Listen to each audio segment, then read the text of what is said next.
Up in northern South Korea, deep inside the uncharted zone, a wild mix of hunters geared up and gathered around. A young dude was standing in the back, looking nervous as hell. Suddenly, an older guy walked up to him holding 2 cups of warm water. He asked, "Yo, kid, is this your first time joining an expedition?" The kid gladly took the water and shyly replied, "Well, I've cleared dungeons and portals before. But, yeah, this is my first time entering the uncharted zone. Guess that's why I'm so on edge. Thanks for the drink, man." The older guy let out a loud laugh, totally breaking the ice. "You'd better brace yourself, kid," the man warned him. The uncharted zone. It's literally monster hell. It hasn't been cleared for hundreds of years. The place is crawling with ancient monsters. The young guy turned to him, looking confused. "Wait, but isn't our expedition leader from the Sungmu Clan, I heard? He's the current clan head's younger brother. So he's got to be OP, right?" The older guy glanced over and scoffed. "Oh, him, he's just a side kid. He's complete trash. Even got kicked out by his own clan. That guy over there with the dark blue hair and the super gloomy vibe. That's Cheon, the 9th son of the Sungmu Clan." The older guy purposely raised his voice so Cheon could hear every word. 0 talent and 0 drive. At his big age, he's still stuck as a rank 7 martial artist. How are we supposed to trust a loser like that? Cheon gripped his sword tight. He was mad, but he knew snapping back wouldn't change a thing. Suddenly, footsteps walked up to him. A dude sneered at him with pure disgust. "Let's get moving." Expedition leader. Cheon gave him a deadpan look, then kept his head down and muttered, "Got it." The crew finally marched into the uncharted zone. Something felt off. He couldn't shake the bad vibe. The Shadow Sword Squad. They were the elite personal force of the Sungmu Clan. But they didn't act like a normal escort squad at all. This quest, something was seriously messed up here. Years ago, there was a time Cheon actually had high hopes for his life. It was back when he first realized the massive weight the Sungmu Clan name carried. Back when he was chosen by a top-tier weapon during the sword selection ceremony. Back then, Cheon thought that if he just kept grinding and proving himself step by step, maybe one day, he'd finally be recognized. But spoiler alert, that never happened. The doctor examining him pointed a pen at his x-rays and broke the news. "Look at this. I've never seen mana circuits like this. He's completely useless for magic, and there's no way he can properly train in martial arts either." That dropped an absolute bomb on him and his mom. The doctor just kept going. "With a body like this, I'm afraid young Master Cheon won't even hit rank 9. His dad, who was listening through the crack of the door, just turned away and let out a heavy sigh. So the moment his weird physique was exposed, him getting chosen at the ceremony, everyone just called it a random glitch. Even then, he stubbornly pushed through, even when they swore he'd never even break rank 9. But against all odds, Cheon still managed to prove himself as a rank 7 martial artist by the time he was 25. To the rest of the clan, that was a milestone they hit when they were basically toddlers. But for him, he was still proud of his grind. But that hype didn't last long. By the time he turned 30, Cheon got completely kicked out of the clan. The only reason he made it out in one piece was because his oldest brother stepped in. And so, for the past 10 years, he practically lived like a ghost running away from his whole life until the era of pure chaos dropped. Homeless people huddled up together, freezing in the middle of a brutal snowstorm. They were burning newspapers, literally anything they could find just to stay warm. And why? Because the uncharted zone kept expanding and the monster waves were getting way more aggressive. Cheon was right there living in the slums with them. A piece of newspaper blew right into his face and he grabbed it.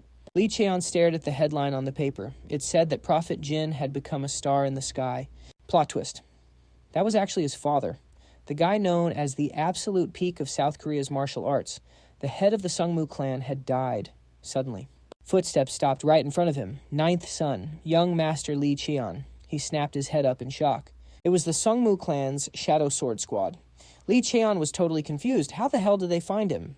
They handed him a piece of paper. "These are your orders, young master." Cheon let out a heavy, tired sigh. "What an absolute joke. This cursed bloodline won't let me go, even if I die." He muttered the words on the paper, took over as clan head. Wait, so his 3rd brother was in power now. What about his oldest brother? While he was still trying to process it, they turned to leave. "We will return in 1 hour," one of them stated. Cheon grabbed him. "Hold up. What the hell happened to my oldest brother?" The guy didn't even flinch, clearly refusing to answer. Cheon gritted his teeth. Ignored.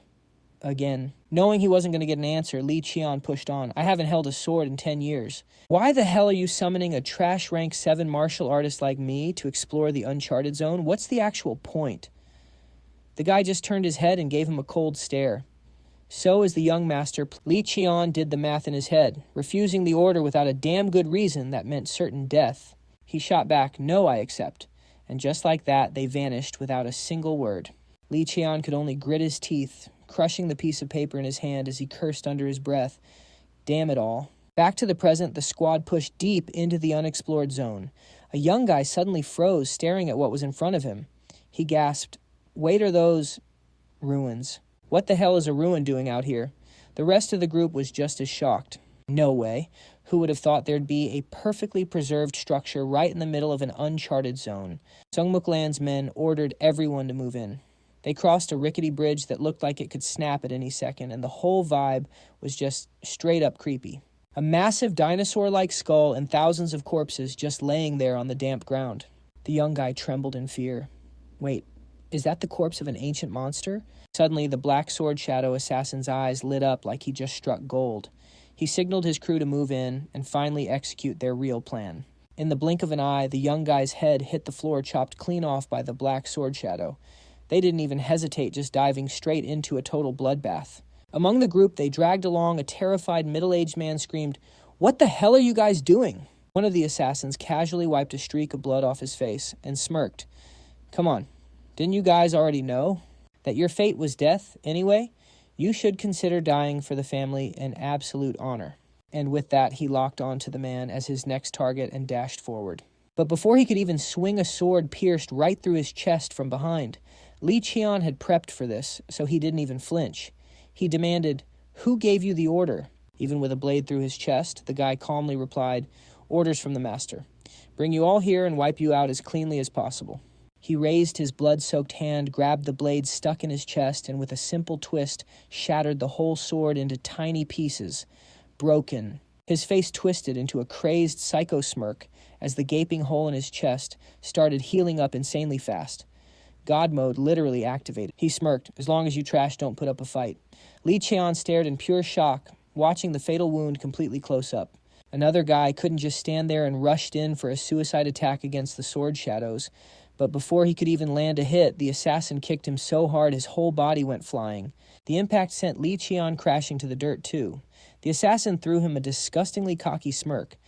"God, you're pathetic. I actually expected at least a little something from someone carrying the Lee name of Sungmu Clan. But turns out you're just complete trash."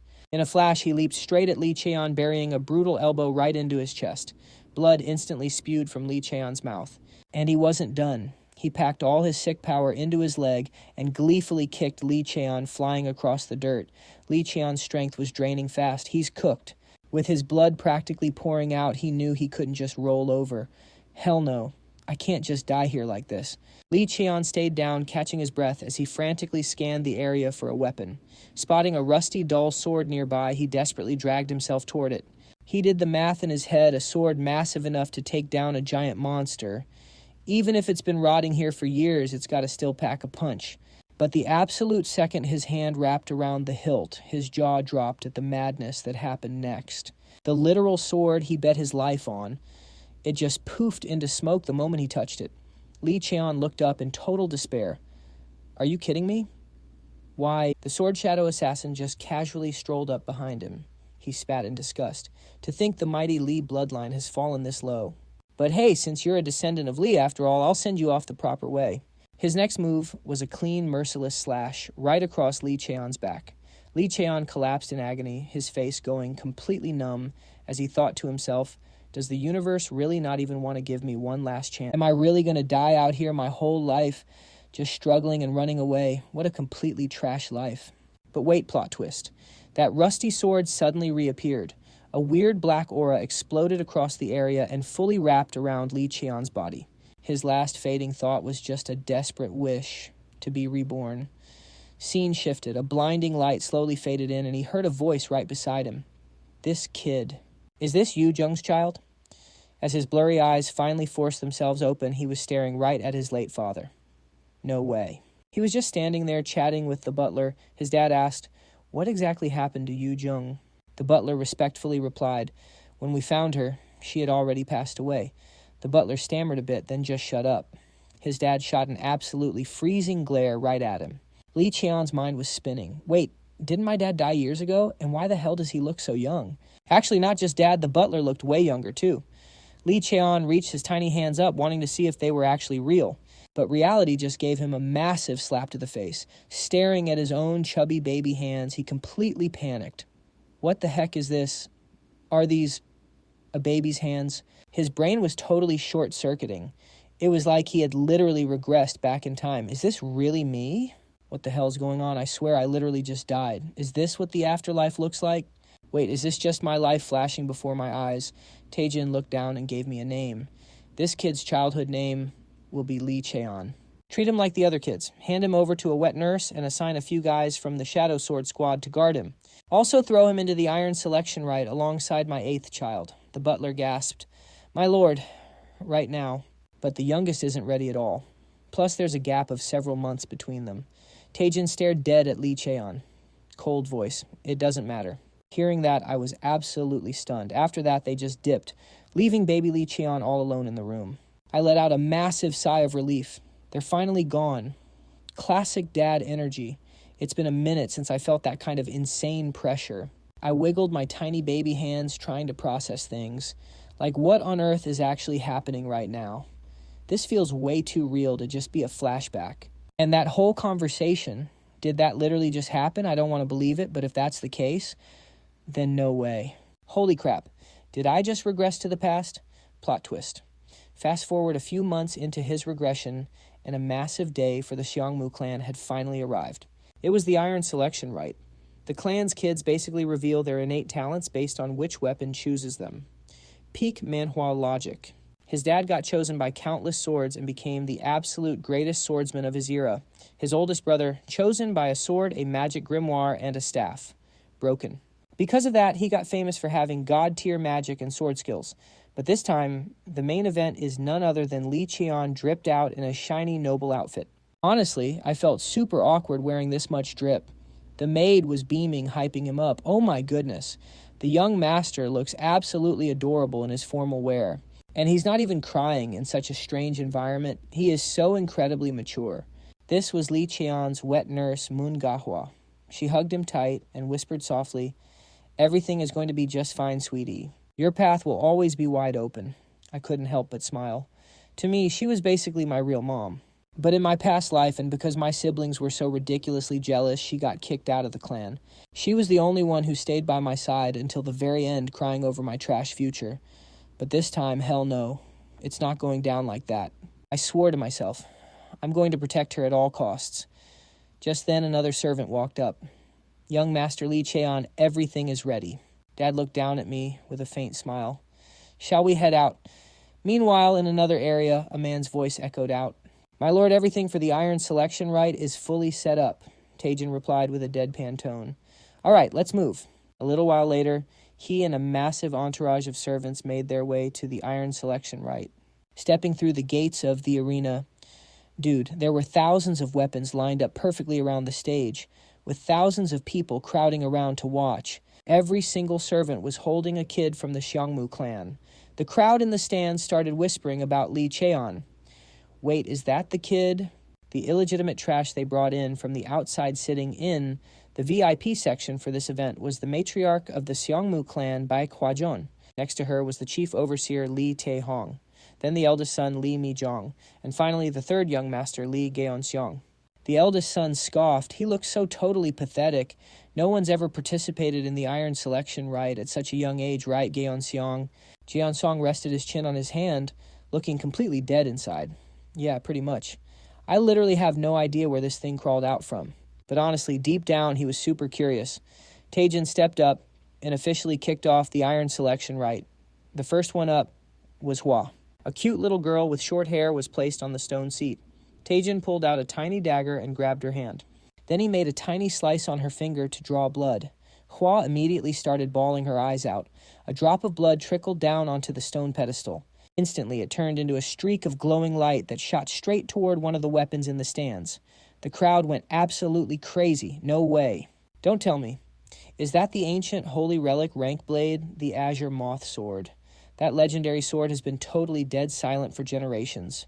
Taejin flexed his aura using the power from his palm to pull the sword right to him. The blade floated through the air and landed perfectly in his grip. So badass.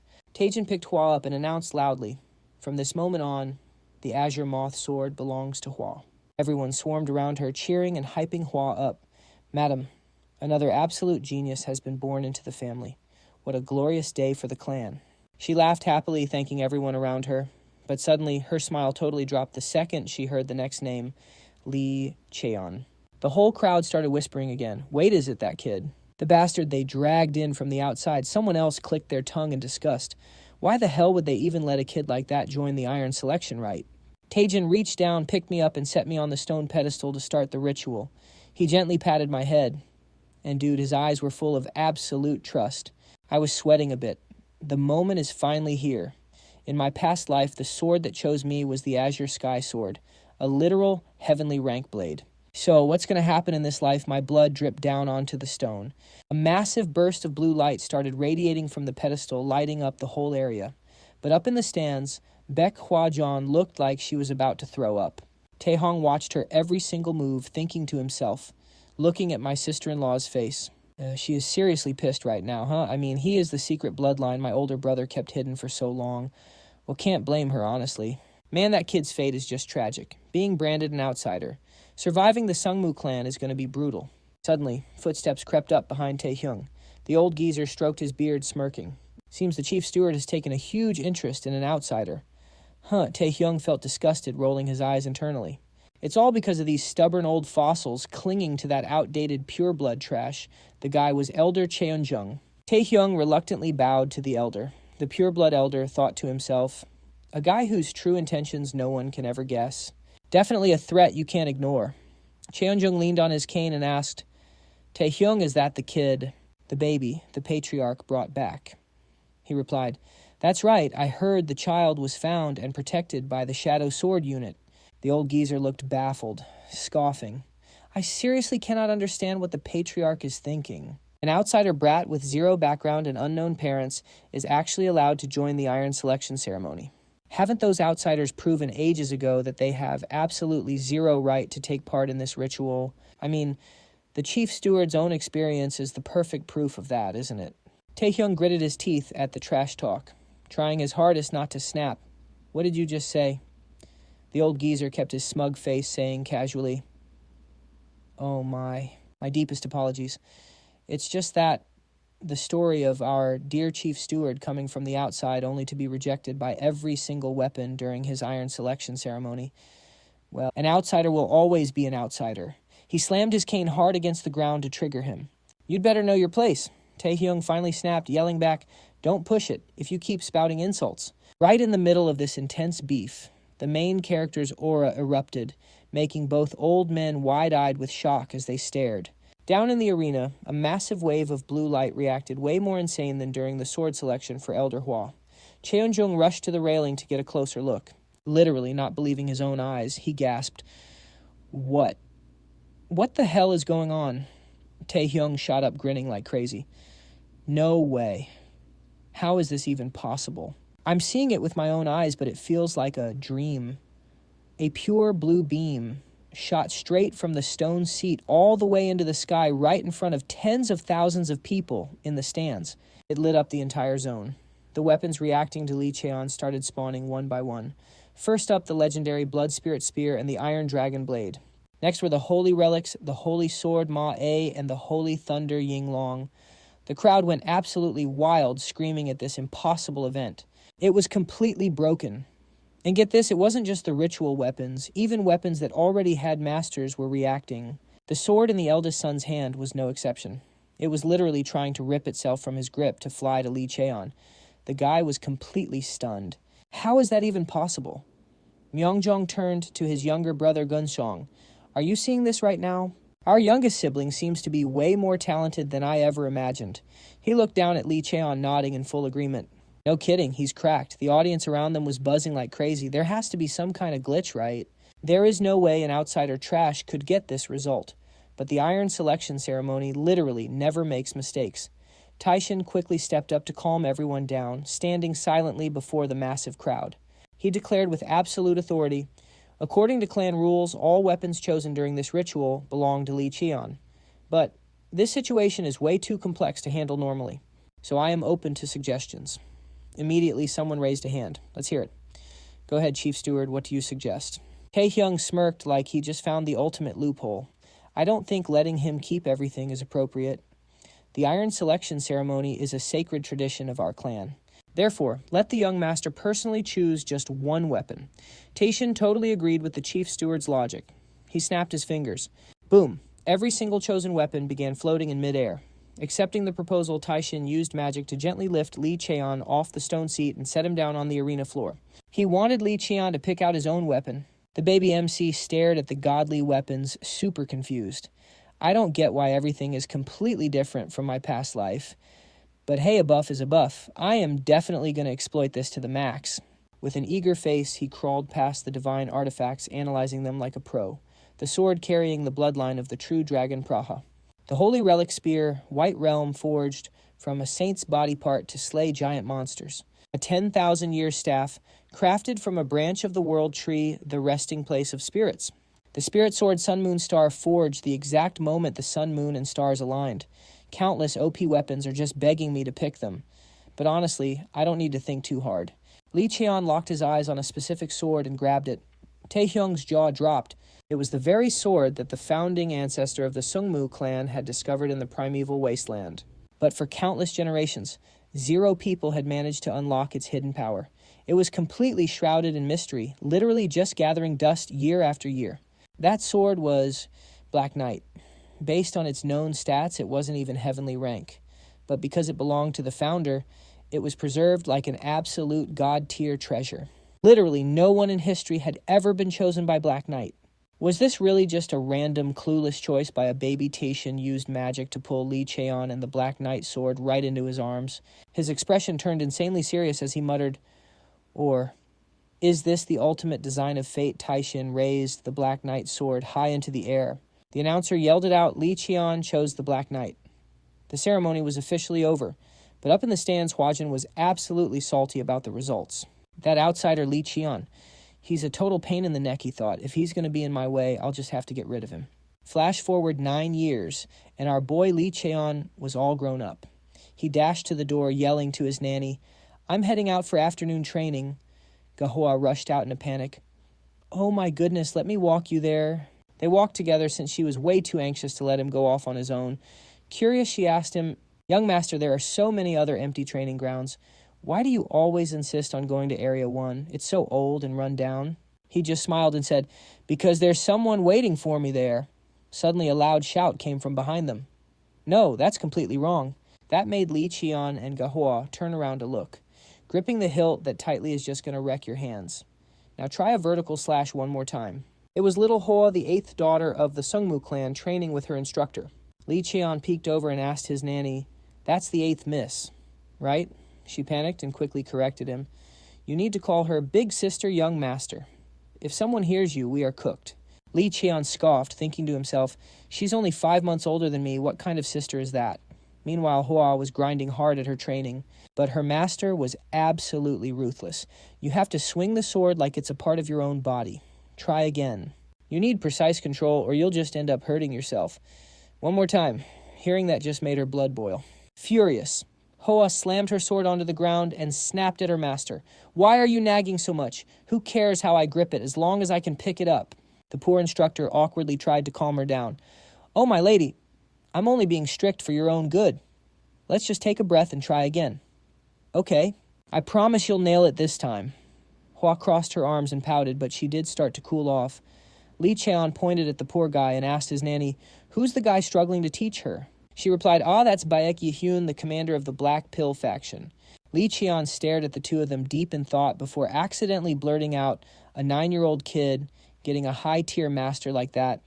It's honestly overkill. Kahoa overheard him. Looking heartbroken, she tried to cheer him up. Don't worry. One day you'll find an amazing master who sees your true potential too. Lee Cheon turned to look at her completely confused as Gahua actually started tearing up. It's all my fault. I'm too useless to give you the life you deserve. Lady Hoa has been eating premium elixirs and spirit herbs since she was a baby. Lee Cheon put his hands on his hips, sighing helplessly as he comforted her. Come on, you're doing it again. You're the person I'm most grateful for in this world. Overwhelmed, she covered her mouth, trying not to bawl. He went on, "Besides, I don't need guys like that anyway. They're only here to suck up to the Sungmu Clan's name." Then with a confident smirk, he declared, "I already have the best masters." A few minutes later, at Area 1, the exclusive training ground for the direct descendants of the Sungmu Clan, Cheon, pushed open the heavy doors. This place held the deep, bloody history of the clan. Honestly, it was more of a monument now than an actual training spot. But Cheon only had one reason for being here. He stood in front of an inner door, sliding it open.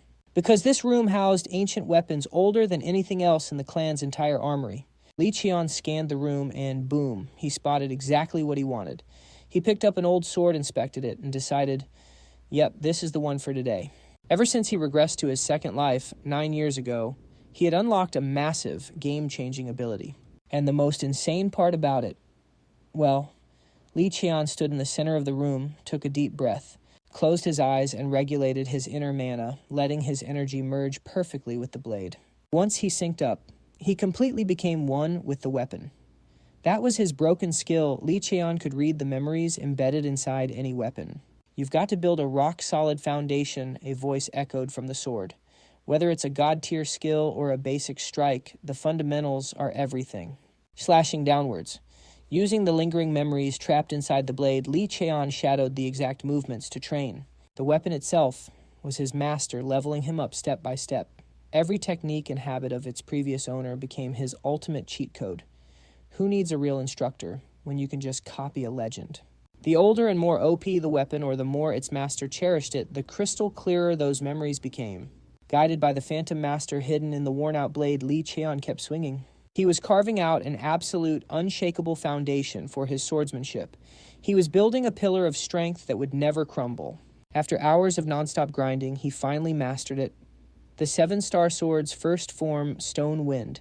He ripped his blade fiercely through the air, unleashing a shockwave that actually cracked the ground, panting and drenched in sweat. Cheon grinned. He had successfully copied the seven-star sword. Over the past 2 years, he had drained the memories from almost every weapon in the Sungmu Clan's arsenal. Suddenly, footsteps approached, followed by slow, echoing claps. A voice rang out. Incredible. It's been a long time since I've seen anyone execute the seven-star sword that perfectly. It was Taehyung Lee, Cheon's uncle. He was a rank 4 martial master and the head manager of the Sungmu Clan. Even though he was only a second son, his raw talent was undeniable, which was exactly how he snagged the head manager position. From his past life all the way to his current one, this man was one of the very few who genuinely cared about Cheon.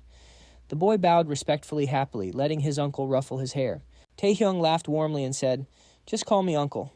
I see you haven't skipped a single day of training. I'm really impressed. I see you at the training grounds every single time I head to work and clock out.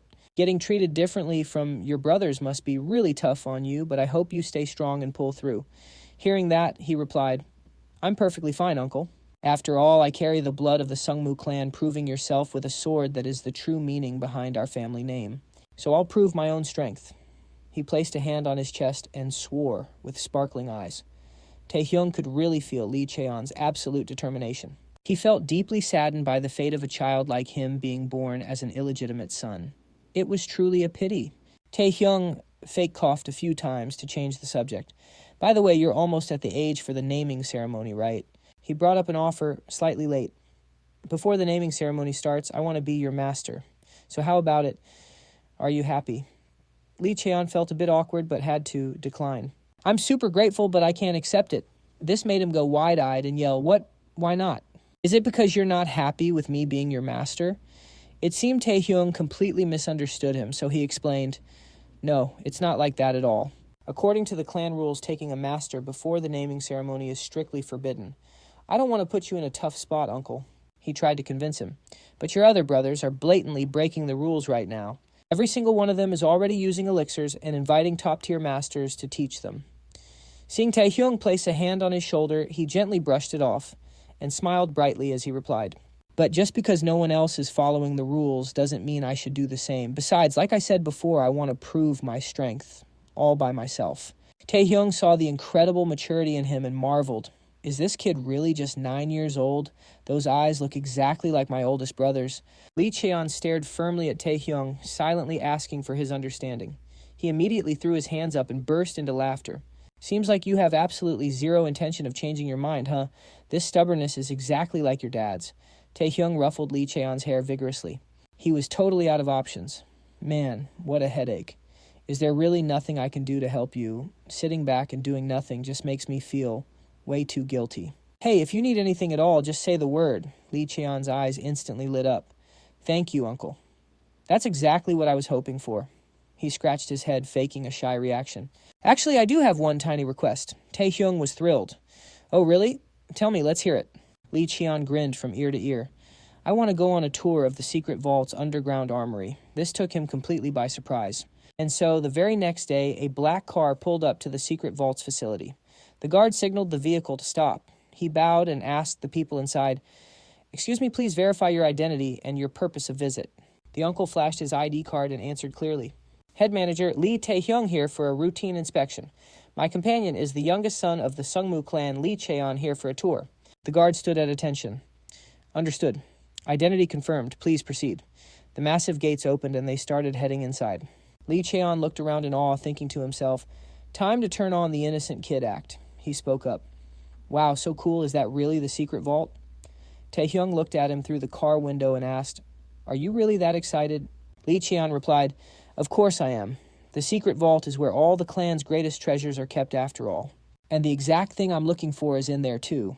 Legendary weapons, ancient relics that people don't even know actually exist or not.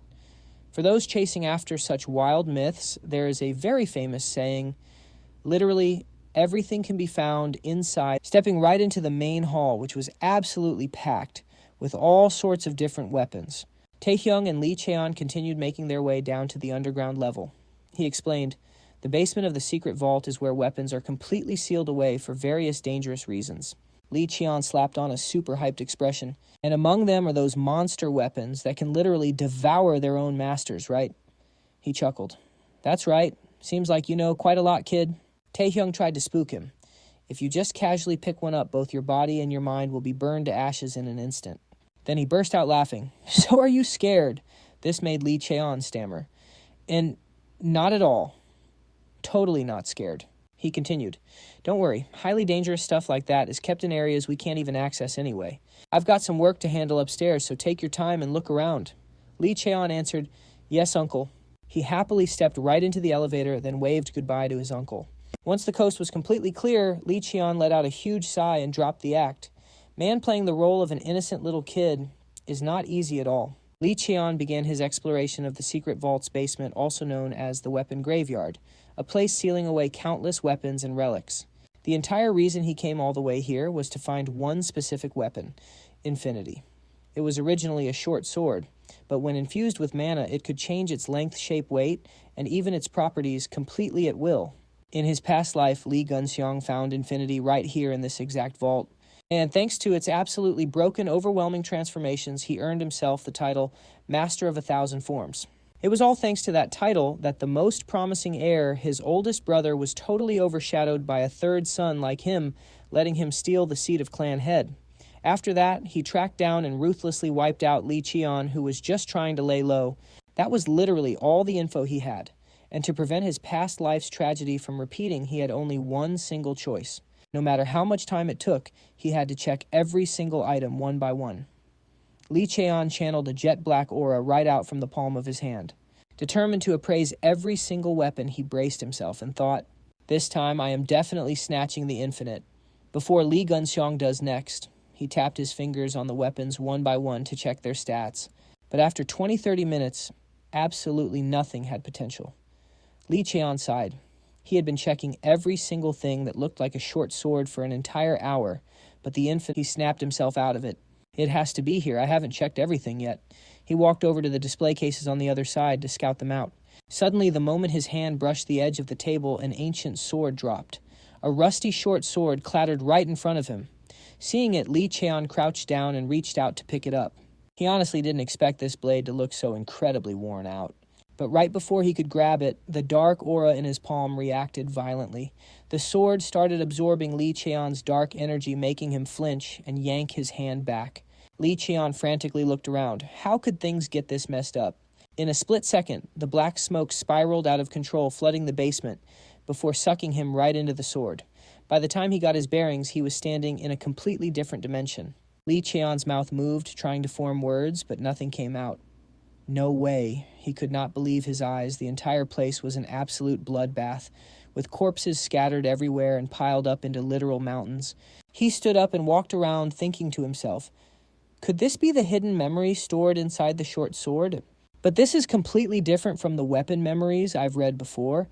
It's so insanely vivid, it feels like I'm actually standing right here. But before he could even catch his breath, an absolute monster showed up. A deafening roar ripped through the space, making Li Cheon jump out of his skin. He instantly whipped around. High above, an overwhelming presence loomed so terrifying that even nature itself was trembling. A primordial monster rising from the ancient abyss, a nightmare that had swallowed countless civilizations and completely wiped out everything. Panic set in. Li Cheon's legs gave out, the sheer pressure crushing down on him like a mountain. His face went ghost white. There's absolutely zero chance I can win this fight. I have to run. But his mind was completely fried. His trembling legs collapsed beneath him, locking him in place. All he could do was watch helplessly as it crawled closer and closer. Plot twist. Suddenly a guy wielding a razor-sharp sword spawned right behind him, then leaped high into the air, completely blocking the monster's path in front of Li Cheon. Li Cheon was stunned. Since when was he standing behind me? Using the mountain of corpses as a springboard, the guy launched himself at insane speed. He dashed through the air, gripping that same rusty blade, but it couldn't hide his absolute broken, ancient hero aura. With just one single strike to rip the enemy apart, the demon-slaying sword art flashed a brilliant golden light across the gloomy world. The hero's god mode presence completely shattered the dark skies. In an instant, the monster's massive body disintegrated into a million pieces, completely ripped apart with zero chance to respawn. Thick dust and smoke billowed everywhere. Watching it all unfold, Li Cheon sat there absolutely flabbergasted, unable to believe his own eyes. One shot. He actually took down that monstrosity with just one swing. He tried to calm his racing heart. Wait, who the hell was that guy? A dark silhouette stood amidst the absolute carnage monster, blood still raining down. As the hero's features slowly became clear, he glanced back and asked, "Who are you?" Li Cheon flinched and started stuttering, realizing he wasn't just a spectator, he was actually visible in this world. The man stepped closer, his tone ice cold. "Why are you here? Consider this mercy. I will send you off without any pain." He raised his blade high, ready to execute Li Cheon. Paralyzed by fear, Li Cheon could only freeze, but unexpectedly right before death claimed him, he was thankfully teleported back to the real world. Li Cheon's hands were still violently shaking from what just went down. He asked himself, what the actual hell was that? That scene just now, that insane pressure crushing my entire body, and it's still lingering. It felt way too real. Seeing the sword vibrating like crazy, he quickly scrambled over and grabbed it. Trusting his gut, Li Cheon grabbed a dagger, nicked his finger, and let a drop of blood fall onto the rusty blade. Assimilated? This is it. No doubt about it. I am going to be the master of the ever-shifting blade. A blinding blue shockwave erupted from the sword, lighting up the entire area. Thanks to his drop of pure blood, the weapon was completely restored to its pristine original form. He picked it up to get a feel for it, giving it a few practice swings to test the weight before putting all his strength into a heavy slash through the air. He carved a perfect horizontal arc right at chest height. After testing it, Li Cheon felt a wave of relief. Perfect. He grinned like a total maniac. Finally, I found it. The infinite bright and early the next morning, massive crashes echoed all throughout the house. A brutal sword slash came down, cleanly splitting a wooden block in two. Li Cheon quickly wiped the sweat off his cheek and muttered, "Did I fail again?" He thought to himself, "It's been exactly 1 week since I got my hands on the infinite. That utterly OP sword I pulled from the underground armory that day, I'm currently keeping it disguised as a ring so nobody finds out." Li Cheon clenched his fists, flashing back to that insane encounter. What the hell was that anyway? The stance that guy took when he swung the demon-slaying sword, it was like he was mocking me, reminding me that I'm still straight track. The dark energy only gave me a glimpse of the skill in its name. Forget the raw power, just the way that guy moved was pure perfection. But no matter how hard I try to copy it, I just can't pull it off.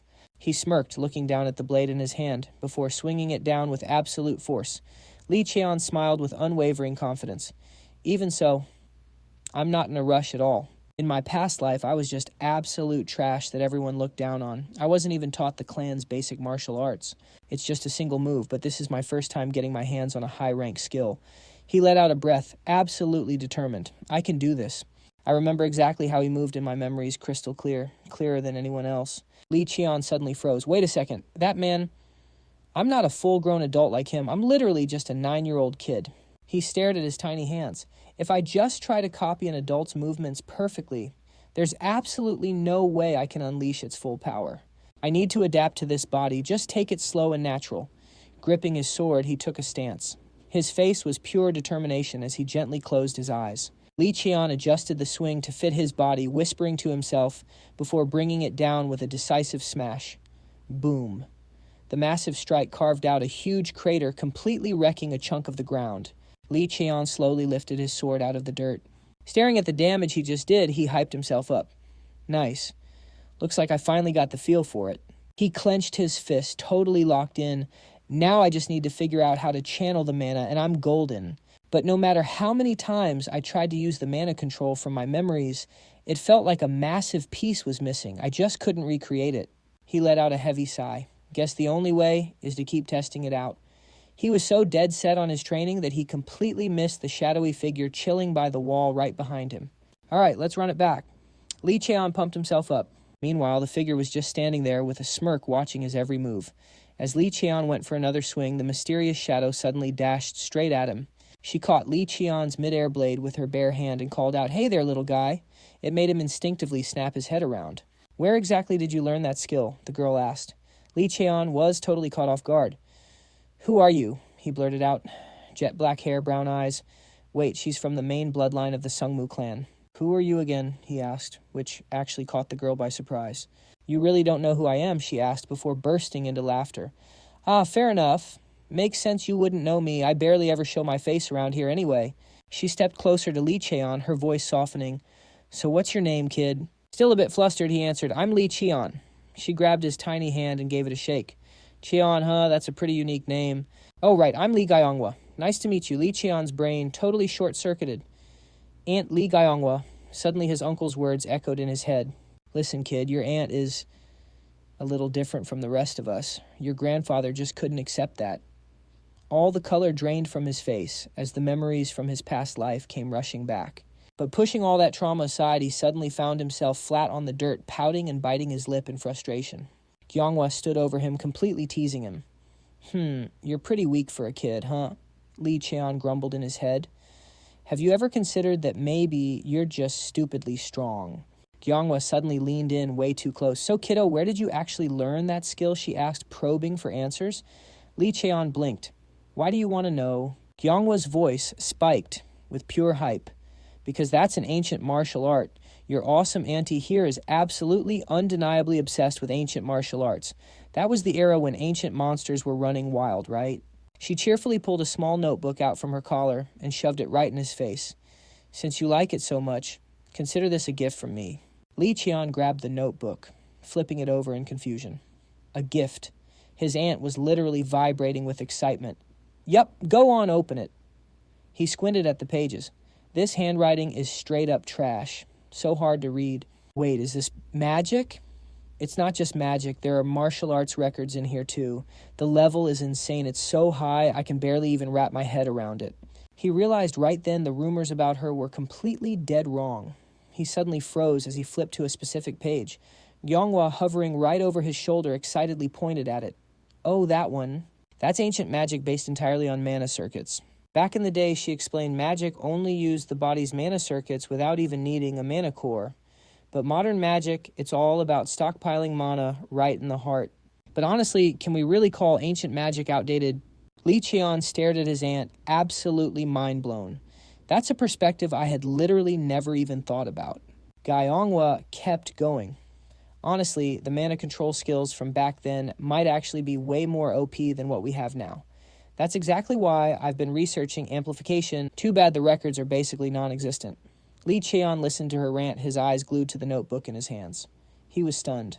The magic of infinity. He suddenly shoved the notebook back into Gyeongwa's hands and bolted away. "Wait right there, Auntie. Just give me a sec," he yelled over his shoulder. Gyeongwa blinked, totally confused. Sure, what's going on? Lee Cheon gripped his sword and immediately started testing out her theory. The mana from his core flooded his entire body. But instead of letting it absorb back into the core, he channeled it purely through his mana circuits. This was it. This was how that guy, in his memories, controlled his mana, the missing piece. He couldn't figure out. Hell yes, I can actually do this. Everything just clicked for Lee Cheon. He brought the blade down with insane force, tearing a massive gash through the earth and shattering the ground all around him. Both Lee Cheon and Gyeonghwa stood there, jaws absolutely dropped. He was so hyped he accidentally yelled his thoughts out loud. I did it. Gyeonghwa was so shook she literally sprinted over to him. What the hell was that? That was amplification magic, wasn't it? Lee Cheon awkwardly turned his face away, looking super guilty. Yeah, that was amplification magic. Gyeonghwa grabbed him by the shoulders, looking absolutely desperate as she screamed, No way, how did you just do that? He awkwardly mumbled, I just did it. She looked ridiculously annoyed at that answer. What do you mean? Like, how did I pull that off? Lee Cheon tapped his shoulder, looking pretty annoyed. Why the hell should I even tell you? Gyeonghwa shot back straight up. Because you only figured it out thanks to the notebook I gave you. I've dedicated my whole life to this stuff. I've been hunting for this for over 10 years, even after getting kicked out of the house. Please, I'm begging you, if I do whatever you want, will you show me? Lee Cheon was honestly a bit stuck on how to handle his youngest aunt's desperate offer. He sighed and laid out his terms. All right, then, you have to promise me 3 things. Gyeonghwa blinked, confused. Promise. That's when he explained. Yeah. Rule number 1, you keep your mouth shut about me to everyone else. Without my permission, obviously my oldest brother and my dad can't know a thing. Gyeonghwa's head was full of question marks. But why? Lee Cheon let out a heavy sigh. Because I hate it when people run their mouths about me behind my back. It finally clicked for her. I get it now. I'm exactly the same way. He paused for a second, catching Gyeonghwa's reaction. Why do you look so bummed out? Lee Cheon dropped the next condition. Rule number 2, no lying to me. We need absolute trust. I'll also be straight with you as much as I can. Gyeonghwa's head was practically spinning from listening to this kid's demands. Then she clenched her fist, looking totally determined. Fine, what's the final rule? He continued. The last thing is, fast forward 1 year later, his nanny Ga-hwa came sprinting inside with a letter, screaming in a total panic. Young master, Lee Cheon, who was right in the middle of training, stopped and asked, Nanny, what's got you running all the way to the training grounds? Panting heavily, she reported. Here, just look at this. Then she shoved a letter into his hands. Gyeonghwa, who was standing right behind him, couldn't help but be curious. What is that? Lee Cheon stared at the letter, thinking to himself, It's finally here. Ga-hwa blurted out, It's the summons for the naming ceremony. A piece of paper was unrolled. Lee Cheon held it up, focusing on a specific corner. Acting Representative Family Head Lee Myung-jung. He stared at the letter deep in thought. Is my dad not at home? I haven't heard a single thing about him going out to battle. Standing right behind him, Gyeonghwa's anger completely exploded as she screamed, the naming ceremony. Lee Cheon looked at Gyeonghwa, who was acting absolutely unhinged, totally confused.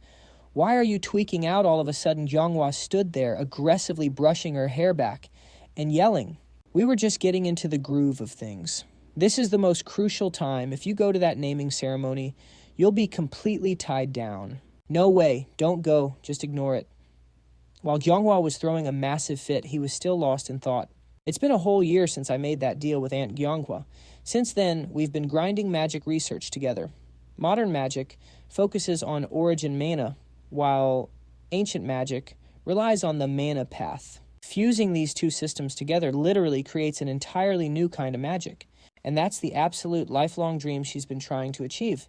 Origin mana is used to stockpile and alter mana attributes, while the mana path lets you control and circulate it.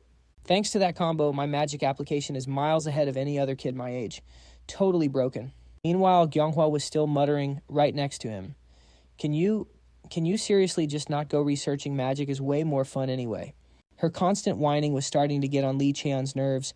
He finally spoke up. I can't just skip it, right? Gyeonghwa sniffled. But still. Lee Cheon tried to comfort her. Don't sweat it. Even if I have a bit less time, I'm still going to keep training and restoring ancient magic.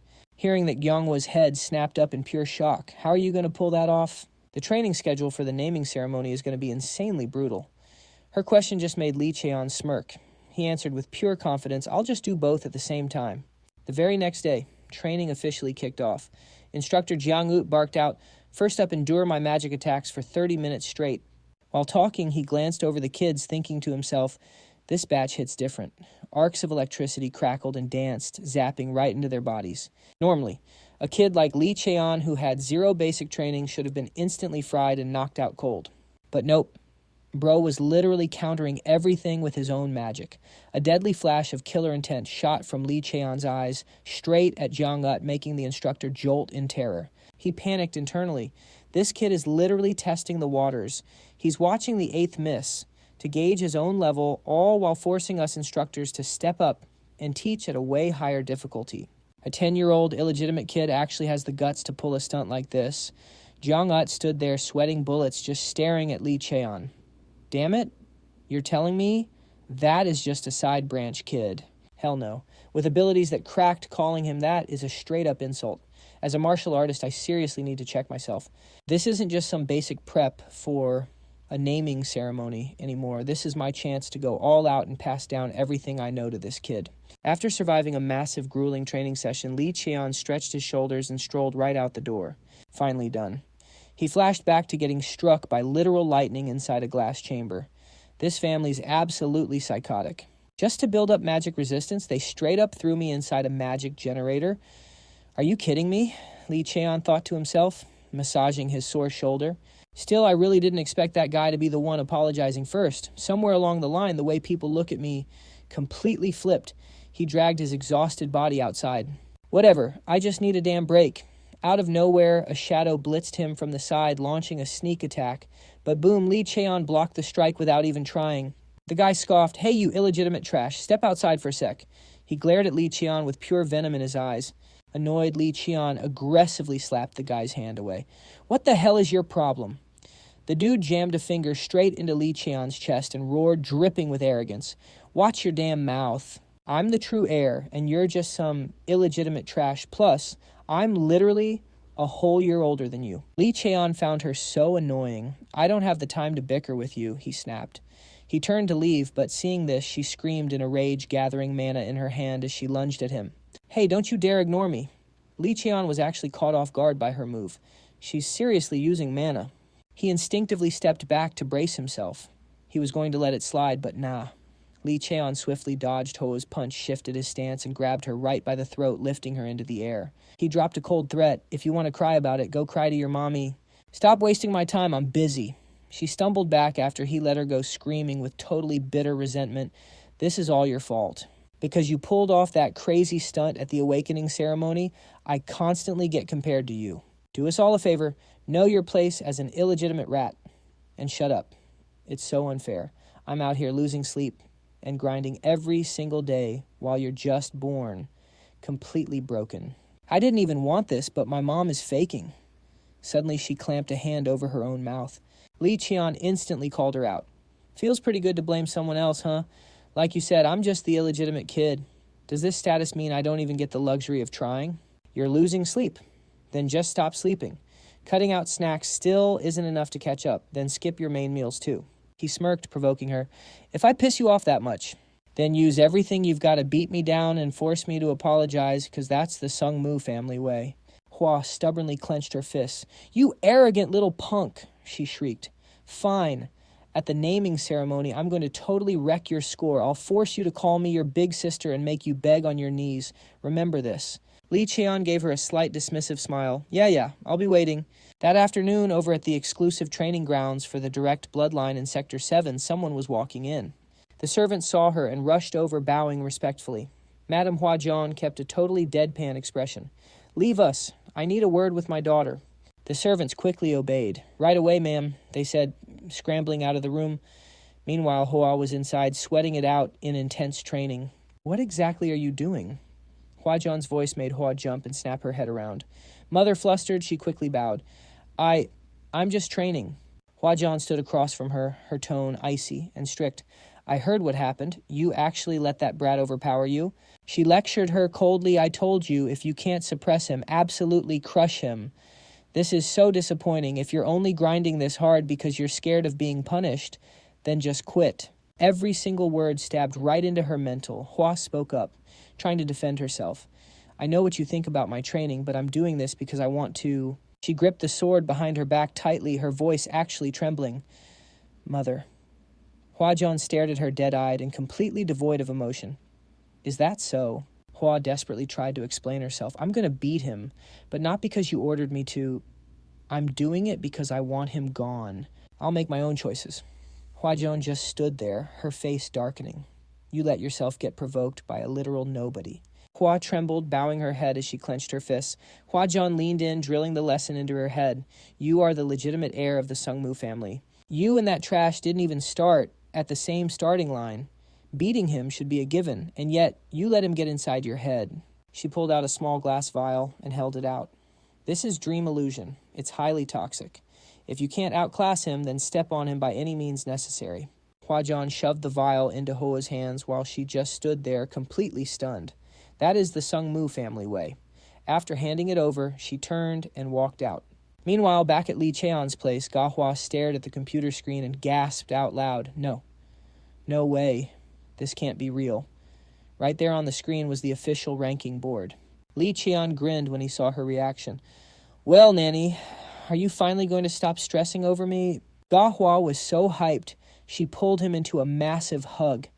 I literally haven't been able to help you with anything, young master, yet you're doing absolutely incredible. Lee Cheon patted her back, comforting her. You've helped me out a ton, Nanny. Don't say that. Suddenly, a loud noise from outside the door kept getting closer and louder, forcing the two of them to break the hug. Ga-young-hwa busted the door wide open and yelled, Kiddo time to train. Lee Cheon literally went pale, looking at his young aunt. I just finished my reps, though. Ga-young-hwa flexed her biceps and laughed. Exactly why we gotta keep going. Practicing your mana arts is actually gonna help you recover. He just deadpanned at her. I have literally never heard of it doing that. Ga-young-hwa totally dodged eye contact and pouted. It's true, I mean... Probably. Lee Cheon let out a deep sigh. All right, fine. I actually had something I wanted to show you anyway. That instantly caught Ga-young-hwa's attention. Her jaw dropped. No way. Did you already hit 1-star rank? Seeing his aunt so shook made him feel pretty damn proud. Now standard mana control usually takes 3 whole stages.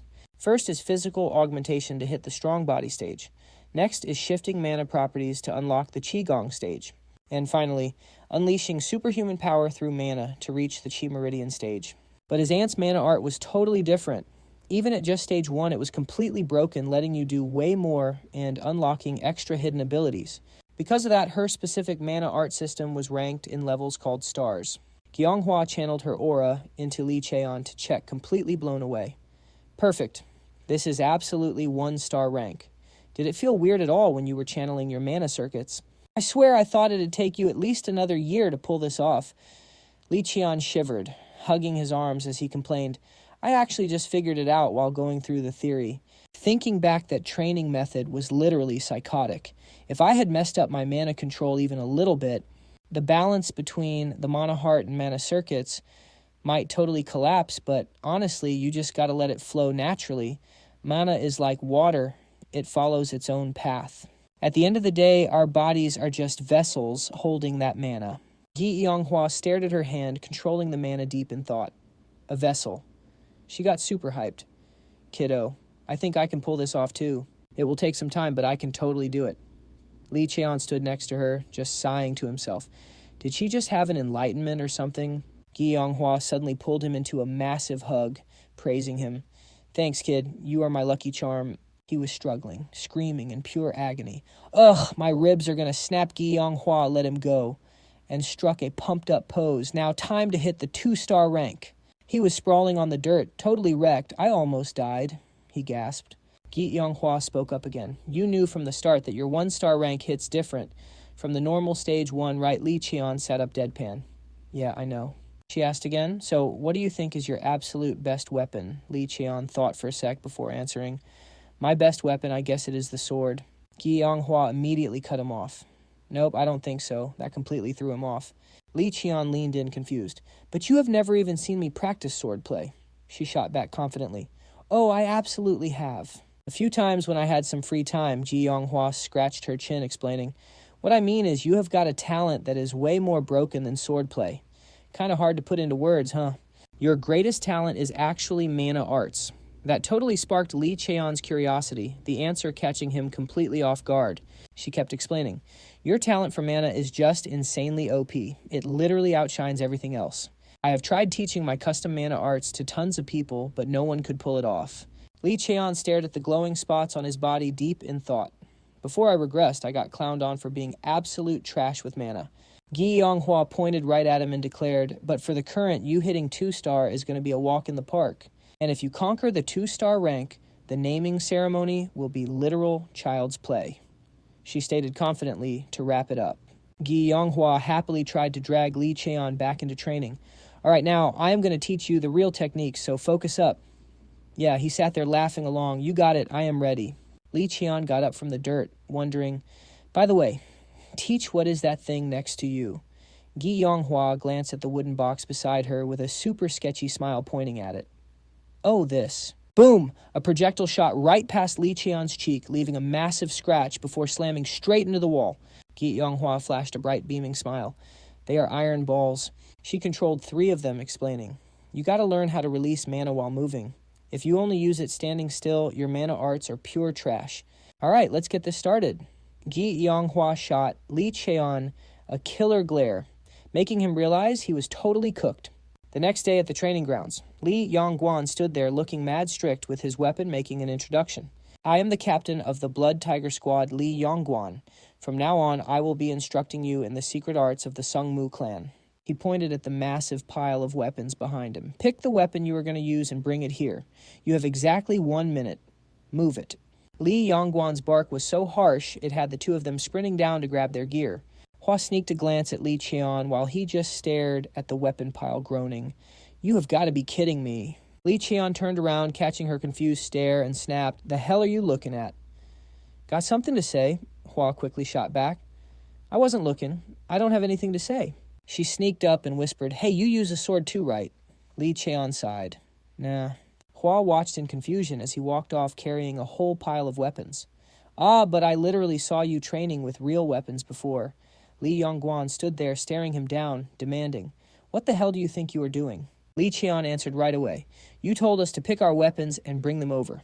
The captain was baffled. I said, Pick the one you use. He hugged the massive bundle of random weapons and replied, These are the ones I use. Lee Yongguan was actually a bit stunned by the answer. He turned away. I thought you weren't an absolute idiot, but turns out you are just a blockhead. With that, Lee Yongguan drew the weapon from his back to teach them a lesson. Carve my next words into your skulls. I said I would teach you the secret arts. But it is not some fancy skill or stance. Lee Yongguan kept lecturing. The Sungmu Clan has countless secret techniques known as the Imperial Will. To master that technique, you first have to awaken the dormant instincts sleeping in your very blood. He gripped his weapon and stepped up to both of them. From now on, I am going to help you unlock it. Don't stress too much about awakening your instincts. He got into a stance while explaining. Hua whispered to him nervously, What is this guy planning? Lee Cheon replied, If you don't want to get knocked out on day 1, brace yourself. Right at that moment, Lee Yongguan blitzed him. Lee Cheon panicked and spun to the left. Smash! Lee Yongguan swung his weapon straight into him, sending him flying across the yard. Lee Cheon's eyes went wide from the blindside hit. Lee Yongguan smirked, mocking him. You actually blocked that. He stumbled back a few steps, cursing in his head. Damn it! I can't believe I have to go through this insane crap all over again. In my past life, I couldn't even finish this training, but this time, it is going to be different. With that thought, Lee Cheon gripped his sword and charged in, only to get instantly blocked by Lee Yongguan's weapon. Lee Dongquan landed a brutal hook right to the jaw. Hua rushed him from behind, but bam! He backhanded her without even looking. He thought to himself, It's already been a full month since this hellish training with Lee Dongquan started. Honestly, a 10-year-old kid getting their bones snapped and organs wrecked like this. This ain't normal kid stuff, but whatever, I'm not going to sit here and cry about it. I'm finally getting the hang of it. Lee Cheon actually felt a spark of pride. Meanwhile, Hua just woke up from getting completely floored by Lee Dongquan. Dazed, she mumbled, Did I black out again? Lee Cheon didn't skip a beat. Yep, that makes 22 times for you. I'm only at 16. Hoa ground her teeth, super salty. Ugh, if only I prepped better on day 1. Lee Dongquan just stood there watching them both. He thought to himself, The 8th miss, her physical specs are insane. I went a bit too hard on her, and she still hasn't taken any critical damage. But that illegitimate kid, From day one, I knew he was built different. When he rolled up with a whole arsenal, I thought he was just some try-hard idiot. But his mastery over every single weapon, actually legit. His combat IQ is way beyond my expectations. Plus, it's only been 1 month and he's already showing massive gains. He smirked. This guy's interesting. Lee Dongquan stepped up to them and barked. Break's over. Back to positions, let's go. Both of them were totally gassed from the insane grind. Out of nowhere, Lee Cheon called out, Yo Hoa. Exhausted and cranky, she snapped, What you talking to me? He laid out the strat, I'll give the signal, and you try to block him just once. She frowned suspicious. Why the hell should I do that? Lee Cheon shrugged it off. Fine, don't do it then. I just figured we could finally land a clean hit on the old man, but whatever. That shut her right up. Her eyes locked in. You sure about this? He nodded. Dead sure. Hua yelled out, You owe me big time for this. Then she charged straight at Lee Dongquan. Lee Cheon trailed right behind, sprinting at full speed. With his current stats, he knew a one-on-one was impossible. So jumping him was the only play. They rushed him together. Lee Dongquan spun his weapon and muttered, Teaming up, huh? Not a bad strat, and if you can actually pull it off. He read their movements perfectly. Instantly, he countered from the right. Lee Dongquan parried Lee Cheon's strike, sending him flying backward. He chuckled, totally unbothered by the block, and instantly dashed straight at him. Lee Cheon wasn't done yet. He threw up a desperate block and gave Hoa the signal. Now. She drop-kicked in from above, right into the clash. The second Lee Dongquan's aggro shifted to her, Lee Cheon tossed his weapon aside. He snatched up the blade next to him, channeling all his power into it. The only thing that can actually do damage is this sword I ripped from Mujin. He pushed his limits, pouring everything into the blade as he blitzed back into the fight. Lee Dongquan's eyes widened, shocked to see Lee Cheon already back in his face. He turned to block the strike, but Lee Cheon blitzed past him and, plot twist, dropped the sword. It's over. He channeled all his energy into his fist and aimed a brutal gut punch right at Lee Dongquan. A massive shockwave blasted out. Lee Cheon flashed a wicked grin and looked up. Try blocking that. His smile vanished. A massive hand had totally caught his punch. A crushing force blasted back at him, making him cough up blood. Lee Cheon got sent flying, slamming hard into the floor. Lee Dongquan walked up to him. So it took you exactly 37 days. He actually started clapping. Congrats on awakening your sixth sense, kid. Then he casually smacked Hoa. You're still light years away, miss. Looking at the two battered kids, Lee Dongquan happily walked off, tossing one last line over his shoulder. We're done for today. Hoa furiously yelled at Lee Cheon's back. You swore we'd land a hit. I actually trusted your trash plan. You jerk. Lee Cheon just stood there staring at his bruised fist. Even after activating my mana, I only managed to break through a tiny bit. It was barely anything, but I still broke the taboo. I actually used mana. Meanwhile, Lee Dongquan clenched his fist deep in thought. Giving up a technique like that combined with his insane combat instincts, he's going to become a monster that absolutely terrifies the clan's pillars. Night finally fell on the 47th day. Once Hoa finally awakened her sixth sense, their hellish training with Lee Dongquan was officially over. They spent the rest of their time resting and reviewing everything they'd learned, and then a visitor suddenly pulled up. A familiar voice called out, You're Lee Cheon, right? It was my oldest brother, Lee Myong-jong. I looked up and muttered, Brother. Lee Myong-jong, the first son of Lee Gun-seong. They call him the Twin Zenith, an absolute beast who reached rank 2 in both magic and martial arts, something completely unheard of. Everyone in the clan was absolutely terrified of him, but also respected him like a god. But to me, he was my one and only real brother. Lee Myong-jong sat down with him to catch up. He sighed. I'm sorry I haven't been looking out for you. I know it sounds like an excuse, but I've been super swamped lately. Lee Cheon brushed it off warmly. It's totally fine. I'm doing good. His brother gave a gentle smile. I guess today is our actual first time meeting, face to face. So you knew exactly who I was. Huh, Lee Cheon replied with total confidence. Of course I did. Even if I'm just an illegitimate kid as your little brother, how could I not recognize my own big bro? Lee Myong-jong looked at him with sad, comforting eyes. Illegitimate. Don't ever say that again. We might have different moms, but you and I, we're brothers. He thought to himself, a kid who hasn't even had his naming ceremony yet is already calling himself illegitimate. Yes, sir. Lee Cheon was a little flustered. I'm sorry. His brother just sighed, looking at him. No need to apologize, just as long as you understand. Lee Myong-jong spoke up again. Next time you don't have to greet me so formally. We're brothers. No need to be so stiff. Lee Cheon's face lit up as he replied, Got it. He thought to himself, Big Bro was exactly the same back in his younger days. Lee Myong-jong started rummaging through his pockets. Here, a welcome gift. I got my hands on this when I enrolled at the Fan Magic University in France. But I figure it'll be way more useful for you. It's a miracle elixir called nectar. He pulled out a tiny glass vial. Li Cheon held it in his hand, thinking to himself, a high-grade elixir that the French magic tower can only produce 500 milliliters of every 10 years. He then spoke up, big bro. You're really giving me something this incredibly rare. Li Cheon looked at him with total sincerity. Thank you so much, big bro. That genuine gratitude made Li Myongjong freeze for a second. He stared at him for a moment before saying, You're a bit different, aren't you? Confused, the boy asked. What do you mean? Li Myongjong smiled warmly and explained, all the other younger siblings I've met just looked at me as competition, so this feeling, it's strange, but it makes me really happy. Li Cheon quickly cut him off. Big bro, I think you're misunderstanding something. Li Myongjong looked totally baffled. The boy continued, it's not like I don't see you as a rival. Since we were born into this family, you're my rival too. Li Cheon smirked with absolute confidence, so don't just treat me like some cute little kid. Who knows, one day I might just become your absolute biggest threat. Looking forward to a fun competition between us. That bold statement made Li Myongjong burst out laughing. He chuckled and gently ruffled the boy's hair. All right then, I'll be waiting for that day. The day you become my absolute strongest rival. Li Cheon looked up at him, swearing to himself, my eldest brother has always genuinely loved and protected me. This time, I will be the one to protect him. He gave a soft smile to his precious older brother and replied, You got it. A few days later, out on the open sea, the second trial of the Sungmu family, the naming ceremony had finally arrived.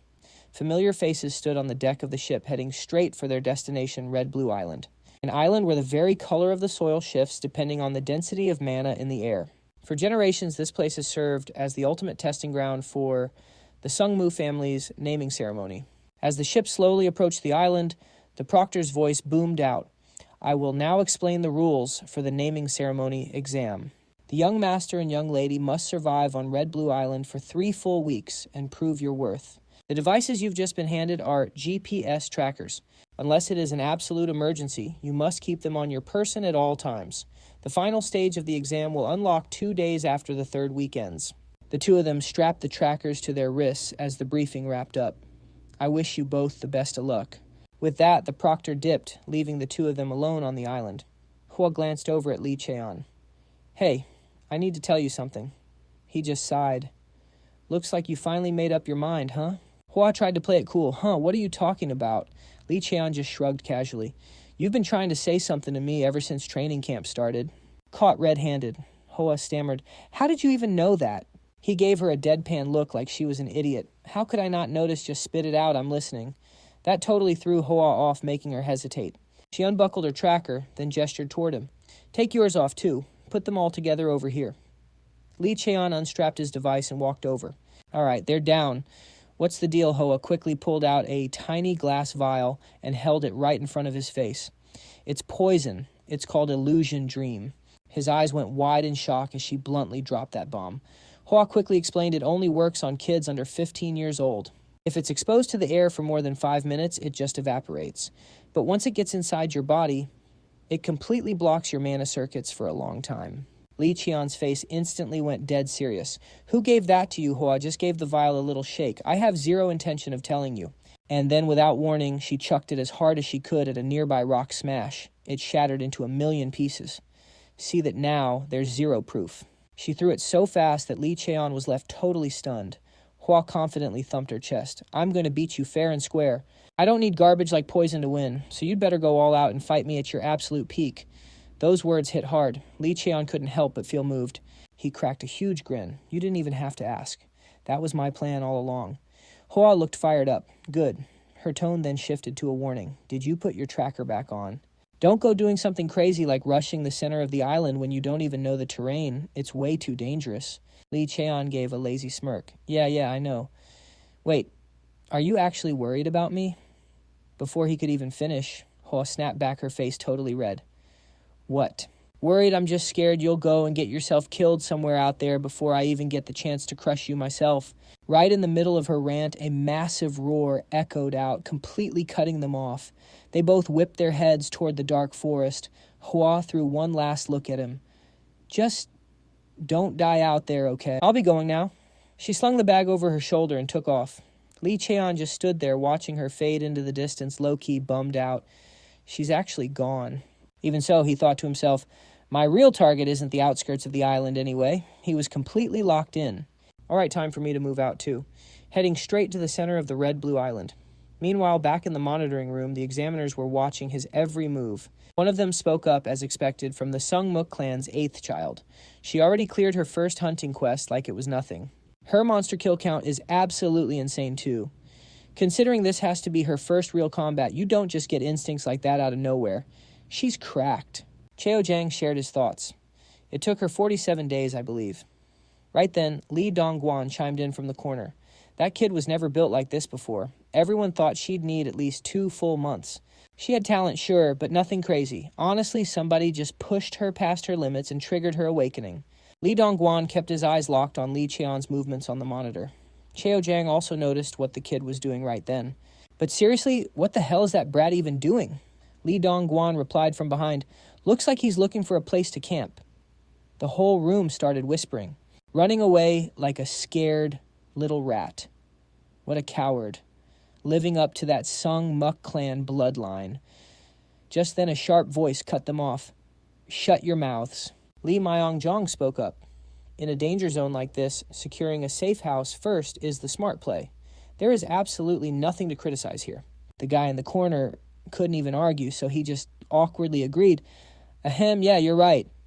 The guy next to him just nervously laughed along. I guess we've just been watching the 8th kid too much, so our standards are through the roof now. Cheo Jiang stared at the screen and suddenly dropped a truth bomb. In the Sungmu Clan, being completely average is basically a crime. He stroked his beard with a light smirk. Am I wrong? The whole room echoed back. Facts. Now that you mention it, that's totally true. Someone with the Sungmu Clan bloodline acting like a total NPC, that's just a joke. Li Myongjong sat there clenching his fists as he thought to himself, looking down on and trashing a kid just because of his background. Since when did our clan become so toxic? Or maybe we've literally always been like this. He looked up at his little brother on the screen. But seriously, what is Li Cheon actually plotting? Heading straight into the center of the red-blue island, Li Myongjong then secretly glanced over to his side. Taehyung was sitting there gritting his teeth and groaning. Tesk, what the hell is this kid even thinking? He felt a bit helpless too. It wasn't just him who was clueless. Li Myongjong sighed deeply. What exactly is your master plan here, Li Cheon? Meanwhile, back on the island, Li Cheon had finally found a cave. This spot works. He started doing some super weird setups, burning a bunch of herbs and completely blocking off the entrance. Back in the monitoring room, the examiners were still watching. His stealth skill actually isn't too bad. But then Cheo Jiang's face dropped in pure shock as he yelled out, Wait, hold up! What is that crazy kid doing? On the screen, Li Cheon was literally taking off his tracking device with his own hands. The examiners gasped, stuttering in disbelief. No way is he seriously... Right then, he covered the device with a pile of leaves and boom, the camera signal completely blacked out. In the room, Li Dongguan let out a low chuckle that quickly turned into a full-blown laugh. He's way too unpredictable, man. The two guys in front of him just face-palmed, totally defeated. Back to Li Cheon. After hiding the tracker, he let out a huge sigh of relief. No need to let anyone else see my face. He channeled mana into the ring on his finger. Now I've got infinite access. Out of nowhere, a sword spawned right in midair. Since I've made it into the red-blue island, I need to farm as much loot as possible. Li Cheon grabbed the short sword with a totally cocky smirk. All right, let's get it. Fast forward, his face was absolutely scrunched up in disgust. Staring down at a boiling pot of liquid that straight up looked like poison, all he could do was sigh. Guess it's done, but damn, it looks horrific. Is this seriously supposed to be mana tea? Anyone looking at that sludge would never guess it was a brewed herbal potion. Where's the mana buff? Li Cheon grimaced while stirring the nasty brew. In my past life, I was so broke I couldn't even afford trash-tier elixirs. I literally had to tag along with gatherers and pharmacists just to scrounge up some. He suddenly remembered his youngest aunt's advice. The red-blue island is literally overflowing with ambient mana. I have to exploit it to boost my own stats. Li Cheon felt helpless. Even my aunt told me so. If I chug this herbal brew, the mana absorption rate will definitely go way up. Li Cheon stared dead at the herbal sludge, his face twisting up as he tried to hype himself up. Ugh. All right, let's do this. As evening slowly fell over the island, the completely empty pot was left rolling on the dirt. That literally tasted like straight from hell, he thought. And with that, his solo grind for the next 3 weeks officially began. Putting the MC's grind on pause for a sec, the scene shifts to day 18 of the naming ceremony. Inside Lee Myong-jong's office, while he was buried in a mountain of paperwork, a familiar voice suddenly called out from the hallway, "Sir, may I come in?" He was a bit caught off guard, but immediately replied with his usual polite tone, "Come in." Given the green light, the guy walked in, making sure to bow respectfully as he apologized. "I'm so sorry for interrupting your work, sir." Lee Myong-jong kept his chill vibe, but completely cut to the chase. "Judging by that look on your face, I'm guessing it's bad news." The guy delivering the report was none other than Yu Kang-hyun, the vice captain of the Blue Sword Squad directly under Lee Myong-jong's command. He threw his fist over his chest in a dead serious salute and reported, "A massive group of drifters seems to have crossed into the northern borders of the kingdom." Without missing a single beat, Lee Dong-guan cut straight to the point. "At first I thought they were just terrorizing the wasteland in the danger zone, but now they are pushing straight south. Just a 2-day march away is one of our clan's magic stone mines." Lee Myong-jong rubbed his chin, looking curious as he thought to himself, "Drifters. Are those criminals just roaming all over the region?" After thinking it over for a sec, he immediately brought it up with Lee Dong-guan. "Those hyenas wouldn't dare step foot into our family's territory for no reason." But Lee Dong-guan disagreed bluntly, telling Lee Myong-jong, "They might look like drifters on the outside, but it could just be a disguise. There's definitely some faction backing them." Lee Myong-jong thought about it and realized he actually had a point. Based on what he knew, he pointed out, "There's also intel that the Nine Dragons stronghold moved their forces to the northern border. The main faction Lee Myong-jong mentioned wasn't some small-time gang, but the massive... Up until now, they've been constantly provoking the Sungmu family by trespassing into their uncharted territories." Lee Myong-jong wasn't sweating it at all. Instead, he calmly thought it through, piecing everything together. "Looks like the intel about father leaving the family got leaked. This must be the absolute perfect chance for hostile factions to strike right at our core." He asked Lee Dong-guan, "Does the family's intelligence division know about this yet?" Lee Dong-guan quickly replied, "Thanks to you ordering surveillance ahead of time, we caught on way faster than the family's intel." Lee Myong-jong had heard enough without missing a beat. He stood up and laid out their next move. "First off, let's team up with the intelligence division to dig deeper into this." Once Lee Dong-guan left, Lee Myong-jong was all alone in the room. He subconsciously glanced out the window, his gut telling him that something was off. He grimly thought to himself, "Man, I really hope I'm just being paranoid." In a flash, the scene cut to a dense wild forest right under the full moon. Illuminating the woods, a mysterious ring of ancient runes started glowing, letting out this terrifying pulsing sound. It was a massive red flag that something bad was about to go down. Seconds later, the light from the rune ring completely blew up and a spatial rift ripped open right out of nowhere, completely shattering the dead silence of the forest. Stepping right out of the rift, a monk's staff, rattling with its signature iron rings, came into view, followed by a mysterious dude rocking a super creepy smile. Under the blinding moonlight, the silhouette of a sorcerer slowly stepped into the light. He casually monologued to the moon, "Are 2 nights really enough to off an illegitimate kid?" Fast forward to the next morning at Shichthan Island, the family's territory where Lee Cheon was going through some absolute hellish training. In the middle of that super eerie forest, the sound of a crazy man versus monster brawl kept echoing out. Getting closer, it was straight up a war zone. Lee Cheon's opponent was a rank 7 dragon-type monster named Draco. Staring it down, Lee Cheon looked pretty gassed. Looks like they'd been going at it for a while. Not giving him a single second to breathe, the monster reared its head back, charging up a massive breath of fire in its throat for the next attack. The second it was fully charged, it blasted a giant wave of fire straight at Lee Cheon. Staring down that massive pillar of flames rushing right at him, he didn't panic at all, just totally locked in and watched it carefully. Right as the flames were about to hit his face, Lee Cheon instantly tilted his body and cleanly dodged the attack. Exploiting the dragon's cooldown, he dashed right in, fully charging his blade with energy at the same time. Once he closed the gap, Lee Cheon launched himself into the air, diving straight at the dragon. A split second later, he put everything he had into a massive swing to land the finishing blow. Boom! A deafening explosion ripped through the air along with a flash of lightning. Lee Cheon's sword was buried deep inside the dragon's skull.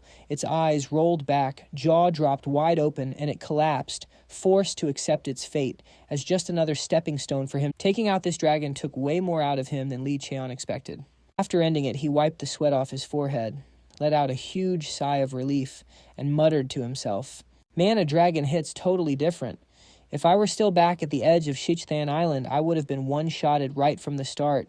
Standing over the dragon's massive corpse, he thought it literally took me 18 days just to make it into the center of Shichthan Island, the dragon's turf. But staying here too long is just a massive waste of time. With that, Li Cheon shifted his gaze deeper into the center of the island. I came all the way out here for a completely different reason, but the universe wasn't letting him rest. Subtle tremors through the ground tipped Li Cheon off that something was going down nearby. He instantly went on high alert, letting out an annoyed groan. Bro again. His stamina was still tanked from the dragon fight, so staying hidden and scouting the enemies was definitely the smartest play right now. It didn't take long for him to figure out what was up. Peeking through the bushes, Li Cheon watched a whole mob of rank 8 monsters Iman lizard men gathering together. Thinking back on it, he muttered to himself, I did actually run into lizard men earlier while exploring the island. It's been weird since yesterday. They're supposed to stick to the outer zones, so why are they spawning right in the center? But when I attacked them, they just bolted without even trying to fight back. After running it through his head, Li Cheon realized low-rank lizardmen don't exactly have high IQs. They must be under the influence of something else. To test his theory, he didn't even hesitate. He drew his sword and rushed straight into the mob.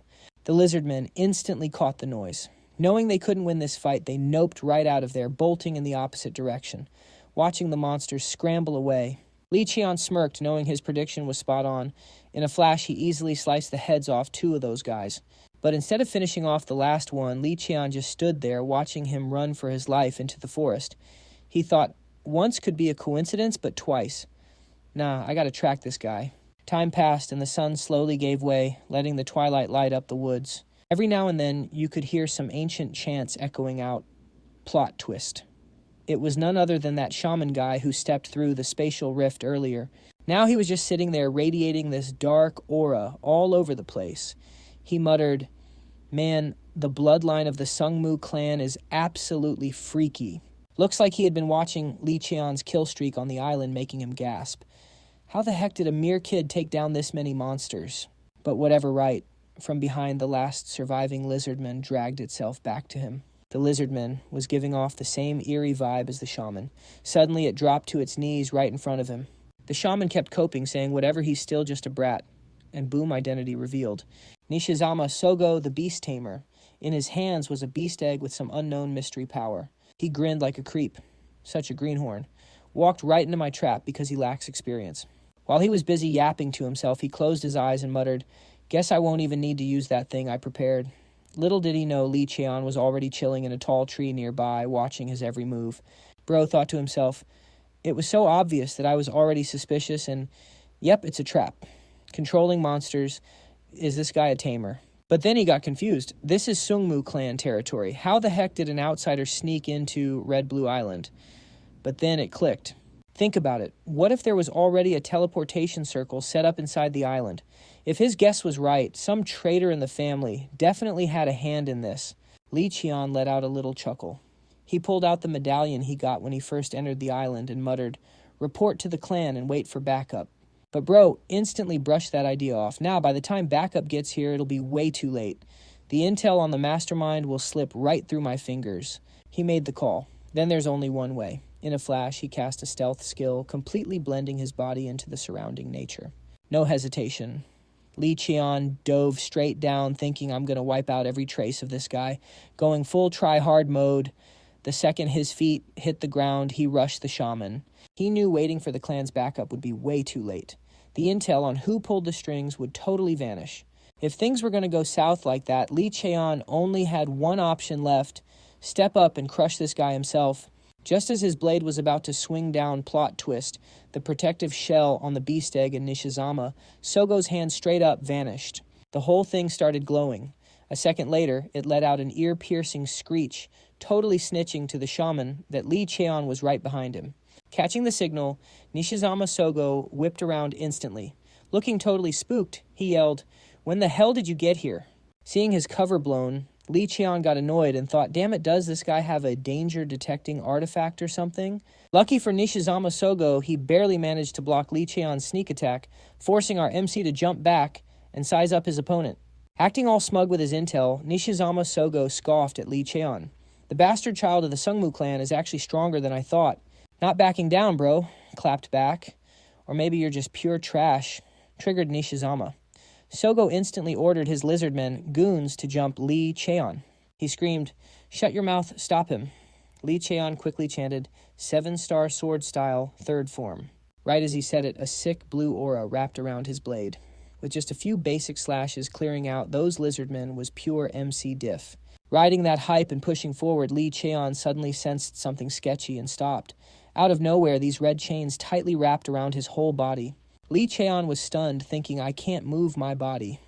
From a distance, Nishizama. Sogo laughed his lungs out, flashing hand signs and mocking, "You just walked right into my trap, kid." He started monologuing.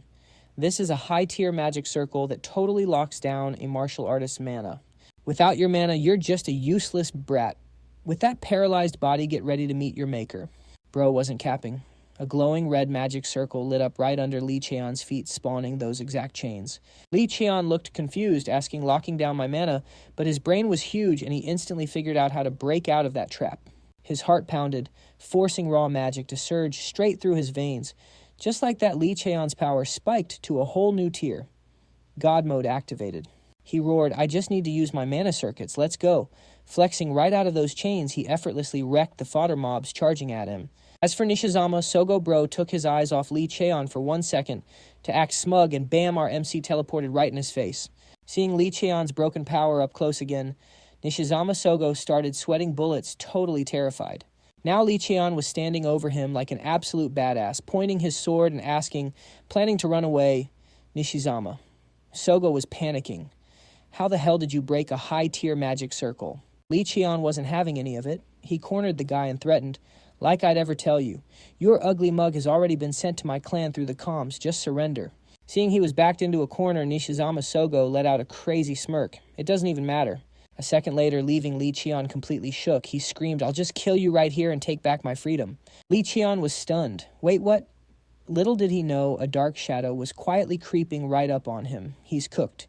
Still asking questions, "What do you mean?" Before he could even finish, a massive foot swung straight into Lee Cheon, launching him away at breakneck speed. In a split second, he crashed hard into a massive tree. The sheer force of that hit was so broken the tree was practically wrecked. Looking back at that massive figure, Lee Cheon vaguely recognized it. He thought to himself, "No way, don't tell me." Getting a closer look, there was zero doubt. A gigantic ancient turtle had just attacked him. Demon Hand Mountain, the absolute boss ruling over this territory. Forcing himself to stay calm, Lee Cheon pieced it all together. A rank 3 nightmare-class monster. How the hell is a trash tamer like him controlling Demon Hand Mountain? Nishizama Sogo seemed to read his mind and quickly sneered, "Pretty sharp, aren't you? Even if the taming isn't fully complete, the command to kill you will still be executed flawlessly." Saying that, he reached into his robes, giving a mocking look of pity. "Stop your struggling, it's over." A second later, he pulled out several hastily drawn talismans covered in mysterious runes. He tossed them into the air and barked, "Accept your fate and just die quietly." At the same time, Lee Cheon desperately tried to keep his cool and analyze the situation. He told himself, "Stay calm. If he hasn't fully controlled Demon Hand Mountain yet, I just need to take down the tamer, and it's a wrap." He pulled out an elixir he had been hiding for ages, thinking, "This is the only way to force an opening against that monster. I never thought the day would actually come where I'd have to use this." It was the burst pill, a completely banned substance because the backlash absolutely wrecks you compared to the mana you get. Without hesitating, he tossed the pill right into his mouth. The moment he absorbed it, all the mana circuits inside Lee Cheon's body lit up glowing brighter than ever before. To push the limits even further, he thought to himself, "Just one more thing." The ring on his finger began to shine. A surge of magic completely wrapped around his sword. This was the secret skill she warned him to only use in life or death situations. Knowing this was his last chance, he activated the secret skill, Heaven-Defying Art. His power absolutely skyrocketed. In the blink of an eye, Lee Cheon practically teleported from his spot, charging straight at the massive monster and unleashing after landing heavily on the ground.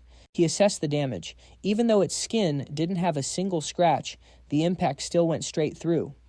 This pumped him up, thinking, "With this power, I'm gonna wreck it." Refusing to back down, Demon Hand Mountain started charging a massive ball of energy in its mouth, getting ready to completely obliterate him. Using his system knowledge, Lee Cheon immediately recognized Demon Hand Mountain's roar. Hit by the sheer force of the shockwave, he panicked. I can't move. The mana field is pinning me down. In that desperate life or death moment, a surge of dark energy erupted straight from his heart, throwing up a pitch-black shield that completely covered his body. Spotting the crucial opening, Cheon seized the moment and dashed forward. Right then and there, he poured everything he had into activating Void Dust Eclipse. Demon Slash! He swung his blade, landing a brutally heavy strike right on the ancient turtle's neck. The sheer force of the hit made its fully charged blast deflect and shoot straight up into the sky. But Cheon also took massive backlash, spitting out fresh blood and collapsing to his knees. Still, he kept his guard all the way up, thinking, I have zero time to waste. The combined backlash from the burst pill and the heaven-defying art is going to leave me paralyzed for way too long. Doing the math in his head, he only had about 10 seconds left before his body completely shut down. Every single second counted. He thought, since Demon Hand Mountain the situation was absolutely critical and time was definitely not on Cheon's side. He frantically searched for Nishizama Sogo while counting down the seconds. Suddenly, like catching a literal lifeline, a mysterious glowing red thread appeared out of nowhere. Intrigued, Cheon followed the thread, sprinting straight to exactly where Nishizama Sogo was hiding. Spotting him, Nishizama Sogo absolutely lost it and screamed, "What the hell? How is this possible?" Without hesitating, Cheon lunged and thrust his sword right at him, thinking, damn it, it's not enough. Just a little bit more. If only my reach was just a tiny bit longer. Right as that thought crossed his mind, the spiritual energy wrapping around his blade materialized into a second extended sword. Luckily, the blade managed to slash right through Nishizama Sogo, leaving him critically injured. As the drug's side effects kicked in, everything started blurring together for Cheon. Clinging to his last shred of consciousness, he told himself, first I have to keep my footing. If I pass out now, I'm completely cooked. If I use the heaven-defying art, I absolutely have to drink this. He pulled out a small vial of nectar. The second he drank it, his mind went completely out of control. Right at the very end, he barely managed to gasp out, I have to completely crush him. Who knows how much time passed, but Cheon finally started to groggily wake up. Dark energy was still swirling all around him. Half awake and half asleep, everything around him was just blindingly white. He asked himself, where the hell am I? What happened to that tamer and demon hand mountain? Suddenly his body felt like it was being crushed by insane pressure, making him scream out in pure agony. Cheon clenched his fist, desperately trying to fight off the feeling that his body was literally about to shatter. Out of nowhere, a giant blue eye floating in midair let out a disappointed sigh. So it finally came to this, huh? Those powers are way too dangerous for a mere human vessel to absorb. How can both of them even exist inside a single entity? Honestly, I was hoping you wouldn't wake up. Might as well feed it right now.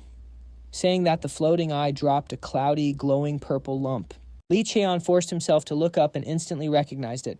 It was the purple cloud crystal, shaped just like a purple honeycomb. The eye muttered casually, "This isn't for you. It's the thing inside you that needs to eat this. The era has already shifted. Get stronger, human child. Don't let yourself get swallowed alive by this new age." In his hazy state, the silhouette of the ancient turtle flashed by for a split second before fading out. Scene change. Hoa poked her head over, looking at Cheon, and asked, "Oh, you're finally awake." Still totally out of it, he just mumbled her name, which instantly made her blood boil. "You little punk. You seriously got the nerve to just use my first name. Look, I'll let it slide this once since you're obviously hurting, but seriously, how's your body holding up?" Cheon focused on stabilizing his body. His bones and muscles were completely wrecked, but his mana, it was skyrocketing like crazy. Did I actually absorb the Violet River Azure Stone, he thought. He gave her the rundown. A few mana circuits were snapped, and his internal organs were a bit scrambled. Just some torn skin, muscles, and bones. Nothing too serious. Hua freaked out. "What? How is that not serious?" Cheon felt pretty guilty. That Violet River Azure Stone was exactly what Hua came for. An OP elixir that buffs physical strength, boosts mana, and grants immunity to poison and curses. It was the one thing she was dead set on getting at Crimson Azure Island, so he definitely felt bad about it. He shot up and asked, "Wait, why are you even here?" Suddenly a voice called out from afar, "Little brother." It was Li Mayong-jong sprinting over, looking panicked. He quickly asked, "Are you okay? Let me heal you with mana first. I brought potions too." Cheon awkwardly declined. Thanks, bro, but I don't need the mana healing. I'll take the potion, though. He frowned in worry, watching Li Cheon chug a mouthful, then turned to Hua. Hua, could you step out for a sec? She took the hint. Yeah, I got it. Li Myong-jong looked grim. If you had died, I would have wiped every beast tamer organization off the face of the earth, no matter how powerful they are. Li Cheon gave an awkward laugh. Well, that's definitely reassuring. He got serious. As someone from the Sungmu Clan, what you did was the peak example of a martial artist. But as your older brother, I can't look at it that way. That was reckless. Li Cheon rubbed his head sheepishly. I didn't expect the Demon Beast Mountain to show up. Sorry, bro. If I knew it was there, I definitely would have waited. Li Myong-jong let out a helpless sigh.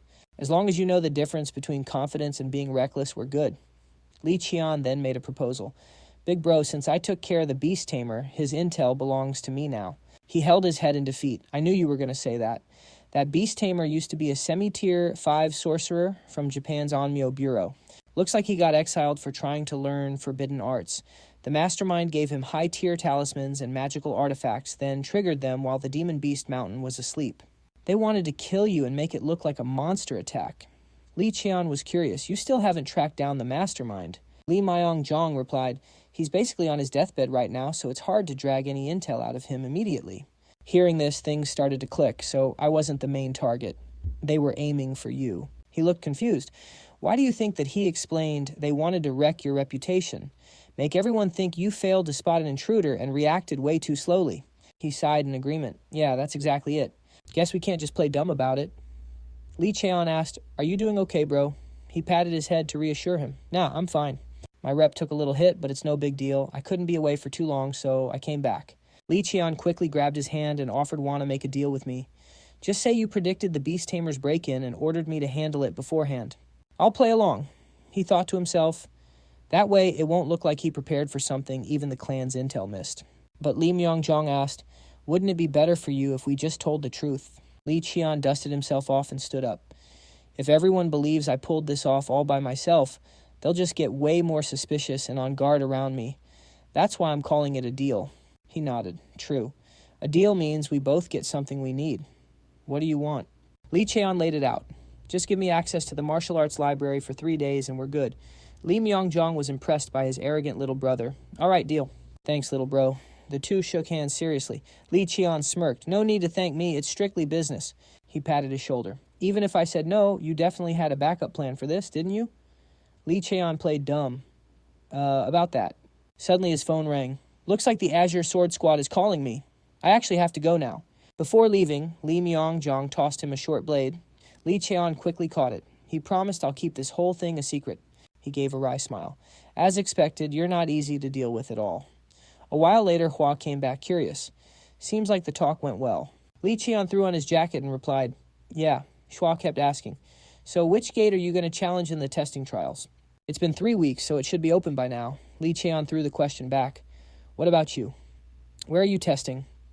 She started getting annoyed. Hey, I asked first. He was totally unfazed. If you want to know, answer me first. Hua puffed out her chest proudly. Where am I testing? Where else but the hardest one, the Gate of Obsession? And you, he replied, the Gate of Conflict. Hua was stunned. Does that place even exist? Don't tell me that's one of the testing gates on the outskirts, Li Cheon answered nonchalantly. Yeah, it's on the outskirts. She got mad again. How disappointing. Guess I was totally wrong about you. You're seriously choosing an outer gate. Then we have nothing left to talk about.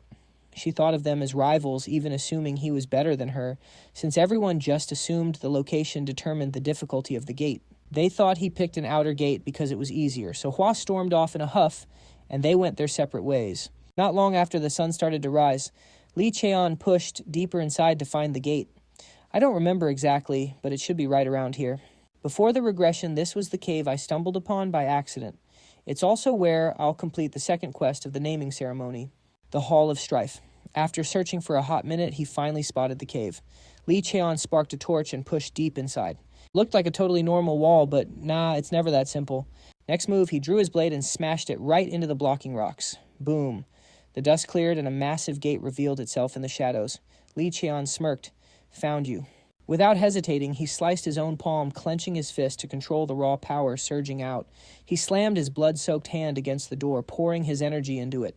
Instantly, the massive doors groaned open. Inside, a massive pitch-black vault giving off major creepy vibes, and right dead in the center, a sealed sword sat there like an absolute boss. Li Cheon stood tall, scanning the area before walking straight up to the blade. He let his last drops of blood drip into the basin below. I, a descendant of the Sungmu Clan, request to face the trial of our ancestors. Please grant me this test. A crazy surge of energy erupted, completely swallowing the massive vault. The rule of the trial was simple. There was only one quest. Defeat yourself. Unlimited tries. But plot twist, you literally cannot leave until you win. Quitting isn't an option. Li Cheon drew his sword. Challenge accepted. He dashed forward in a flash, but that clone's blade way faster. Less than a second later, Li Cheon's head was literally flying. He didn't even process it. Round one over. Absolute wipeout. A second later, he respawned. He shot up, clutching his throat, panicking. Bro, my head definitely just got chopped off. Oh, right, this is just an illusion inside the trial. I can't actually die here, but damn, that felt way too real. Absolutely terrifying. Any normal person would lose their mind from this. Li Cheon quickly stood up, wiping the dirt off his face, staring dead at the clone. Wait, am I really capable of moving like that? The trial's illusion is letting me use my raw power completely perfectly. He picked up his sword, staring at his palms. Right now, I'm not even close to maxing out my true potential. If I was fully tapped in, I totally would have blocked that strike. He got into his stance for round 2, but nope. Attempt number 3. Stabbed straight through the gut. Wasted. Attempt number 5. Blocked the sword, but got his neck snapped immediately after. Attempt number 10 sent to the afterlife again. Then 13, 18, 23. After getting sent to the Shadow Realm way too many times, Li Cheon was finally holding his ground in a one-on-one without getting completely wrecked. It was still too much. He couldn't land a clean hit on the clone, forcing him to fall back. His stamina was dropping fast, but somewhere around attempt 75 or 80, Li Cheon finally cracked the code to his own. He grinned like an absolute madman. My biggest flex is my freedom, total adaptability, an utterly unpredictable combat style. He swapped his weapon for a spear. The clone instantly copied him. Li Cheon went all in, charging forward like he had nothing to lose. Attack and defend at the exact same time. The fierce clash continued. Slowly, his movements perfectly mirrored the clone's. It was a brutal slugfest, neither side backing down. But wait, the clone was starting to lose ground. For the first time ever, Li Cheon made it step back. The clone swapped weapons again, rushing in for another strike. A spear lunged straight for his ribs, but Li Cheon just sneered. Dumbass. He raised his sword high, rocking straight-up villain energy. I left that opening on purpose, you idiot. He unleashed Demon Slash, carving a massive gash through his opponent, shattering the clone into pixel dust. But instead of looking mad, it flashed an eerie, twisted smile right before it faded away. Li Cheon thought to himself, once you clear the Sungmu Clan's bloodline trial, your hidden awakening gets unlocked. In my past life, my ability was just the most basic, trash-tier enhancement skill. But this time, suddenly a blinding golden aura flared up right in front of him. Li Cheon stared in awe. He immediately recognized exactly where this insane power was coming from. Meanwhile, the tension outside was peaking. Taehyung let out a heavy sigh, pacing around. I really thought that annoying brat would actually behave for once. Everyone else's naming ceremony went completely fine, but him absolute menace causing chaos everywhere. Suddenly someone shouted, "The mana density. It's shifting." Taehyung's jaw dropped. Li Cheon walked out of the massive doors looking like an absolute boss before immediately stumbling and face-planting into the dirt. Taehyung panicked, sprinting over. Li Cheon, kid, are you okay? Wake up. Li Cheon's dry, cracked lips barely moved. Water. I'm literally starving. And with that, he passed out cold. Taehyung just stared at him, absolutely speechless. He was so mad he was literally vibrating. His scream echoed into the sky. You little punk. Cut to the Sungmu Clan estate. Gahwa was absolutely bawling her eyes out. Young master, do you have any idea how worried sick I was? First the Beast Tamers, then the Ghost Hand Mountain, and now the Ancestors' Grand Trial. She hugged him in a death grip. Li Cheon awkwardly patted her. Nanny, I'm literally covered in dirt right now. I've been roughing it outside for almost a month. Gahwa sniffled. I was totally planning to yell at you for hours, but welcome back, young master. She pinched his cheek. Li Cheon just smiled. Thanks. She quickly wiped her tears, flashing a warm smile. I've drawn you a hot bath. Wash up and I'll have a massive feast waiting for you. Li Cheon headed to the bathroom, grabbing a towel, but paused. Oh, hey, Nanny. What about my aunt? I honestly thought she'd be the first one to rush over here. Gahwa hesitated. Well, Lee Cheon turned his head completely confused. Scene shifts. Yonghua beamed a radiant smile the second she saw him. There's my favorite nephew. Lee Cheon let out a helpless sigh. Auntie, what on earth did you do? She just laughed it off, rambling away. Sorry. But hey, as long as you're safe and sound, that's all that matters. Seriously, though, what exactly did you do to make... You haven't even fully absorbed the energy in your body yet. Sit down quick, I'll help you channel it. Before she could even finish, Lee Cheon cut her off. Auntie. Gyeonghwa just gave a sheepish smile. It's fine, it's totally fine. Lee Cheon honestly couldn't believe his aunt went to such insane lengths just for him. The whole reason Gyeonghwa was locked up in here, she totally wrecked the control room, throwing a massive fit at the elders and his oldest brother. Blinded by rage, she had stormed in, screaming. It was you guys, wasn't it? You pulled your disgusting little tricks again, just like always. Back in the present, Gyeonghwa looked pretty guilty. She unconsciously fiddled with her fingers, keeping her head down. I'm so sorry, my sweet boy. I thought they did something messed up to you, and I completely lost it. I was just so furious. Gyeonghwa fidgeted awkwardly her actions, speaking louder than words. Just the thought of never seeing you again, it literally choked me up. Lee Cheon thought to himself, to be completely honest, I never fully trusted her before, but since when? Did I start seeing her as real family? He let out a soft sigh, letting it go. All right, fine. I guess I'll accept it now.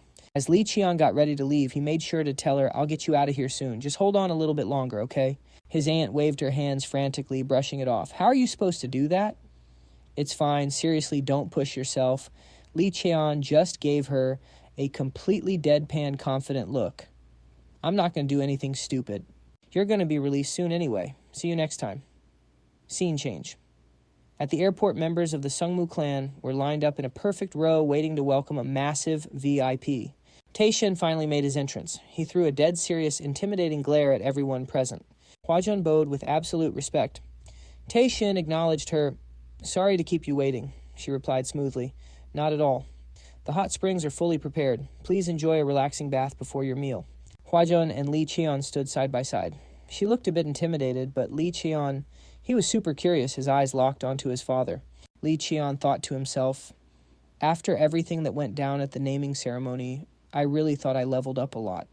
But just how massive is the gap between me and my father? I still can't even measure it. In that split second of thought, their eyes locked. Cheon quickly turned his head and spoke, I've always said those who don't know how to fight are useless to this clan. He turned back to glare right at Lee Cheon again. But out of everyone here, there's only one child who actually carries the burning desire to defeat me. Lee Cheon flinched, low-key panicking inside. The crowd instantly started whispering, wondering who he was talking about. Lee Cheon let out a helpless sigh. I tried so hard to hide my killing intent, and he still read me like an open book. A few hours later, at the Sungmu Clan's massive banquet hall, Lee Cheon stood in a corner, just taking in the scene. He thought to himself, since this is such a rare event, the scale of this party is way more insane than any regular naming ceremony. He glanced at the guy on his left. That dude is the youngest Magic Tower Master in history. And over on the other side, the director of the Onmu Bureau... vice director now. Suddenly, someone approached Lee Cheon. Excuse me, young master. Butler Choi gave a deep, careful bow. The clan head is summoning you. Lee Cheon stepped away from his spot. My father. Yes, sir. Right this way, please. The butler replied.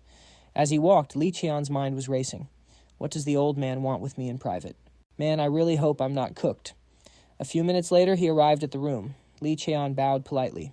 You called for me, father. Met with dead silence, he looked up.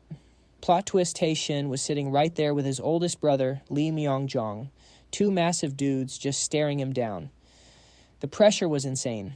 Lee Cheon quickly dropped his gaze back to the floor. Tae-shin broke the silence. I assume you already know why I called you here. I want to hear all about the little incident during the naming ceremony. According to Lee Myong-jong, you sniffed out an outsider and ordered his capture. This whole thing was your master plan, wasn't it? Hearing that Lee Cheon started sweating bullets, just as he thought his dad already knew everything, it was over. With absolutely zero way out, he answered clearly. Yes, that's correct. I was the one who proposed a deal to eldest brother. My condition was 3 days of full access to the Grand Library. And in exchange, I'd help him dodge the massive PR disaster from this incident. Tae-shin looked weirdly satisfied. Taking your actual merits in this situation into account, I will overlook the fact that you filed a fake report. Then his tone dropped into an icy warning. But pull a stunt like this again, and there won't be a next time. Lee Cheon, thoroughly terrified, replied, "Yes, sir. I understand."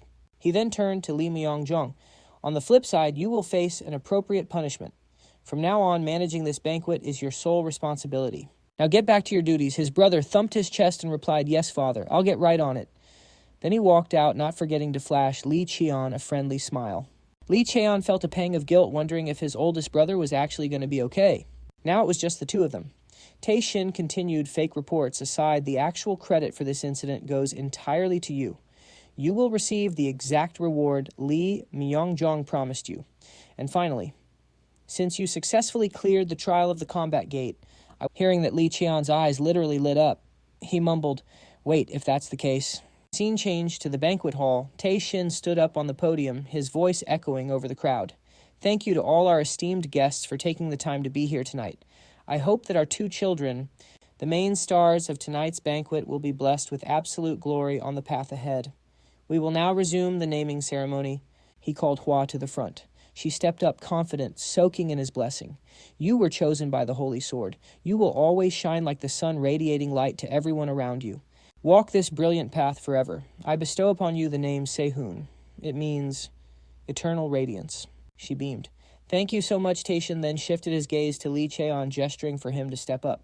Lee Cheon scanned the room, thinking to himself, "Their reactions are exactly like the iron selection ceremony. But whatever, I literally could not care less." Tae-shin praised him. "You are tough, sharp, yet you bend without breaking. Like a master blacksmith gathering iron from the four corners of the world to forge a single unbreakable blade, you have forged yourself. Words can barely describe you." Suddenly he snapped his fingers. A massive scroll rolled down. Tae-shin's voice boomed, "Therefore, I name you Cheol, Iron." Lee Cheon stared at the calligraphy. "In my past life, I was given this name to live tough as steel. But now the meaning has changed. I am not stopping until I reach the absolute peak of Sungmu Clan." He placed a hand over his chest, bowing. "Thank you." Scene cut. Inside the Sungmu Clan disciplinary confinement room, a faint ray of sunlight peeked through. Gi Hong-hwa tossed her hair, groaning in frustration. Her wrists were locked in heavy iron chains. She grabbed the metal bars, literally pulling her hair out as she screamed. She banged her head against the bars, wailing, "Let me out. It's so stuffy in here, I'm losing my mind. I didn't even get to see my little guy's naming ceremony." Her ear-piercing shrieks echoed down the hall. "He said he'd get me out. What's taking so long?" Outside, the two guards exchanged desperate looks, internally screaming, "Somebody save us." Ring the desk phone went off. Hwa was still throwing her tantrum when a guard unlocked her cell. "You're free to go." She paused, literally chewing on her own dress. "Wait, huh?" The guard sighed. "Your disciplinary actions will be announced later, but for now, you're cleared to leave confinement."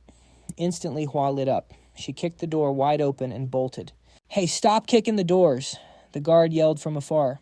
Suddenly, a voice called out from behind, "Hold on, wait up!" She froze in her tracks and spun around. There he was, Lee Cheon leaning casually against the doorframe. She squealed, "My boy." Her jaw dropped. "No, wait, did you actually get me out?" Lee Cheon gave a smug little smile. "Yep, sure did." She was still mind-blown, but how... Lee Cheon held up a piece of paper. She grabbed it, totally confused. What's this?" Lee Cheon smirked. "You owe me one." Hwa squinted, reading the document aloud. Gi Hong-hwa is hereby promoted to the rank of Elder and officially appointed as the Master of Young Lord Lee Cheon. She shrieked, "Your master." Lee Cheon broke into a massive grin and bowed. "I look forward to your guidance from now on, Master." Scene change. Lee Cheon was adjusting his academy uniform. His nanny Gawa stood nearby. "So it starts today, right?" He replied calmly. "Yeah, this is where the real game begins." Gawa sniffled, her eyes welling up with tears as she hugged his luggage. She couldn't believe her little lord was already 13 years old. Lee Cheon stepped out, grabbing his bags with a smile. "I'm heading out." Standing before the massive academy gates, he took a deep breath. Finally, "My freshman arc officially begins." The martial arts arena was packed and buzzing with energy. Rows and rows of students stood in matching blue uniforms, with whispers echoing through the crowd. "Yo, isn't that the illegitimate kid? Yeah, the ninth son, Cheon." I heard he caused a massive scene at the iron selection and the naming ceremony. The gossiping continued. Bro probably just got carried by pure luck. Still, for an illegitimate kid to pull off those stats at the naming ceremony, luck or not, that's wild. Right, honestly, I kind of want to see what he can do. Lee Cheon stood there deadpan. Illegitimate this, illegitimate that. Give it a rest, you're giving me a headache. Suddenly gasps erupted nearby, making him turn his head. Whoa, it's the 8th young miss. She's a direct descendant, all right. Her aura is just broken. With striking raven black hair and piercing golden eyes, 13-year-old Lee Se-hyun made her entrance. Lee Cheon muttered under his breath, wow, noticeable MC diff in their reactions. Suddenly he noticed Lee Se-hyun marching straight toward him. She spotted him and casually waved. Hey, kid. He gave her a side eye. Yeah, long time no see. Se-hyun nervously rubbed the back of her neck. Hey, you aren't holding a grudge about what happened at the naming ceremony, are you? He blinked, genuinely confused. What about it? She winced, remembering the scene. You know, when I said I was disappointed in you, Lee Cheon finally connected the dots. Ah, right. Growing up really turns these direct line kids cold-blooded. He let out a tired sigh. Let it. Se-hyun's face instantly lit up with a huge smile. Really? Yes, really. She let out a breath of relief. Oh, thank God. You can be kind of petty, you know. His expression instantly darkened. Care to explain exactly how I'm petty? Se-hyun quickly dodged the question. Anyway, I heard you're training under our youngest aunt now, and that you got access to the Grand Library. He was just about to answer when a booming voice echoed across the field. Attention. The instructors, all wearing gold uniforms, lined up perfectly on the main stage. The head instructor stood in the center, hands clasped behind his back. We will now begin the class placements. When your name is called, form a line in front of your assigned instructor. The crowd immediately broke into anxious chatter. Oh, God, what do we do? I'm stressing out. If I get put in a trash class, I'm literally cooked. Lee Cheon sighed. Honestly, fair reaction. The academy training lasts for 3 whole years, so your starting class dictates everything. There are 5 classes per year. The more OP you are, the higher the class you get placed into. The instructor started handing out the placement slips. Young Miss Lee Se-hyun. Class 1. Congratulations. Se-hyun grabbed her slip with a huge grin. Thank you. Lee Cheon watched, thinking to himself. Lee Se-hyun got into Class 1 exactly as expected. Then they called his name. Young Master Lee Cheon. The instructor handed over his class assignment. Right here. He casually took the paper, immediately noticing the instructor's blatant look of disgust. Reading it, he just let out a scoff. He knew they'd pull something like this, but man, they weren't even trying to hide it. Class 5, also known as the absolute trash dump, the dumping ground for holdbacks and dropouts. Class placements for the main branch were supposed to be based on the naming ceremony, but the evaluation board was completely controlled by the elders. They totally thought they were screwing him over, but honestly, this was way better, less hassle for him. His thoughts were cut off by a voice. Young Master Lee Cheon Class 5 is this way. He turned on his heel. Got it, I'm heading there now. Suddenly he felt eyes on him. Lee Se-hyun was glaring daggers at his back, leaving him super confused. Looking at her absolutely furious face, her thoughts were basically written on her forehead. What the hell are you doing? Aren't you going to protest right now? He read her like a book. One look at that face and I know if I don't do something, that brat's going to snap and do it for me. Even though I'm totally fine with this. He just waved her off and kept walking. As he was lost in thought, someone next to him started whining. Damn it. Class 5. Am I even going to be able to graduate? What the hell do I tell my dad? There's no way I can be in Class 5. The family's going to roast me alive. Hearing that, Lee Cheon cringed hard. How can a student from the Sungmu Clan have such a trash attitude? Suddenly, someone walked up to him. Hey, you're the youngest young master of the main family, right? Lee Cheon turned to him. Yeah, that's me. The stranger beamed. I knew it. I really wanted to come say hi. I'm Kim Han, the son of a small blacksmith shop, contracted by the Sungmu Clan. It's an honor to be in the same class as you. Hearing the intro, Lee Cheon thought to himself, Kim Han, I have 0 memories of this guy from my past life. But out loud, he just asked, why me, though? Kim Han scratched his head with an awkward laugh. Well, you're pretty famous, young master. I've always looked up to you. Lee Cheon was pretty convinced. He doesn't seem to be lying. He let out a sigh and asked, Kim Han was it. How do you feel about getting dumped in Class 5? Kim Han blinked a bit, caught off guard, but gave a bright smile. I guess my current skills are just at that level. He clenched his fist and thumped his chest, totally fired up. But who knows what the future holds, right? Lee Cheon was actually surprised, cracking a genuine smile. You pass. Kim Han blinked, totally lost. Huh. Right then. Cho In-ha, a 15-year-old student, and two of his buddies chimed in with massive grins. Nice to meet you, rookies. We're counting on you. They kept going in perfect sync, while all the other students stared at them like they were crazy. Let's do our best together.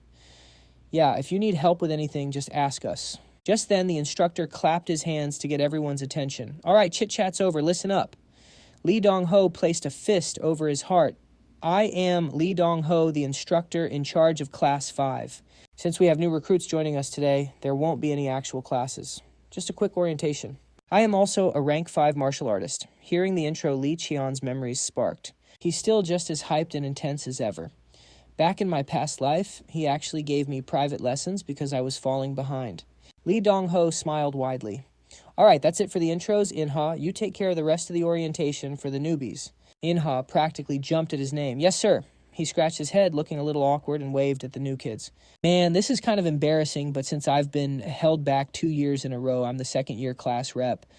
You guys must be tired of standing around, right? Grab a seat if you want. Now it's time to pick our new class rep. The students around him kept goofing off and laughing. Lee Cheon and Kim Han actually paid attention while In-ha kept rambling. Even though they were just students, they'd still be thrown into real combat sometimes. So the class rep was basically the squad captain. Unlike the instructors who only handled the official training schedules, the class rep was pretty much the boss for everything else. A kid with a bowl cut raised his hand. So how do we actually pick the rep? Oh, right, I totally forgot, In-ha explained. I have no idea how the other classes do it, but here we just throw down in a quick sparring match and then take a vote. He clapped his hands together. All right then, let's get this started. Since it's just a friendly spar, absolutely no mana allowed. You'll get to catch your breath between rounds. Lee Cheon's face completely darkened. Are you seriously doing this right now? In-ha looked totally lost. Young Master Lee Cheon, is something wrong? He replied, his voice ice cold. Everything, every single thing you guys are doing and every word coming out of your mouths. He drew a wooden sword, glaring at them. Wake the hell up, this is the Sungmu Clan. If you want to play pretend high school, drop out of the academy and go to some normal school in the safe zone. In-ha frowned hard. Hey, you're going way out of line. We're just trying to keep things peaceful here. Lee Cheon totally ignored him. He walked straight into the arena, slammed his sword into the ground, and sneered. I guess. You losers just don't get it, do you? His eyes were dead serious as he rested both hands on the hilt, dropping the ultimate challenge. Step up, one by one. I'm taking on every single one of you right now. Flash forward. Lee Cheon was panting hard, dripping with sweat. All around him, 3 or 4 students were laid out completely wrecked on the dirt, shaking and begging. Please, we surrender. He was still standing there, leaning on his sword. Down below, In-ha looked up, completely rattled. No way. He couldn't believe it. Just how many guys did he solo Lee Cheon cut right through In-ha's panicked thoughts? Glaring straight at him, he called out his name, dropping a badass declaration. Hurry up and call the next guy. In-ha gulped. This pressure was absolutely insane. He quickly replied, this is the final match. Resting his wooden sword on his shoulder, Lee Cheon asked, is that so? He gave a slight smirk and added, bring it on, Cho In-ha. The duel started. Bam Lee. Cheon knocked In-ha's sword away effortlessly. In-ha was totally caught off guard, thinking, why the hell is he going so hard? A match with 0 rewards, 0 value. It's just a sparring session at the academy. We're not even supposed to be going all out. Right then, Lee Cheon gripped his sword tight, panting heavily, his hands slightly trembling. In-ha gritted his teeth, a realization hitting him hard. No, actually, I know exactly why. He launched a counterattack, but Lee Cheon dodged it flawlessly. It made In-ha realize, I used to be just like him. Wanting to win no matter what. I used to think that compromising was just another way to survive, that accepting reality and growing up was the right thing to do. Lee Cheon's face was locked in pure determination, his mind burning with a single thought. But I want to win so bad it's driving me crazy. At that exact moment, Lee Cheon swung his sword with everything he had, declaring I win. In-ha's sword went flying out of his hand. His face was pure shock, absolutely, utterly stunned as he cried out. Clutching his wrist, he let out a piercing scream and dropped to his knees. Bro was cooked. Panting from exhaustion, Lee Cheon sighed, looking down at him before telling the others, take him to the infirmary. Refusing to take the L, In-ha screamed, it's not over, I'm not done yet. He grabbed his sword and launched a surprise attack at Lee Cheon, but it was instantly blocked. MC Diff is just too real. Lee Cheon was slightly surprised, thinking to himself, a left-handed strike just because his right hand is injured. Looking at Inha's face, he noticed his eyes. They were completely different from before. Not letting the fight drag on, Lee Cheon countered, sending Inha flying back. The guy was completely dumbfounded. He channeled his power into the wooden sword, dashed forward, and delivered a heavy blow right to Inha's gut. Inha cried out in agony, collapsing to the ground, clutching his stomach. Standing tall and unbroken with his sword, Lee Cheon called out to two guys nearby, "Get him out of here." As he walked, he made a powerful declaration. "I've lived every second like an hour and every hour like a year." Standing before the blinding sun, he firmly planted his sword into the ground. Limping slightly, he continued, "But if I don't put my life on the line and fight every single second, in the end I'll lose everything. That's why even just breathing is a fight for me. I fight myself, and I fight everything around me." Looking down at the wrecked trainees he had just completely dismantled, he asked, "Have any of you ever lived like that?" Clenching his fist, his face full of resolve, he roared, "Now that is what you call fighting." A little while later, Instructor Lee Jung-ho walked up next to him while he was still catching his breath. He warned him, "You went way too far. 4 of them have broken bones and 3 have internal injuries." Covered in sweat, Lee Cheon just turned away. If they want to survive in the Sungmu Clan, they at least need to know how to smile through those injuries. Lee Jung-ho frowned, replying, "It's true that those kids all have their own reasons." Lee Cheon's voice grew cold. "Instructor Lee Jung-ho, even the trainees have figured it out. Don't tell me I have to explain this to the instructor too." Those words struck fear into him. His face darkened and he didn't dare to talk back. Lee Cheon walked past him, adding, "People like you are pretty rare in the Sungmu Clan. You're a good guy." He stopped and reminded him, "But they are trainees of the Sungmu Clan. If they go down the wrong path, even if you have to play the villain, you should pull them back. Do your damn job." Hearing that, Lee Jung-ho stayed silent, just clenching his fists. The next day, Lee Cheon was walking lightly, rolling his shoulders, complaining to himself, "My whole body is aching. I definitely pushed it too far yesterday." Lost in thought, he suddenly noticed the trainees he wrecked yesterday.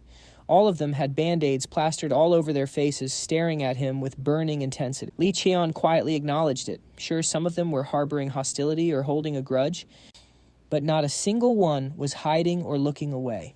If they were still terrified like yesterday, there'd really be no hope for them. But looks like it's not too bad. Whispers broke out as he walked past. "He's here, that piece of trash." Suddenly a voice called out from behind him, "Young master, you're here." Lee Cheon turned around and saw Kim Han, who was also covered in injuries. He asked, "You're here pretty early." Kim Han scratched his head and chuckled. "Yeah, I was worried I put on a pretty pathetic show in front of you yesterday." Lee Cheon replied, "We're still just trainees. Sucking at this is perfectly normal." Kim Han scratched his neck, laughing nervously, but asked with curiosity, "Young master, if you don't mind, can I ask you something?" Lee Cheon raised an eyebrow and crossed his arms. "Sure, ask whatever you want." Standing in the sunlight, Kim Han clenched his fists and asked with pure determination, What do I have to do to become as OP as you?" Lee Cheon pointed at his own head and answered, "Just saying this up front, I'm nowhere near the level to teach anyone. But your eyes are really good, or maybe your intuition is just crazy sharp." That completely threw Kim Han off. "Huh," he continued. "You dodged my attacks 3 times in a row yesterday, didn't you? Take advantage of that. I think you're way better suited for technique rather than raw strength. If you bet your life on leveling up what you already have, one day you'll be built different." It clicked for Kim Han and he bowed his head in thanks. Then a teasing voice echoed from behind. "Yo, young master, you look like absolute trash right now. Look at us. We can't exactly train in this state, can we?" Choi In sighed, totally helpless. "If I called it quits right now, would you even let it slide?" "You're probably going to spout some warrior nonsense and call me a coward, right?" Lee Cheon muttered, brushing past him annoyed. "I just got sick of hearing that trash, so I came out here." He looked at Choi In-ha with a hint of pride, thinking, wow, he actually changed. A moment later, Lee Jung-ho called for a lineup. The instructor spoke up, "All right, 4 on sick leave, 5 missing without a reason, leaving us with a grand total of 11. Lee Jung-ho scanned the cadets. Every single one of them looked absolutely cooked. The vibe was totally different now, all because a true apex predator was in the room. Were the previous batches of cadets ever this stressed out? The instructor continued. Originally today was supposed to be a basic physical test. But looking at your current state, I'm changing the plans. He clenched his fists and yelled with absolute intensity. We are starting the physical test right freaking now. After a brutal, dragged-out session, everyone collapsed on the dirt, gasping for air. Lee Jung-ho announced, "The physical test is officially over. From now on, it's free training under the class rep's command." Lee Cheon let out a heavy sigh. 10 whole hours just for a fitness test. I'm definitely feeling it, but I can't stop now. He glanced at the other cadets dragging their feet. They were all whispering about Lee Jung-ho. Hey, doesn't the instructor seem kind of off today? Another guy chimed in. It's because of that crazy fight yesterday. Half the class got wrecked. If it was the old days, he definitely would have given us a day off. A sharp voice cut through the chatter. Attention, Lee Cheon stood up straight, his voice booming. I'll skip the boring introductions. I'm Lee Cheon, your new class rep. And just like Choi In-ha said yesterday, the class rep calls all the shots. Outside of the instructor's direct orders, my training sessions are going to be absolute hell. Keep up if you can. And if you fall behind, don't expect me to carry your trash weight. Bok Xiong ground his teeth, muttering bitterly, "This arrogant punk." Lee Cheon stepped forward, totally unfazed. "If you got a problem with me, feel free to challenge me. You just need to beat me once. Do that, and I'll hand over the class rep badge right away." He barked his first order. "All right, enough talking. Let's get straight to it. Fight the guy standing right next to you." Now, after watching the cadets duke it out in a brutal brawl, Lee Cheon ran the numbers. In the end, only 6 were left standing. The rest completely gave up halfway. Seeing the absolute state of them, he finally called it.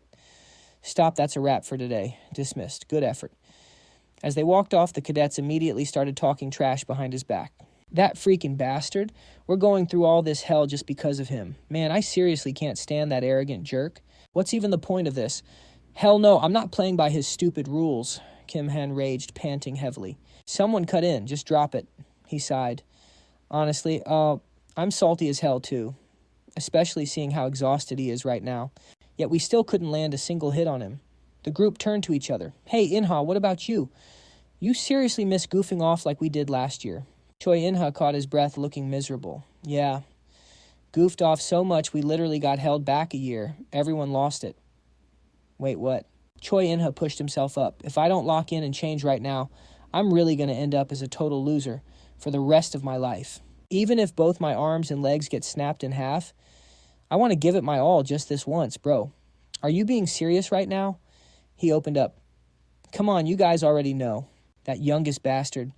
I mean, you guys get what he's trying to do for us, right?" The entire group went dead silent, unable to say a word. Choi In-ha turned his back to them, his voice packed with absolute resolve. "I'm throwing everything I have into the fight this time. This might actually be my very last chance, so wake the hell up, guys. Stop with this pointless rebellion and stop pretending you don't care." Sometime later in the lab, Gyeonghwa was personally training Lee Cheon. "All right, kiddo, try changing its form." He sat cross-legged, focusing hard to visualize a new shape for the flames in his hand. Gyeonghwa suddenly spoke up. "Stop. That's enough for now." The fire in his palm instantly vanished. She stared at the results, grabbing her head in frustration. Failed again. "Every single time you try to forge an aura, the structure just completely collapses." Gyeonghwa started scribbling furiously on her notepad. "I can't believe we hit this roadblock right after you reached 3-star rank." Lee Cheon just sat there staring at her with a helpless expression. Gyeonghwa kept rambling. "Ugh, if only we had some ancient records showing exactly how the old masters manipulated their mana. That would be a game changer." Lee Cheon glanced down at the ring on his finger, lost, and thought, "What about the memories of Limitless? But I still haven't unlocked the next memory sequence. Still, that trip to the Grand Archive gave me way more loot than I expected, especially when that thing got engulfed in dark energy. It terrified the monster hordes, and even the absolute strongest generals of the kingdom got totally wrecked by it. Countless heroes sacrificed themselves to seal it away in the north at the Mountain of 10,000 Demons. The king granted them lands to honor their badass victory, and the heroes accepted his grace. By forging a single blade and naming it Limitless." He clenched his fist tightly. Finding the lore behind Limitless was an absolute massive win. Gyeonghwa looked at him, her eyes shining with hype. "But hey, you actually touched aura and broke through to 3-star rank.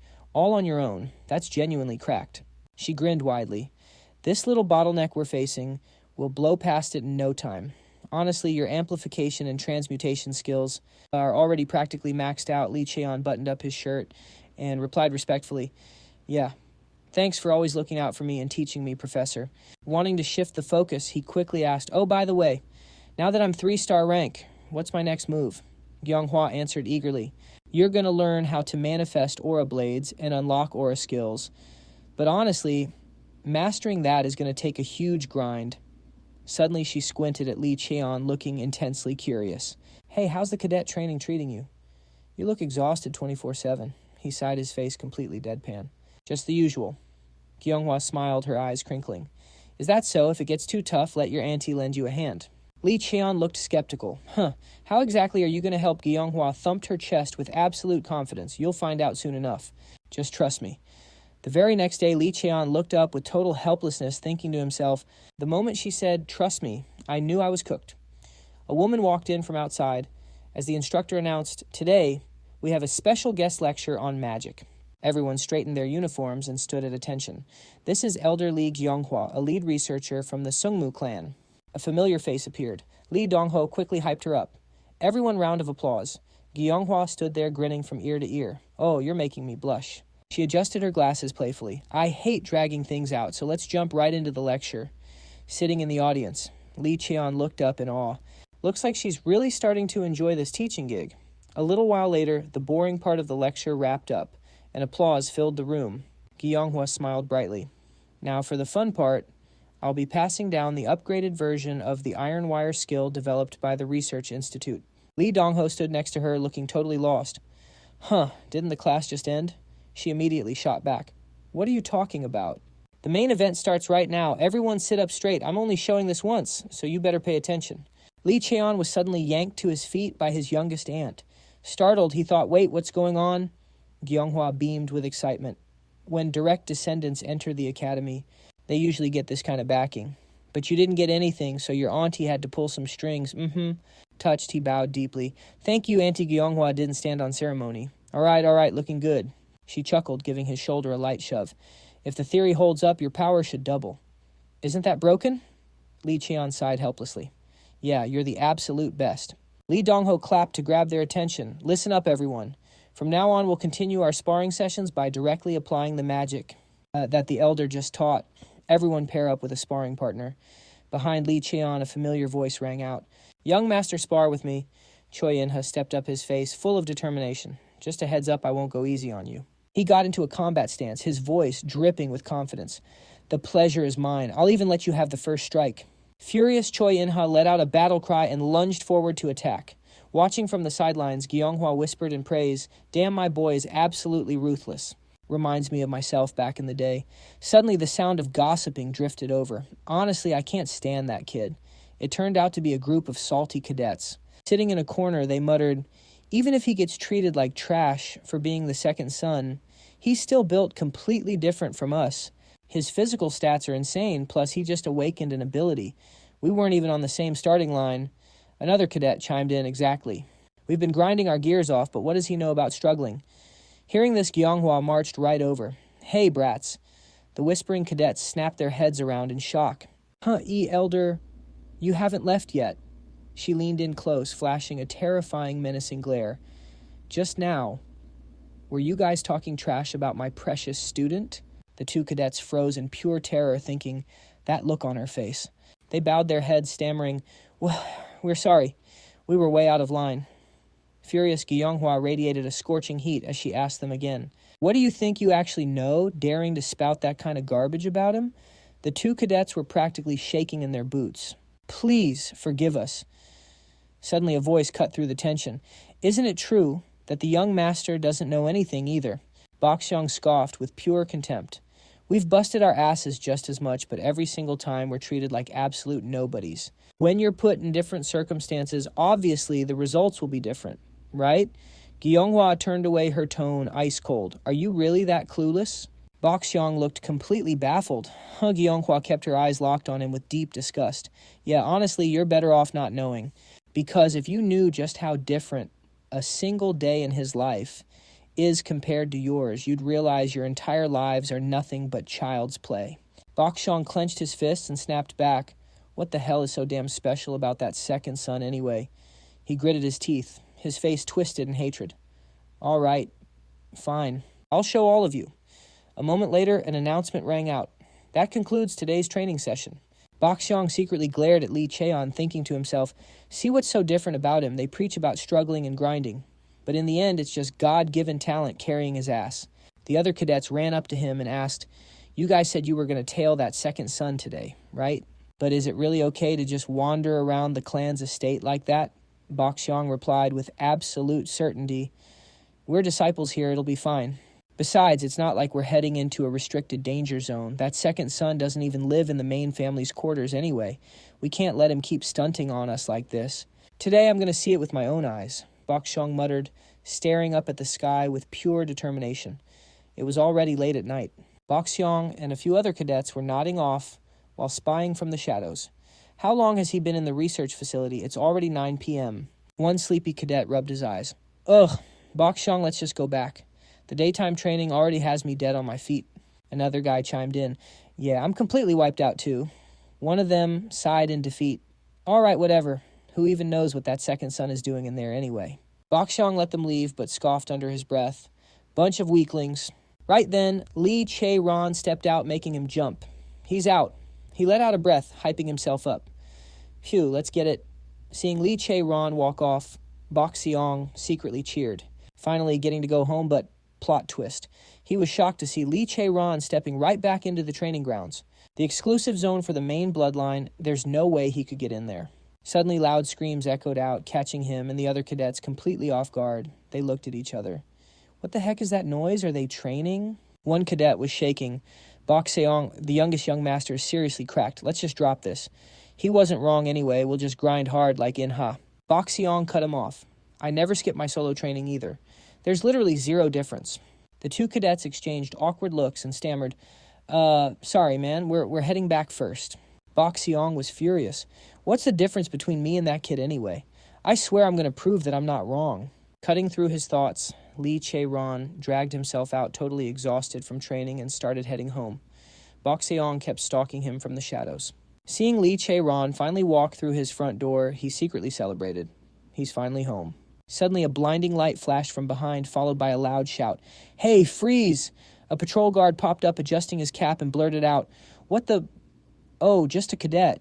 Young Master Lee Che-ron roams around at this hour every single night, but I never expected him to bring a cadet along. No way. Bok Xiong couldn't believe his ears. Every single night he forced an awkward laugh. Well, I just had some stuff to take care of. The guard warned him against the rules to be out right now. Hurry up and head back. Bok Xiong nodded. Got it. He nervously glanced at Lee Che-ron's house and freaked out. The lights were still on, and it was already 2 a.m. His face darkened as he turned away, but he didn't forget to mutter politely, Well, have a good shift then. Bok Xiong dragged his feet heavily, telling himself, I gotta get out of here. The next morning, 5 a.m. at the exclusive training grounds for Class 5. Bok Xiong held his head totally drained, kicking himself. Just as I thought, I stayed out way too late last night. Suddenly he glanced over at a corner and froze. Lee Che-ron was slumped against a stone pillar, looking completely wiped out. Bok Xiong couldn't help but think he's seriously exhausted. Even with the god-tier physique and crazy high mana of the main bloodline, how the hell is a 13-year-old kid supposed to survive on just 3 to 4 hours of sleep a day? And what about me? When I get home, I'm usually just chilling, watching TV or playing games. I mean, yeah, I do my solo training, but I still get my full 8 hours rest up and actually have a life. Shaking off the thought, he walked over. Lee Che-ron tilted his head, confused. What's up? Bok Xiong hesitated for a second. Bro, aren't you tired?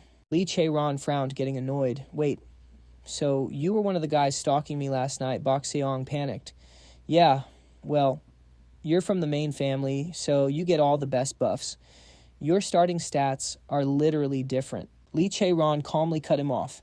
I've been living like this since I was a kid. Before joining the cadet squad, I did get a tiny bit more sleep. But yeah, lack of sleep, no kidding, it's exhausting. Bok Xiong felt a wave of shame, but still asked, then why? Why would you push yourself that hard? Lee Che-ron stepped closer, gently placing a hand on his shoulder and whispered, You already know the answer to that. Bok Xiong gritted his teeth, completely humiliated. Damn it. Scene shift. At the family's main hall, Tae-shin was going crazy on his training, dripping with sweat. Butler Choi-jin stepped in, bowing respectfully. Patriarch, the paperwork for the quest you assigned has been fully processed. He reached out his hand. Let me see it. Tae-shin scanned the files and sighed. This still isn't enough. Choijin quickly explained, "Sir, these are rank 7 and 8 dungeons. With the cadet squad's current level, this is going to be way too dangerous." Taishin frowned hard. "We can stockpile food and weapons all we want, but we can't stockpile people. Right now I need to forge survivors." Choijin bowed deeply. "Understood, sir. I will carry out your orders. Also, there's one more thing to report." Taishin raised an eyebrow. "Did my youngest son do something, that kid? He's had a different look in his eyes since he was little. The eyes of someone who got stripped of everything, someone who got dragged all the way to rock bottom. He clenched his fist totally locked in.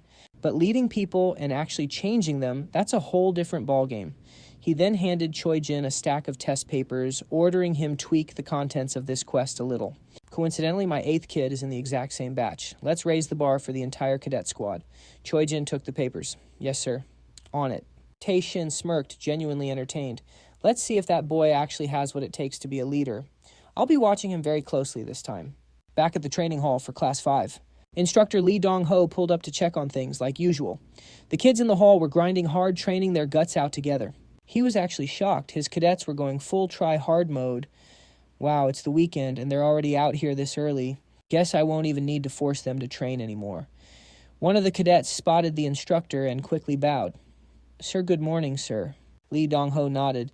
"Yeah, working hard even on the weekend, huh? If anyone's missing, go drag them back here." "I've got a major announcement," the cadet replied without skipping a beat. "Yes, sir." The instructor dropped the news. "I know this is super sudden, but the first quarter evaluation has been pushed up. So the system decided to grant you all a 1-week break beforehand. Consider this your last day off. Get some proper rest." Lee Jung-ho looked at the kids thinking, "I probably don't need to remind them to keep up their basic training even on break, right?"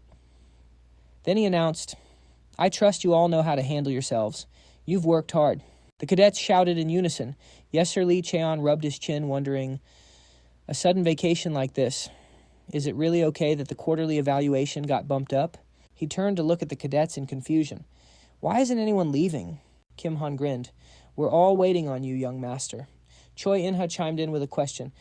"What are your plans for the break?" "Young master..." Lee Cheon figured a break was personal time. "Why are you asking me? Just take a break if you need one." "I'm not planning to force anyone to do anything during the break, though." His words left the cadets completely stunned. They stared at each other, whispering back and forth. "No way. I can't believe the young master actually said that. Honestly, we thought he was going to drag us straight into some hell mode training. Like, are you guys seriously planning to rest and then forcing us all into a massive boot camp?" Lee Cheon crossed his arms, totally helpless. "Why don't you say it a little louder? What do you guys take me for? Maybe we should rerun our first day during this break." The whole squad turned pale. He sighed with a faint smile. "Just rest when you need to. Taking a break is important, too. I know that even if I tell you to relax, you guys won't just sit around doing nothing anyway. Handle your own schedules, get some good rest, and I'll see you all after the break." Hearing that the whole squad absolutely lost it, cheering and hyping up the young master of the Sungmu Clan cut to Lee Gyeonghwa's research lab. The aunt grumbled in annoyance. "I heard you were on break, so why are you still here bothering your old aunt? I've got a mountain of research to do, you know." Lee Cheon deadpanned. "You were literally just scrolling on your phone looking at random garbage a second ago." Lee Gyeonghwa jumped up. "What do you mean, garbage?" "I was reading the news about Han Min finally getting recognized by the patriarch. Even his leukemia got cured." Lee Cheon gave her a wildly judgmental look. "Hold up. What the hell are you even reading?" Moving past that, he changed the subject. "Anyway, was the quarterly evaluation getting bumped up really my father's direct order?" The aunt nodded. "Yep. The order came straight down from the top." Lee Cheon fell deep into thought. "In that case, this exam is going to be way more brutal than I imagined. Right now, I'm hard stuck at a mana wall. If I want to break through, I probably need to unlock the next memory of infinity." He ruffled his hair in frustration. "If I still can't read the memory, it means I'm missing something. I even tried upgrading my specs to unlock it, but no luck. I just have to keep trying." Suddenly, his hand knocked into a stack of documents next to him, sending papers scattering all over the floor. Lee Gyeonghwa groaned in annoyance. "What are you doing?" "Watch it. I literally just told myself I needed to organize this place." One specific paper caught his eye. He picked it up. "What's this?" The document read, "The decisive difference between ancient and modern martial arts lies in their ultimate objective.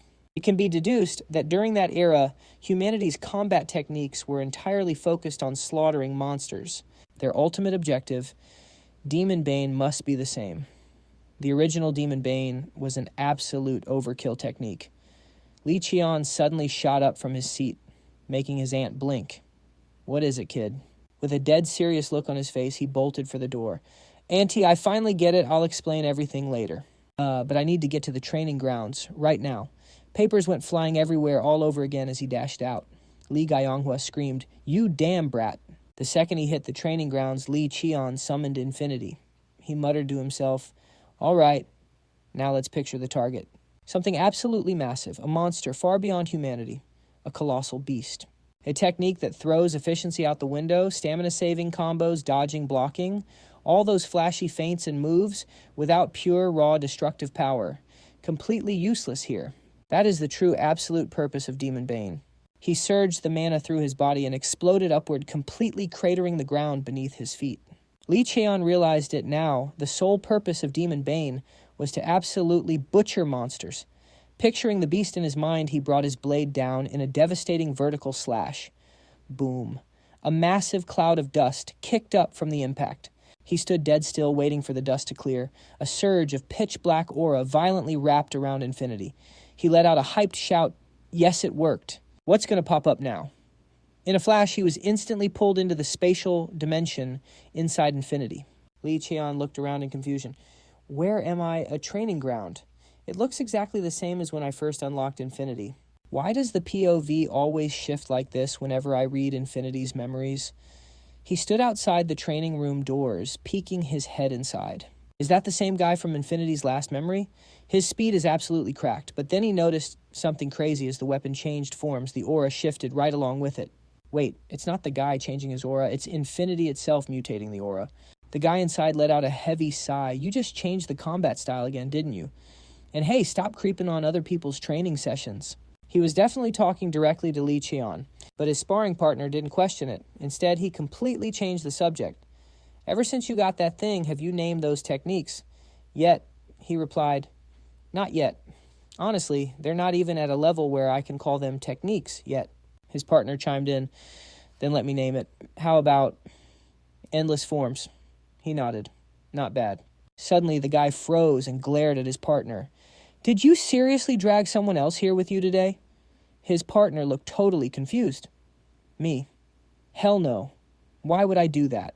Outside, Lee Cheon was sweating bullets. Inside, their swords violently clashed again. The partner launched the first strike, shouting, "We came here to throw down. Why the hell would I bring a crowd?" Lee Cheon poked his head in, catching those two mid-spar. He scoped out the opponent, totally curious. Those eyes. That hair color.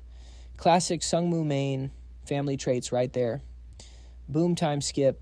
Just like that, their 1-week break was over. Today, Lee Cheon's squad got packed into a ride heading straight to the quarterly assessment zone. Sitting inside, he just stared out the window, completely zoned out in his own thoughts. The view outside, exactly the same as his past life. A massive wall literally splitting the safe zone from the danger zone. Back in the day, this gigantic rift ripped right open near the Pacific Ocean. They called it the Blue Hole. A totally uncharted mystery zone that nobody had ever truly explored. And from out of nowhere, these insane, unheard-of monsters just started pouring out. Humanity fought a brutal war against them for ages just to take back their turf. But there's still so much wild, unmapped land left. Places exactly like this. The danger zones, he reminded himself. Meanwhile, maybe he was just hyped for the upcoming exam or something, but Kim Han laughed and piped up, "Hey, they've been saying lately that these walls are what actually draw the line between the safe zones and the danger zones, right? The closer you get to the danger zone, the more wrecked everything looks." Lee Cheon decided to drop some past life knowledge and school him real quick. "We're still chilling inside the wall anyway, so the damage is only going to be this bad. The Pioneer Village is right on the edge of the danger zones.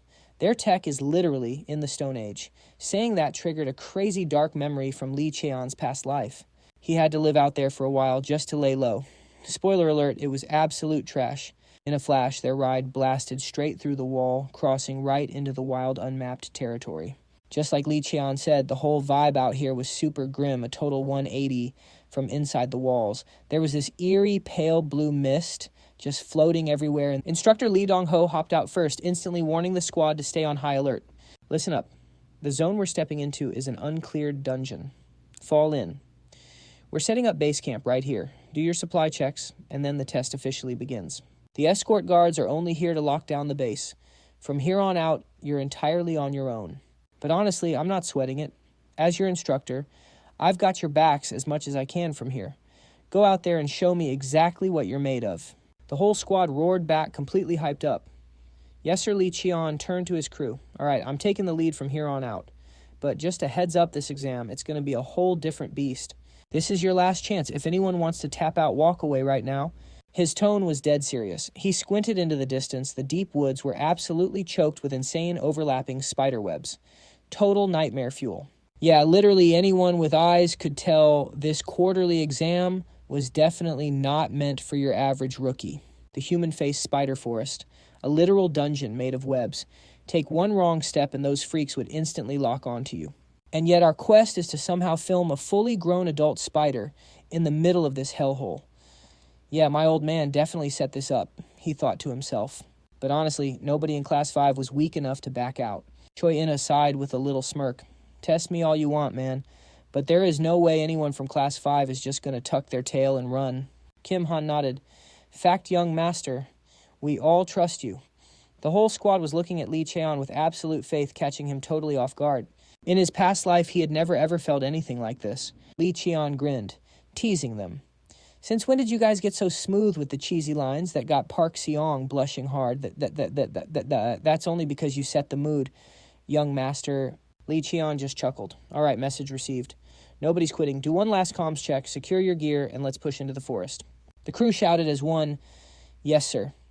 Now here's the crazy thing about these human-faced spiders. They operate on a literal hive mind, just like ants or bees. Absolutely brutal to fight. Lee Cheon took point, laying down the facts as they walked. "I assume we're all clear on this, right? The quest is to grab video footage of the spiders that have been living in this zone for at least 10 years. And from this second on, Choi In-ha is calling the shots." In-ha instantly panicked. "Whoa, wait up, the hell do you mean?" Lee Cheon didn't even blink. "I'm going solo. I'm going to play bait to draw those spiders out." The whole squad froze. Literal question marks popping up over their heads before they all yelled, "Hold up what?" Fast forward, and Lee Cheon had completely broken away from Class 5 going total lone wolf. After casually one-shotting a massive spider with his blade, he scanned his surroundings, panting hard. In the shadows, countless giant spiders were locked onto him, their eyes glowing blood red. But this was exactly what he wanted.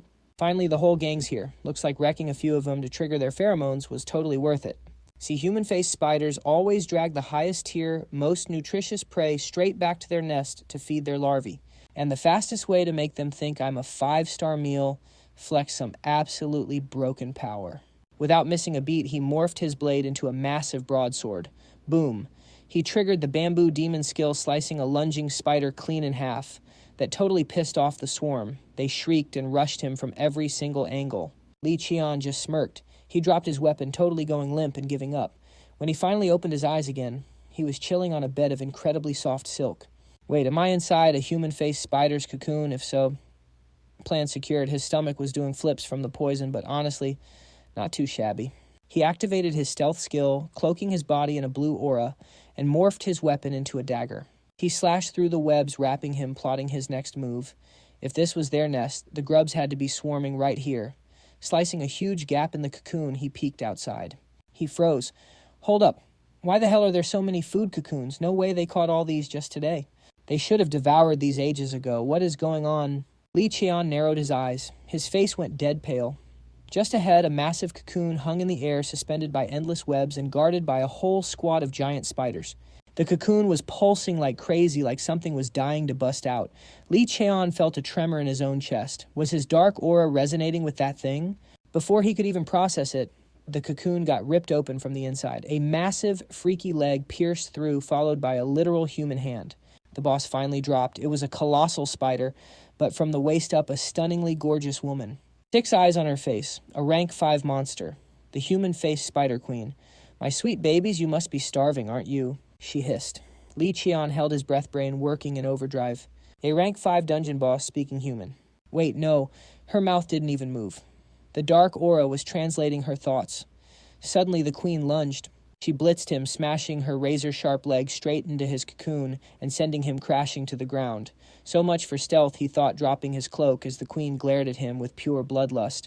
"What the hell are you?" she snarled. "The power that woke me is inside you. How does a filthy human possess that?" "That belongs to Miela, hand it over." She blasted a purple sound wave. A fierce skill just like that giant turtle boss he fought before. Cheon felt it hitting him, but he didn't even flinch. Apex predator pressure. Too bad it's absolutely useless against me, he smirked to himself. His dark aura completely nullified the debuff. The queen recoiled. "You dare brush off my man-eye?" "You insolent brat!" The second she screamed, a massive pillar of black smoke erupted from the nearby woods. Boom! A massive explosion leveled everything in sight. The queen stared at the carnage, absolutely shell-shocked. "My forest! What the hell did you do?" she shrieked, totally losing her mind. Meanwhile, Cheon just grinned. Everything was going exactly as planned. "Ever heard of explosive mana rounds?" he mocked. "Lucky for me, this entire trash forest is highly flammable. All I had to do was give the signal to blow it sky high." A bit further out, Kim Han's squad pinged Cheon through the comms. "It's showtime. Team 1 moving out. We will breach the nest in 30 minutes max." At the same time, Instructor Lee Dong-ho, watching the monitors, frantically radioed in. "Base camp to Young Master. I'm picking up a rank 5 mana signature inside the nest."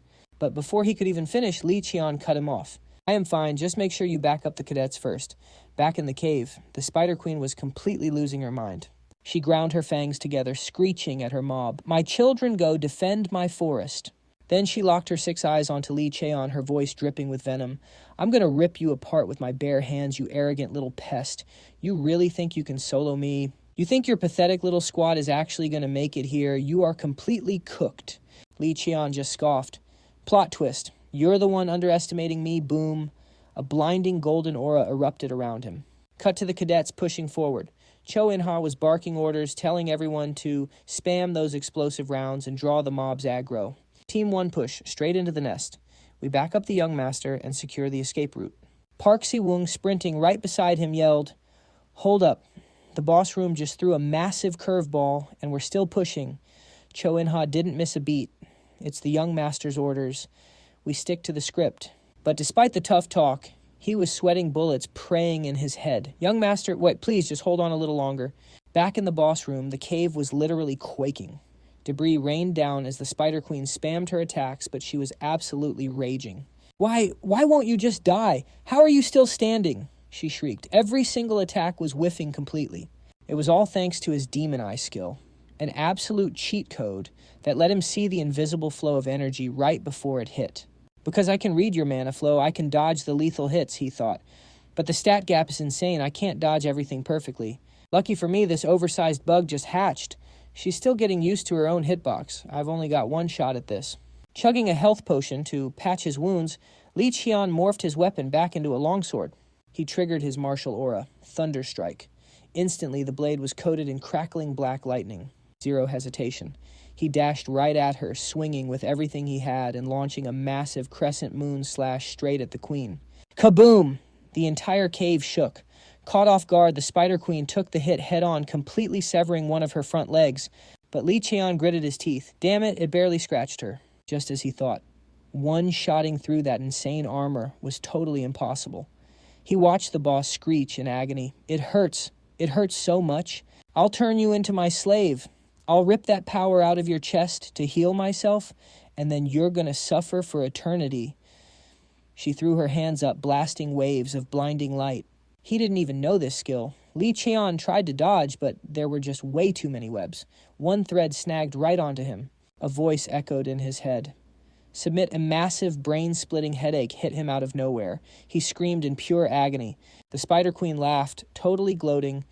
"Ha ha, look at that arrogant face." But before she could even finish, she coughed up blood. She stuttered, "What the hell is this?" Instead of running, she just charged straight at him. Cheon just stood there muttering, "You should have been careful. Bugs are weak to fire, you know."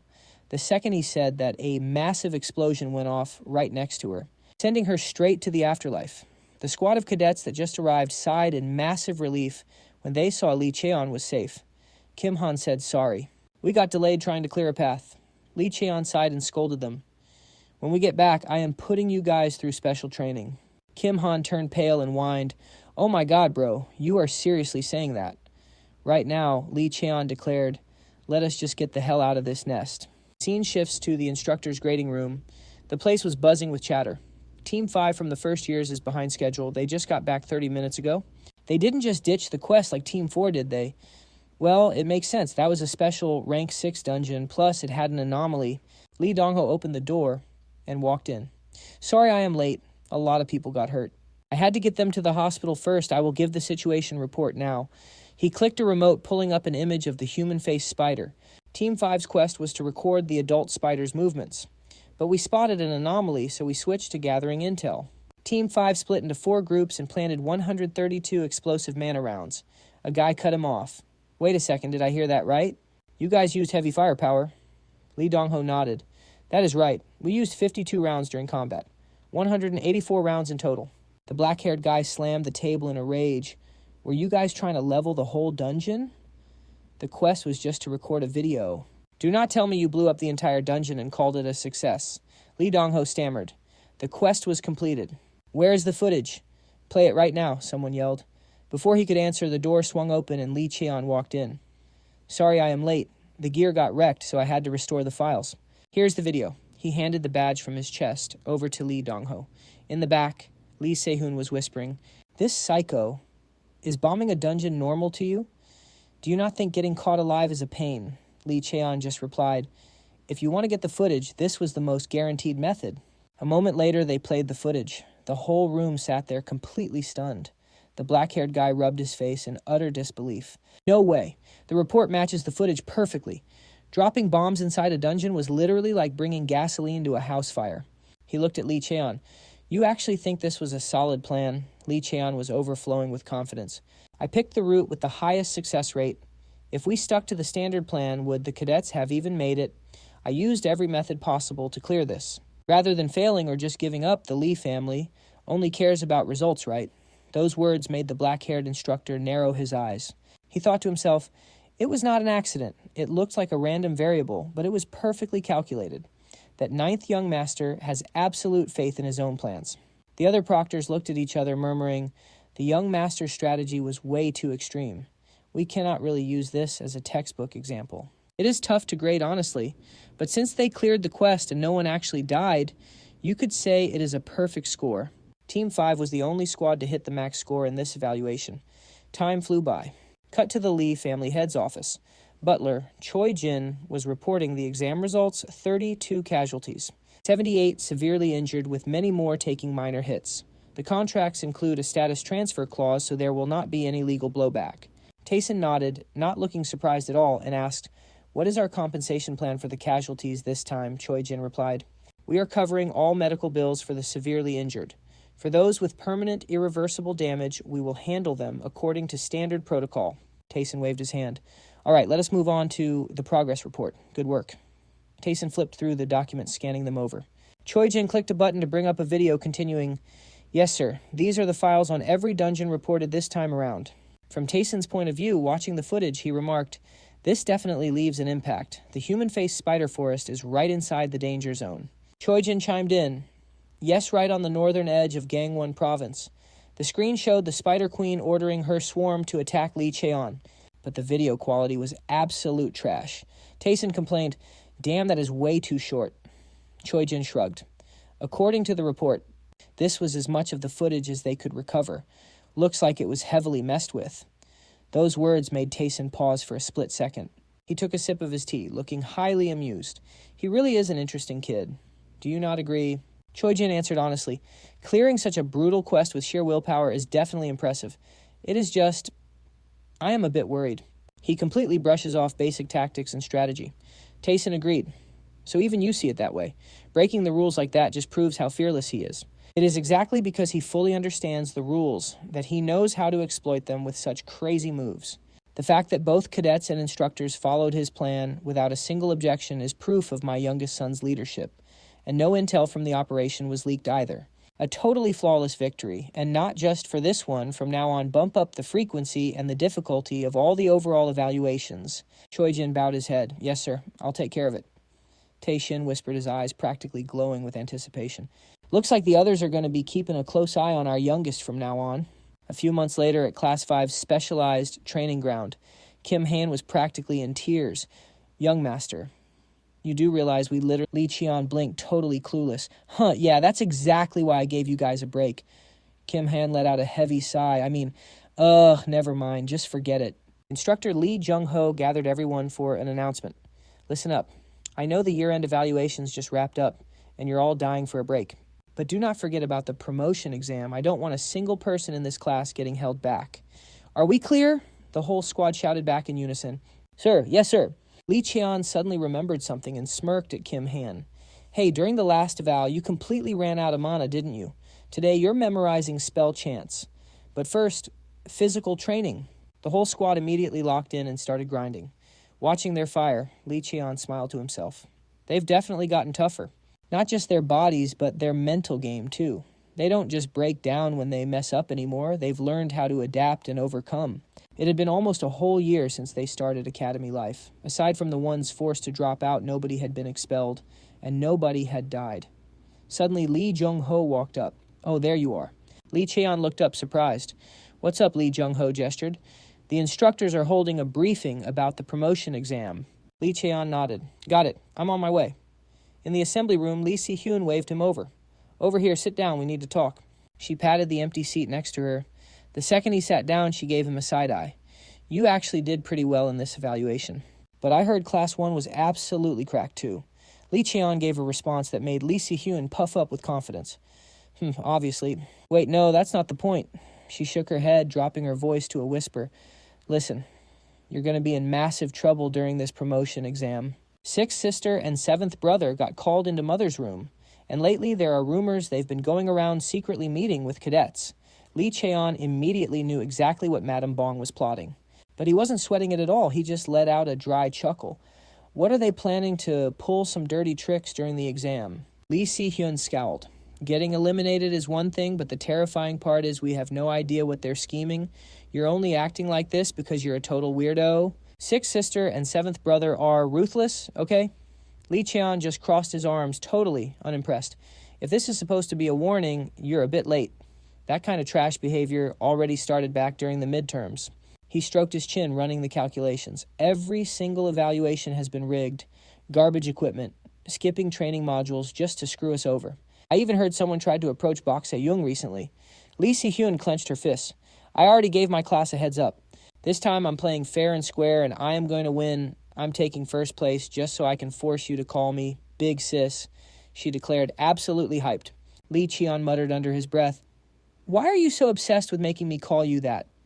Right then the head instructor walked in. Is everyone here? The year-end evaluations are officially wrapped. Now I will brief you on the format and schedule for the promotion exam. Your final rank will be based on your total points for the year plus this exam. The exam will take place inside Gate Y7, located exactly 3 kilometers north of Cheon City. Hearing the location, Lee Cheon's eyes widened in shock. A gate. I knew this exam was going to be wild, but I didn't expect them to throw us into an actual dimensional gate. The instructor held up a token. Inside the gate, there will be name tags marked with the Sungmu Clan insignia. Every cadet will be given one. If your tag gets stolen, you are officially KIA and eliminated from the exam immediately. There are literally no other rules. Just collect as many name tags as possible. This wasn't just a combat test. This was an all-out battle royale. Lee Cheon instantly read the room. Oh, so that's the game we're playing. Hunt for tags. Steal them. Survive. Lose your tag, and you're dead. Whoever gets the most tags gets the highest score. The rules are dead simple. But that KIA rule is a total trap. Anything could happen in there. You just have to steal tags or find hidden ones. Doesn't matter how you do it. This is a pure solo survival game.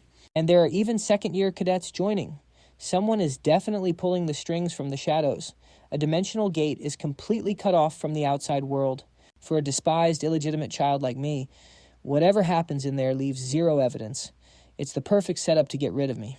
But the exact same logic applies to me, too. A dangerously unhinged smirk crept onto his face, making Lee Si-hyun visibly nervous. Cut to an office somewhere else. A girl was cheerfully whistling a tune. A voice cut through the noise. What the hell are you doing? It was Lee Ji-hawk, the 7th young master of the Lee clan. The girl 6th young, Miss Lee Co-ah, just giggled. Just watching my adorable little brother work. Lee Ji-hawk's lip twitched in disgust. You're a total psycho. Lee Seo-ah pouted. Does this brat always have to talk to his older sister with zero respect? Whatever eighth sister is way cuter anyway. She's just like a little bunny. Makes me want to snap her cute little neck. She pulled out a dagger, running her tongue over her lips like a complete maniac. But hey, what's your take on all this? Lee Ji-hak didn't even look away from his monitors. About what? Lee Seo-ah rolled her eyes. Mother's orders, obviously. Lee Ji-hak let out a heavy, exhausted sigh. I just think it's about time we assess the situation properly for once. Lee Seo-ah started juggling her dagger. Well, I'm just pissed off. A filthy bastard child actually has the nerve to wear a main family name tag.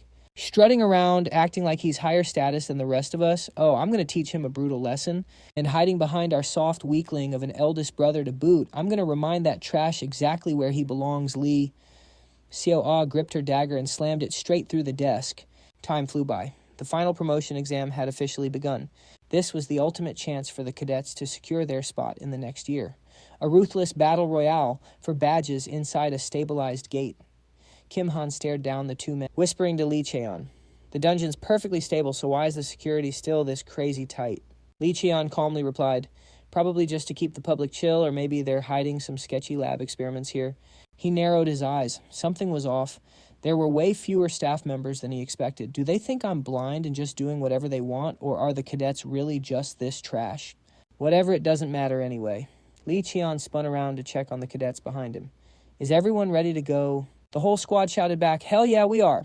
He nodded. All right, let's move. Lee Cheon took the lead, stepping right through the gate. Meanwhile, let's check on the sibling duo Lee Seo-a and Lee Ji-hak. Seo-a was happily munching on some cake, teasing Ji-hak. Wow, your office has the best snacks. Ji-hak, totally buried in his work, let out a heavy sigh. Those are for the guests. Chill out with them. Seo-a just shrugged it off. Nah, I'm good. Anyway, still no updates. I'm way too busy to be dragged all the way out here. Ji-hak finally looked up. The instructor said the second-year cadets have already gone in. Hearing that, an evil smirk crept onto Seo-a's face. Just thinking about those illegitimate kids and the rest of that trash crawling on their knees. Oh, I am so hyped. Mom said there'd be a massive reward if we pull this off. I definitely need to make a wish list right now. But unlike his overly confident sister, Ji-hak was stressing out. Was everything really going to go that smoothly?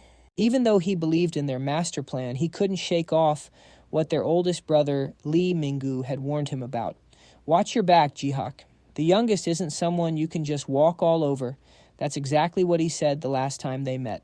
Ji-hak had just laughed it off back then, but those words were still echoing in his head. Suddenly his phone buzzed. Seo-a immediately jumped up. What's wrong? Is it done? Ji-hak didn't say a single word. He just stared dead at the screen, his eyes completely wide. Annoyed, Seo-a snatched the phone right out of his hands. A few seconds later, she was full on panicking. 21 of them got wrecked. 15 ran away. And the entire 5th class of the first years survived. That's absolute bull. You're telling me that whole squad jumped him and still couldn't beat one little bastard. She squeezed her hand so hard in pure rage that the phone completely shattered. Ji-hak finally realized exactly what their oldest brother meant. We're cooked. We completely lost to Lee Cheon. Scene cut back into the gate where 2 cadets were absolutely running for their lives. The brown-haired dude was cursing up a storm. Damn it. He's literally just some class 5 trash. The black-haired guy snapped back, shut your mouth and keep running. Once we hide in that cave, there's no way he finds us. They both sprinted into the dark cave, gasping for air while peeking outside to see if the coast was clear. The black-haired guy whispered, "Did we lose him?" As if to answer, a sword ripped right through the air, slamming so hard into the dirt that the ground literally cracked open. While they were totally frozen in panic, Lee Cheon just materialized right in front of them. He grabbed the black-haired guy's arm and completely twisted it back, making him scream his lungs out. He flashed a terrifying smile at the brown-haired guy, totally mocking him. "It's your boy Lee Cheon. Honestly, you guys are pretty good at hide-and-seek. Took me a whole minute to track you down." The brown-haired dude literally fell backward, shaking like a leaf. "Get away from me. Just because you're from the main family, you think you're a god. Why are you doing this to us?" Lee Cheon calmly walked up and grabbed him right by the collar, dropping straight facts. "Hearing you cry like that, people might actually think I started this. But hey, you pointed a sword at the main family. Don't you think there's a price to pay for that?" He raised his blade and a blood-curdling scream echoed through the entire cave. Fast forward a bit and Choi In-ha came running up to report, "Young master, we are all cleared on this side." Lee Cheon gave a solid nod. Perfect. If we're done here, move out immediately. We still have a ton of guys on our tail to take care of. In-ha quickly replied, yes, sir. I'll go meet up with Kim Han right now. Lee Cheon said he was going to run solo for a bit, ordering In-ha to wipe out the rest of the target list and grab as many ID tags as possible. Watching In-ha fade into the distance, Lee Cheon stretched out his arms and started strategizing. The only thing that really matters is how many tags we stack up. Trying to steal them from other cadets is just way too slow, which is exactly why I had this big brain theory. What if my demon eye can just track down the badges directly? The second he activated his demon eye, an insane amount of golden energy trails lit up everywhere. One glowing line led straight to a cliff right next to him. Lee Cheon smirked. Gotcha. He completely leaped up the cliff and snatched the badge, looking super satisfied. Okay, this is actually cracked. I can completely farm these while maxing out my demon eye control at the same time. After grinding for a while, Lee Cheon just stared blankly at his bag, which was completely overflowing with badges. Damn, I didn't think I'd actually loot this many. He was feeling pretty hyped looking at his massive stash, but sadly, he couldn't push his demon eye training any further for now. Suddenly, a massive explosion went off in the distance. He let out a massive groan. The exam's almost over, and I've been fighting nonstop since morning. If I keep dodging her now, she's just... And right on cue, Lee Se-hyun literally dropped from the sky and landed right in front of him. Finally tracked you down. Lee Cheon, she sounded super pumped, but when she saw his deadpan face, she tilted her head. What? Lee Cheon just shrugged. I already knew you were going to chase me down. Se-hyun crossed her arms. Then why didn't you just stop? He flashed a quick grin. Well, I'm stopped right now, aren't I? Se-hyun didn't waste a single second, cutting straight to the chase. You think you're pretty tough, huh? Let's throw down right now and see who's really number one. She tied her hair up with a confident smirk. You in. But if I win, you have to call me Big Sis. Got it. Lee Cheon was definitely intrigued now, and what if I win? Se-hyun leaned in her voice suddenly totally sweet. If you win, I'll call you Appa. That tone instantly gave Lee Cheon major goosebumps. He actually hugged himself, looking totally creeped out. Okay, if that was some kind of mental attack, it was super effective. Se-hyun instantly turned bright red and screamed, "Shut up! You talk way too much." They both gripped their swords tight and completely dashed at each other. The ultimate showdown had officially begun. The rank-up exam finally wrapped up. With the system's insane new evaluation standards, plus the fact that not just one, but two direct heirs from the main family showed up to fight, it instantly became the most hyped topic in the entire academy. Over in the corner of the arena, a few random cadets were totally gossiping. The 8th young lady bagged first place, right? I mean, with second-year fighters jumping in another corner, a few others were whispering behind their hands, "Wait, you mean that guy?" Yeah, the youngest illegitimate son, the first-year cadet from Class 5. Scene shifts to the Class 5 training ground. Instructor Lee Jung-ho congratulates Lee Cheon. "Congrats, young master, you got the top score." He hands over the certificate. Lee Cheon takes it, shaking his head in thanks. "Honestly, I didn't think I'd get first place." He smiles, thinking back to his duel with Lee Se-hyun. They couldn't be too obvious with their favoritism. Se-hyun probably did better. "But I did yoink all of her name tags. MC Diff." Oblivious to his thoughts, Lee Jung-ho keeps hyping him up. "So calm, you're the top scorer out of all the cadets. That's a peak achievement." Lee Cheon nods. "My nanny will definitely be thrilled." "Thanks for the congratulations." He steps down and the other cadets rush to hype him up. "Congratulations, young master." Lee Jung-ho calls out next cadet. Choi In-ha. Step up, Choi In-ha. The guy who got held back for 2 years steps forward. "Congratulations on ranking up." Lee Jung-ho smiles, handing him the certificate. Choi In-ha placed 13th. Looking at the certificate, he trembles. Thank you so much." His voice is totally choked up. Lee Cheon teases him from behind. "Don't let it get to your head, Choi In-ha. Be proud, sure, but sleeping on your victory won't change a thing." Choi In-ha sighs. "Yes, young master." Lee Jung-ho calls the next name Cadet Bok Se-woong. Bok Se-woong ranked 24th. Kim Han ranked up right in his first year. "Great effort. Congratulations," Lee Jung-ho smiles. But looking at his rank, Kim Han mutters to himself, "This rank is mid. Honestly, I'm pretty disappointed. This is just the beginning. I'm going to get as OP as the young master, push myself harder so I'm not a burden or just half-assing things. From now on, I won't lose." The whole squad looks at Lee Cheon's back, their eyes locked in. Lee Cheon smiles, totally satisfied. "No one in the class got held back. That's good enough for me. It's over, no more worrying." He turns to the squad. You all grinded hard and passed. I was going to retrain anyone who failed. What a shame. Year 2 is going to be way more brutal. Lots of guys will want you cooked, but I believe you all can handle it right. The whole squad shouts in unison. Yes, sir. Lee Cheon clenches his fist and hypes them up. You guys got this. Time skip. Lee Cheon and Lee Se-yun dress up formally to meet their father. As they're summoned, Lee Se-yun's face is totally sulky, still fuming, over her loss to Lee Cheon. Hey, I absolutely do not accept this. Lee Cheon sighs. What is it that you don't accept this time? Lee Se-yun bristles. If it wasn't for the rank-up exam, I would have been first. You played dirty. Beating me wasn't enough. You had to snatch all my name tags. Do you know how hard I grinded to collect those? Ugh, if only I had brought the Chang'e sword. She pouts salty about it. Lee Cheon secretly agrees. I thought it'd be an easy win, but it took over an hour. Lee Se-hyun is way stronger than I thought. She hasn't even unlocked sword aura or mastered her skills yet. If she did, I don't even want to imagine. She'd be broken. Good thing she doesn't know this. After venting, Lee Se-yun clears her throat. But a promise is a promise. I'll keep my word. Lee Cheon is curious. What are you suddenly talking about? Lee Se-yun shrugs. The way we address each other. We made a bet. Remember, are you going to make me say it right now? Lee Cheon covers her mouth, glaring one more word, and we duel to the death. Yeah, Lee Se-yun looks clueless. Got it. Does it bother you that much?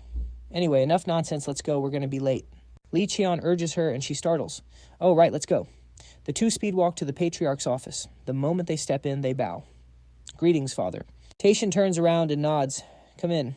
He pours tea for both of them and asks, I heard you two finished your first-year cadet training.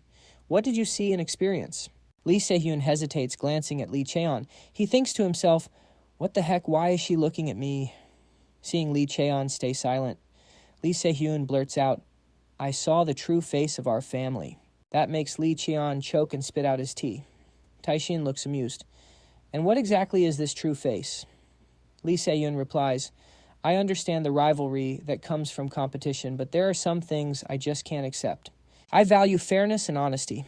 Whatever I achieve, I want it to be through my own sword and my own strength. Taishin nods in satisfaction, analyzing silently. That is exactly why the sword chose you. You used to be so timid, but the youngest really changed you. He looks at Lee Cheon. And you, Lee Cheon, what did you experience? Lee Cheon thinks seriously, then says, I felt embarrassed. The Cadet Corps is the foundation of the family's warriors, but right now it's straight up trash. Taishin's eyes turn stern. Excuse me. Lee Cheon stays firm. They don't fight.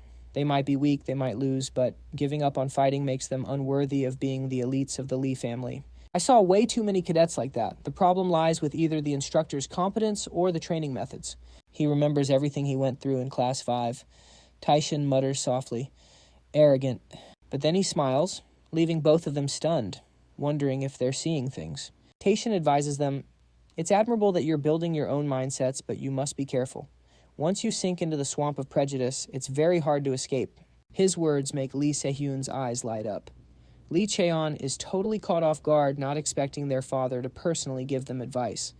He replies, thank you, Father. I will keep that in mind. Taishin gets straight to the point. I've heard about what you two did this past year.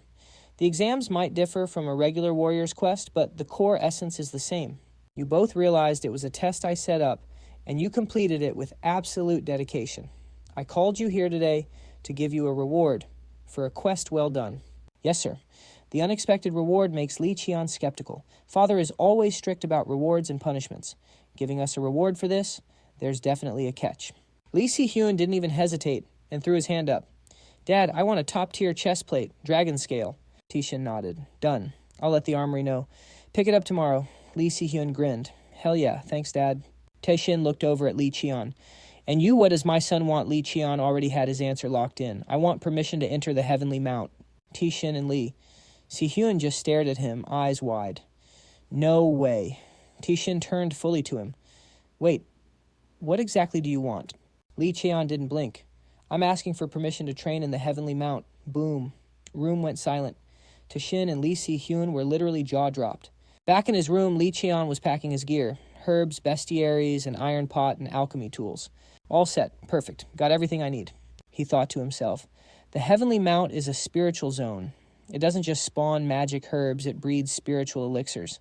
Back on the red-blue island, I could only craft trash tears. Remembering Taishin's reaction, Li Cheon smirked. Still can't believe the old man actually gave me the green light. This basically speed ran his warrior's rite. The warrior's rite is exactly what it sounds like, the ultimate quest for the Sungmu Clan kids to get officially recognized before heading out. And the Heavenly Mount. That's a mandatory checkpoint. He stared off into the distance. I had to step foot in the Heavenly Mount eventually anyway. A knock on the door snapped him out of it. Yeah, come in, he called out. Kagon walked in. Young master, we have news. He raised an eyebrow. What kind of news? She bowed slightly. The 7th young master sent an invite. Inside the study, Lee Jihak held up a teacup with a bright smile. Long time no see. Has it really been since the Mid-Autumn Festival? Lee Cheon gave a polite smile. Yeah. Appreciate you actually remembering, brother. Lee Jihak sat down. Come on, my memory isn't that trash. Lee Cheon watched him closely, thinking to himself, this guy's cracked. The fake brotherly vibe, brewing the tea himself, taking the casual seat. His whole setup is flawless. Honestly, barefaced malice is way easier to deal with than this unpredictable nice guy act. Lee Jihak gave a plastic smile. Drink up. Brewing tea is my only hobby, so it shouldn't taste like trash. Lee Cheon played along. Thanks. Do you always brew tea for your guests yourself? Lee Jihak smirked. Depends on who's visiting. I copped these leaves from an overseas farm 2 years ago. Lee Cheon kept his face neutral, but his mind was racing. We're 3 sips in and he still hasn't dropped the main quest. Acting this chill when the tension is this high, he knows exactly how to control the pacing. He's definitely not some useless NPC. Unlike the meatheads who only know how to fight. All right, enough analyzing. Lee Jihak finally set his cup down. The reason I called you here is about the rank-up match. Did you know that my 6th sister and I set the whole thing up? Lee Cheon kept eye contact. Yeah, I know. Lee Jihak let out a sigh of relief. Perfect. That saves us a lot of time. He quickly added, look, that wasn't my idea. Lee Cheon let out a tiny smirk. Ah, so that's his play. Lee Jihak was famous for his high stats in politics, admin, and business. A smooth-talking manipulator who avoids making enemies. They literally call him the Golden Sword. Saying that just means he doesn't want the smoke with me. Lee Jihak put on a guilty face. Still, my hands aren't clean. If you want, I'll formally apologize. Lee Cheon waved it off. Nah, skip it. This is just the tutorial for all the gang wars coming our way. His eyes flashed with pure killer intent. What are you trying to tell me? Madame Beck pulled the strings and you just had to play along. Lee Jihak tested the waters. So, you see me as an enemy? Lee Cheon dropped his voice cold and lethal.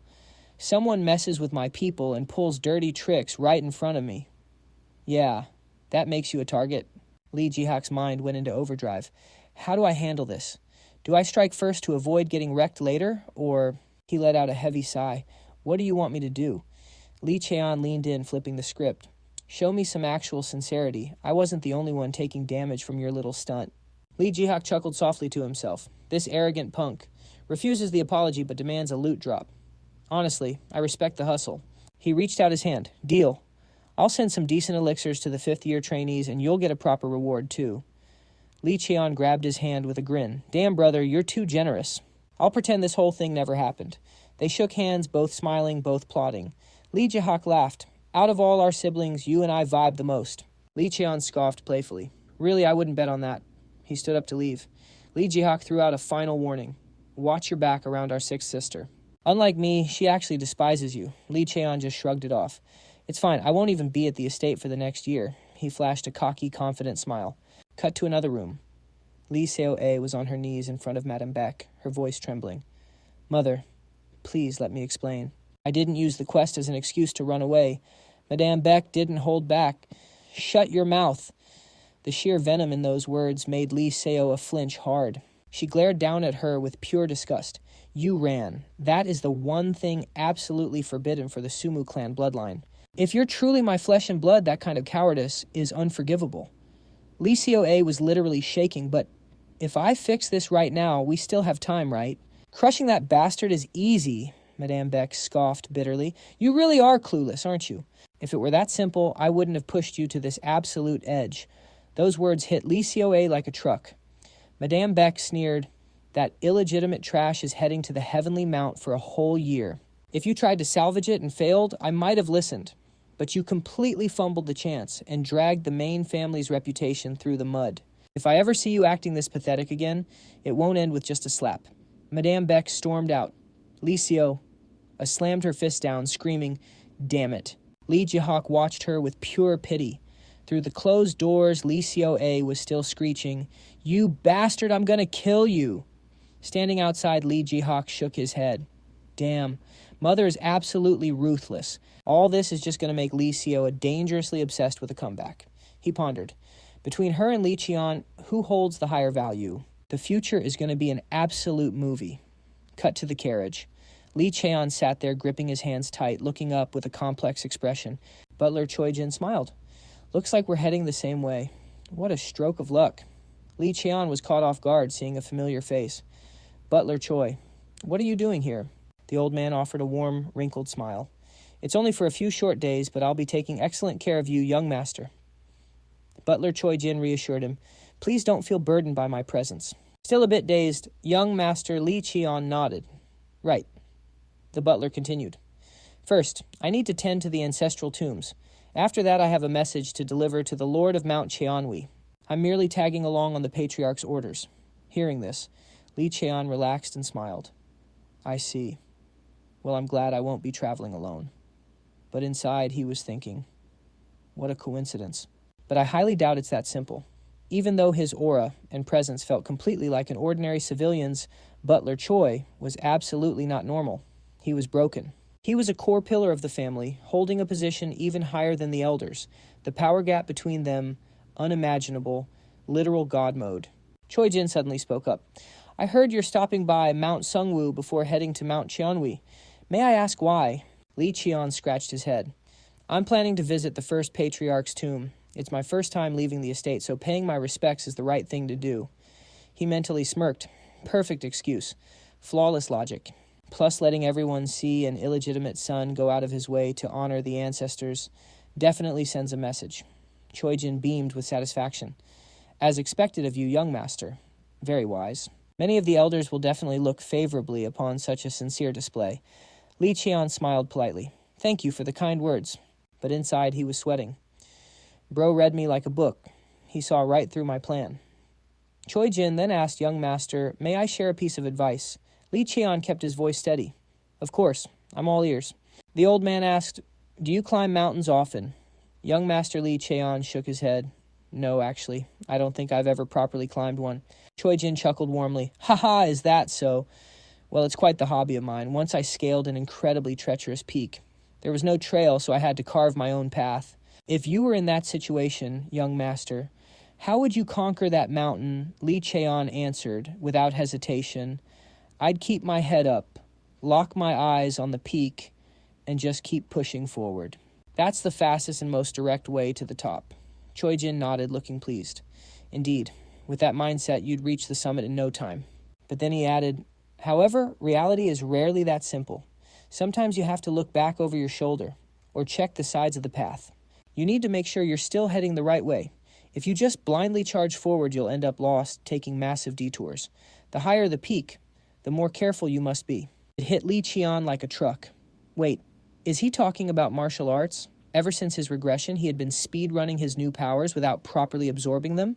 I didn't even realize it was an issue. I've just been grinding for new skills as time passed. He looked at the butler with genuine respect. "Thank you for the guidance, sir." Choi-jin just waved it off with a gentle laugh. "Ha ha, please, just treat it as the ramblings of an old man. Oh, it looks like we've arrived." They both looked out the window as the carriage stopped at Mount Sungwoo. Lee Cheon stepped out, his eyes locked on the massive gates. Butler Choi. He was genuinely curious. "I heard that only direct bloodline heirs, or those with explicit permission from the Sungwoo family, can cross these gates. Are you allowed in too?" Choi-jin's expression turned solemn. "It is my greatest honor. The previous patriarch personally granted me that right. I'll be tending to his resting place." "Where do you plan to head first, young master?" Lee Cheon started walking as they talked. "I want to visit the first ancestor's shrine first." As he walked, Lee Cheon felt something shift. It was insane. It felt like crossing a massive sect barrier into an entirely different dimension. He clenched his fist. Choi-jin respectfully bowed. "I shall take my leave now. May you find what you are looking for." "Young master," Lee Cheon called back with excitement. "Thank you." He made his way up the rugged stone path, finally arriving at the tomb of the founding patriarch. Pushing open the heavy wooden doors, he bowed deeply. A descendant of the Sungmu bloodline pays his respects to the first ancestor. Drawing his blade, he swore an oath. From this moment on, drawing my sword before this tomb may be highly disrespectful, but it is to follow your divine will. Please forgive my insolence. Placing the sword on the altar, he poured a cup of offering wine. The Black Knight might be a sword, but its true nature was way more than that. Before his regression, thanks to his eldest brother, a massive family secret had been leaked. The Black Knight had 9 layers of seals. I only knew about 4 of them. Unlocking them proved you were worthy of being its master. Carrying the Sungwoo blood passing the naming ceremony, this was the very first quest set by the founder. I've already broken 3 seals. What's going to drop next? The Black Knight's aura surged and a blinding, crackling light erupted from the mirror on the altar. It's pointing to Mount Cheonwi Li. Cheon muttered to himself, Mount Cheonwi. It really is the mountain from my memories. I definitely have to go there. Mount Cheonwi, the exact spot where the first ancestor awakened his spiritual energy and established the ultimate training ground for his descendants. Looking around, he was absolutely stunned. The mana density here is insane. He had read all the lore, but experiencing this place in person was completely different. A voice suddenly echoed. It truly is a magnificent mountain, isn't it? Li Cheon turned and gave Choi Jin a bright smile. Yeah, the vibe here is completely different from Mount Sungwoo or Crimson Azure Island. The butler nodded. I pray you achieve the breakthrough you desire, young master. But then a harsh, grating voice cut through the air. You brats are making my damn head hurt, swarming in here like a pack of starving wolves. A shadowy figure stepped closer. Li Cheon instantly went on high alert. What the? I can't sense his aura at all. The guard screamed. Young Master Butler, get back. He's an expert. An old man with a long, unkempt beard furiously pointed a finger at them. Do you punks have a death wish? If you know what's good for you, sheathe those damn swords. The guards panicked. Everyone defensive formation, but instantly a massive hand slammed down onto the lead guard's head. You meatheads, give you a piece of iron and suddenly you're deaf. Li Cheon was absolutely paralyzed, his jaw on the floor. The old man took a swig from his jug, wiped his mouth, and sneered at the wrecked guards who didn't even last a second. Fools actually thought they could rush me. Glaring daggers at Li Cheon and Choi Jin, he barked, You've got 0 manners. The least you could do is send a notice a month in advance.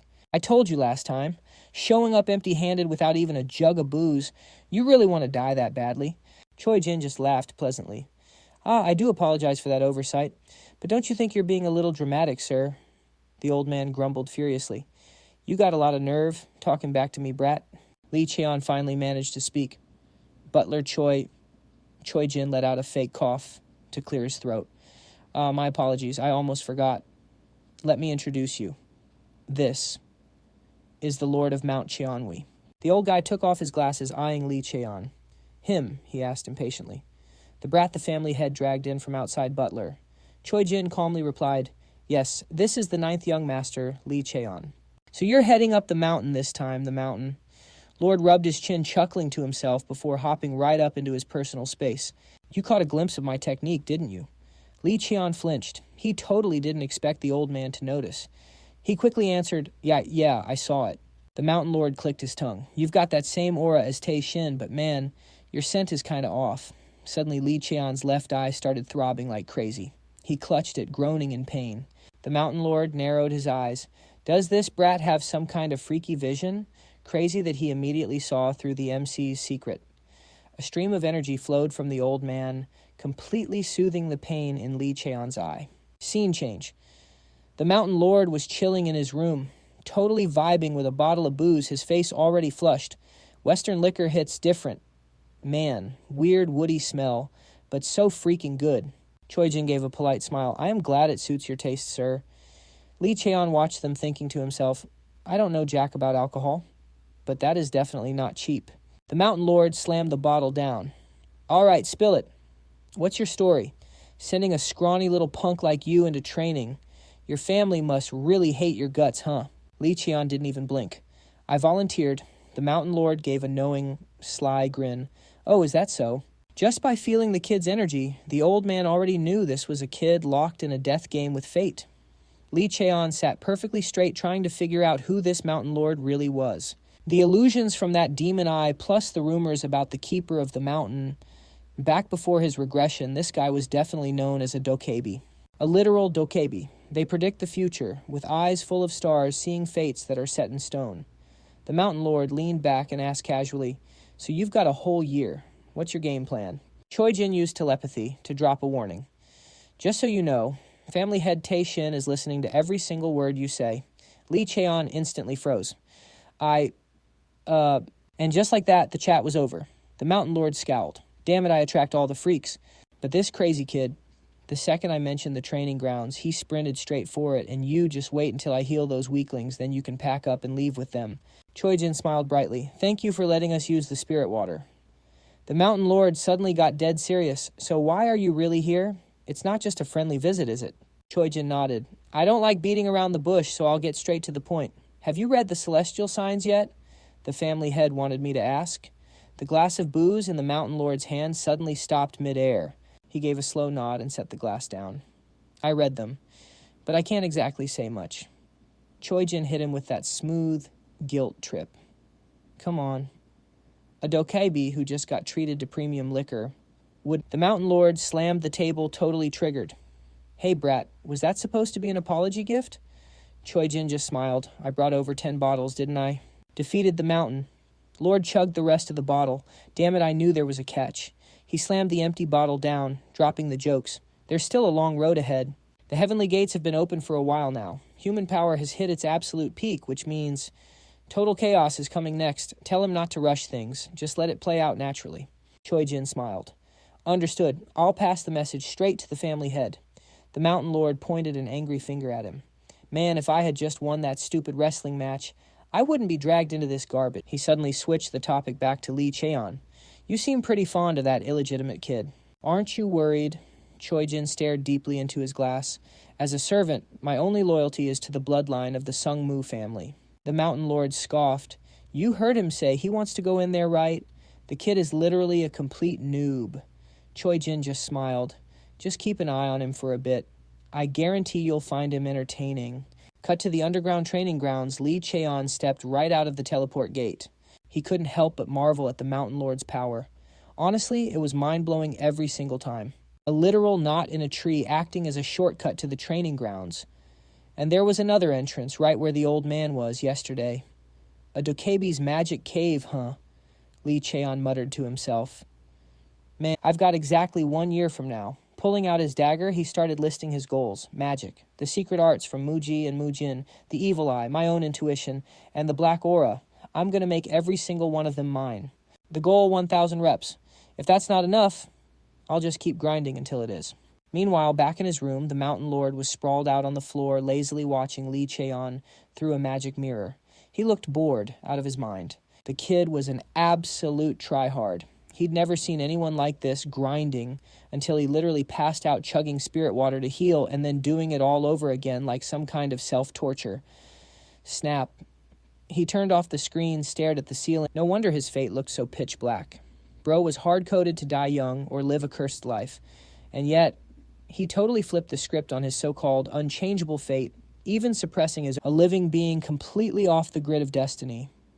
When was the last time I saw a freak like that?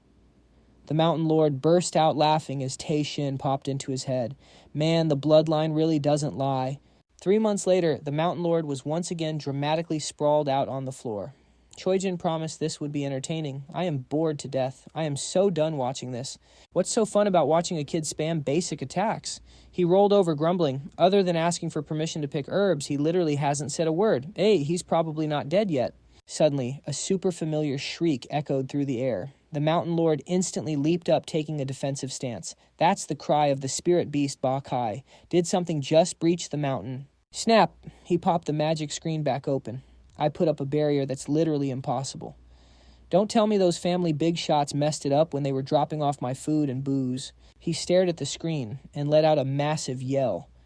What the hell is this brat doing? Don't tell me he's actually trying to eat the spirit beast. Cheon was sprinting like a rabid hyena, waving a farming hoe in the air as he chased poor Bakai. The mountain lord threw open his door in an absolute panic, screaming, "Stop right now!" Cheon totally pretended not to hear him and kept up the chase. Right before he could catch it, the Mountain Lord teleported directly in his path, absolutely fuming. "Hey, you little psycho, are you out of your mind? What the hell do you think you're doing?"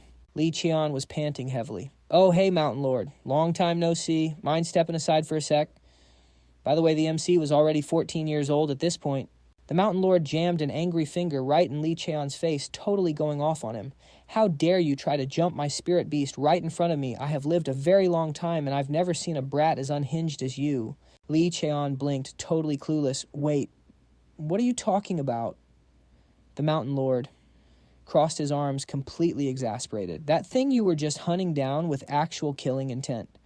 That's the sacred spirit." Cheon looked super confused. "Bro, why would I try to kill a spirit beast?" Hearing that, the Mountain Lord completely froze.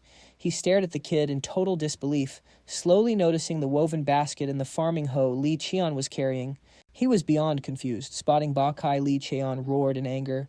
"That little punk." The Mountain Lord rushed to stop him. "Hold on a sec." He snapped, "Why the hell are you chasing Bakai Lee?"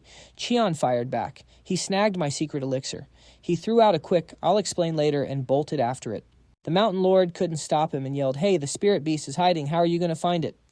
Then it hit him. Wait, Cheon was tracking Bakai's exact escape route. No way. No matter how cracked your senses are, pinpointing it should be impossible. The Mountain Lord muttered, staring at the kid's feet. Aura was literally exploding from his toes, but the ground completely untouched. He asked himself, was this kid always this insanely fast? Cheon was going God mode, trying to catch Bakai and get his elixir back. The Mountain Lord was deep in thought. "I only took my eyes off him for 3 months. Did something crazy happen?" Once he heard the kid's explanation, he finally chilled out. "So right when you found the final ingredient for the elixir, Bakai snatched it and dipped right." The Mountain Lord looked super awkward. My bad." Cheon looked absolutely crushed. His voice was heavy. That was at least a 40 to 50-year-old wild ginseng. He hung his head, shoulders slumped as he listed off the top-tier herbs: fleece flower, white scale, grass, dragon scale, flower, matsutake mushrooms, and cordyceps from a demon bug's corpse. He was completely devastated. "I grinded so hard to gather all that." His voice broke with disappointment. "I stayed awake for 100 days straight crafting that medicine. And now it's all trashed." The Mountain Lord fumbled his words. Well, about that." Cheon just sighed, his eyes looking completely dead inside. "Welp, there goes one of my main reasons for coming to Heavenly Mount. That elixir was his ultimate goal." The Mountain Lord yelled defensively, "Hey, I gave you permission to pick them." "Not my fault, you got robbed." Cheon shot back. "Oh, true." His sarcasm was sharper than a literal arrow. "You gave me permission, but I gathered them in your territory. Guess it's my fault for not managing your pets." The Mountain Lord proudly thumped his chest. "Fine, I'll pay you back." He went all in. "Whatever you want. I'll make it happen." Cheon flashed a wicked smirk and double-checked. "You just said whatever I want, right?" The Mountain Lord suddenly realized he messed up, laughing nervously. Cheon totally capitalized on it. "Perfect timing. Mountain Lord, I actually need you to do 2 things for me." Scene cuts to a pitch-black cave, killing intent suffocating the air. A twisted screech echoed as massive spiked legs stepped out of the shadows. A demonic spider towered over him, absolutely massive, staring at Cheon like he was a pathetic little snack. He gripped his sword, channeling his aura, reminding himself, "Focus." Cheon poured all his power into the blade, muttering, "This is the power of spamming my aura skill." Yama's aura attack activated. Just like the first time, glowing red threads shot out and completely locked down the spider demon's limbs. The monster shrieked, thrashing around. Cheon planted his feet, gripped his sword, and triggered Stone Wind aura attack. He slashed upwards with insane force, sending blood splashing everywhere. He cursed, "Damn it." Checking the wound, he muttered, "Not enough damage to one-shot it." The spider demon geared up for a counterattack. Plot twist. The spider demon suddenly poofed back into a paper talisman. Right in front of him, the Mountain Lord bent down to pick it up, complaining, "Damn it, why am I playing babysitter for this brat?" He held the talisman and let out a heavy sigh. Why did I even agree to this mess? Seeing Cheon gasping for air, he asked, "Hey kid, want to take a breather?" Cheon exhaled hard. "Hit me again right now." He closed his eyes, and the Mountain Lord warned him, "Suit yourself. Focus and picture the target from your memory." He tossed another talisman, summoning a swordsman for the next training phase. Watching closely, the Mountain Lord muttered, "Demonic energy is leaking out." Can't believe he actually asked to train using illusion magic. He clenched his fists in frustration. How did he even know to ask for illusion training? And doing it for 4 solid hours, straight no less. Calming down, he thought, well, what's done is done. His second request, to gather magic herbs, isn't exactly hard either. Watching him, he realized that over the past 3 months, the kid's body had leveled up, taller, totally refined, and rock solid. His eyes turned serious as he mumbled, putting that aside. Staring at the sword in Lee Cheon's hand, he thought, I really need to ask him about that weapon. Meanwhile, Lee Cheon was chilling in the hot spring. The feeling of literally coming back to life was pure bliss. If it weren't for this healing spring, he'd be totally cooked. Man, if only there was a spring like this outside the heavenly mount. Like back at the main house, suddenly a super hairy foot stepped into the water, and Lee Cheon jumped up, startled. He panicked. Who's there? How did I not sense their aura when they're this close? The Mountain Lord spoke up. You look absolutely drained. Guess you really pushed yourself to the limit. Lee Cheon was super confused, Mountain Lord. What brings you here? The old man sank into the hot spring. Man, I worked my butt off today. Can a guy catch a break? He asked. You've been here a while. Are you even resting right? Lee Cheon awkwardly scratched his head. I'm always getting proper rest, sir. The Mountain Lord yelled, other than just crashing here after every single training session, you little punk. He popped a boiled egg into his mouth and scolded, I've been around a long time, but you're the first idiot I've seen train this recklessly. Lee Cheon watched him and muttered, Bro's eating an egg again. He let out a dry laugh. Is that so? Grabbing a towel to stand up, he forced a smile. I'm back to 100% now, so I'll head out first. But in his head, he was crying. It's still super awkward. The Mountain Lord slammed another egg against a rock and barked, Hold it. The sudden move made Lee Cheon freeze. He dropped his voice. I still have something to say. Sit. The Mountain Lord asked, What's the name of that thing you were swinging around earlier? Lee Cheon raised his hand, staring at the ring. You mean this? The Mountain Lord nodded. Yeah, where'd you get that? He looked dead serious. Promise me you won't tell a single soul about anything related to it. I'm not entirely sure, but it has to do with your true identity. Lee Cheon felt a wave of anxiety. It's called Minin. I grabbed it from the family's secret vault. The Mountain Lord swirled the hot spring steam into a mini tornado, his vibe totally serious. I don't know how much you actually know, but I saw something exactly like it a long time ago. He began his story. Back in the day, there was this crazy, powerful shaman, a guy who could commune with spirits and read the stars in the sky. The Mountain Lord continued the legend of the mage. He always carried one specific item on him, a stone that could freely shapeshift into anything. With just that one stone, that mage could pull off all kinds of insane magic, spamming forbidden magic with 0 drawbacks. Thanks to that stone, the guy became the absolute peak mage of his era. But the plot twist, the very stone he trusted ended up swallowing him whole. Bro completely lost his mind and went on a monster-level rampage. All that took less than a single year. The guy just wouldn't die, so they had no choice but to seal him away. Hearing this, Lee Cheon asked, Wait, what about the stone? The Mountain Lord replied, They gathered the power of countless mages from that era and completely wrecked it.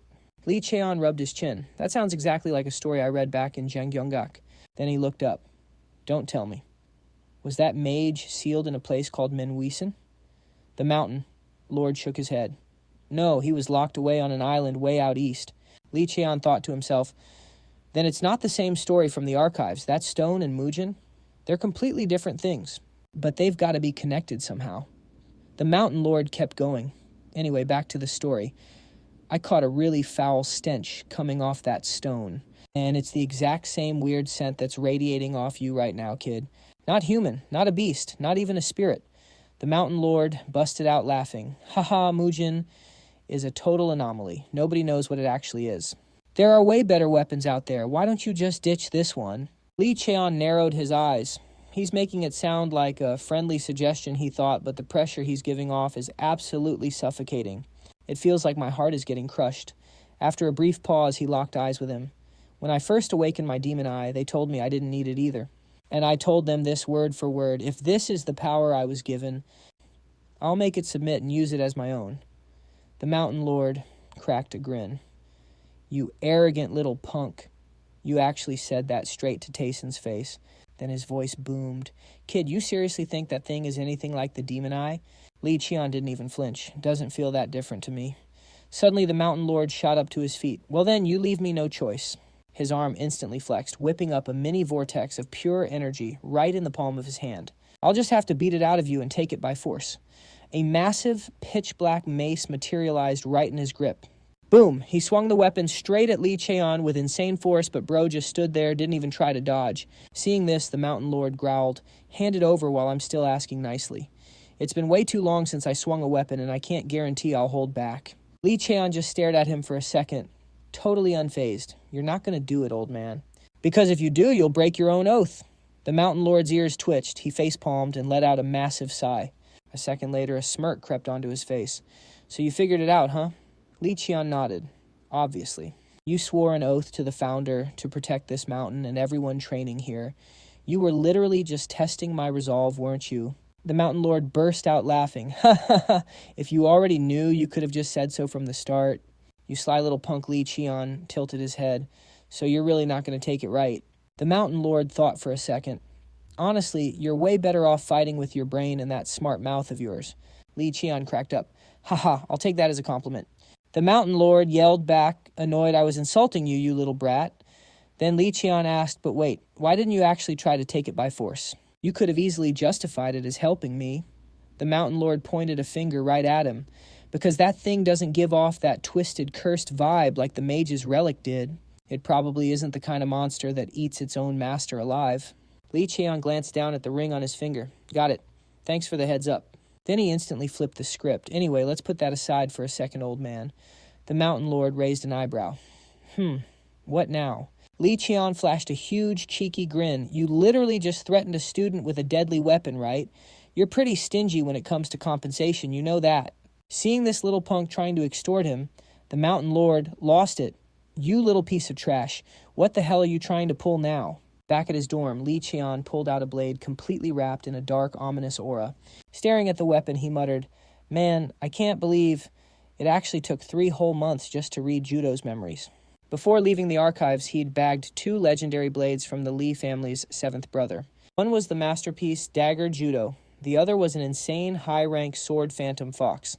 Phantom Fox had a crazy innate yin ability that let it blast freezing cold aura. Its memories weren't that deep, so he already absorbed them back at the main estate.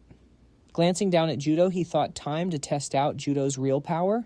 That second memory of Mujin he saw right before the Academy branch's quarterly evaluation stacked with Mujin's brand new power had him completely hyped to make a move.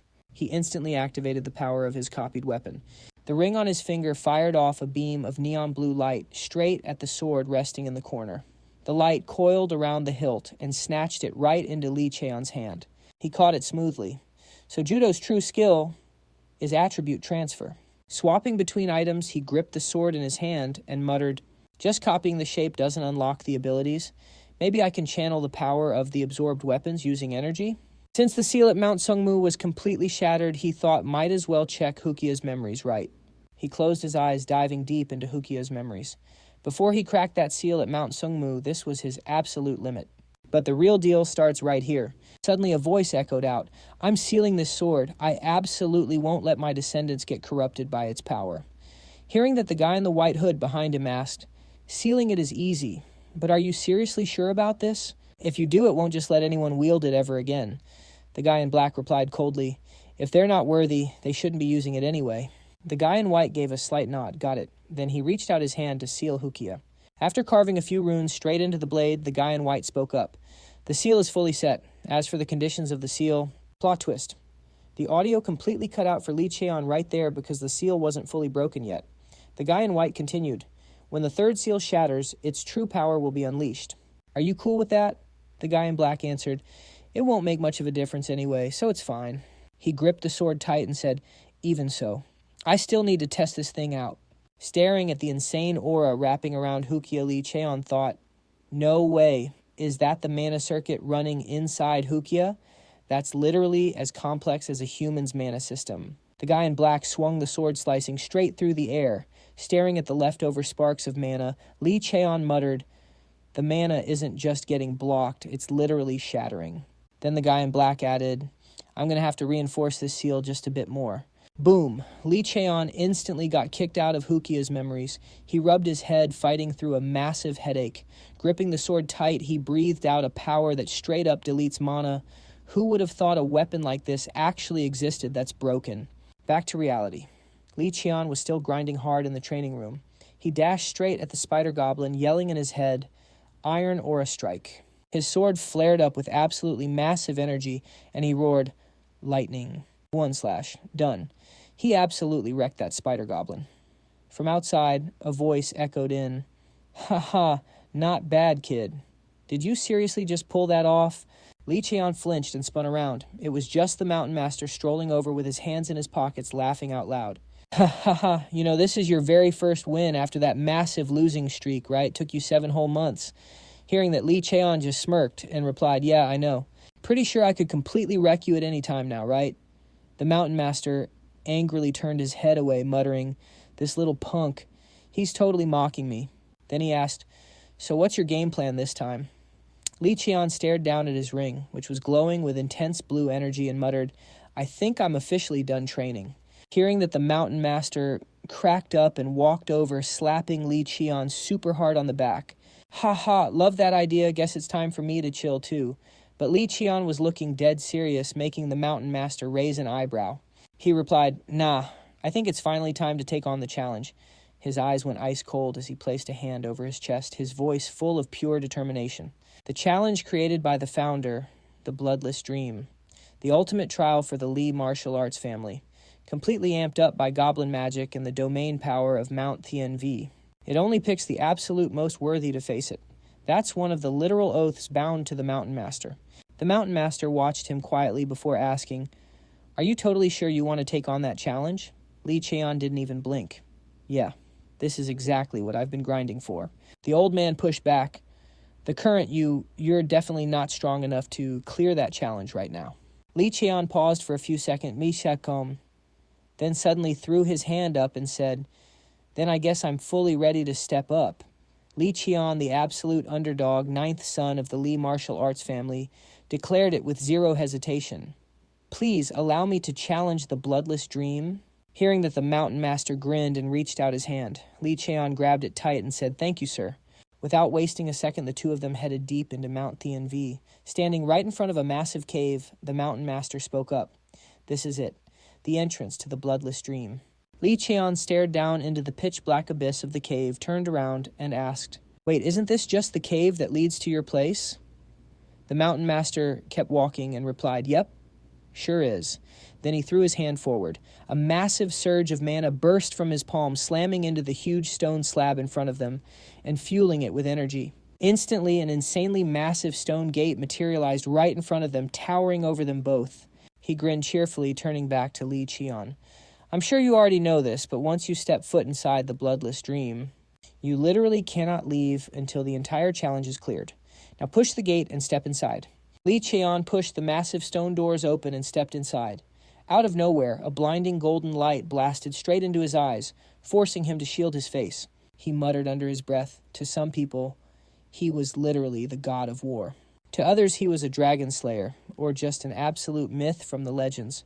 Staring dead at the man standing in front of him, Lee Cheon bowed his head and spoke with absolute respect. "Your descendant humbly greets the founding ancestor of the Lee martial arts family." Standing right there was a young dude who looked barely 20 Lee Hunheon, the literal founder of the Lee clan himself.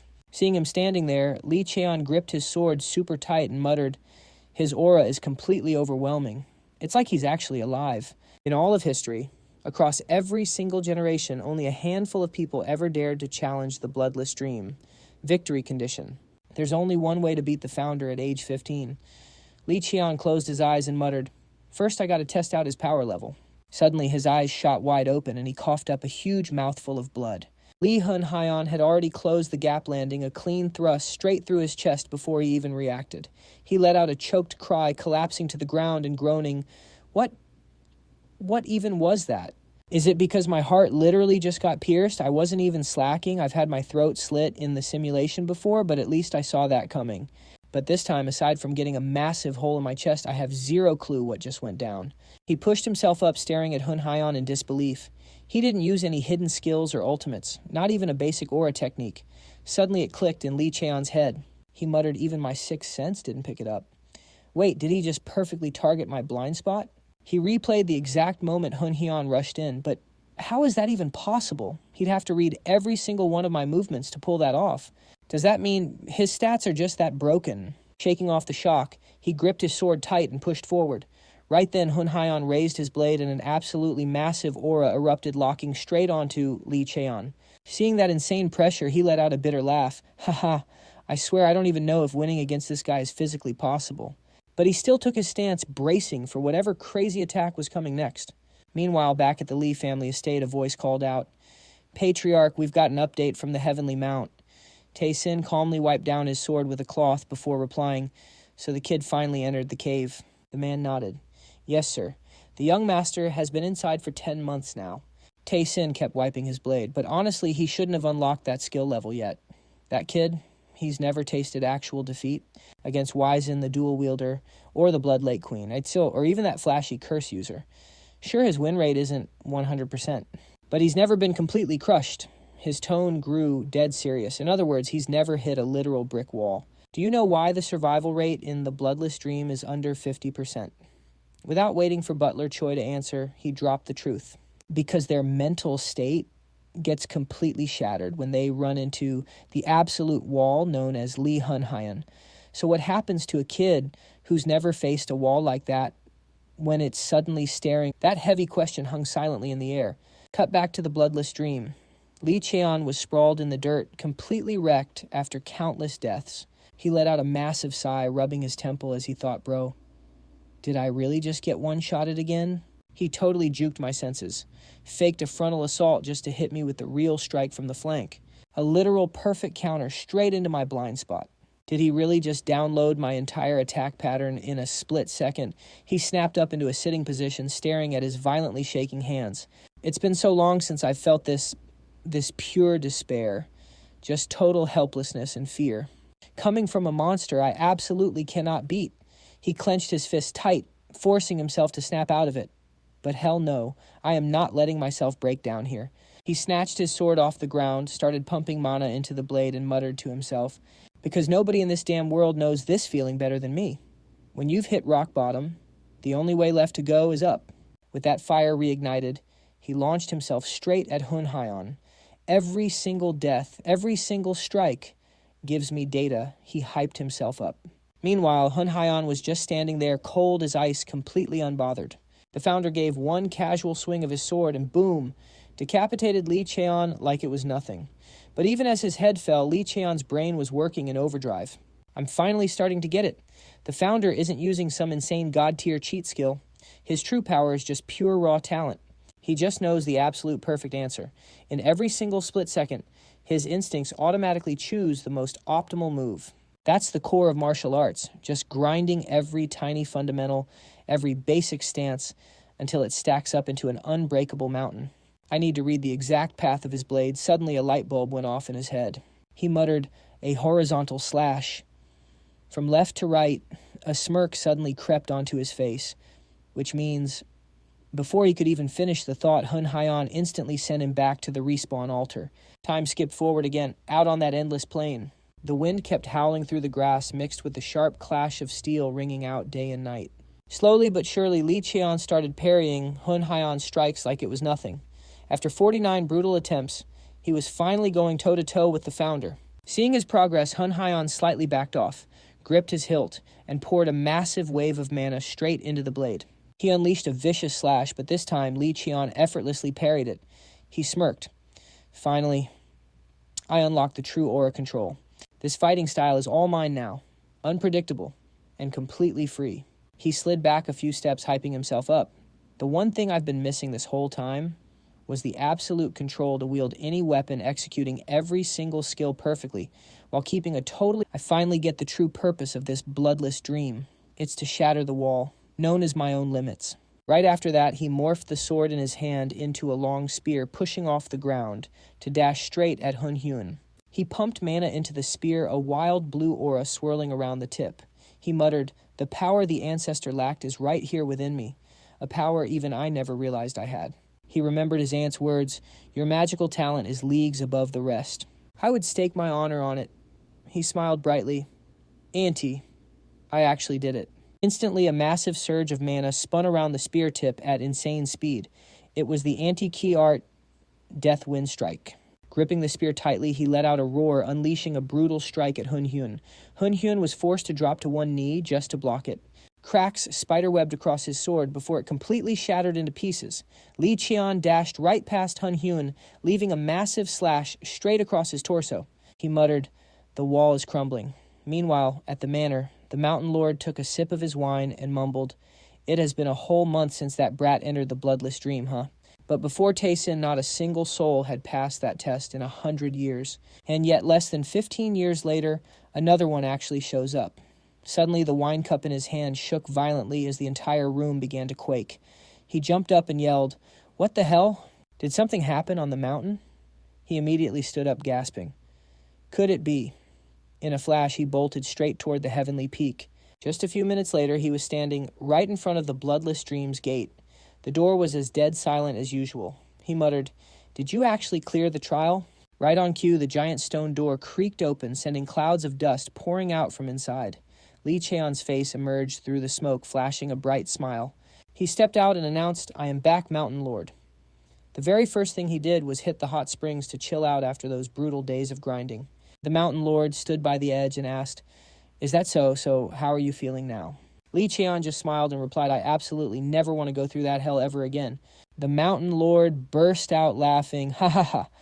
And yet you do not look like you have changed one bit. Usually guys come out of there with glassy eyes like a dead fish because their inner aura has completely shifted." Hearing that Lee Cheon looked thoughtful, I guess everyone finds their own unique answer. Then he turned and asked, "So do you know how my father was back then?" The Mountain Lord raised an eyebrow. "You mean Taesin?" He casually popped open a can of beer and laughed. "Ha, so you are curious just because he is your old man, huh? Do you know what that punk said the second he stepped out of the bloodless dream?" Flashing back to that moment, the Mountain Lord totally mocked Taesin's voice. "My training has concluded. I shall take my leave now. Thank you for your hospitality." Just thinking about that moment made the Mountain Lord scowl in pure annoyance. Lee Cheon blinked in shock. "Wait, were you seriously just mocking my dad?" The Mountain Lord cracked up. "Ha ha ha. What was it? Not a spot-on impression." Then his tone shifted. "Listen here, kid. You just pulled off something absolutely insane. You are officially the youngest person in history to clear the bloodless." Lee Cheon just smiled and let out a sigh. Even though the whole point of that trial was never about speedrunning it. The Mountain Lord asked, "Well, you still have over a month left before you leave the mountain. So what is the plan? Do not tell me you are going to keep grinding." Suddenly, Lee Cheon stood straight up and replied, "Nope. I plan to chill out, recover, and process everything I just learned." The Mountain Lord leaned in close, completely caught off guard. "Well, I thought you hadn't changed a bit, but look at you growing up. I can't believe the words 'chill out' actually came out of your mouth." He pointed a finger at him, teasing, "Did you hit your head, or are you under some kind of hex?" Lee Cheon just turned to him.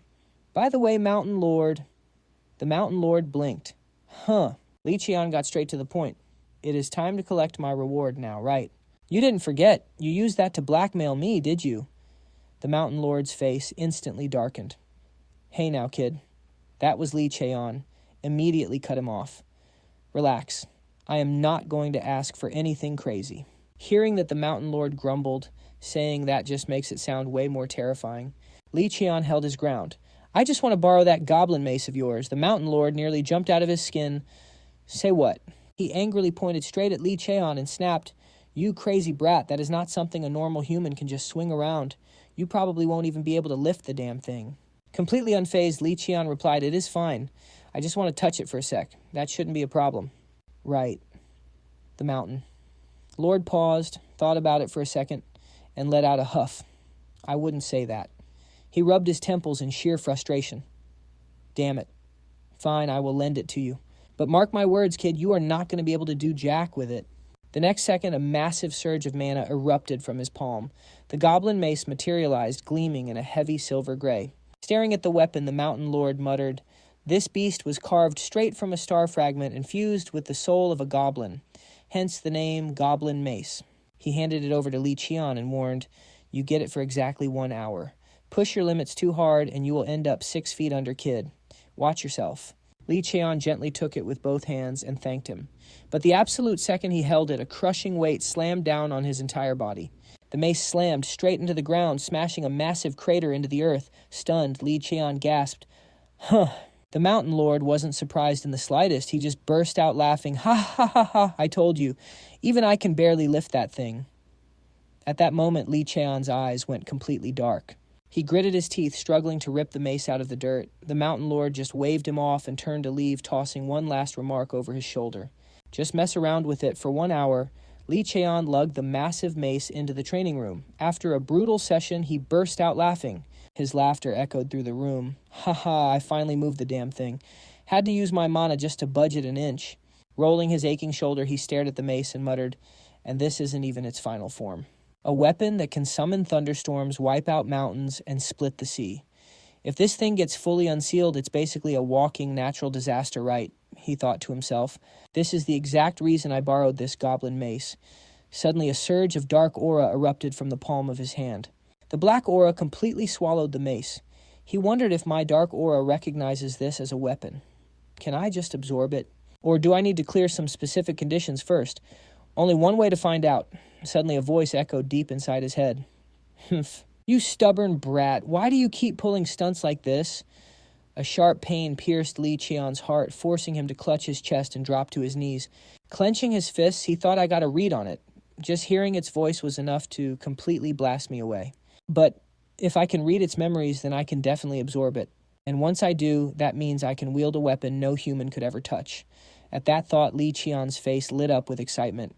He clenched his fists, dead set on his goal. 1 hour later, slinging his backpack over his shoulder, he muttered, "Did I pack everything?" From inside the cabin, the Mountain Lord's voice rang out. No wonder the base of the mountain felt so restless. He stepped outside with a bottle of booze in hand and let out a heavy sigh. "You finally leaving today, kid?" Li Cheon smiled. "Yep. It's been exactly 1 full year today." The Mountain Lord blinked in surprise. "Oh, is it really?" In a flash, a small pouch appeared in the old man's hand. Li Cheon raised an eyebrow. "What's that?" The Mountain Lord smirked. "Ha ha, it's salt. Gotta ward off the evil spirits now that you're gone." Hearing that, Li Cheon frowned, totally caught off guard by the sheer disrespect. But he quickly smiled and said, "Thanks for everything, old man. I'll come visit you again." The Mountain Lord's eyes softened for a split second and he sighed. "You better not show up empty-handed next time. Bring me some top-tier booze." Li Cheon let out a sigh and mumbled under his breath, "Didn't you literally just say you were throwing salt to ward me off?" Suddenly, Li Cheon stepped closer and looked the Mountain Lord in the eye. "Are you happy being stuck on this mountain?" Caught off guard by the heavy question, the Mountain Lord went silent for a moment before answering softly. "Happy or not, what does it matter? This place is mine. I stay here because it belongs to me.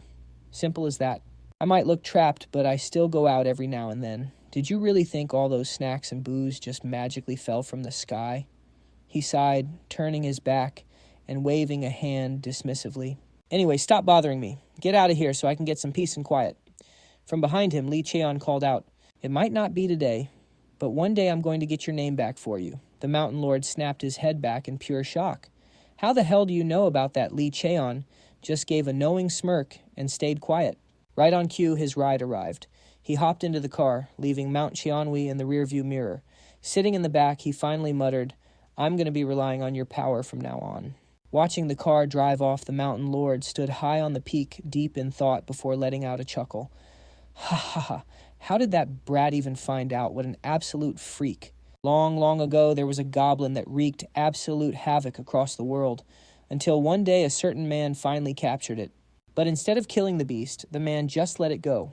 Refusing to accept defeat, the goblin challenged him again, and after getting utterly crushed a second time, it swore 2 oaths. First, to guard the mountain and support the newly awakened. Second, to create the bloodless dream, a trial to find someone truly worthy. That very goblin was the Mountain Lord. He muttered to himself, getting lost in the memories of the past, the exact moment he was beaten down into the dirt. The patriarch approached him and declared, "Since I won, you are officially banned from causing chaos in the human realm. And as proof of your submission, I'll be taking your name." That name will act as the chains binding your soul to me. But don't look so grim. One day, a child carrying my bloodline will return that name to you. When that happens, our contract will finally be fulfilled." Snapping back to reality, the Mountain Lord let out a long sigh. I guess it wasn't the worst deal in the end, like that bastard Lee Hoon-hyun. But is that crazy kid really the one destined to pull it off? He scratched his head, muttering to himself. Ah, screw it. He drops a massive bomb about getting my name back, then just dips and leaves me hanging with all this hope. He furiously yelled, his voice echoing across the entire mountain range. Still grumbling, he spun around and stomped back toward his little cabin. Damn it all, I need to throw way more salt. The sky slowly faded into night. After a ridiculously long drive, Lee Cheon finally made it back home. Standing right in front of the door, he mumbled to himself, "I've got to make a pit stop at Mount Sungmu for the sealing process. That's probably going to burn through a lot of time." Just as he was about to step inside, a voice called out, "It has been far too long, young master. Have you been well?" It was Butler Choi swinging the massive doors open to welcome him back. Spotting him, Lee Cheon thought to himself, "The old man must be waiting for me." He looked up and asked, "My father called for me, right?" Butler Choi gave a polite nod. "Indeed, sir. I will have the staff bring your luggage inside. Please make your way to the main hall to see the patriarch." Lee Cheon quietly followed him. But the moment he instinctively turned toward his father's study, Butler Choi quickly stopped him. "Not that way, young master. He's this way." Lee Cheon muttered under his breath, "This direction. That's definitely the patriarch's private training ground." The heavy doors slowly pushed open. Taishan was standing right there gripping his sword, just slowly drawing it out. Looking at his aura right now, he muttered to himself, "I'm not even surprised anymore. I still can't sense Dad's rank. He's broken." Taishan noticed him and spoke up. "You've arrived." Lee Cheon instantly bowed with respect. "Have you been well, father?" Taishan asked, completely unfazed. "Looks like you actually achieved something out there, huh?" Lee Cheon just replied, "Yes. But standing in front of you, I know I've still got a long way to go." Taishan actually smiled. "Did you just learn how to kiss up out there? Because if so, I'd be highly disappointed." Lee Cheon was stunned, thinking, "Wait, was that a joke? No way. Is Dad actually smiling?" Just then, Butler Choi stepped in. "The tea is ready, my lord." Taishan turned to him. "Thank you, Butler." Then he glanced back at Lee Cheon. "Follow me." Cut to the tea table where the butler was pouring for both of them. Taishan broke the silence. "How have you been lately? I don't want to just read some boring progress report. I want to hear your actual thoughts. That's why I called you here privately." Lee Cheon stayed quiet for a second, tightly clenching his fists as he muttered to himself, "If he really wants to hear what's on my mind." Then he spoke up totally calm. In that case, suddenly, Taishan sensed something shifting. He thought to himself, "This strange vibe, I'm talking to him not for a status update, but to hear his actual mindset about this training. This is a first." After listening to Lee Cheon pour his heart out, he finally said, "Is that so? You didn't waste your time then?" Lee Cheon answered brightly, "I'd never waste the time you gave me, father." Taishan's voice went ice cold. "Is that why you came back late today?" Hearing that, Lee Cheon instantly stiffened up. "It's because I stopped at the foot of Mount Sungmu to pay my respects to our ancestors." Taishan didn't even blink. "Is that all?" Seeing his dad looking displeased, Lee Cheon thought, if it's going to come out eventually, I might as well just say it. He spoke up boldly. I wanted the elders to witness that exact moment. Hearing that, Taishan snapped, absolutely furious. "You get one little win and you're already this arrogant, and you have the nerve to say that to my face. You went to the mountain to greet the ancestors, then just to boost your own clout, boom." A massive invisible pressure exploded from Taishan, flooding the whole room. The sheer weight of it crushed down on Lee Cheon, choking the air out of his lungs. He gasped out, What is this insane pressure?" But he quickly strategized in his head, "Because of the seal, I need to visit Mount Sungmu all the time. I won't always have a good excuse to go." He quickly spoke up, "I'm not just flexing, I wanted to show them our traditions to prove my respect through my actions. They can look down on me as trash as a bastard, but the blood of the legendary Lee Marshall family still runs through my veins. I stepped up to set an example for everyone else." Hearing that answer, Taishan gave a slight nod. "Well said." He took a sip of his tea and continued, "I'll let it slide this time, but don't let this little win go to your head." Seeing his dad cool down, Lee Cheon bowed his head. "Understood. I apologize, father." Taishan kept going. "There's one more thing, something you still haven't told me." Lee Cheon flinched, totally caught off guard. "Wait, what else?" He fired back. "I gave you permission to go to Mount Cheonwi, but I never said you could challenge the Bloodless Dream. You only asked to train there." Then he shot up from his seat, grabbed his sword, and turned his back to leave. Lying to your own father. Now that requires punishment. Follow me. Right now, hearing that Lee Cheon jumped to his feet a bit rattled. Taishin pulled his sword from its sheath and glared right at Lee Cheon. Pick up your weapon. Let's see exactly what you achieved out there. Butler Choi brought over Lee Cheon's sword. Looking at the setup, he realized, so this is why Dad brought me to the training grounds.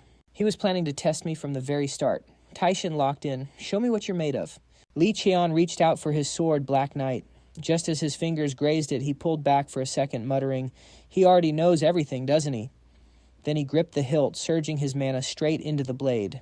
With dead serious eyes, he stared right at his father, actually catching Taishin off guard. Taishin just said softly, come at me. Instantly, Lee Cheon activated his Demon Eye skill to scan his father's true power. But a split second later, his eyes went wide in pure shock.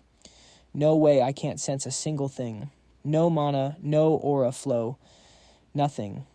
Is my Demon Eye seriously too low rank for this? He snapped out of it. Forget the Demon Eye, it's just a distraction. Against Dad, scanning is absolutely pointless. Locked in, he stomped down with insane force, literally shattering the ground beneath his feet. I'm dropping everything I learned over the past week right here.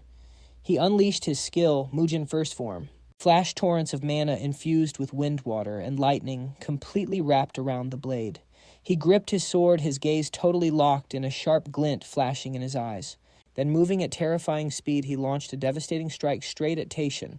He was stunned. I even stacked fire ice and pure aura into this attack, and I still couldn't lay a finger on him. Shouldn't there at least be a shockwave? Taishin watched the ultimate attack come at him, totally unfazed like it was nothing, and just casually swung his sword. The moment Taishin's slash met Lee Cheon's attack, boom, it sliced the elemental strike clean in half. Taishin took absolutely zero damage. Meanwhile, the insane recoil blasted rocks and debris everywhere around Lee Cheon. Taishin just looked down at him and said, that's enough. Is that the answer you found after meeting him? As the dust cleared, Lee Cheon panted heavily. Yes, father. He continued. An ability that belongs solely to me. I've been breaking my limits, grinding that skill to build an unbreakable foundation. That is the absolute answer, I found, Lee Cheon declared to his dad, his voice unshaken. That rock-solid certainty caught Tessin completely off guard. The patriarch's eyes narrowed, piercing right through his son as if trying to read his very soul. A literal storm of thoughts crashed through his mind, chaotic and wild. Looks like you've chosen a brutal path, kid. He thought, his inner voice low and heavy. Unfazed, Lee Cheon stared right back at his dad, his eyes burning with absolute, unquenchable resolve. A silent vow echoed in his head. Gritting his teeth, he promised himself, but I won't break. I'll never bow down. Suddenly, Tessin spun around and raised a hand, his voice booming with pure authority. Good. Now, what about your trial in the Void Dream Realm? That instant switch in his dad's vibe completely threw Lee Cheon off. His heart skipped a beat. Slowly sheathing his sword, his hands trembling slightly from the adrenaline, he stammered, I honestly can't put it into words, father.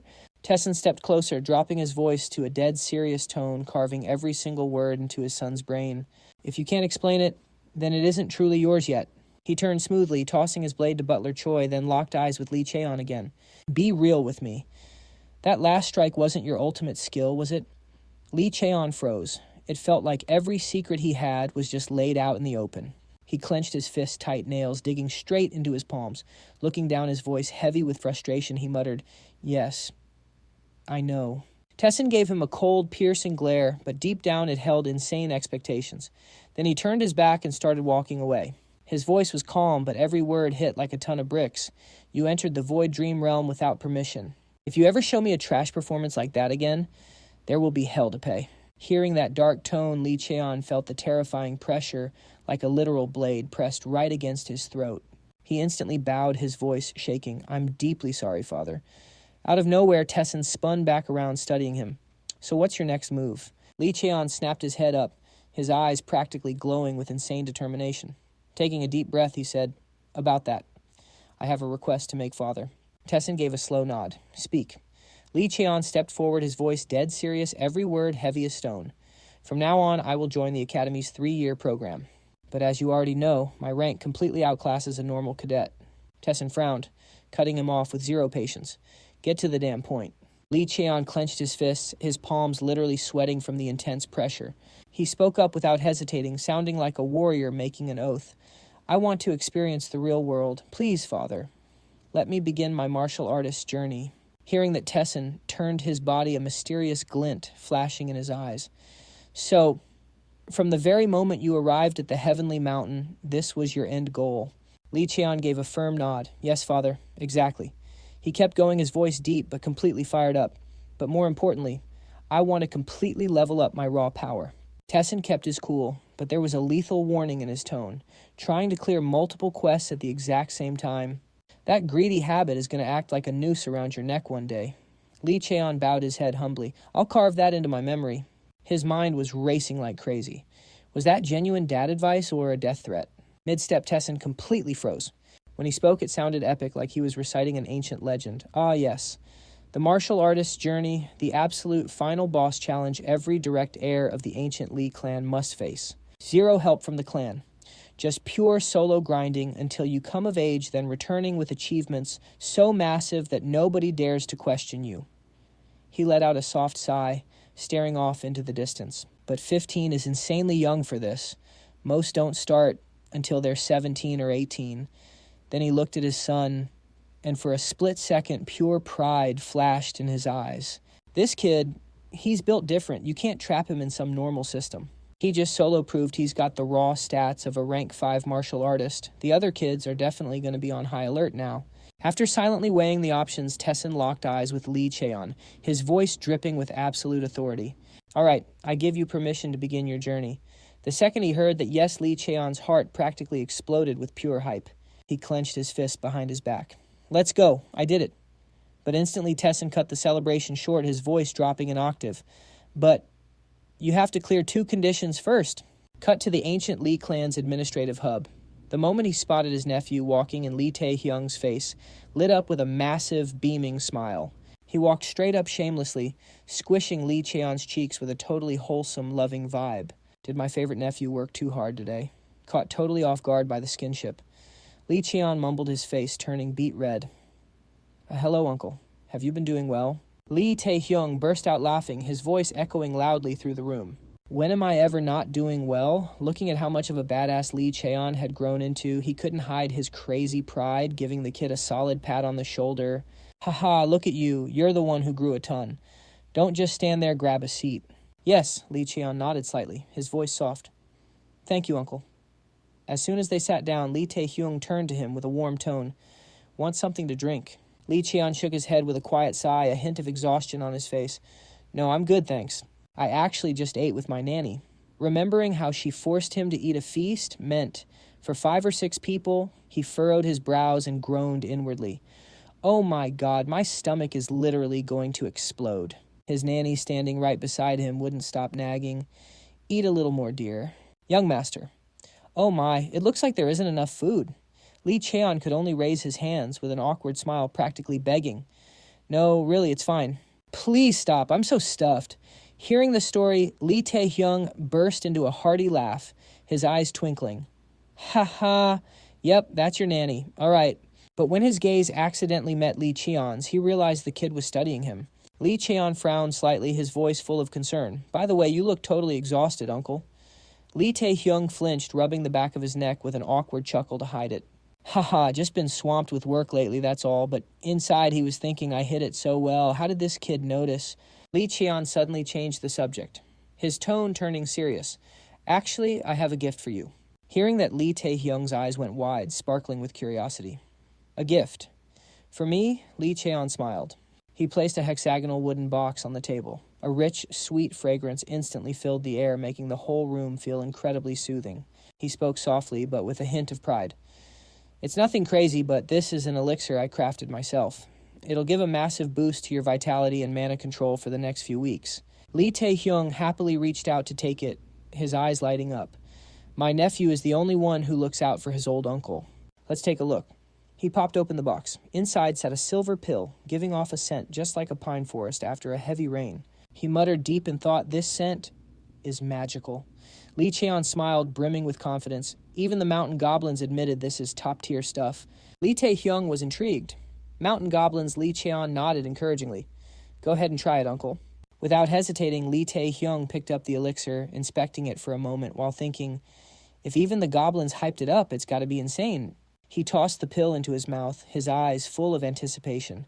Instantly, the medicinal power surged, a refreshing sensation, washing over his entire body like a cool, crystal-clear stream. His complexion immediately brightened, and he blurted out in pure shock, "Whoa, this is the real deal." He opened his eyes, staring at Lee Cheon in total awe. Not only does it hit fast, but it's basically a miracle drug. How on earth did you make this?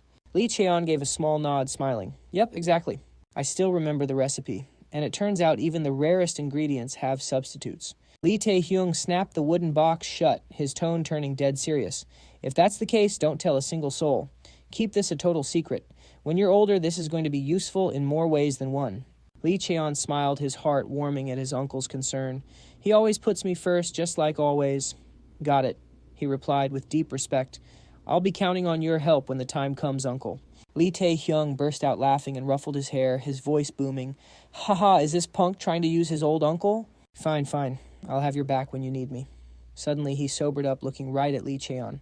Oh, right. I heard you're planning to join the warrior's journey. Is that true? Lee Cheon was caught off guard, his eyes widening.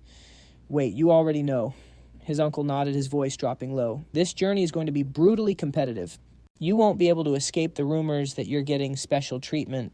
Since they can't touch the clan head, all their nasty glares and resentment are going to fall right on you. He set the wooden box on the table, clearly worried. To even join you, don't just need the clan head's permission. You need the green light from the elders, too. And they absolutely hate your guts. How about you just sit this one out, realizing his uncle's good intentions? Lee Cheon smiled, his eyes full of determination. Everything you're worried about, I've already planned for. That's exactly why I set a condition. Lee Tae-hyung blinked in surprise. A condition like what? Lee Cheon nodded, his voice unwavering. Yeah, and to pull it off, I'm going to need your help. After wrapping up the chat with his uncle, Lee Cheon headed straight back to the clan estate, his heart a mix of lingering nostalgia and fierce determination. He pushed open the doors to the training room, letting out a long breath as his eyes swept over the familiar space. It's been so long since I've been back here, he muttered, his deep voice thick with nostalgia. The place hasn't changed a bit. He stretched lightly as he walked in, a thought crossing his mind. Maybe I should do a little warm-up. Suddenly, an overly affectionate voice rang out from outside. Are you here, my baby? That familiar voice made Lee Cheon flinch, his heart skipping a beat in sheer panic. The training room doors violently swung open, and Lee Ji-hwa strutted in. A massive beaming smile lit up her face. My precious nephew, she squealed, her voice dripping with extreme adoration.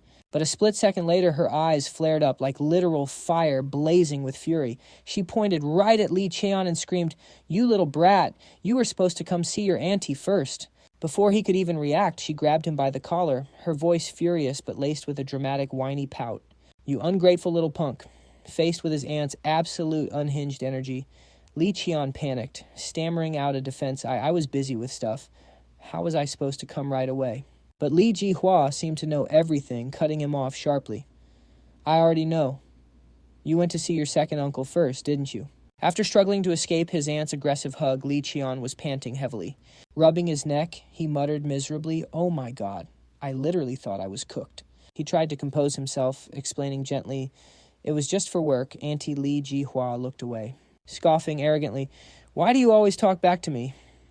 Then she softened, stepping closer to affectionately pat his head. Still, my little nephew has really grown up. By the way, your mana has almost doubled and your aura circuits are way tougher now. Yeah, Lee Cheon smiled, his eyes sparkling with pride. I've fully mastered all the aura skills I learned before. Hearing that, Lee Ji-hwa cheered, her eyes lighting up. No way, that means you've hit the 3-star magic rank. She clenched her fists, her voice bubbling with excitement. You still need a bit more polish, but don't worry, I've got a present for you, sweetie. She eagerly continued. I finished the incantations for the other aura skills. Want to try them out right now? But Lee Cheon quickly raised his hand, hesitating. Auntie, sorry, but I don't think I can do that right now. Lee Ji-hwa frowned, shooting him a sharp, questioning glare. Lee Cheon quickly explained, feeling guilty. Well, I'm pretty busy today. Right then, the training room door creaked open, and a familiar voice rang out from outside. Still as close to her as ever, huh? A tall figure stepped in, and Lee Cheon instantly cheered, his eyes lighting up. Big bro. Lee Myung-jung's sudden appearance made Lee Ji-hwa absolutely explode. Pointing right at him, she yelled, Didn't you say you were super busy? Then why are you showing up here to train the youngest? You absolute liar. Knowing his aunt's lethal trash-talking skills, Lee Myong-jung just nervously chuckled, raising his hands to calm her auntie. I really am busy. But I still tried to help you sort out those incantations, right? He turned to Lee Cheon with a playful look. By the way, your notes were fire. They helped me a ton during training. Lee Cheon beamed, his voice full of excitement. Really, that's awesome. Ha ha, he then asked with genuine concern. But are you doing okay, bro? Lee Myong-jung nodded, his voice steady. Yeah, I'm good. But right after, he suddenly threw an arm around his younger brother, ruffling his hair with a hint of reproach. You left for the heavenly mountain without even telling me. The two brothers chuckled, the atmosphere turning warm. Lee Cheon quickly defended himself. I'm sorry, you were on a quest back then. Lee Myong-jung continued teasing. And right after you came back, Father summoned you right. Flashing back to a few days ago, the morning sunlight filtered through the window, illuminating a corner of Tai Sin's study. He sat there exuding a commanding aura, calling Lee Myong-jung over. His deep voice echoed. I need you to teach your youngest brother the martial arts basics. Can you do it? The sudden request made Lee Myong-jung flinch in surprise, with a flash of shock in his eyes. Wait, what? Looking at his father's thoughtful expression, he muttered inwardly, Well, I'd definitely be a better teacher than those crusty elders. But Father isn't really the type to care about stuff like that, is he? Snapping out of his thoughts, he bowed, his voice resolute. Yes, I'll teach him. After paying his respects, he turned to leave the room. But just as he was about to step out the door, Tai Sin suddenly spoke up. You should start preparing. That one short sentence made Lee Myong-jung freeze. His heart pounded and he stood absolutely paralyzed for 5 seconds. Then he opened the door, stepping out before looking back, his voice deep with emotion. Thank you, Father. He walked across the family estate. A whirlwind of chaotic thoughts spun in his head. The illusory dream trial. Even I haven't been allowed to take that on. With my little brother's insane growth speed, I get why Father gave this order now. Does he want me to get inspired by watching him, or is he trying to spark a rivalry? His eyes flashed with raw determination as he muttered, All right, I need to see for myself just how far my little brother has come. Looking at Lee Cheon standing right in front of him, Lee Myong-jung thought to himself, his heart swelling with pride, 20 years. No, maybe just 10 or even less. He's going to catch up to me. Seeing his older brother lost in thought, Lee Cheon spoke up apologetically. Sorry for bothering you when you're already so busy, bro. Lee Myong-jung burst out laughing, waving it off. It's all good. Right now, I'm literally the most free person here. He continued, his tone turning dead serious. I'm currently holding Myong-jaeom, all the core techniques, secret arts, and ultimate skills of the Mist Clan. It's the absolute proof of inheriting our ancestors' legacy, and it's also one of the conditions Father set for your journey as a martial artist. Mastering every single basic martial art of our clan. Lee Cheon scratched his head, sounding totally surprised. But wait, are you really going to be the one teaching me the basics, bro? Don't we already have the elders at the academy for that? Lee Myong-jung smirked, firing back. Do you seriously think you could get a proper education from them? Remembering all the dirty tricks those elders pulled from the ambush during the naming ceremony to sabotaging the rank-up exam, to literally throwing him into the trashiest training class, both brothers frowned, completely disgusted. Lee Cheon sighed, his voice full of pure gratitude. Thank you, bro. Seriously, thank you for everything. Lee Myong-jung patted his little brother's shoulder, his voice warm. All right, I get it. But deep down, he was absolutely mind-blown. He's really grown this much. I used to be able to read his mana flow, but now he's totally unreadable. Still, even if he catches up to me, I wouldn't even be mad. He smiled, thinking to himself, I'm so incredibly proud of you, and I still want to be the big brother you always look up to. Suddenly, Lee Ji-hwa, who was standing right next to them, frowned and angrily cut in. Are you kids seriously gossiping while an adult is talking? She stomped her foot in a huff, making both of them jump. Lee Myong-jung quickly tried to calm her down. Auntie, please chill. But she wasn't having any of their excuses. She spun around, pouting, Fine, I'm out of here. You're not even going to stop me, are you? Lee Che. An quickly chimed in.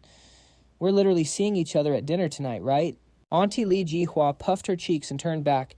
Didn't you say you were training until late tonight? Lee Cheon smiled, turning on the charm. Training is one thing, but researching with you is on a whole different level. I get to learn from a literal global icon in mana. How could I ever pass that up? He continued with total sincerity. I'm so sorry, Auntie, but please just wait a little longer. Lee Cheon's sweet talk totally worked, melting Lee Ji-hwa's anger. She patted her chest and laughed out loud. Well, what can I do? That's what happens when you're globally famous, right? Fine, I'll let you off the hook this time.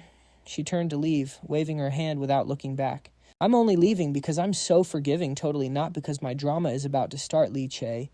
An waved back, teasing, Yep, see ya, auntie. Once her silhouette faded into the distance, he let out a huge sigh of relief and wiped the sweat from his forehead. She's finally gone. Lee Myung-jung gripped his sword, turning to him with a dead serious look. Now the real training begins. He drew his blade from its sheath, his eyes blazing. To perfectly meet father's conditions, I am going to train you to the absolute limit. 1 week later, at the family's training grounds, the training room was completely lit up by non-stop bursts of mana, showing absolutely zero signs of stopping. Practicing the basic arts with his older brother Lee Myung-jung's sounded easy, but every single movement and theory taught flew by in a blur of insane pressure. Their short breaks lasted barely a breath before the two brothers dove straight into a brutal, near-combat sparring session. After a fierce exchange of blows, Lee Cheon braced his hands on the ground, gasping for air, sweat pouring down his face. He could feel every muscle in his body screaming in exhaustion, but his eyes still flashed with pure resolve.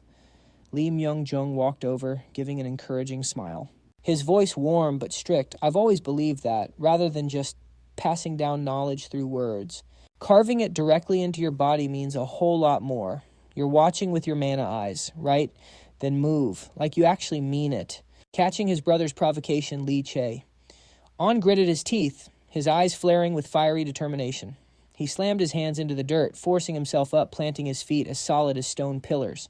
Refusing to give up, he dashed straight at Lee Myung-jung, unleashing a razor-sharp slash. His older brother easily dodged it, a flicker of surprise in his eyes. Lee Che. An's mind was a mess. I clearly read the mana flow with my mana eyes, yet this body just can't keep up with my will. His sword strike veered off course, the force behind it completely weak. His muscles and joints felt like they couldn't handle the pressure, practically screaming in protest. Meeting Lee Che. An's unwavering gaze, Lee Myung-jung spoke in a low voice. You just tried to move way out of your league, didn't you? Without giving his little brother a chance to reply, he accelerated, darting toward Lee Cheon with his sword flashing like a lightning bolt. The bodies of the Sungmu bloodline are way tougher than you think, he roared with pure authority. The terrifying speed left Lee Cheon completely stunned. His brother's blade was just inches from his face. In that life-or-death split second, he let out a roar, throwing his body backward and dodging the strike by a hair. Seeing his little brother's obvious progress, Lee Myung-jung thought to himself, absolutely blown away. He actually kept up with that. His foundation is so solid and his learning speed is insane. He remembered the old Lee Che on a kid who could barely pull off complex moves like that. The bloodless dream, a place even I was never allowed to enter. Is this the enlightenment he gained from that place? Tossing his cape aside to move freely, Lee Myung-jung rolled up his sleeves, his eyes sparking with pure hype. All right then, if you can keep up, I'm cranking the difficulty up a notch. Let's see just how far you can go. Looking at his older brother, Lee Che, An's face tensed up. His body slightly trembled under the sheer pressure. Is he going all out now? He thought to himself, his heart pounding out of his chest. A ferocious exchange of strikes followed, the clashing of their swords booming like thunder. After a long while, Lee Myung-jung finally stopped, declaring today's training session officially over. He reached out and ruffled his little brother's hair, sounding a bit guilty. Ah, my bad. Looks like I went a little too hard on you there. Staring at the ground in front of them now, completely wrecked with deep craters from their attacks, Lee Cheon awkwardly scratched his head. Even though he was dead tired, he still smiled, his voice totally hoarse. It's all good. This is what real training is supposed to be. Lee Myung-jung stepped closer and pulled his brother to his feet, his eyes full of absolute pride. Looks like you're finally getting the feel for it, huh? Lee Che. An nodded his tone, dead certain. Yeah, didn't you say? The bodies of the Sungmu bloodline were insanely tough. He looked down at his own hands, feeling the hidden power surging within. The Sungmu physique is as tough as steel wire, yet as flexible and resilient as rubber. With every single training session, it just gets stronger. He clenched his fists, his voice packed with determination. Even if I use skills that put insane pressure on me, this body can tank it. That's when it hit me. The absolute basics start right here. Seeing how crazy fast his little brother was picking things up, Lee Myung-jung closed his eyes and gave a slow, approving nod. You really do catch on fast. He even applied it to his footwork. Lee Cheon scratched his head, laughing awkwardly. I only figured this much out after a whole week, bro. Still got a long way to go. His little bro's modesty caught Lee Myung-jung off guard. He thought to himself, did he really just say he's got a long way to go? Mastering the basics usually takes months to even show results. Yet this kid did it in 1 week. Broken. He bent down, picked up his cloak, and turned to leave. His voice was warm. You're doing great, kid. But make sure you hit up the infirmary and get those wounds patched up properly. He turned back, slapped Lee Cheon on the shoulder, and smiled. Catch you tomorrow, bro. Lee Cheon nodded, super hyped. Yeah, I'm going to review everything I learned today. As Lee Myung-jung walked away, he threw a warning over his shoulder. All right, but don't overdo it, okay? Once his big bro was out of sight, Lee Cheon let out a massive sigh. He stared down at his own hands, his mind racing. The core of the bloodless dream is basically a systemized movement theory, all based on controlling ever-shifting mana. Meanwhile, the family's basic martial arts focus strictly on the physical body pushing physical limits to the absolute max. Surprisingly, those two are freakishly similar. He clenched his fists, muttering to himself. The only difference, the foundation doesn't rely on the body while the bloodless style revolves entirely around weapons. Because of that, grasping the basics is way easier. Who knows? Maybe they both came from the exact same root. Flashback. In his memories of the bloodless dream, he caught a glimpse of someone with the exact traits of the Sungmu bloodline. I knew it. The bloodless style is deeply connected to our family. His eyes lit up with pure determination. It felt like he just unlocked a massive top-secret lore drop. Time was about to fly by. Scene change, cut to the Elder Council Hall of the Sungmu family. The elders were already packed in. A dead silence hung over the room. Suddenly, bam. The doors flew open. A white-haired geezer strolled in his deep voice, echoing apologies for the delay. He shot a side eye at Lee Tae-hyung. Tae-hyung frowned slightly, a flash of pure annoyance in his eyes. The old man sneered, tone dripping with sarcasm. Oh my, why would a busy head manager like yourself suddenly have the time to join us? Lee Tae-hyung gave a cold, faint smile. His voice was calm but sharp as ice. I usually use my workload as an excuse to skip. Figured I should actually show up this time.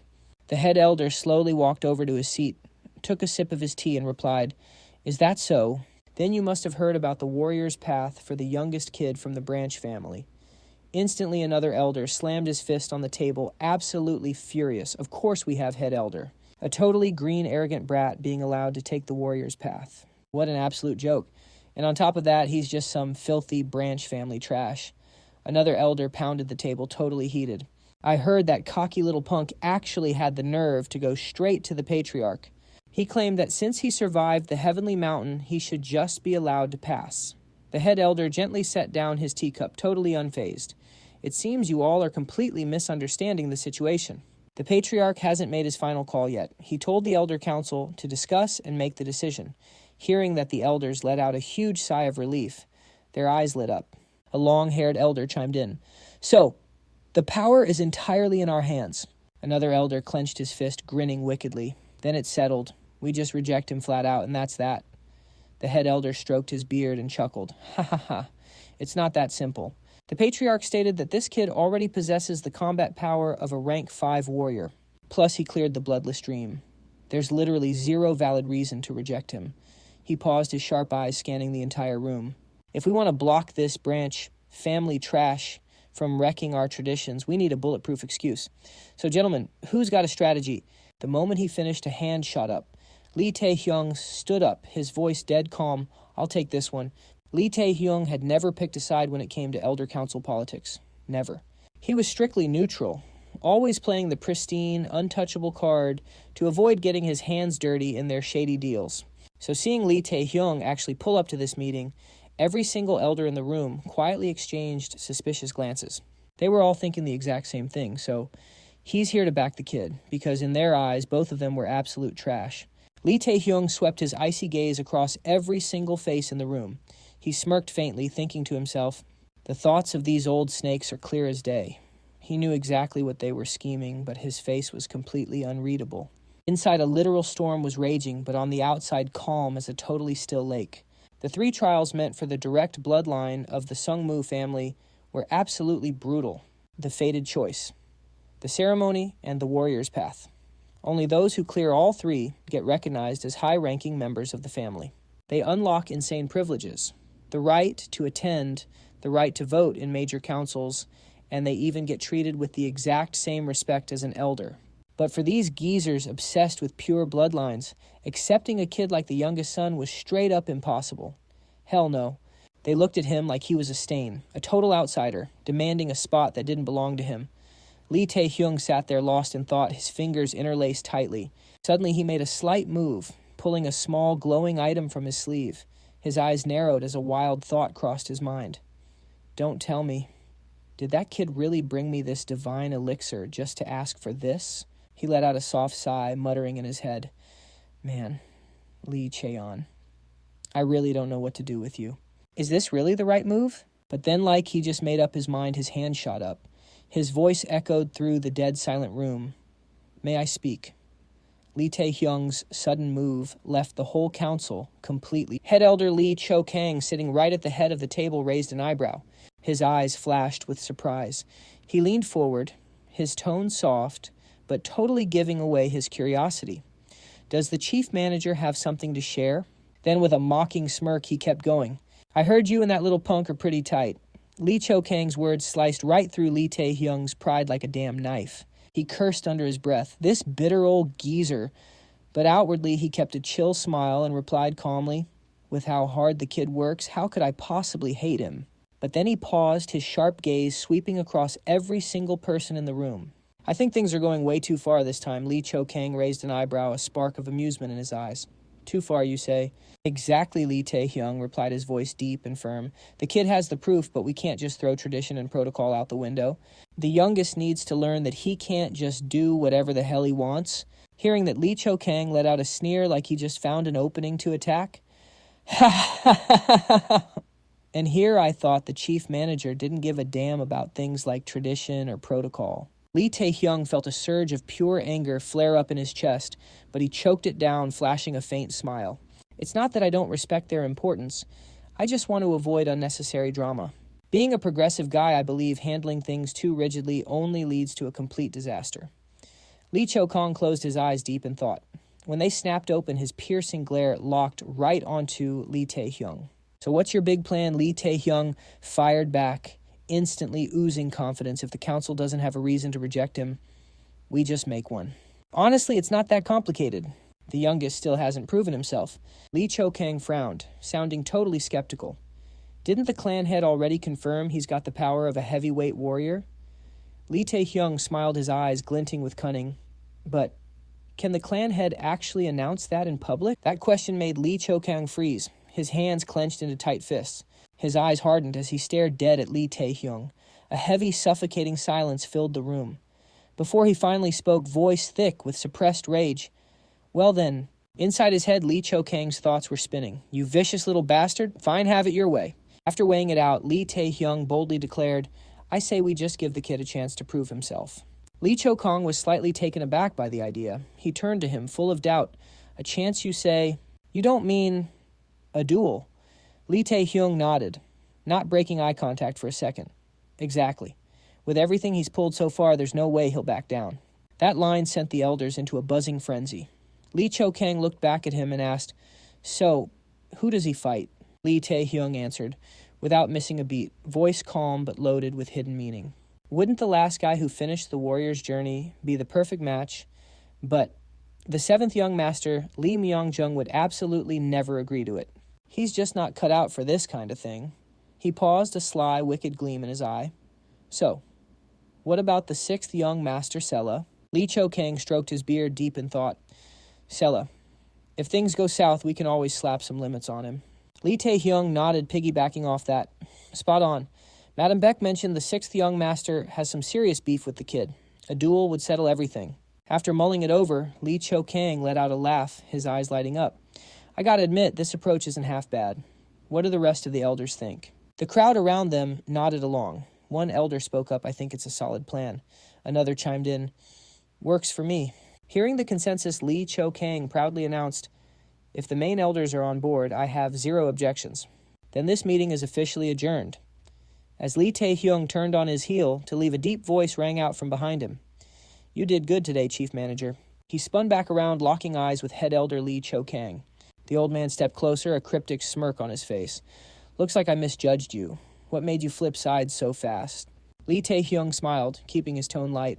Like I said, I just want to avoid the drama. Lee Cho-kang nodded, but his glare was still ice cold. He slammed his cane into the floor with a loud echoing thud. Listen closely, manager. When you're putting on an act, even the tiniest details matter. He closed the gap, dropping his voice to a low, dangerous register, emphasizing every single word. You called him the youngest, while everyone else calls him that bastard. Those words made Lee Tae-hyung twitch just for a second, but he instantly pulled it together, flashing a dry smile. An act. I have no idea what you're talking about. Lee Cho-kang just brushed right past him, dropping one last loaded sentence. Oh, you know exactly what I mean. Chief Manager. 3 weeks later. Down in the Miss Clan's training hall, the ground was literally shattered. Dust was flying everywhere. After a brutal training session, Lee Cheon was drenched in sweat. He drew his sword from the scabbard, the cold steel gleaming under the dim lights. He exhaled heavily, his voice packed with absolute resolve. Today, I'm finally finishing this. Lee Myong-jung stood right across from him, flashing a cocky grin. Oh, really, bro? You got absolutely wrecked yesterday. Lee Cheon gripped his sword hilt, his eyes absolutely burning. You feel it too, right, bro? Lee Myong-jun took his stance, his blade gleaming in his hand. Let's see what you've got. The second he spoke, he dashed straight at Lee Cheon. The sword swung like a flash of lightning. Boom! A heavy slash crashed down, but Lee Cheon was crazy fast, throwing up his blade to block it instantly. The two blades clashed, sending sparks flying everywhere. The brothers launched into a fierce, all-out brawl. Relentless strikes flew back and forth. With his insane experience, Lee Myong-jun kept closing the gap, but Lee Cheon wasn't backing down at all. Every single one of his strikes was getting sharper, his movements smoother than ever. Lee Myong-jun suddenly spoke up, his voice full of pure respect. That's it. That's exactly how your stance should be. Lee Cheon smiled, but inside his mind was totally racing. Sixth sense and mystic eye. Through endless grinding, these skills let him predict the blade's exact path, completely blocking every single attack. Suddenly, he launched himself into the air, bringing his sword crashing down on Lee Myong-jun. Boom. The ground shook, kicking up a massive cloud of dust. Lee Myong-jun was pushed back a few meters, but still held his stance perfectly. But the kickback from that insane strike sent Lee Cheon flying. He rolled across the dirt a few times before stopping. He was panting hard, but his eyes were still completely fired up. Zero hesitation. Lee Myong-jun gave a soft smile, scratching his head a bit awkwardly. You've totally mastered the basic skills, man. It took me 3 months to master them, but you 1 week to grasp it, 2 weeks to internalize it, and exactly 33 days to perfect it with mana. Absolutely unreal. He reached his hand out to Lee Cheon, his voice filled with pride. You never let me down, little bro. I officially acknowledge that you've mastered the basics, and it looks like you've awakened to something way beyond that. Lee Cheon stood up, grabbing his older brother's hand with a massive grin.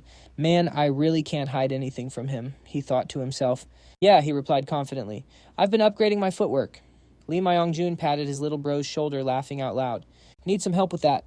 Lee Cheon nodded, his eyes lighting up with hope. I'd seriously appreciate that, bro. Scene shift. A super gloomy forest practically suffocating with a heavy, dark vibe. Thick layers of fog wrapped around every single tree, creating this creepy white veil that totally blocked out the sun. A freezing wind blew through, carrying a rustling sound, almost like the whispers of lost souls. Lysella walked through it, her eyes ice cold. The blade in her hand flashed silver as she swung it hard, slicing a roaring monster right in half. She smirked, her totally bored voice echoing in the dead silence. Pathetic trash acting all tough. This is so boring. Right under her boots, the massive corpse of a dragon lay dead, its black blood pooling into the dirt. She kept walking, her boots crunching over the dry, dead leaves. She muttered, completely pissed off, this is all that bastard's fault. Stuck doing these annoying-ass quests, and Mom is still furious. All of it, it's all because of him. Everywhere she went, monster corpses literally piled up. Every single one got absolutely shredded by her blade proof of her unstoppable rage. Suddenly, a freezing chill ran straight down her spine. Something was watching her from behind, like a totally silent ghost. Lysella stopped dead in her tracks. She narrowed her eyes, straining her ears to listen. Out of nowhere, a terrifying roar totally ripped through the air. A massive dragon teeth, literally like razor blades, charged straight at her. Its red eyes burned through the fog, but Lysella didn't even flinch. She just tilted her head, sounding as chill as if she were talking to a toddler. So what? The second she said it, she spun around. Her dagger shot out at a cracked speed, burying itself dead center in the dragon's forehead. One shot. Done. An agonized roar echoed out before the beast totally collapsed, its glowing red eyes fading to black. Lysella glared at the dead dragon, her eyes flashing with pure rage and disgust. "I told you I'm bored," she growled, her voice holding back a literal storm. She raised her hand to cast a skill, and the dagger stuck in the monster's head suddenly flared with a brilliant golden light. A massive shockwave rippled out, making the very air feel like it froze solid. The blade ripped itself out, flying right back into her hand, gleaming like an absolute menace. Gripping the dagger tight, Lysella clenched her fist till her knuckles turned white. This is the 21st quest, she thought to herself. Every single one has been this trash-tier, mob-clearing garbage. Normally, I only deal with 4 or 5 of these a year. The final deciding year has finally passed, and when I head back to the clan, that arrogant bastard is going to be back too. Plot twist. Suddenly, a dark shadow bolted right out of the fog, dropping down in front of her. A guy in a black cloak dropped to one knee, bowing with absolute respect. "Greetings, Sixth Miss." His voice was super deep and formal. Lysella, still absolutely fuming, whipped around with eyes as sharp as daggers. "Identify yourself," he answered without a second of hesitation. "I am Gagog, from the 12th Squad of the Black Sword Corps." The Black Sword Course. Lysella frowned, her voice full of suspicion. "What the hell is the clan head's personal squad doing out here?" Gagog looked up, his eyes totally unwavering. "I bring a direct message from the clan head." He passed on the orders, every single word hitting so clear it felt carved right into the air. Hearing that Lysella just burst out laughing, this cold, totally unhinged laugh like she'd lost all her humanity. Her smile twisted up and her eyes flashed with pure madness. She gripped her dagger and slammed it straight into a nearby tree. The blade was literally vibrating and her whole body was just shaking with rage. She hissed through her teeth, "Ha ha, that arrogant punk. Perfect timing. He is digging his own grave and I get to bury him. The patriarch really is something else." She shot Gagok a deadly glare that could pierce right through him. "Tell him. I got the message." Gagok nodded, bowing respectfully. "Yes, my lady." In a flash, he vanished into the mist like he wasn't even there. Lykella just stood there, white-knuckling her blade. A massive surge of energy erupted from the blade, making the very air around her tremble. She muttered, her voice dripping with pure killer intent. "I have been waiting for this, Cheon. I am going to crush you into the dirt cut to the next day." In Lee Tae-hyung's room, the heavy wooden door creaked open as Lee Cheon walked in. He was literally dripping with sweat after a crazy training session. He bowed his head, sounding totally apologetic.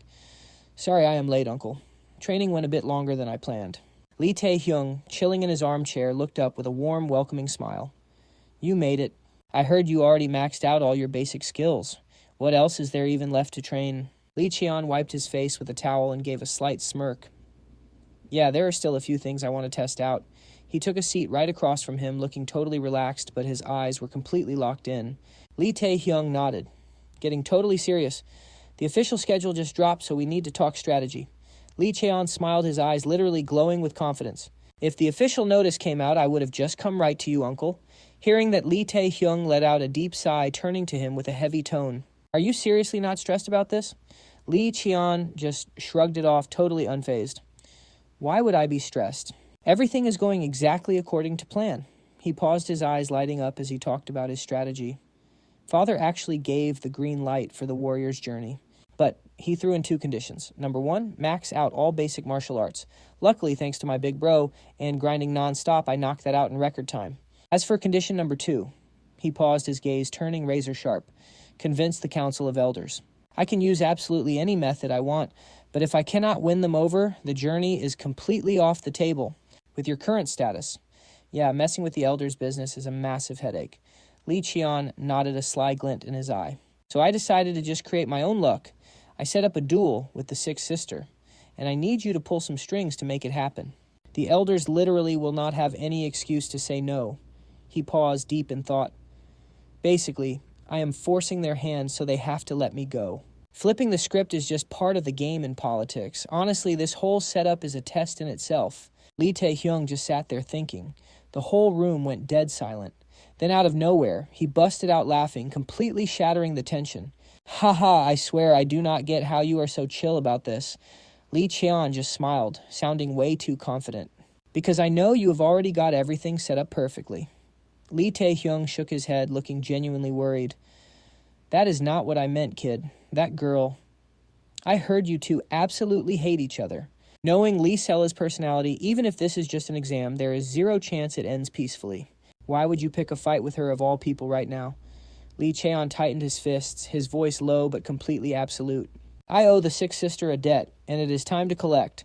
Those words made Lee Tae-hyung slam his hand on the desk. He shot up from his chair, totally worked up. That is exactly my point. Could that payback not wait? Why force yourself into this kind of mess? He stopped himself, took a massive breath, and slumped back into his chair. Holding his face in his hands, he sounded so defeated. Look, it is not that I doubt you. I am just terrified you are going to get seriously hurt. Lee Cheon looked at him, his gaze softening at his uncle's genuine concern. You could feel this warm wave of gratitude mix right in with his absolute resolve. He is actually that worried about me. He cracked a smile, his voice totally steady. Thanks for looking out for me, Uncle. Honestly, the sixth sister might absolutely wipe the floor with me. And if she does, the elders will have the perfect excuse to lock me down. But he clenched his fists, his eyes literally burning with hype. This duel is not just about the warrior's journey anymore. Yeah, losing would be a massive headache, but do not sweat it. In this fight, I am absolutely taking the W. The Council of Elders wasted zero time dropping the official announcement, pushing this exam forward with absolutely no delays. Before long, the venue was locked in, the central training grounds, the absolute biggest arena in the Sungmu Clan, the same spot they hold the legendary selection ceremony. The stands wrapped around the battleground were packed to the brim. The chatter was deafening, hitting like a tidal wave. Everyone was so hyped to witness this historic showdown. The tension in the air was so thick it felt like the entire clan was just holding its breath. Meanwhile, down in the waiting room, Lee Cheon was quietly adjusting his gear. Every single movement was slow, completely calculated. He scanned the tiny room, his eyebrows pulling together. There is no way they are letting this go down quietly, he thought to himself. A bitter smirk crossed his face as he let out a heavy sigh. No doubt about it. This whole thing has the great elder's dirty work written all over it. Packing the stands like that, it is completely rigged to humiliate me in front of everyone, just to totally crush my morale. But then he just clenched his fist, his eyes locking in with absolute focus, not even a problem. The only thing that actually matters right now is... Suddenly soft footsteps echoed right at the door. Lee Ji-eunhwa stepped inside in her little shoes, looking absolutely sick with worry. Her face was full of sorrow, like she was holding back some deep hidden pain. Lee Cheon looked at her, his heart aching just a bit. She's been making that same face all day, he thought to himself. He stepped closer, his voice gentle but totally unable to hide his frustration. Why keep looking at me like that? It's seriously bugging me. Lee Ji-eunhwa just rubbed her hands together, letting out a heavy sigh with her eyes cast down. Forget it. It's nothing, she whispered, her voice barely there. Lee Cheon frowned, taking another step forward. You've been like this all day. Don't tell me it's nothing. She stayed completely silent, her hands trembling. After a moment, she looked up, her eyes filled with absolute agony. I am so sick of this clan making decisions on their own, and I hate all the whispering behind the scenes. She is a rank 4 warrior, and you just hit rank 5. The gap between rank 4 and rank 5 is completely broken. Lee Cheon nodded, his voice totally calm. That is exactly why Six Sisters magic got restricted. No secret skills and no ultimate moves allowed, right? Lee Ji-eunhwa nodded, but her hands were still shaking. But, she stammered, her voice cracking, what if you actually lose? She grabbed her head, looking absolutely terrified. Honestly, if I had just trained you harder, if I had told the clan about Mujin sooner... Her voice broke into a desperate, heartbreaking cry. She bowed her head, tears welling up, completely swallowed by helplessness. Suddenly, a gentle voice cut through the tension. Please stop right there, Elder Lee Ji-eunhwa. She jumped quickly, turning around. Lee Cheon's maid walked up, placing a hand on her shoulder with a warm, comforting smile. The young master will win, just like he always does. As his master, shouldn't you be hyping him up right now? But Lee Ji-eunhwa just let out a heavy sigh. Her face was still drowning in sorrow. Lee Cheon looked at her, his heart aching. She looked like a tiny, terrified animal, shaking in fear. He thought to himself, she must have lost something precious inside this Sungmu Clan. I don't know anything about her past. Even though I could easily look into it, I won't, because I know one day she will tell me her story herself. He stepped closer, putting his hand on her shoulder, his voice full of confidence. This is no time to be sad. You need to cheer up. Lee Ji-eunhwa looked up, totally caught off guard. Cheer up, Lee Cheon flashed a confident smirk. That's right, plus, There is a massive plot twist waiting for everyone. From outside, a servant's voice echoed out, "Young master, it is time to enter the arena." Lee Cheon flinched slightly, then turned back to Lee Ji-younghwa. His eyes were absolutely burning with determination. "Watch me closely. There is no way I am losing." He gripped his sword tight, his voice full of resolve. "Cheer for me as loud as you can from the stands. If you're too quiet, I'll actually be sad." With that, he spun around and walked out the gates. As he walked, his mind started racing. It has been a long time since I walked down this hallway. Ever since I was born, I've had to constantly prove myself. It is finally time to put an end to that. With an unbreakable gaze, he marched straight ahead. As Lee Cheon stepped into the arena, the blinding sunlight crashed down, highlighting his badass silhouette. Standing right across from him was Lee Sella. Her eyes were dead cold, a deadly knife gleaming in her hand. He glanced up at the stands where his father, Madame Beck, and the elders were sitting watching his every move. Suddenly, a piercing scream ripped through the air. "You arrogant bastard trash," Lee Sella smirked, glaring at him with pure disgust. "I have never liked that stuck-up stiff neck of yours." She twirled the knife in her hand, the movement light but totally lethal. Just a lowly bastard who always acts like he's him. It is so damn annoying to look at. She pointed the blade straight at his face, her voice cold as ice. "Today I am going to snap that neck. Get ready."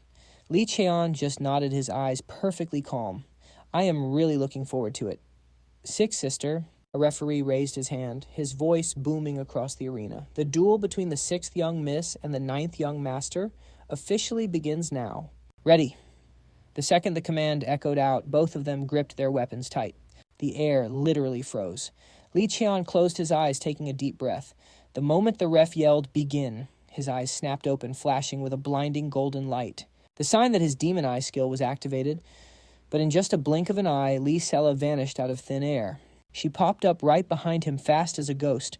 3 throwing knives flashed, shooting at him from the back, while 2 more locked onto him, dead straight from the front. Lee Cheon thought to himself in awe, since when was she behind me? That was the flying knife art skill. A completely unique ultimate move created by Lee Sella herself, named Blazing Rain. The mana-infused blades were burning like falling meteors. Their terrifying speed made it impossible for Lee Cheon to dodge, but he didn't even flinch. Gripping his sword, he poured an absolutely massive amount of mana straight into the blade. Activating skill, Hyper Energy Mutation. He swung his sword. A shockwave of energy exploded, turning into a massive tornado that wiped out everything in front of it. Boom. When the energy crashed into the throwing knives, they were violently blasted away. Lee Sella was forced back a few steps, her eyes flashing with pure rage. She cursed under her breath, "Damn it." The entire arena was swallowed in a thick cloud of dust. Lee Cheon stood his ground, smirking right at her.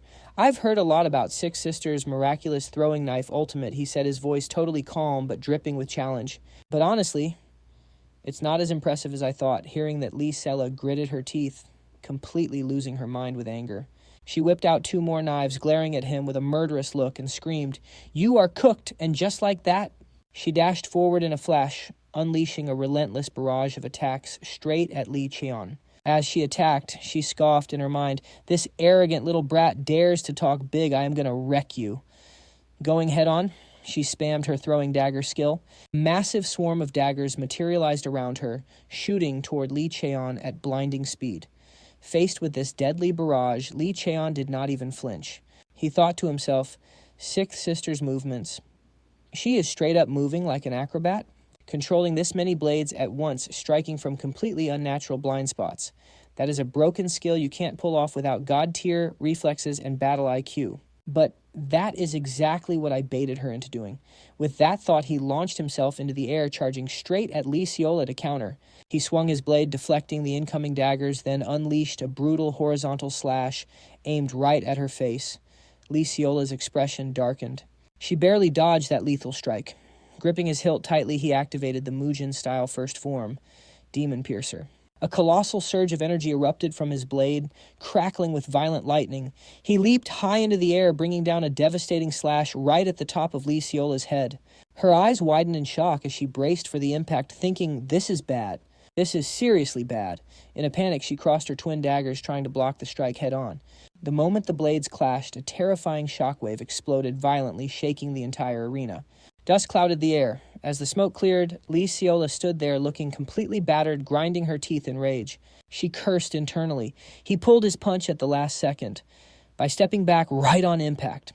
Glaring at her chipped dagger, she swore in her head, "That little bastard, he is using a sword skill on par with our family's secret arts." Refusing to take the L, she tossed her ruined blades, drew 2 fresh ones, and glared fiercely at Lee Cheon. Well, looks like you actually have some decent moves, huh? But too bad for you, you should have saved that trump card for a moment that actually matters. With that, she blitzed toward him again, gearing up to unleash a brand new combo. Lee Cheon stayed ice-cold, analyzing faster than before, but a frontal assault again. As Lee Seola thrust her twin daggers at him, he instantly swung his sword to parry the strike. But with insane agility, she stomped the ground, spun midair, and flawlessly dodged his blade. Plot twist! She materialized right behind his back, catching him off guard for a split second. Smirking at his blind spot, she taunted, "What is wrong? Cat got your tongue. Come on, talk your trash now." With cracked reflexes, Lee Cheon swept his blade behind him, barely blocking her lethal sneak attack. From there, the two locked into a frantic high-speed clash. He calculated, "I can block these fast, unpredictable combos, but her speed makes it almost impossible to counter." His eyes flared open as he muttered, "Sixth sister. I can see it all. My instincts can feel the blades, and my magic eyes, they track every single trajectory." A smirk crept onto his face. "The real reason I kept begging for a spar with her is because my abilities are her absolute hard counter." Catching the intense glow in Lee Cheon's eyes, Lee Seola's eyes went wide as she ground her teeth. Those damn freakish eyes, she cursed internally. The whole point of daggers is stealth and mobility. If he can read my movements, my whole fighting style. Seething with anger, she thought. And yet this brat dares to suppress me in close combat and counter like he owns the place. Damn this mana restriction. If I could just use 10% more, I could pop an advanced aura skill and end this. For the past year, all she could think about was getting revenge, absolutely crushing him, and utterly destroying his ego. She wanted to humiliate him until he begged for mercy, but she never expected things to go south like this. Just then, Lee Cheon's voice snapped her out of her thoughts. Still got the luxury to space out during a fight. He closed the distance, getting right in her face, and casually said, "You better lock in, sis." "Got it." Boom. He swung his blade right at her face, forcing her into a desperate sloppy block. Her whole body trembled slightly, jaws clenched tight as she cursed him out in her head. Suddenly, a blood-red aura explosively erupted from Lee Seola's body. She muttered through her teeth, "I really did not want to use this." A terrifying pressure radiated from her, and a bizarre invisible force locked straight onto Lee Cheon's heart. That sinister power wrapped tightly around his heart, completely sealing off his mana circuits. He instantly leaped backward to create distance.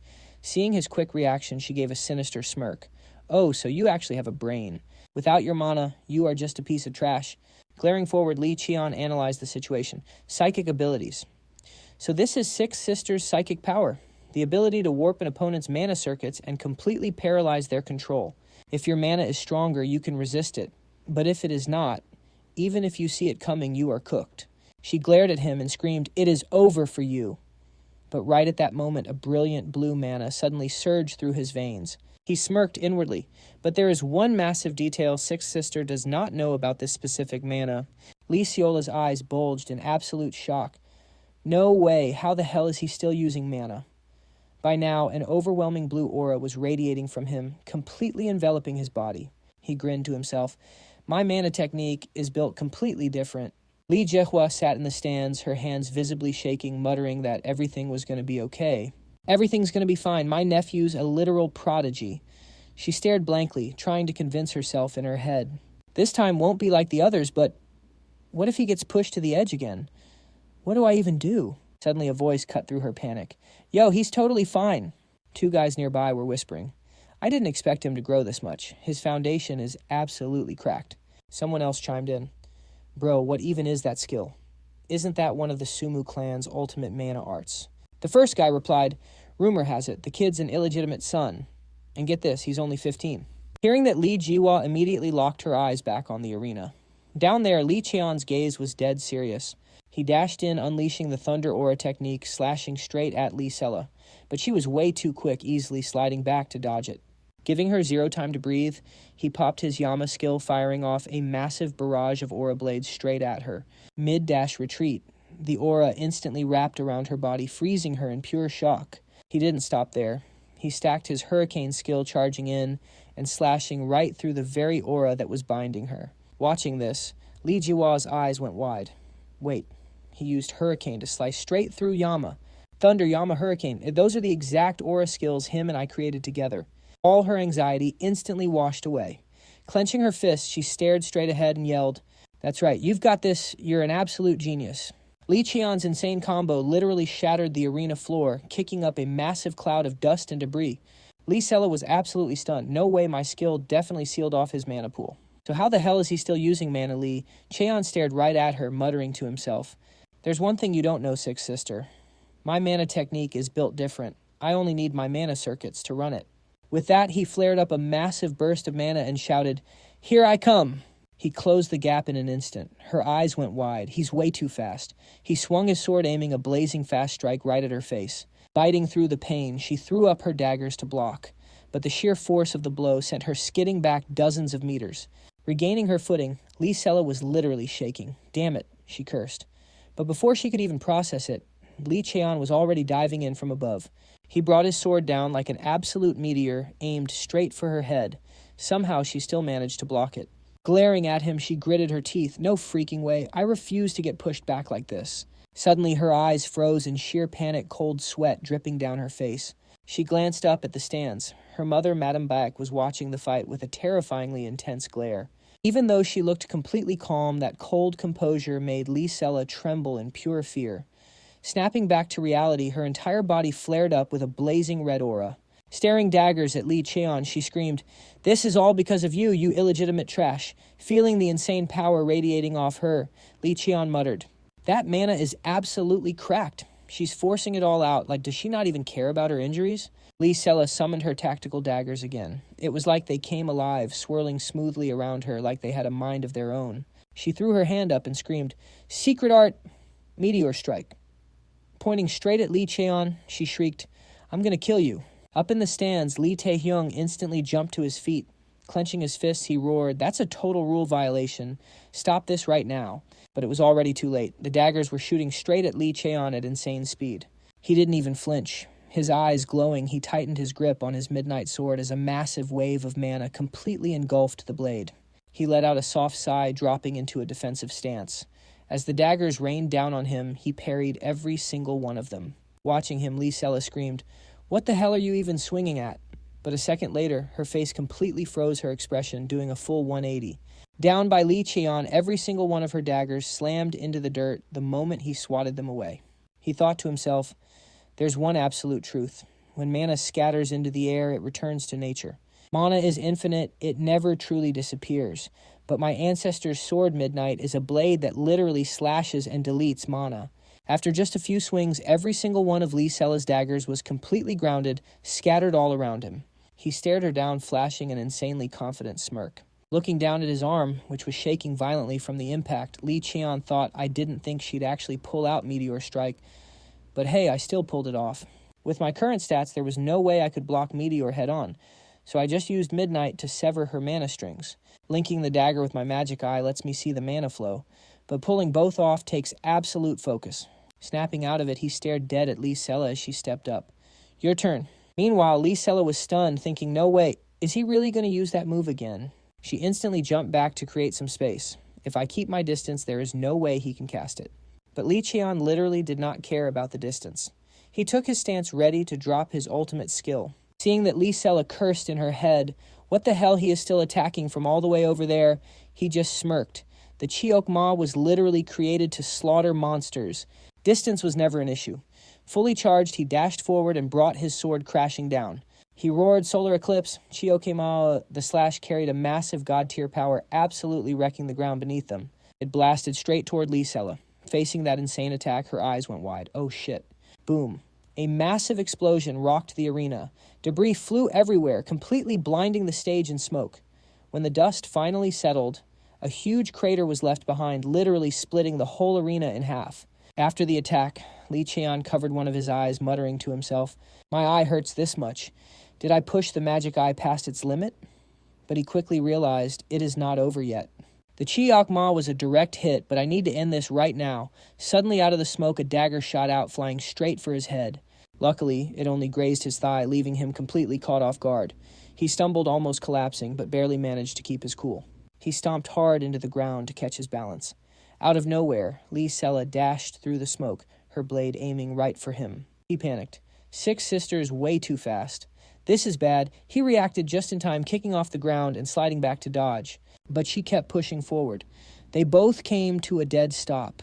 Her dagger was stabbed right into his chest. Fresh blood dripped down. Meanwhile, his sword was pointed dead at her chest, but he held the strike back. Lee Sella pulled her dagger out of his chest and instantly collapsed straight to the ground. Clutching his bleeding chest, he thought, if I was even a split second slower using Black Knight to block, my heart would have been pierced right then and there. Staring at her unconscious body on the floor, he mumbled, "Sixth sister must have blacked out the exact moment the Chi Akma hit her. My body just reacted on pure instinct before her killing intent even reached me." He looked away and sighed. The bloodline sixth sister is absolutely terrifying. Then he glared at the two medics rushing to the stage and snapped, "What the hell are you just standing there for? Get her out of here. If you just leave her there, she is actually going to die from internal bleeding." Hearing that, they nodded fast. "Yes, sir." But seeing them still hesitating, he aggressively pointed to the back.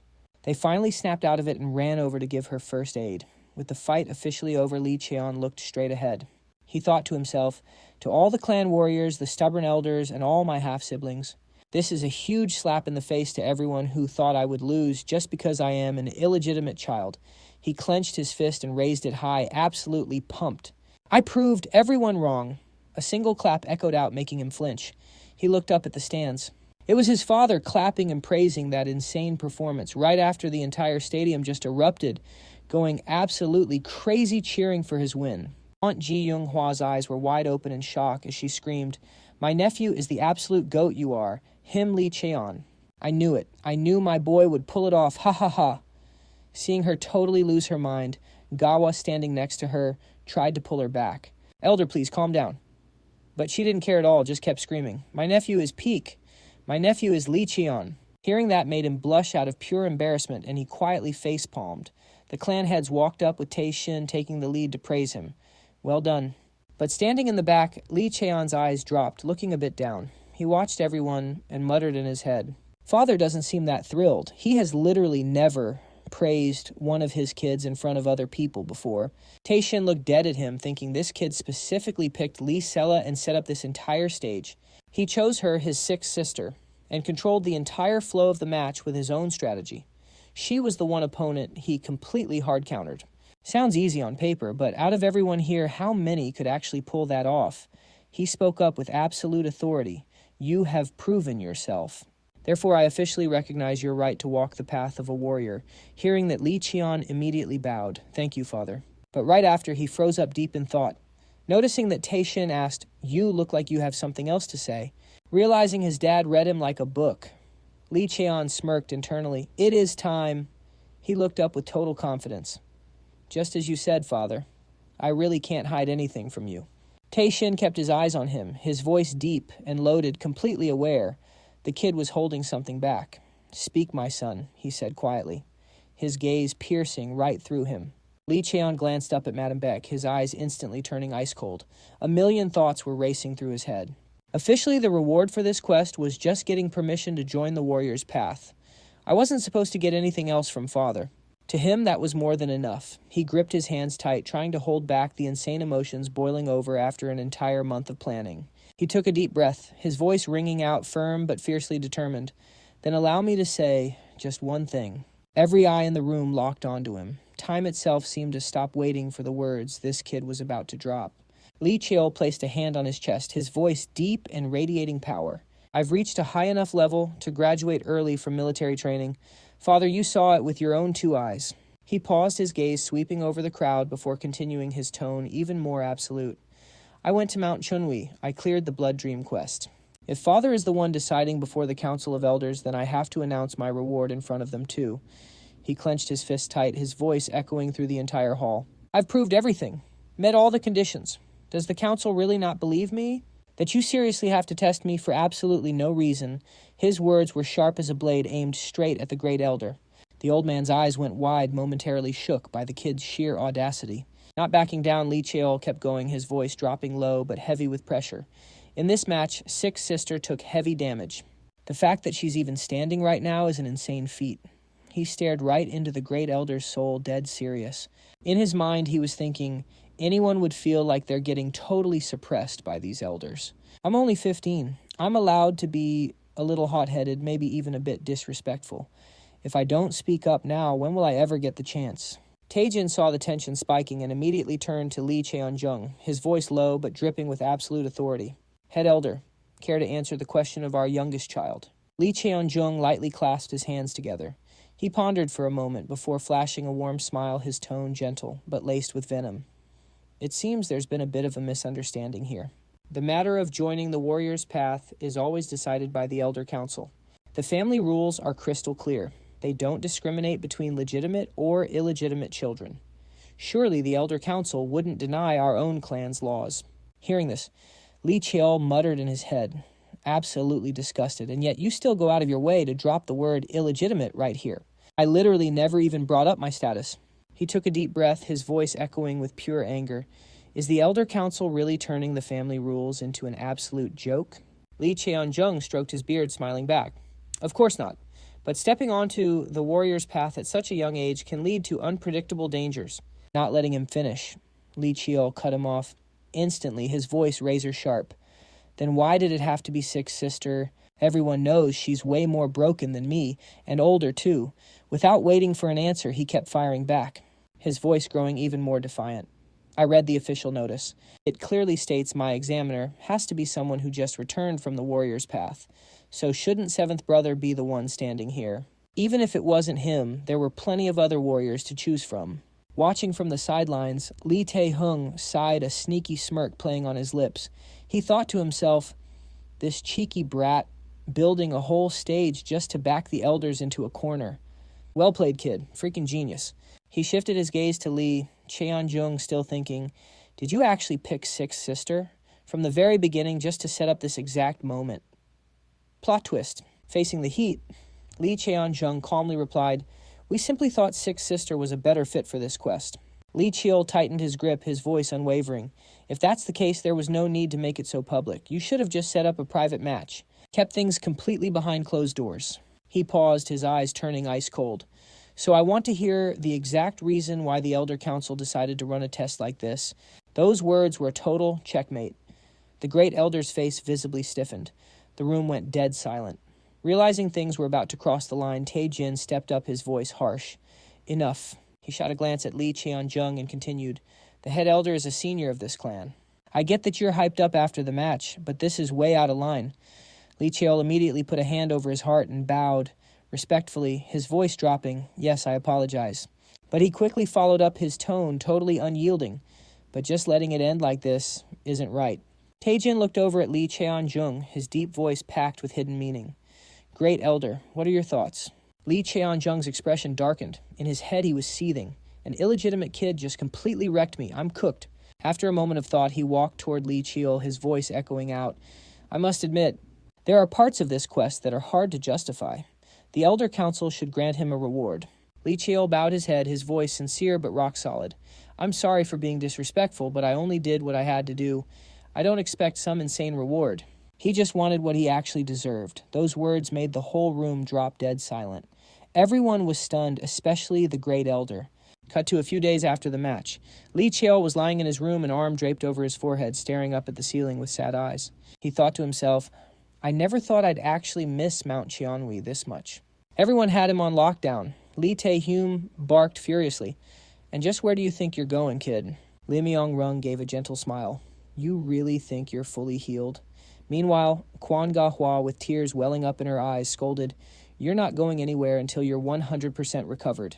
Staring up at the ceiling, he thought to himself, thanks to that recovery potion, I definitely healed up way faster. Suddenly, a knock at the door. He instantly sat up and called out, Come in! A familiar voice from outside caught him off guard. It's been a while, young master. Have you been doing all right? Turns out it was his crew of disciples. The long-haired guy chimed in, We were planning to visit the second you got back to the clan, but we heard you were swamped, so we held off. The short-haired guy asked, his voice full of concern, Is your back okay? Lee Cheol nodded with a smile. I'm fine now. Did you guys really think I wouldn't make time for you? He pointed at the chairs nearby, keeping the vibe casual. Grab a seat and get comfortable. He turned to them and asked, what about you guys? Everything good? They answered in unison. Heck yeah. The long-haired guy continued. We had a few pointless little scuffles, but we just took it as a sign that people are finally noticing us. So it wasn't too bad. The short-haired guy beamed with excitement. More importantly, how the hell did you train to get that broken in just 1 year? He kept hyping it up. I watched that match, man. It was absolutely insane. He then asked, we're about to hit our 3rd year. The young master must have a lot of free time now, right? Lee Cheol instantly shut that down, firing back coldly. Hell no. Come on, nobody wants to miss out on any big moments with the young master. He turned to the group, teasing them right back. I bet the rest of you watched the whole match too, didn't you? His 2 teammates just smiled, saying nothing.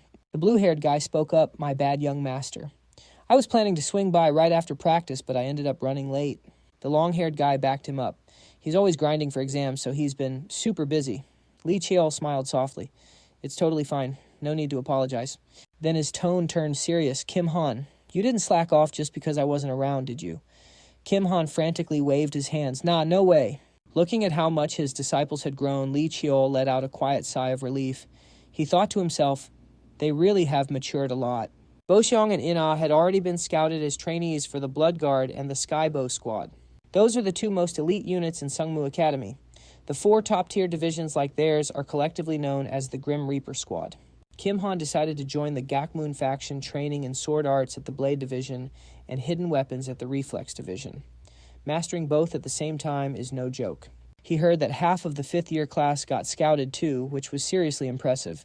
Thinking about this, a proud smile crept onto Lee Cheol's face. He turned back to them, his voice full of encouragement. Keep pushing yourselves, guys. I'm going to need your help a lot in the future. They placed their hands over their chests and declared in unison, leave it to us. We'll get so strong that we'll never bring shame to the young master. Then they put their chairs back and said, well, we should probably get going now. Lee Cheol stood up to see them, off his voice warm. Yeah, it was really great seeing you guys again. Oh, wait. Kim Han turned back around. Almost forgot. You're heading out to claim your reward today, right, young master? Lee Cheol took a deep breath and replied, I'm the one getting the loot. Why are you guys the ones getting so hyped? Kim Han flashed a massive grin, because it's a huge win for you, man. He followed up. So have you figured out what you're going to pick? Hearing that a smirk formed on Lee Cheol's lips, and he replied with absolute confidence. Obviously, the next day at the Sungmu secret vault, a car sped towards the gates from a distance, screeching to a halt with a light squeal of the tires. Lee Cheol pushed the door open and stepped out. His eyes swept over the scenery so familiar yet so distant. A wave of nostalgia hit him as he thought, it's been 6 whole years since I last set foot here. Spotting him, one of the guards called out in sheer surprise, Whoa, isn't that the youngest young master? Lee Cheol walked right up and handed over his confirmation papers. The guard looked it over, then shifted to a respectful tone as he asked, Could you state the purpose of your visit today, young master? He replied, his voice deep but crystal clear. I've been granted authorization to withdraw equipment from the vault.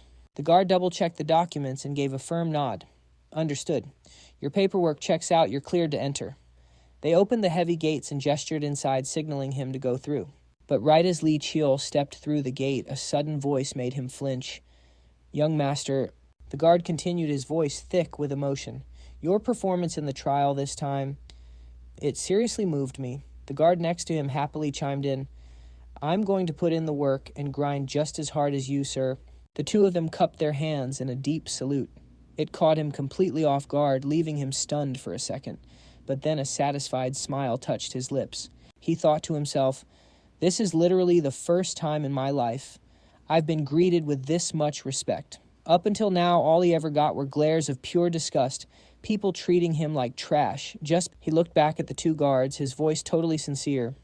I really appreciate you guys saying that. Just so I don't let you down, I'll keep pushing myself even harder.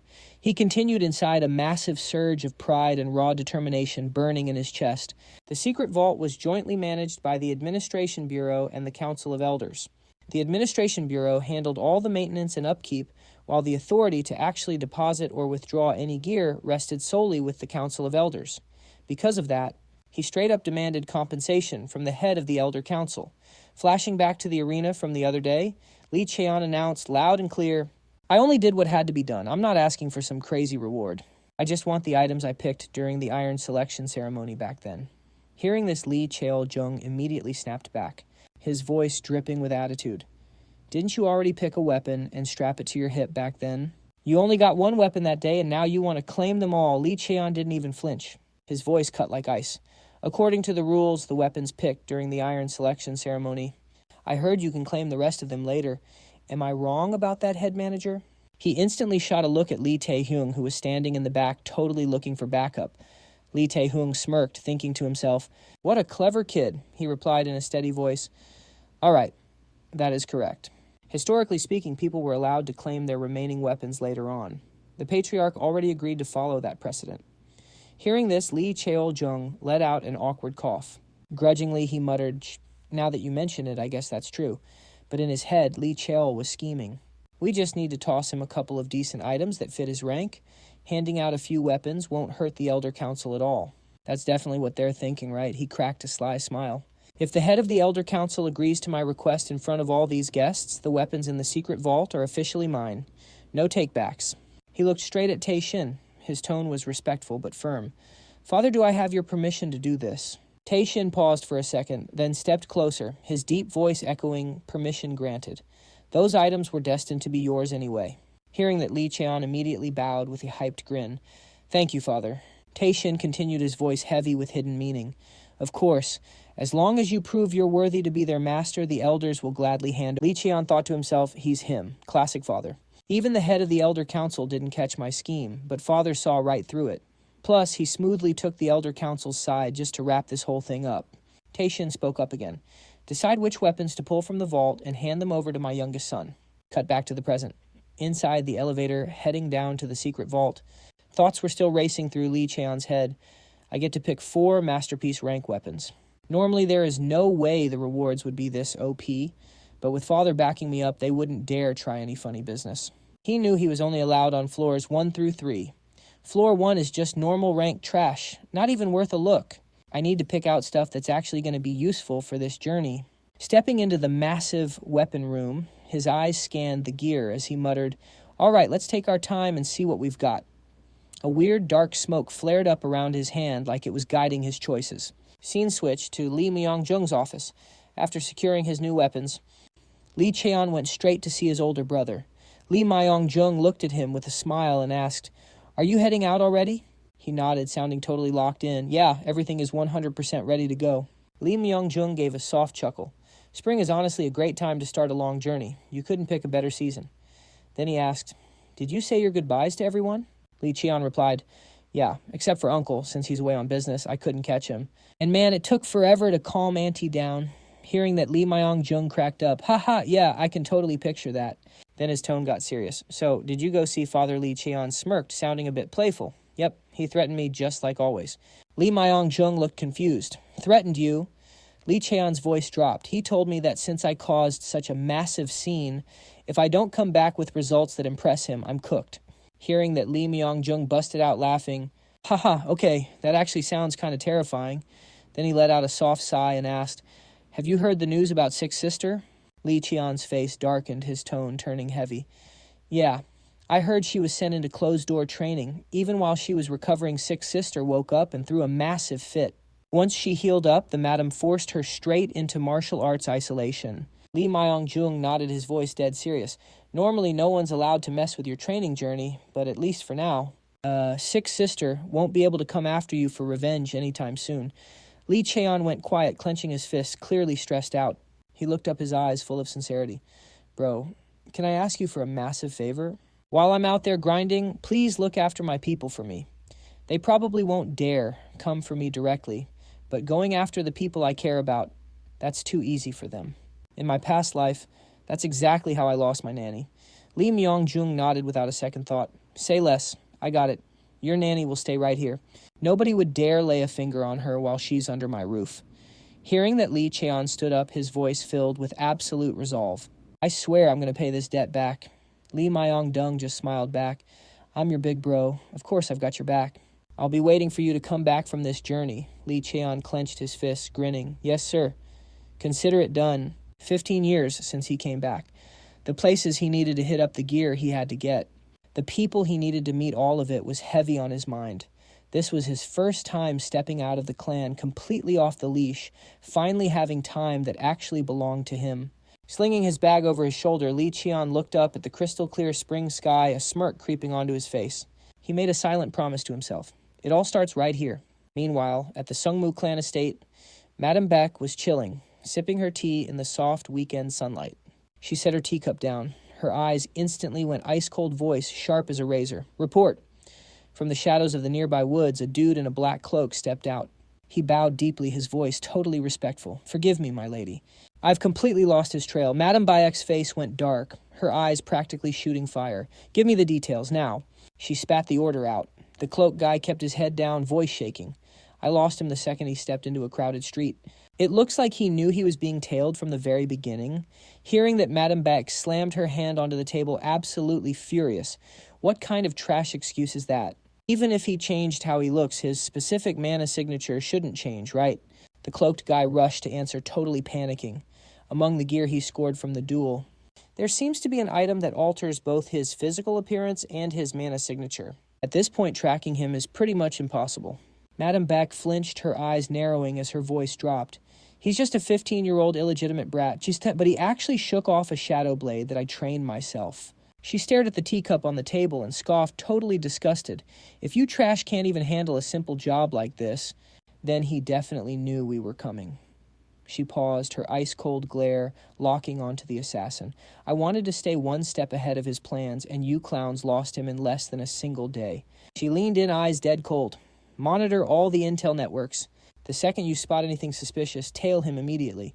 The guy instantly bowed, voice dead serious. "Understood." He vanished in a flash, completely blending into the night. Cut to a random dive bar. The place was absolutely chaotic, drunks, screaming at the top of their lungs, drowning out everything else. "You piece of trash, did you just cheat some guy?" roared, pointing a finger at the dude across from him. "I saw you hiding a card up your sleeve." The other guy just smirked, totally asking for it. "Say what?" "Oh, we throwing hands now? I'm putting down 100,001 on this guy?" Right in the middle of this mess, the bar doors got shoved open. A dude bundled up in a heavy cloak walked in, heading straight for the counter. His deep voice cut through the noise. "Get me a beer." The bartender eyed the stranger and let out a cold snort, clearly suspicious. "New face. Never seen you around here before." The cloaked guy casually pulled his hood back, just enough to show part of his face. "Just came down from the north," he said, totally chill. "Kunlun City over in China has been an absolute war zone lately." The bartender slammed a glass of beer onto the counter, still side-eyeing him hard. "Yeah, but you sound straight out of Seoul. If you're Korean, what are you doing coming from the north?" The cloaked dude let out a dry laugh. "I went on the run way back then." "You don't know a damn thing." The bartender narrowed his eyes, still pressing. "What's your name?" The cloaked guy just shrugged, clearly messing with him. "Since when do people living in this dump use real names?" The bartender nodded at that, his suspicion finally dropping. "Fair enough. You actually sound like a real drifter." Gripping his pint of beer, Cheon smirked to himself. "The more I look at this thing, the more perfect it is." He quietly checked the stats of the mask in his mind. Masterpiece rank mask, the iron skin of 10,000 faces. Pump mana into it, and it casts a flawless illusion. It drains your mana pool, but its utility is absolutely broken. It can completely swap your looks, your voice, even your accent, perfectly hiding who you are. He took a sip of his beer, his thoughts drifting. "It's been a hot minute since I've been back here. Honestly thought I forgot the way for a second." This dump was in Cheon province, literally one of the most dangerous zones up north. The monsters got wiped out, but nobody bothered to develop the land, and abandoned dead zones like this, they always pull in the absolute worst kind of scum. It turned into a makeshift village run by criminals using martial arts and magic, better known as the Drifter's Nest. Some people actually tried to wipe this place off the map once, but that just triggered the Crimson Rain riot, a massive bloodbath kicked off by the Drifters. After that, the government and the big factions just left it alone. Now it's the biggest outlaw hub in Korea. It's crawling with criminals. And where there are criminals, there's top-tier intel. Cheon thought to himself, "In my past life, I used to lay low here to dodge the clan's radar, even though they still caught me in the end. But the real reason I picked this place, as my very first stop as a martial artist," he turned back to the bartender. His voice was completely calm. "Let me ask you something. I've been stuck in Kunlun City for a while. What faction is actually running this turf right now? The bartender narrowed his eyes, clearly suspicious again. Why the hell do you want to know? Lee Cheon didn't miss a beat. Because I don't plan on dying out of ignorance. If I'm staying here, I need to know the hierarchy so I don't step on the wrong toes. The bartender just smirked. Fair enough. That's an easy one. But one beer wasn't going to cut it. Lee Cheol pulled out a fat stack of cash, slammed it on the table, and set it straight. Here, 100,001. Bring more snacks and beer. The waiter cracked a huge smile and laughed. Haha. You actually know how things work around here. He brought out the food, dropping it on the table as he talked. Boss Beck Cheol-soo has been running this spot for 10 years straight. Even if you're from China, you've definitely heard of him, right? Lee Cheol just nodded. Totally chill, obviously. Who hasn't? He thought to himself, just as I suspected. Beck Cheol-soo the butcher used to be a legit martial artist. He turned into a rogue after murdering his own master. Before my regression, this guy was the kingpin who absolutely ruled the Korean underworld. In his early 30s, he snatched control of the Baek Gaeon gang and started running the black market. And right now is when the highest tier items start dropping. He quietly took another sip of his beer, his eyes turning dead cold. But the guy I'm looking for isn't Beck Cheol-soo. In my past life, the Lee Marshall clan claimed a specific item. This time I'm grabbing it first. Scene changed to Beck Cheol-soo's mansion. Inside the office, Beck was checking the ledgers, his sharp eyes scanning every single number. He gave a slow nod, sounding pretty satisfied. Just as I thought, the black market brings in way more cash than dealing drugs. He looked up at the guy across from him, his tone dripping with hidden meaning. Director Dong, you've been working hard. I knew dragging you in here was the right call. A scheming smirk crept onto his face. Director Dong, or should I say Dong Jin-soo. He stood up, his voice dropping to a dark, threatening growl. Watch that look on your face.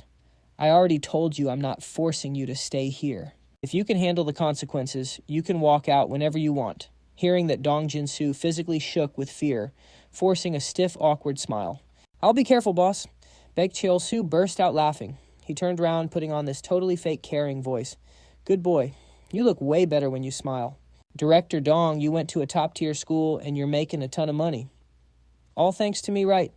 Dong bowed his head, his voice shaking. Yes, sir. Beck Cheol-soo nodded and got back to business, his voice dropping. Anyway, I am a little worried. We handed out way too few tickets for the black market event this time. The elites love this kind of stuff. Why don't we bump up the ticket numbers a bit? Dong replied, keeping his tone super careful. Keeping the ticket drop strictly limited every quarter is the best way to lock in our VIP clients. Beck Cheol-soo just shrugged with a cold smirk. Hey, I trust you to handle this perfectly right, Director Dong. He paused, his tone turning absolutely freezing. But get one thing straight, our end goal isn't this cramped, filthy underground dump. It's up there. He pointed straight at the ceiling, his eyes burning with pure ambition. You said it yourself, you want out of this shady business. What we pull from the black market is strictly cash and connections. We use them as a stepping stone. We are stepping out into the light the very next day. Inside Beck Cheol-soo's office, Dong walked in to give his report. The black market is currently exclusive to a hand-picked few. It's officially become the ultimate underground hub for high-end entertainment and money laundering. Thanks to the total anonymity, it's super easy to score things you could never find in the legal world. That makes it incredibly appealing. Beck Cheol-soo leaned back in his chair holding the report. He skimmed through it for a second before speaking up. From narcotics and elixirs to shipping ports, priceless art, and even human lives. If someone wants it, I can supply it. The twisted tastes of the elites never change. Saying that, he slammed the file onto his desk and kept going. The cash flow is looking absolutely perfect. It's only a matter of time before our Baek Gaeon gang steps out of the shadows and into the spotlight. So during a critical time like this, if we get exposed, right as he said that, one of his goons busted the door wide open and yelled, "Boss, we've got a massive problem." But that sudden interruption made Beck Cheol-soo furious. He glared at the guy, clenched his fists, and roared, "What the hell do you think you're doing? You want to die." The goon immediately bowed his head and practically screamed his apology. Someone showed up out of nowhere. I couldn't stop them. Beck Cheol-soo's voice turned ice cold. "Spit it out." What happened? The underling stammered out. "A guest just pulled up to the South Pyongan base. I really think you need to go down there yourself, sir." Beck Cheol-soo was confused. A guest. He bowed even lower, stuttering out his words. It looks like he's from the legendary Lee clan. Hearing that both Baek Cheol-soo and Dong completely froze, their eyes going wide. Scene changed to the outside, at the South Pyongan safe zone. Lee Cheol was standing right in front of Baek Cheol-soo's office building. He muttered to himself, "From the outside, this just looks like some boring average office. But in reality, this is one of the Baek Gaon gang's absolute main bases." As he casually strolled in, the receptionist stood up with a bright, welcoming smile. "How can I help you, sir?" He just gave her a deadpan look. "Bring out Baek Cheol-soo." The receptionist kept her smile. "I'm so sorry, but we don't have anyone by that name working here." His voice didn't shift an inch, pure ice. "You better watch your mouth, unless you want this entire building wiped off the map by tomorrow." Right now, he was fully disguised, looking like a tough guy, in his late 30s or early 40s. Realizing something was seriously wrong, the receptionist's eyes shot wide open in absolute shock. She panicked in her head. Dark hair, golden brown eyes. No way. Is he from the legendary Lee clan? Realizing who she was dealing with, she scrambled to say, "The boss isn't here right now." He ordered coldly. "Then call him, right now." He kept his icy tone. "I could walk out of here right now and lose absolutely nothing, but I wonder if Baek Cheon-soo can handle the fallout." Sweating bullets from the threat, the receptionist stuttered, I'll contact the boss right away." She quickly led him to an elevator. "Please wait in the VIP lounge, sir." He gave a slight nod. As the doors closed, she swiped a keycard to send him up. Checking his reflection in the elevator mirror, he smirked to himself. "Good thing I didn't change my hair or eye color. I look like I'm in my 30s or 40s now." Baek Cheon-soo is only a rank 5 warrior, so there's no way he can use mana to change his voice. I just need to tweak my voice a little, and it'll be perfect. After guiding him into the VIP room, the receptionist bowed deeply. "I will bring your tea right away, sir." Chilling in the room, his mind kept working. If we were just at some random drifter base, whatever happens wouldn't matter. But for a noble from the legendary Lee clan to actually want to meet a drifter and walk straight into their hideout, that's way too suspicious. So I had to make sure Baek Cheon-soo showed up here himself. Right on cue, the door swung open. Baek Cheon-soo walked in with 2 of his goons. Our guy didn't even look up. He just calmly sipped his tea and scoffed, "You're late." Baek Cheon-soo awkwardly scratched his head. "My bad.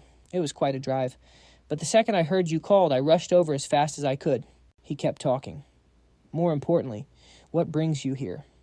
Leaning in way too close, he added, "I came to see..." Before he could even finish, Lee Cheon shot up. Bam. A brutal knee strike straight to Baek Cheon-soo's gut. The dude groaned in agony and went flying into the wall. Lee Cheon glared down at him. "You made me wait 13 minutes. You should have been on your knees the second you walked through that door. And yet, you dare walk in here with your head held high." Terrified by his freezing aura, Baek Cheon-soo and his lackeys started bowing frantically. "I'm so sorry, forgive me." He was panicking inside. I thought this was just some psycho faking his Lee clan identity. But no way, he's the real deal. I let my guard down and got one shot. That overwhelming, arrogant killing intent.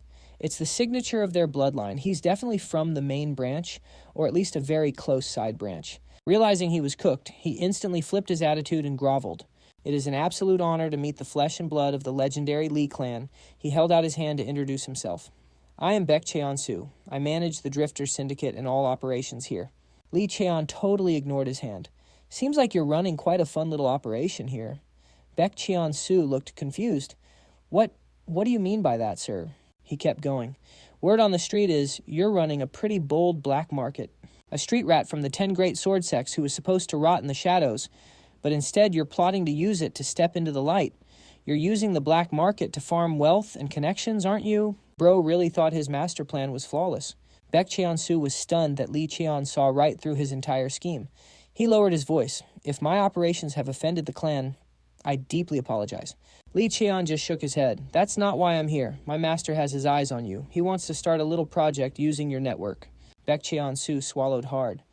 Who exactly is your master?" He replied proudly.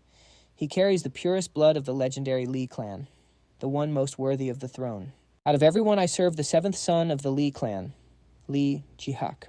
The 7th son of the legendary Lee martial arts clan, Lee Ji-hak, a direct descendant known as an absolute genius in business. He might fail, but he never gives up. A proactive merchant who always secures that ultimate win." Lee Cheon kept the pressure on. "The young master wants to launch a plan through you." Baek Cheon-soo was absolutely shocked. Why would someone of his status want to team up with me? The black market is great, sure, but it's not enough for a direct descendant to reveal themselves. Plus, who's to say this guy's actually linked to the main branch? Seeing him hesitate, Lee Cheon snapped, "I can see the disrespect in your eyes." Completely exposed Beck. Cheon-su bowed instantly. I'm sorry, sir." Lee Cheon turned his back to him, scoffing. "The young master is way too merciful to trash like you, leaving this matter in my hands." He walked over, grabbed his weapon, and sneered, "But relax. If I wanted you dead, I would have ended you the second you walked through that door." While talking, he unwrapped the cloth covering his blade. The moment he saw it, Baek Cheon-su screamed, "No way! Is that the ghost spear, Baekjol?" A spear with a blade even longer than its handle, curved like crashing waves. A few years ago, when Lee Ji-hak took a quest in the North Sea, "Is this the broken weapon?" he pulled. Seeing Baek Cheon-su absolutely shook Lee, Cheon stepped forward and smirked. "You know exactly what this is, don't you?" Baek Cheon-su nodded frantically. "Yes, I know that's the ghost spear." But then he scratched his head, looking totally confused, and muttered, "But why can't I sense any aura coming off it?" Lee Cheon replied, "Duh, because it's sealed. You probably still won't believe it even after seeing this thing. But keep this in mind, you are not our only option." Baek Cheon-su hesitated, then spoke up politely. Excuse me, but I have to ask, what exactly does the young master want from us?" Lee Cheon replied, "My master wants you to expand that black market you created and take total control over the underworld's economy." Baek Cheon-su was confused. "The black market? You mean that place? That's just a little side hustle we set up for pocket change." Lee Cheon cut him off. "That is not for you to decide. My master has already made his decision." Hearing this, Baek Cheon-su thought to himself, a direct descendant of a prestigious martial family getting his own hands dirty in the underworld. But hey, dark money is still money. With Lee Ji-hak's business vision, this move actually makes total sense. Then, as if suddenly remembering something, he asked, "Do I even get a say in this?" Lee Cheon answered without missing a beat, "Nope, you don't." That cold answer made Baek Cheon-su lower his head. Clenching his fists in anger, he thought, "Damn it. If I reject this guy by tomorrow morning, their elite combat squad will breach this place in a heartbeat."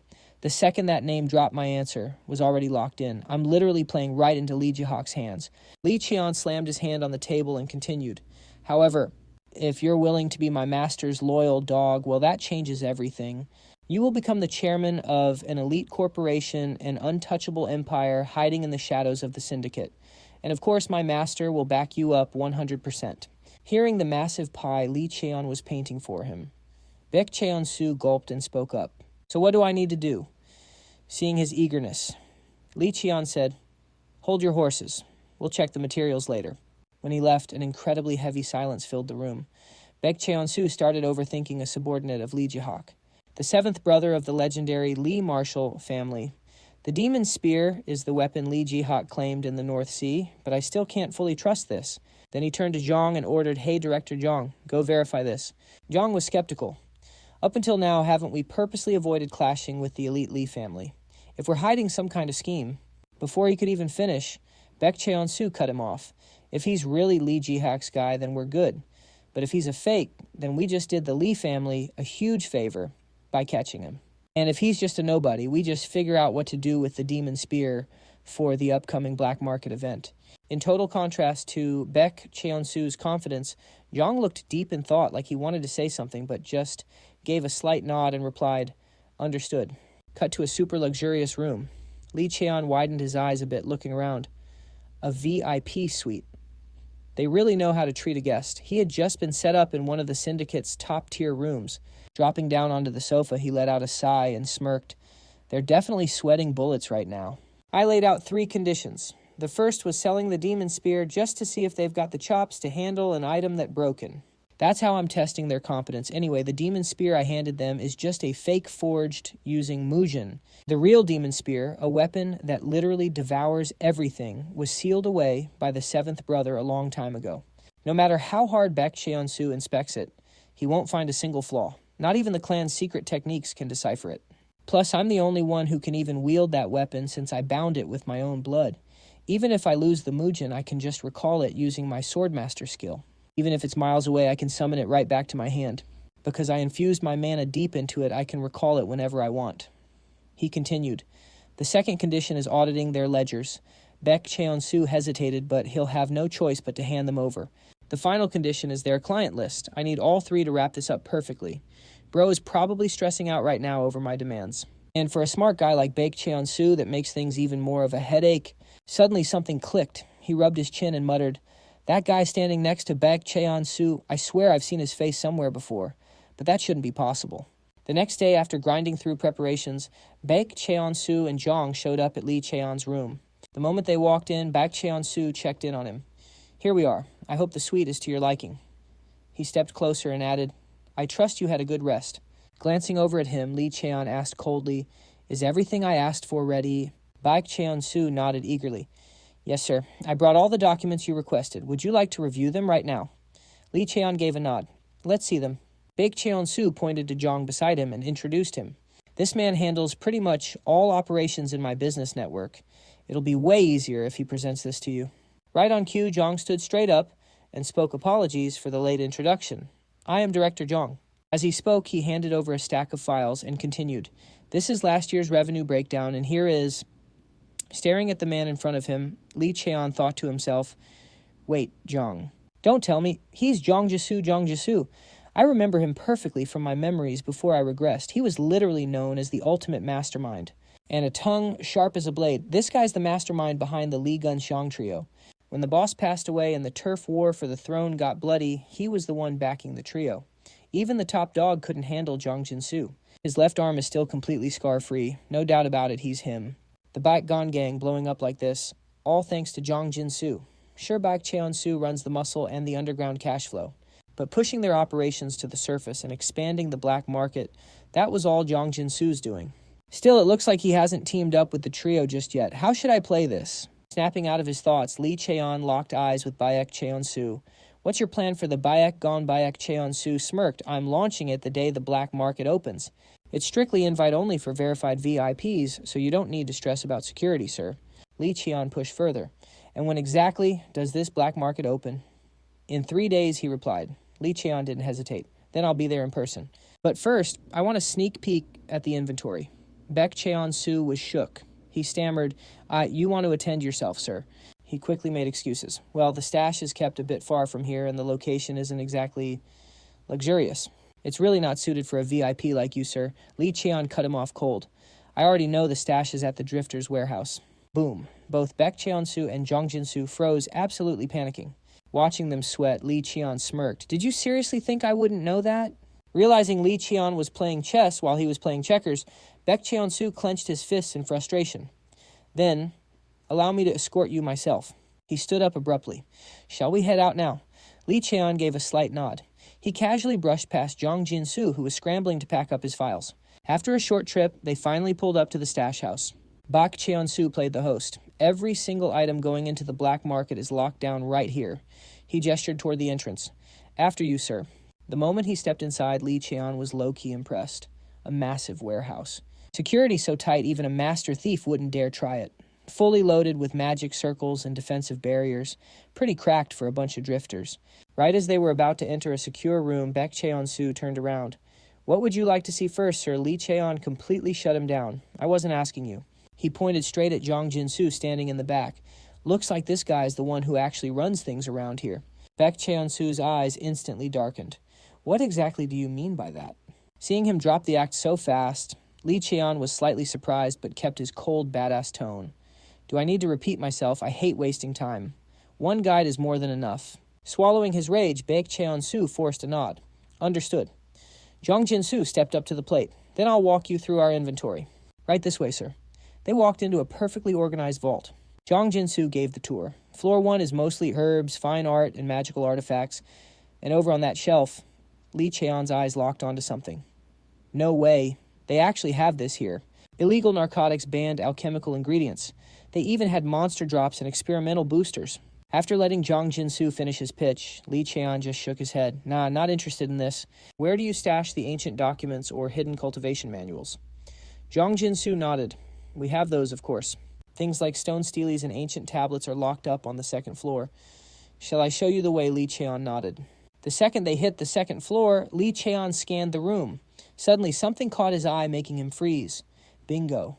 Found it. He walked up to a case, peered inside, and smirked. The edges are completely eroded, but finding this drop so early in the game, massive W. You could sell everything in this entire warehouse, and it still wouldn't match the value of this one item. The box was covered in astronomical runes, an ancient tablet tracking the movement of the stars stamped with the crest of the sun and moon. I want to snatch it right now, but the timing's not right. He casually placed the tablet back on the shelf, but then something else caught his attention. He walked over to a cage in the corner. Inside, a tiny beast was shaking in pure terror. He stared at it in disbelief. No way. Is that a spirit beast? Jong Jin-soo casually explained from behind, "That's a baby snow fox." The boss caught it himself up in the northern region. Hearing that Lee Cheon was absolutely stunned. Are they out of their damn minds? Spirit beasts are creatures made entirely of pure spiritual energy, just like the name implies. Any territory they claim stays perfectly balanced thanks to their aura. If a spirit beast is removed, that whole region gets wiped by natural disasters and calamities. It's literally destroying the entire ecosystem. Seeing his sudden rage, Jong Jin-soo quickly bowed. My apologies. Lee Cheon just waved him off. Whatever, forget it. He went back to scanning the rest of the vault. Deadly poisons, military-grade mana bombs, even cursed items from dark mages. This place is crazy, he thought. Unbelievable. No way they hoarded this much heat. I was worried that stepping in might wreck the timeline, but nah, it's probably better to just wipe them all out right now. Snapping out of his thoughts, he turned to Jong Jin-soo. These kinds of weapons aren't just sold at your everyday black market auction, right? Jong Jin-soo shook his head. No, they're not. They only go on sale when there's a special order. Lee Cheon mused to himself. Makes sense. If gear like this ever hit the public market, neither the big families nor the government would just sit still. Seeing nothing else worth grabbing in the room, he spoke up. All right, let's head back. But right as they were about to leave, he spun around, locking eyes with Jong Jin-soo. I've got a few last questions for you. Caught off guard, Jong Jin-soo froze for a second. Lee Cheon's face was dead serious as he stared the man down. I have a few questions for you. For a split second, pure anxiety flashed across the older man's face. Unsure of what was coming, Jong Jin-soo swallowed hard and nodded. Yes, go ahead.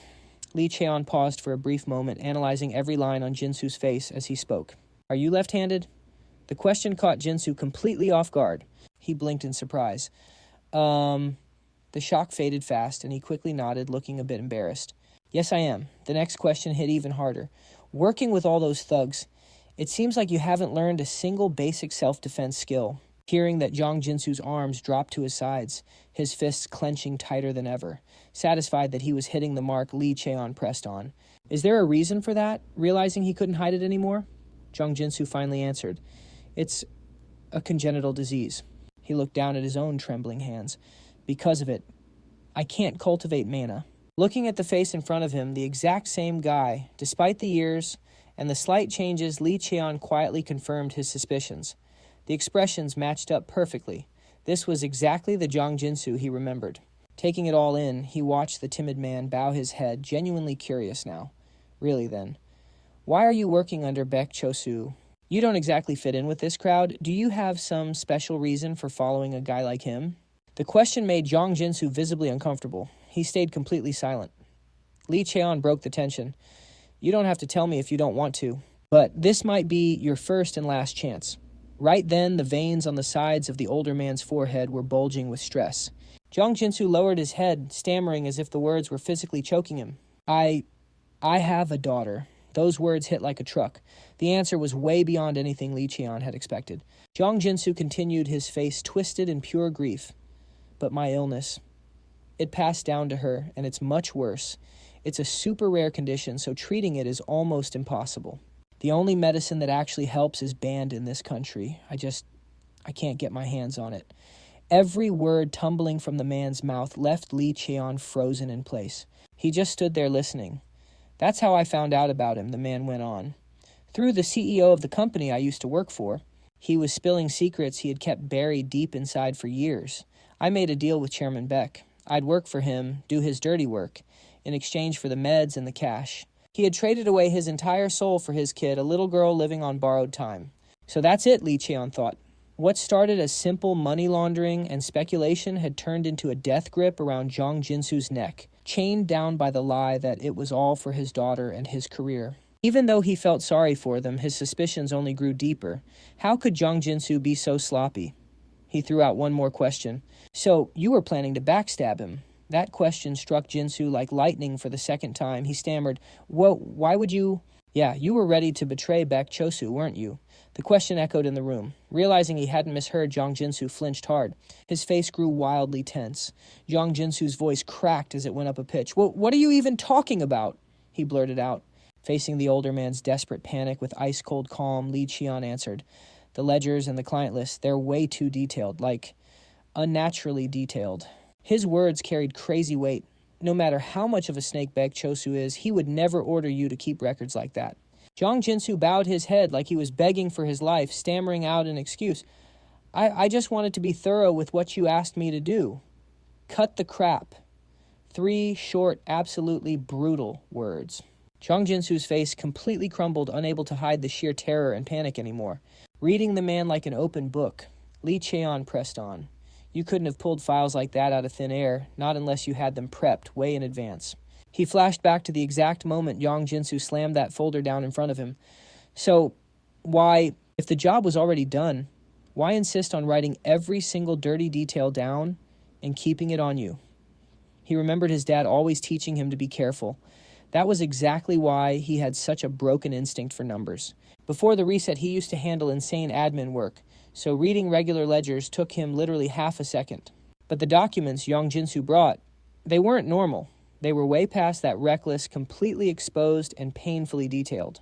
Before the reset, a massive turf war had blown up between the White Bone gang and the Mist. Overnight, White Bone got totally wiped off the map. That must have been the exact moment Jong Jinsu pulled his betrayal, 2 locked hands symbolizing a dirty alliance. But here's the plot twist. The Mist didn't actually wipe out the White Bone gang completely. They still needed an organization to run the territory, and obviously Jong Jinsu must have taken the fall for it.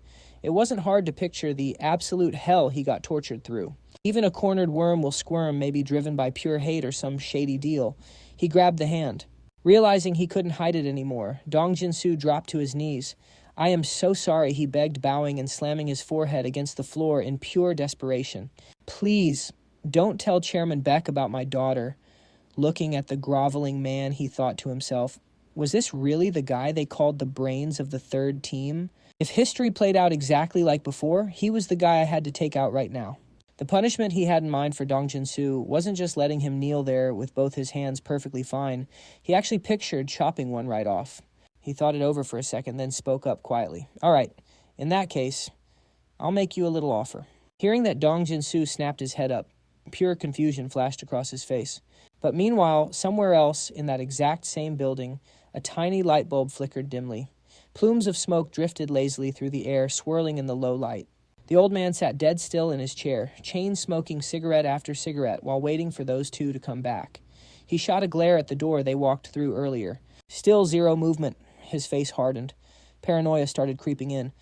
Did that punk really just take Director Dong? Crushing the cigarette between his fingers, he gritted his teeth. He seriously had the guts to step into my stash. I don't care if he's some badass demon hunter. He's crossing the line. The longer he sat there, the more his mind spiraled. Did he really just show up for Jong Jinsu and plan to ditch me? But he instantly brushed that thought off. No way. The black market never would have gotten this massive if Jong Jinsu didn't follow every single one of my orders to the letter. The dead silence broke when a young guy with a buzz cut walked into the room. Rubbing his hands together with a goofy grin, he cheerfully asked, "Boss, you aren't looking too hot right now. Want me to grab you a drink?" Hearing that voice, the old man slowly stood up from his chair. The buzz-cut kid just kept grinning, completely clueless that he just walked straight into a hurricane. Boom. Out of nowhere, the kid got launched right across the room, slamming brutally into the door behind him. He dropped to the floor out cold, twitching in pure agony. The old man calmly pulled out a handkerchief, wiping his hands clean as he muttered, "How many damn times do I have to tell you to watch how you address me?" He glared down at the kid with pure disgust, like just looking at him made him sick. "Get this trash out of my sight," he ordered. "Yes, sir." He tossed the bloody handkerchief aside and coldly added, "The second director, Dong, and our little guest step out. Report to me immediately." Then he turned away, his mind racing in the dark. "I don't like this one bit." Staring out the glass window, he gazed off into the distance. First Sunwoo pops up out of nowhere, and now there's this lifeline named Lee Ji-Hak. His brows locked together as he silently ran the numbers. Why the hell am I even stressing over a nobody like Jong Jinsu? The night slowly descended. Inside a massive towering castle, the heavy doors creaked open. A guy walked in and spoke quietly. "You called for me, Chairman." From behind a high-backed leather chair, a deep voice echoed out. "That little investigation I gave you, are you done yet?" Dong Jin-soo didn't miss a beat. Because the demonic spear is sealed, the appraisal process hasn't exactly been smooth. But according to the appraiser, if a seal is that insanely strong, it's 100% the real deal. The man behind the chair sat dead silent. After a beat, he finally asked in a chillingly calm voice, "So, it belongs to one of Lee Ji-hak's subordinates, doesn't it?" Dong Jin-soo hesitated, struggling to find the right words.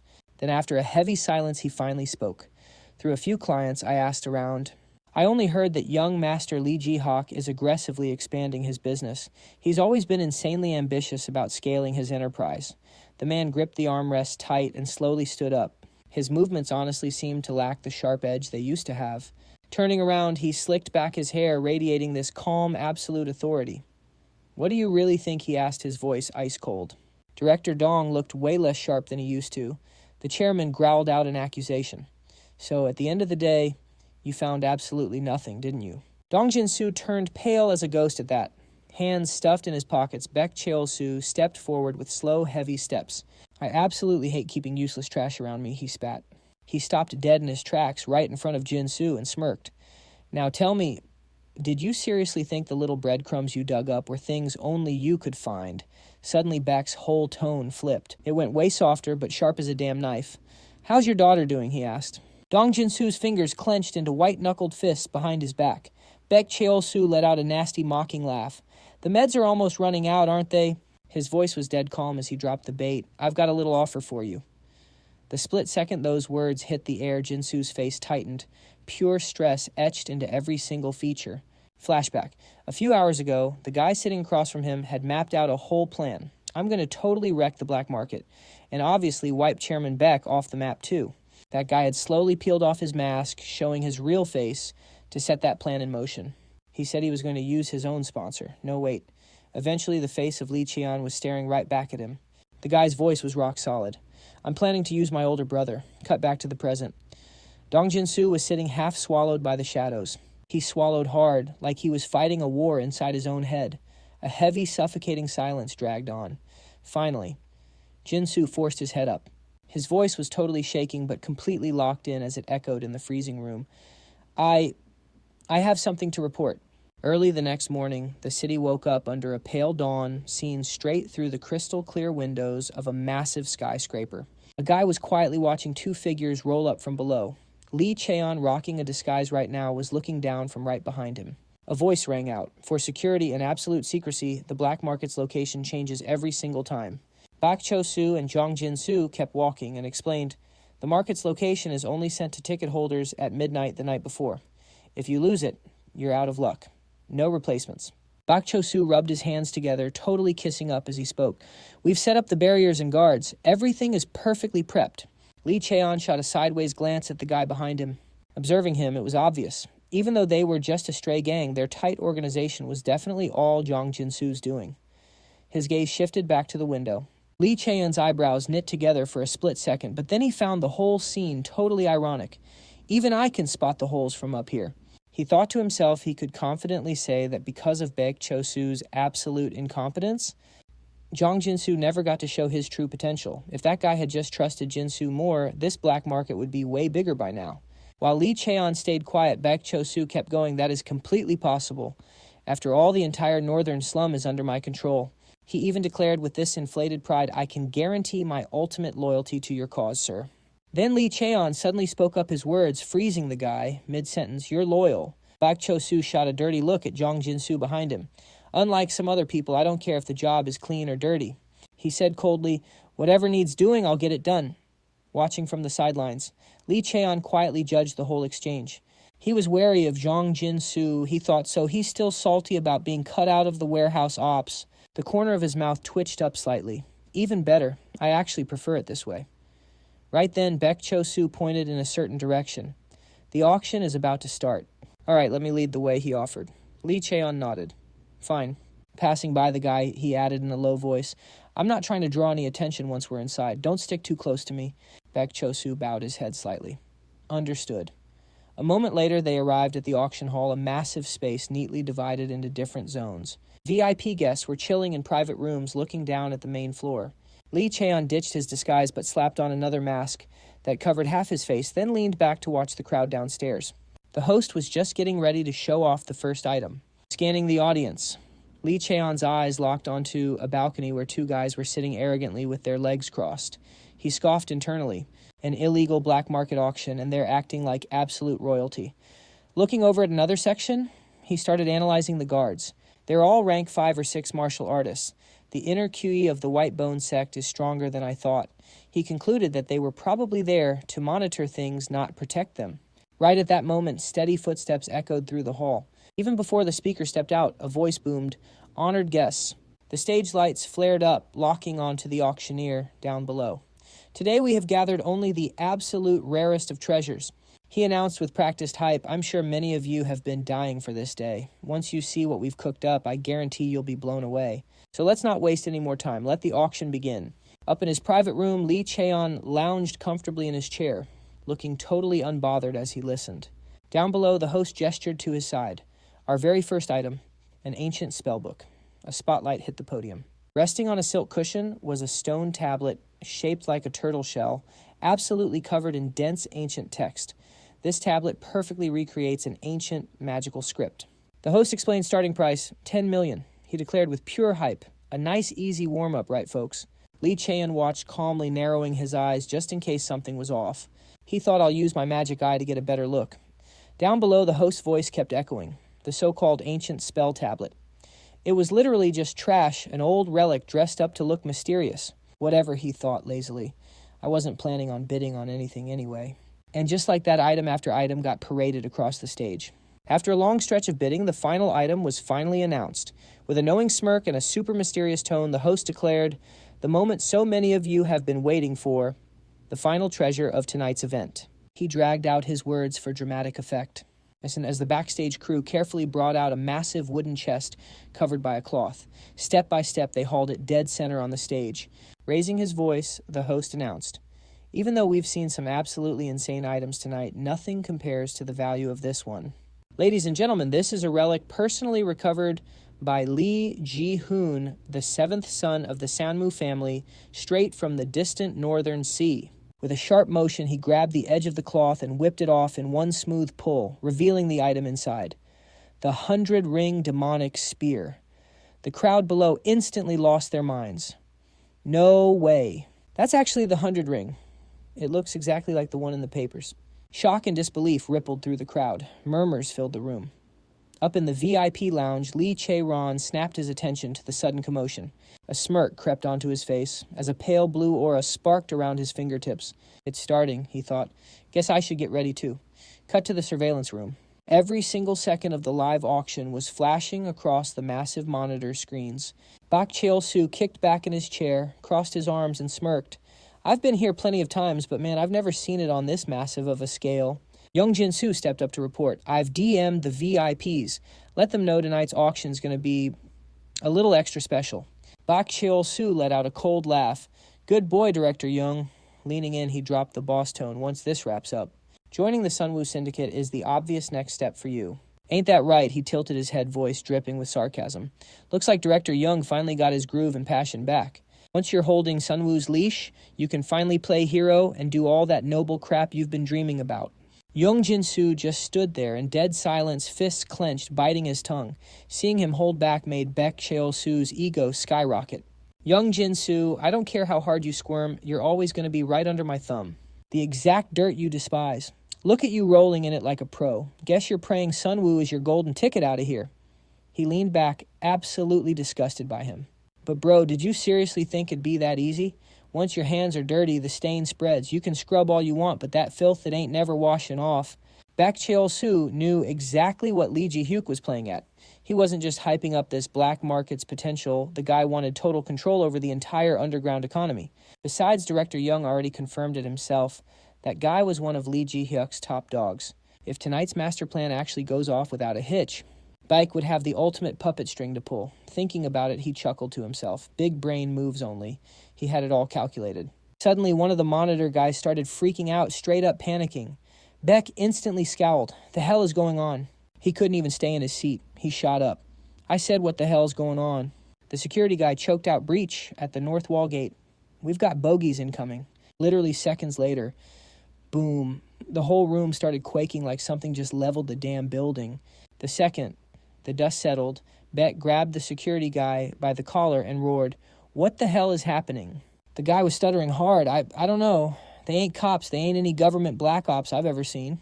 Beck violently shoved the guy away and barked, "Cops or not, I don't care. Stop whining and wipe them out. Now." He whipped around screaming, "Director Young grabbed the VIP list and the ledgers. We're out of here." But when he looked back, nothing. Thin air. The guys he was yelling at were completely gone. Beck froze cold. Sunwoo, Young Jin-soo, that absolute bastard had hit him like a freaking truck. He just got played. He totally lost it. That son of a bitch. Drag Young Jin-soo and his crew back here right now. Outside pure chaos, dust and smoke blowing everywhere, and right through the wreckage a shadow walked in. Slow, calculated, badass. It was him. The guy with the glasses, looking like a straight-up scholar hands, just chilling in his pockets, staring down the absolute wreck like it was nothing. As he stepped up, two of his guys bowed deep, reporting in. "Sir, all external exits are locked down tight, and the cameras are completely blinded, sir." Ji-hyuk turned and gave the word. "Squad 1 and 2, breach the perimeter. Wipe them out." He scanned the zone, deciding to keep the whole wrecked scene as evidence. "Leave the mess bag, every single one of them." His crew nodded in sync. "Yes." Sir Ji-hyuk tensed up, trying to read the play. "I honestly thought the Poison Dragon faction was backing this, but it's literally just a bunch of random trash." One of his guys in the back scoffed, "They're just street rats," faking it under the Sunwoo name. Since the young master's got his hands tied right now, these roaches think they can pull off a stunt like this. Ji-hyuk narrowed his eyes. Plot twist, something wasn't adding up. His right-hand man noticed. "What is it, boss?"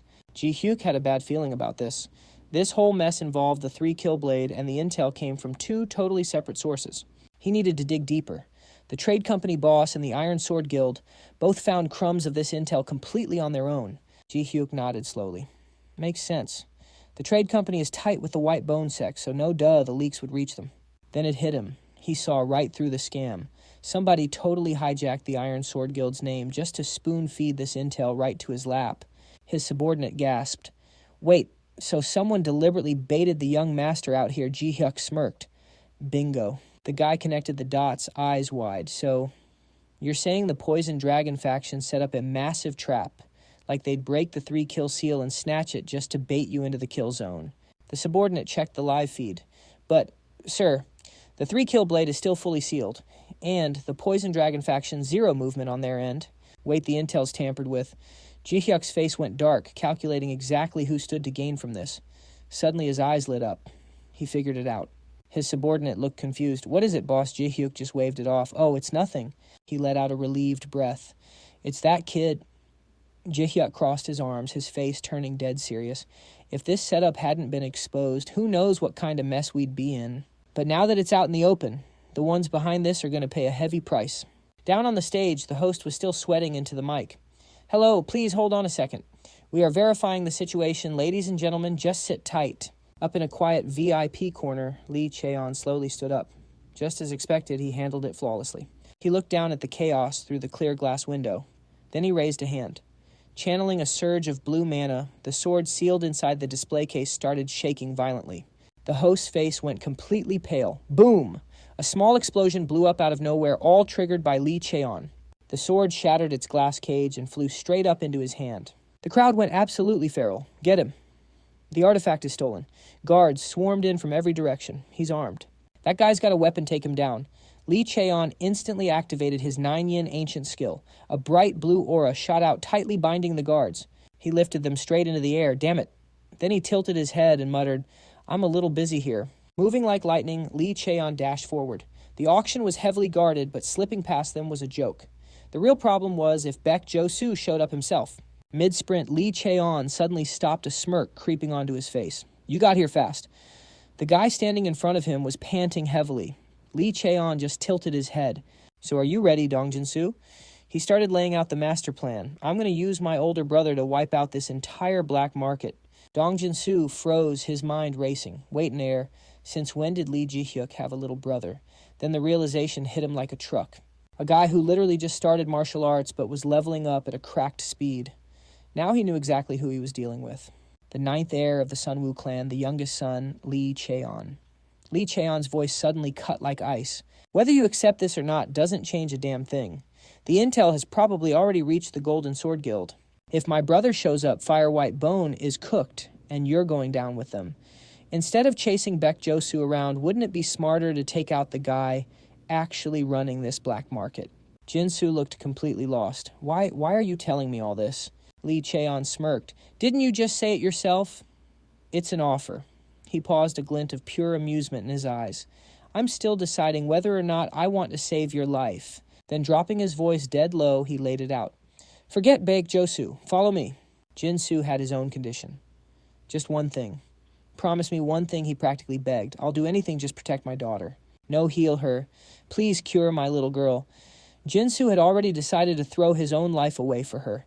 He swore he'd do absolutely anything, even die for her sake. Lee Cheon shot back coldly. You really think you're in a position to negotiate right now? Jinsu snapped back with a threat. If you refuse, I'll spill everything to Baek Josu. He stood his ground, insisting that Baek Josu would just make a run for it. And even if the Sungmu Clan tried to hunt him down, it would buy Baek Josu enough time to drag everything out. He laid out exactly what would happen. Baek Josu would stall, and sure, he'd get caught eventually, but not before making Lee Cheon's life an absolute nightmare. Lee Cheon took a second to weigh his options. Knowing Baek Josu, he figured the guy would definitely mess with his martial rangers out of pure spite. He let out a soft sigh. Yep, this was the Dong Jinsu he remembered. Fine. Curing your daughter isn't exactly hard, but Lee Cheon wasn't about to do it for free. He had already run the numbers. Catching Baek Josu wouldn't even take that long. For the Sungmu Clan, it was just a matter of a few hours whether they grabbed him now or later. Brushing it off, Lee Cheon said, Whatever works. He turned back to Jinsu. So you ready to follow my lead now? Jinsu immediately bowed his head. I am... His face was dead serious. What do you need me to do? Lee Cheon instantly dropped his orders. Leak the intel to 7th Brother and convince Baek Josu that you're 100% loyal to him. Next time we meet, act completely blown away and tell him you'll follow my orders. Got it. Sweat beaded on Jinsu's forehead as he thought about the fallout. A guy like Lee Cheon definitely had a million backup plans.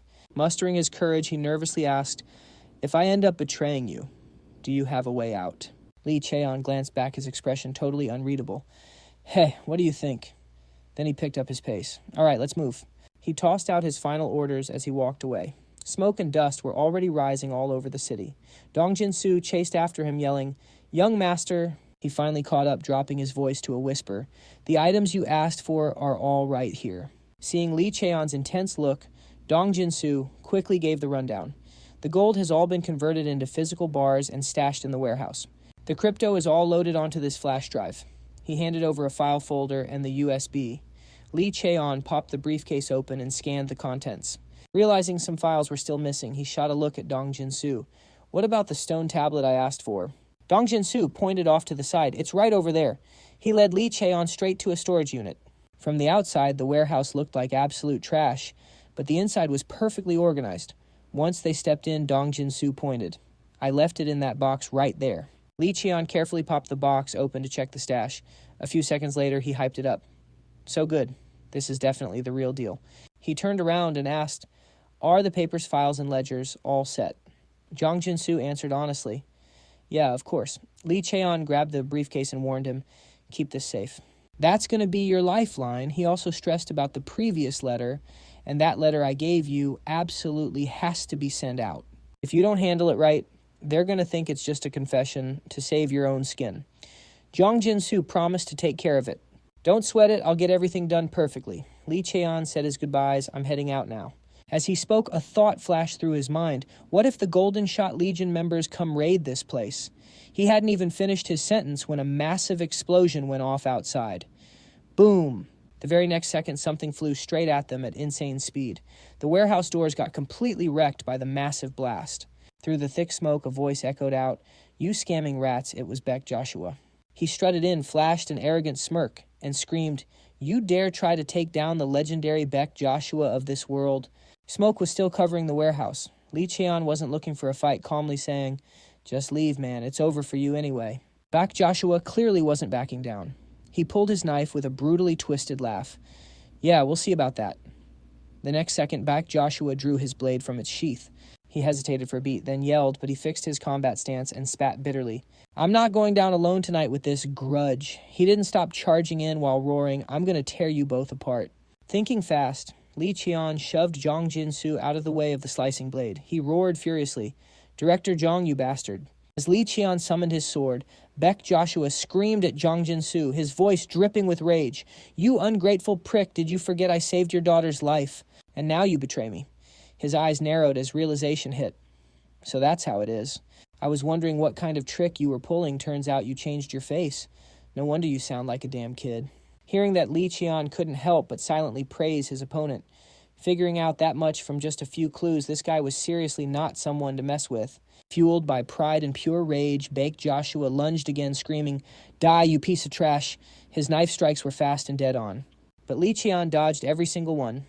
Baek Joshua clicked his tongue reluctantly and pressed humph, so you're not completely useless. Who the hell are you and what do you think you're doing? Without an ounce of fear, Lee Cheon raised his voice and declared, I am Lee Cheon of Sungmu. Hearing that name, Baek Joshua instantly understood. He burst out laughing, his voice full of mockery. Ha ha, don't tell me I'm getting played by some random bastard child. He smirked maliciously. A sheltered greenhouse kid like you, just because you inherited some noble blood? You think you're the terror of the world?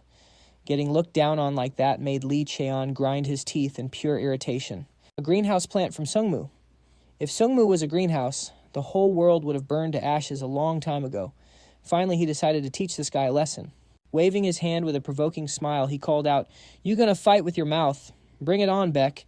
Joshua growled and charged, You insolent brat. The two clashed violently. As their blades met, Baek Joshua smirked with bloodthirsty delight. Looks like I have to play the butcher again today. After trading a few blows, Lee Cheon quickly realized his opponent was no amateur. I thought I could clap him easily, but this pressure is actually insane. As Baek Joshua was going all out, it forced Lee Cheon to analyze deeply if he wanted to win. The gap between me and Baek Joshua is 5 ranks, and even at the same rank, there's a difference in skill level. What's more, Lee Cheon knew Baek Joshua had trained in both magic and martial arts under an orthodox sect. Forged through countless real battles, this guy's physical specs were way above his too. Even so, deep down, Lee Cheon admitted one thing to himself. I've never fought an opponent weaker than me anyway. The moment after he switched up his technique, Baek Joshua's expression twisted in shock and rage. Erlin's sword now, damn it, a weapon that can freely change shape. So it's actually not fake. Unable to get the upper hand, Baek Joshua cursed under his breath. Jong Jin-soo, you absolute dog. Sensing his opponent getting distracted, Lee Cheon snapped sharply. You're seriously thinking about something else while fighting me. Right after Lee Cheon slashed Baek Joshua right in the gut. Blood sprayed out, and Baek Joshua screamed, You arrogant punk! Lee Cheon paused for a few seconds, panting heavily, thinking to himself, This fight is actually tough, but he kept pushing. He decided to activate his supernatural magic eye to read his opponent's movements, a burst of intuition letting him predict the very next step. On top of that, Lee Cheon relied on Sungmu's iron-hard body to tank the hits. Once he found the optimal combat method, he rushed into the fight, with a thought flashing by, I've fought and beaten 6 billion or countless enemies. If you want to be they clashed in an earth-shattering battle, making the warehouse literally shake. A few minutes later, Lee Cheon got knocked back and sent flying a few meters. But he stood back up without a scratch. Seeing that Baek Joshua frowned in pure confusion, thinking, how is this kid doing this? He watched Lee Cheon raise his sword again and muttered, Having a mana level equal to mine is acceptable. He comes from a proper family. But his martial arts skill depth is way too deep for a brat. He secretly measured Lee Cheon's power. Fighting Lee Cheon felt like hitting a brick wall, facing someone this broken. For the first time, Baek Cho-soo was getting seriously pissed. He gritted his teeth, thinking, I can't believe I'm sweating over a damn brat. But losing wasn't an option, so Baek Cho-soo locked in. I gotta end this fast and clean. Baek Cho-soo tried to shake off the doubt. He's just a kid. What the hell am I even looking at? He ground his teeth, staring at the boy who stood there like an absolute raid boss. Finally, Baek Cho-soo stomped the ground, blasting forward and rushing straight at Lee Cheon. Every time he swung his blade, Lee Cheon effortlessly dodged. Total MC diff. His fundamentals were built like a fortress. After dodging, Lee Cheon slid back. The long spear in his hands morphed into a staff. Baek Cho-soo's heart skipped a beat, a shape-shifting weapon plot twist. He scrambled back, bracing to block the next strike, totally mind blown. It felt like he was trading blows with 3 or 4 guys at once. I was only going to stall this brat and Dong Jin-soo for a bit. Then dip, he thought. If I run now, I can still make it out alive. He knew he had connections at the Nine Dragons camp, but the sting of betrayal and his thirst for revenge wouldn't let him back down. Even if he died, he swore he'd slit their throats first. Baek Cho-soo took a deep breath, channeled energy into his legs, and smashed the ground. The floor cracked wide open with a thunderous boom. The shattered rocks blasted up, creating an undodgeable AoE attack. A literal meteor shower flew right at Lee Cheon. He crouched low, sweeping his staff in a massive arc. He completely deflected the barrage through the dust and debris. Then Baek Cho-soo reappeared, launching a flank attack as he whipped out a short dagger. Time to use the very blade that slit my master's throat. Gripping both daggers tightly, he unleashed a devastating combo. Hidden Island. Tiger assassination style. First form. Even Lee Cheon's eyes went wide at the speed. In a flash, Baek Cho-soo was already slashing down, but Lee Cheon braced his staff to block it. Then, Baek Cho-soo spun, driving his other dagger in a wickedly precise curve, aiming straight for a blind spot in Lee Cheon's defense. The blade bit deep into his left shoulder, knocking Lee Cheon back. He choked down a cough, while Baek Cho-soo's lips curled into a toxic grin. "It's over," he charged in, screaming. Dai the dagger ripped through the air, aiming for the kill. But Lee Cheon's eyes suddenly flared, a pale aura erupting around him. In a split second, the staff in his hands morphed again, this time into a pitch-black sword. Mid-lunge, Baek Cho-soo completely froze at the sight of the new blade. He gripped his dagger tighter, spitting out, "Damn it." Then out of nowhere, a wire sliced the air. Before Baek Cho-soo could react, Lee Cheon's whip coiled tightly around his wrist. He was totally locked down. Lee Cheon tightened his grip on the whip and yanked him straight in. As the gap closed, Lee Cheon raised his sword for the ultimate finish. Game over. He moved like water. No way to dodge. First form endless strikes. A barrage of blades merged into a blinding white-hot flash that slashed straight through Baek Cho-soo's chest. Hot blood erupted from the gash. He violently coughed up a mouthful of crimson. His body staggered, then completely collapsed onto the cold, hard floor. Trembling all over, Baek Cho-soo forced the words through his clenched teeth. "You son of a bitch." Lee Cheon just stared back dead-eyed. Last words from a third-rate thug are just noise. With that, he swung his blade one last time, zero hesitation. In a flash, his head was completely severed from his body. Baek Cho-soo's headless body slumped over, blood pooling out and staining the ground red. Lee Cheon unequipped his weapon, breathing heavily. The exhaustion hit him, and suddenly a sharp pain made him stagger. His leg was badly injured. Right on cue, Dong Jin-soo rushed in to catch him. "Boss, are you all right?" he asked. Lee Cheon steadied himself and gave a slight nod. "I'll live. It's worse than I expected, but I can manage." Staring down at Baek Cho-soo's corpse, Lee Cheon thought to himself, "That's my first kill in this life." Dong Jin-soo stood frozen next to him, his eyes glued to the dead body, before finally looking up at Lee Cheon. His eyes were full of complex emotions.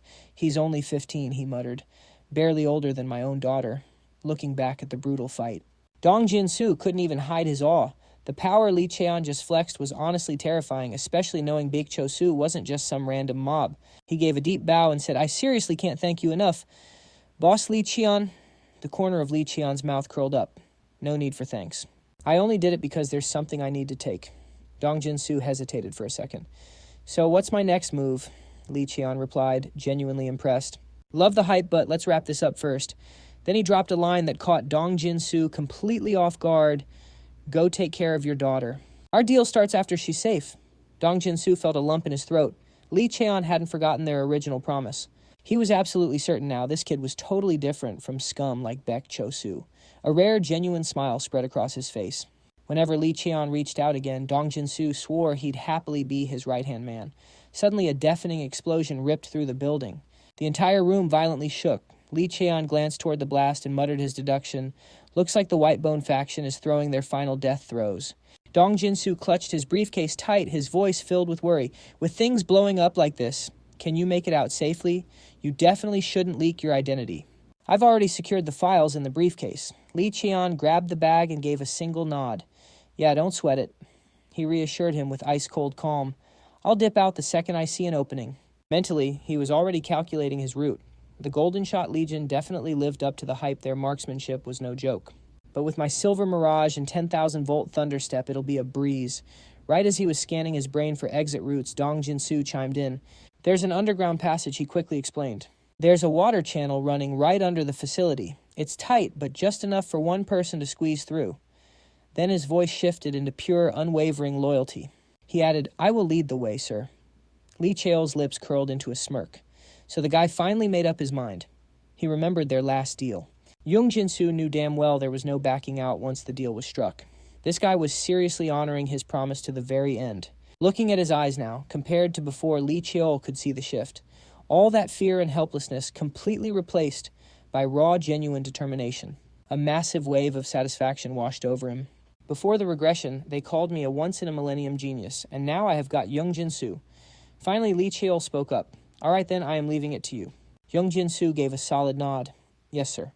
The two of them bolted down the hallway, sprinting straight for the passage at the very end. Right at that moment, a guy reported in a deadpan voice, we have completely locked down all the remaining White Bone faction members inside the building. Hearing that, Sungmu's voice went ice cold. Most of this White Bone faction were just drifting trash anyway. He stated bluntly, don't even sweat about how to deal with them. If they resist, break a few limbs. If they put up too much of a fight, just kill them. The subordinate bowed his head and answered, obediently, understood. Then flashing a faint, almost mocking smirk, he asked, and what about the ones running the black market? They are throwing a massive fit and screaming for their lawyers. Still smirking, he went on, hearing the name Lee Ji-hak, and they still have the nerve to act like that. They clearly have zero clue how cooked they are right now, sir. His voice was dripping with pure mockery. The government gave us the green light to handle them however we see fit, though technically that only applies to armed groups. Lee Ji-hak's eyes darkened as he spoke in a grim, heavy tone. Looks like they haven't figured it out yet. Stepping foot outside this building is just going to put their necks right on the chopping block. The subordinate let out a dark chuckle. Sungmu's defense squad. He choked on his words mid-sentence as Lee Ji-hak snapped his head to glare right at him. 3 guys tied up on the floor were violently shaken. The subordinate quickly recovered with a nervous laugh. With your personal defense squad handling this, sir, the verdict is already set in stone. Just then, another guy rushed in to report. All the fleeing White Bone members have been captured. Lee Ji-hak's gaze immediately snapped to him, and the evidence. The guy handed over a thick stack of papers. This is everything we managed to dig up from the black market. Lee Ji-hak grabbed the files and flipped through them, his expression dead serious. After a moment, he tossed them back and muttered, no ledgers, no access logs. That means they hid the real stash somewhere else. He went quiet for a second, looking deep in thought. It would be a hell of a lot easier to just wipe out all their other hideouts. He pondered. But if he did that, the street trash would just scatter everywhere. Suddenly, a subordinate hesitated before speaking up. About that, the Sword Spirit Division actually found someone while sweeping the facility. Lee Ji-hak looked up. Found who? The guy pointed down the end of the hall. They said he was the one directly running the operations here, and he handed this over. Another soldier stepped up, carrying a beat-up old leather bag. Sir, you absolutely need to see this, he insisted. Lee Ji-hak popped the bag open and yanked out a few massive stacks of paper. As he scanned the pages, his eyes blew wide open in pure shock. What the hell is this? Right there in front of him were insane details, financial records, transaction histories, shell accounts, VIP client identities, smuggling routes, even the exact sources of the illegal cargo. He finally snapped his head up and barked an order. Bring him to me right now. Right away, sir, the subordinate replied instantly. A second later, right in the middle of the completely wrecked courtyard, a guy walked up and dropped to his knees in total respect before Lee Ji-hak. It is an absolute honor, he said, his voice actually shaking, to stand before someone carrying the bloodline of such. The man lifted his head and introduced himself with zero panic. My name is Jung Jin-soo. Instantly, one of Lee Ji-hak's goons screamed out in a rage, you stupid punk. How dare you act so cocky in front of the young master? But Lee Ji-hak just raised a hand, shutting him up instantly. That is enough. He ordered, his voice dead cold. He studied the guy kneeling in front of him, thinking to himself, what an absolute waste of a good head on his shoulders, throwing his life away for a trash-tier group like the White Bone faction. His eyes narrowed as he analyzed Jung Jin-soo's crystal-clear gaze, his perfectly straight posture, and the complete lack of even a single drop of magic power. But the guy just gave off this crazy aura of total calm and absolute discipline. Finally, Lee Ji-hak broke the silence. I am Sungmu's son. Lee Ji-hak. I have got a few questions for you. Jung Jin-soo gave a deeply respectful nod. Yes, sir. I will answer you with complete honesty. Lee Ji-hawk held up the massive stack of papers. Why the hell didn't you destroy these files? Holding on to them just looks like a cheap, desperate trick to buy some time. In response, Young Jin-soo spoke up quietly. There is a letter inside the bag. I was strictly ordered to make sure you read it. Hearing that, Lee Ji-hawk glanced over at the bag and reached his hand inside. He pulled out a small, tightly folded piece of paper. The very second his fingers brushed the paper, he noticed the texture and put the pieces together. Standard printer paper. Purposely chosen so the handwriting could not be traced back to anyone. He unfolded it, and the hidden message was completely clear. If these files are exactly what I think they are, then they are more than enough to cover up this entire mess. My only request is that you look out for the man standing right in front of you. He has a daughter. Please make sure she gets a full recovery. Lee Ji-hawk let out a low chuckle. That absolute bastard actually had the nerve to try and manipulate his own older brother. Still, he wasn't about to turn down the deal. These files were genuinely pure gold. If played right, they could completely expose the shady financial web, tying back to Baek Cho-soo and rip the wealthy elite's massive weaknesses wide open. He tapped the letter lightly with his finger, muttering to himself, "Plus, this is going to hand me all the credit for wiping out the entire black market operation. They completely set the stage, and I am just the one sweeping up the mess. And now that punk wants to use this as totally free leverage." Staring at Young Jin-soo, who was standing straight up and totally unfazed right in front of him, Lee Ji-hawk's expression went rock solid as the thought hit him. Accepting outside help during a mission is a direct violation of family rules. Suddenly, Young Jin-soo broke the heavy silence. There are words written on the back, too.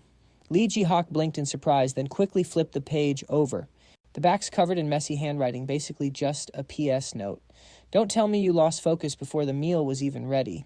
You already pocketed the real profit, so you probably couldn't care less who I am. That's fine. Unless you're seriously petty, I figured you'd just quietly close this case. At least that's how I see it. Reading that last line, Lee Ji-hawk literally froze. His mouth twitched and he let out a helpless little laugh. The P.S. is longer than the main message, he muttered. Does that kid even know what a postscript is? Lee Ji-hawk let out an amused sigh. Has anyone ever started their martial arts journey in such a ridiculous way? He mumbled to himself neatly, folding the letter and tucking it into his jacket. So he's really not going to contact me directly, huh? A smirk flashed across his lips. Cocky punk. But fine, if that's how he wants to do business, I'll play along. Thinking about Cheon, his eyes flashed with pure satisfaction. Even after taking down the sixth sister, he kept that exact same badass energy. Choosing the youngest over her was definitely the right call. That kid and I probably understand each other better than most. Lee Ji-hawk chuckled, then called out, "Captain, we're closing the case here." His subordinate looked totally confused. Sir Lee Ji-hawk kept his voice totally flat.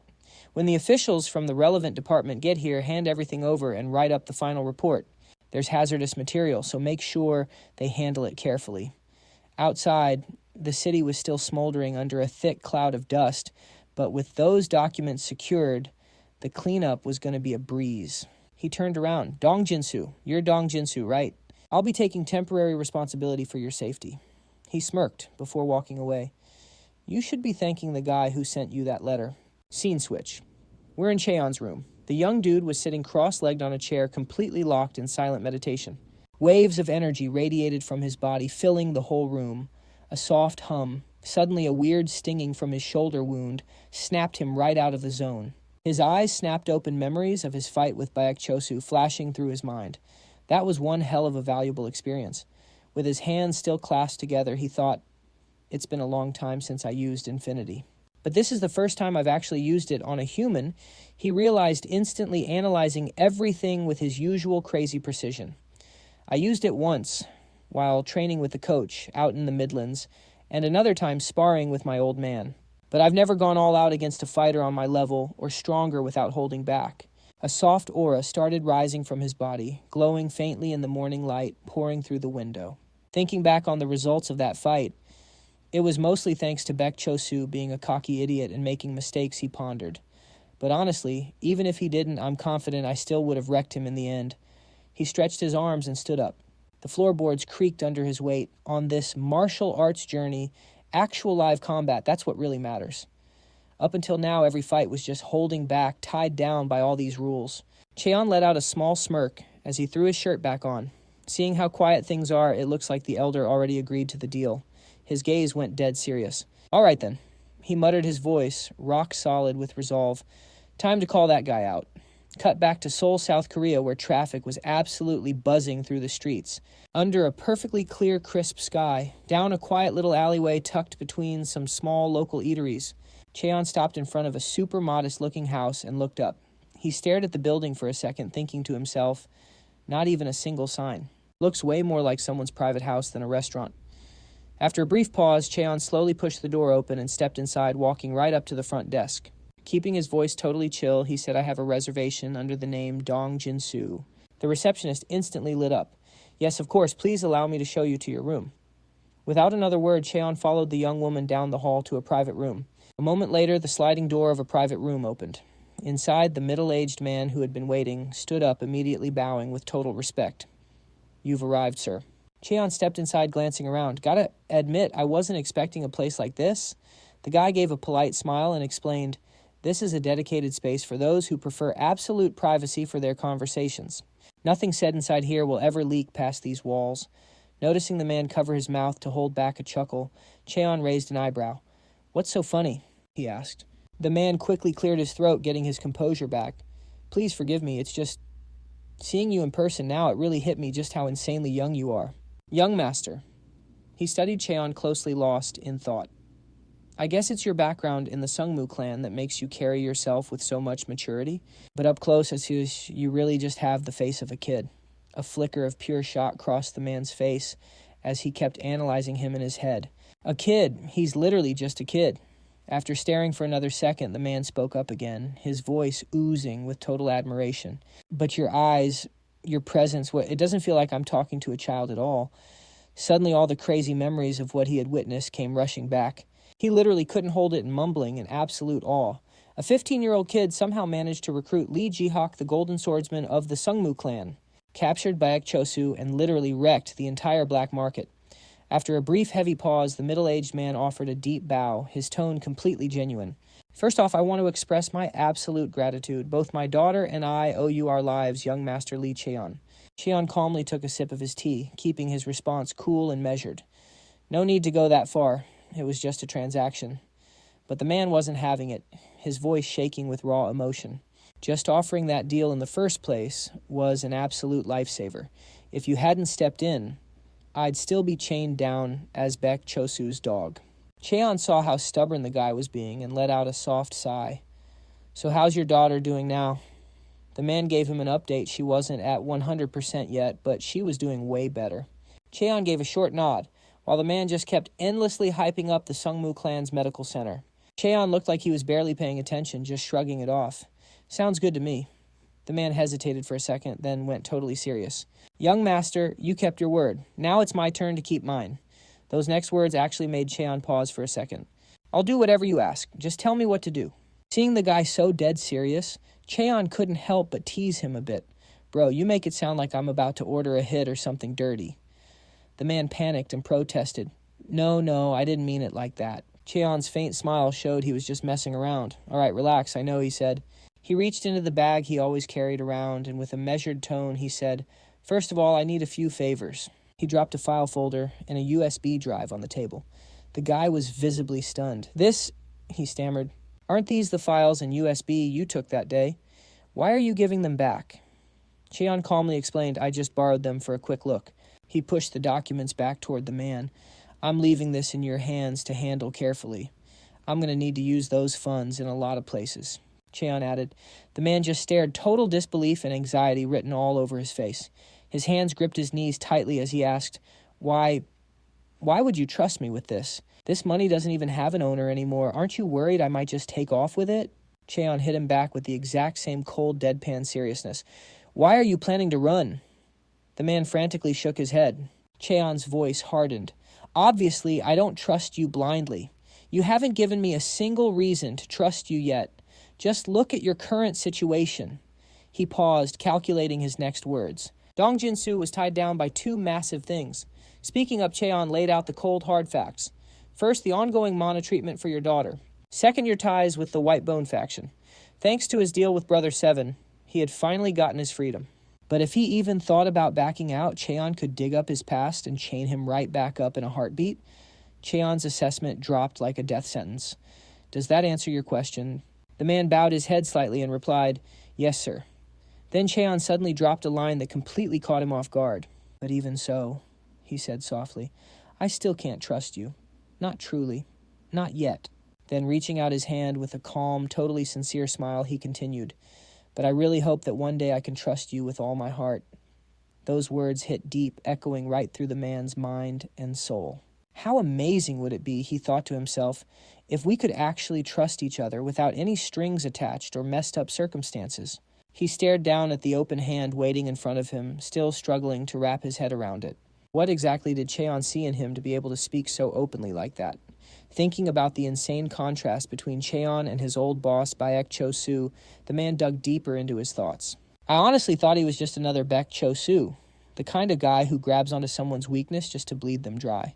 And yet, even though young Master Lee Cheon keeps throwing around the word transaction, this relationship doesn't feel like some toxic debt or a chain around my neck." After a long, heavy silence, the man finally found his answer. "No, the way he's treating me right now, it feels like he genuinely sees me as an equal." With that realization, he reached out and firmly gripped Cheon's hand. "Do you understand?" he said, his voice burning with absolute resolve. "I'm going to prove it to you step by step, and it won't take long." Cheon smiled, totally satisfied. "I'll be looking forward to it." Watching the man sitting across from him, Cheon had his own internal thoughts. "Right now, I don't see a broken guy who lost his light under Baek Cho-soo's shadow anymore.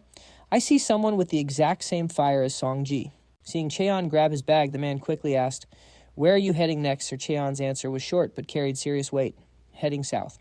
After stepping out of the restaurant, Cheon casually strode down the street. Out of nowhere, a kid's voice piped up. "Mom, look at him. He's definitely a martial artist, so badass him." The mom immediately yanked her son away, scolding him. "Don't say things like that. Get over here right now." Hearing that, Cheon actually froze for a second, a flash of unease in his eyes.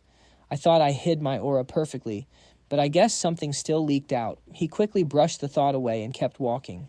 Amidst the bustling crowd flowing down the main avenue, Cheon stopped quietly taking in the world around him. Meanwhile, somewhere else entirely. Inside a minimalist cafe, cigarette smoke drifted lazily through the air.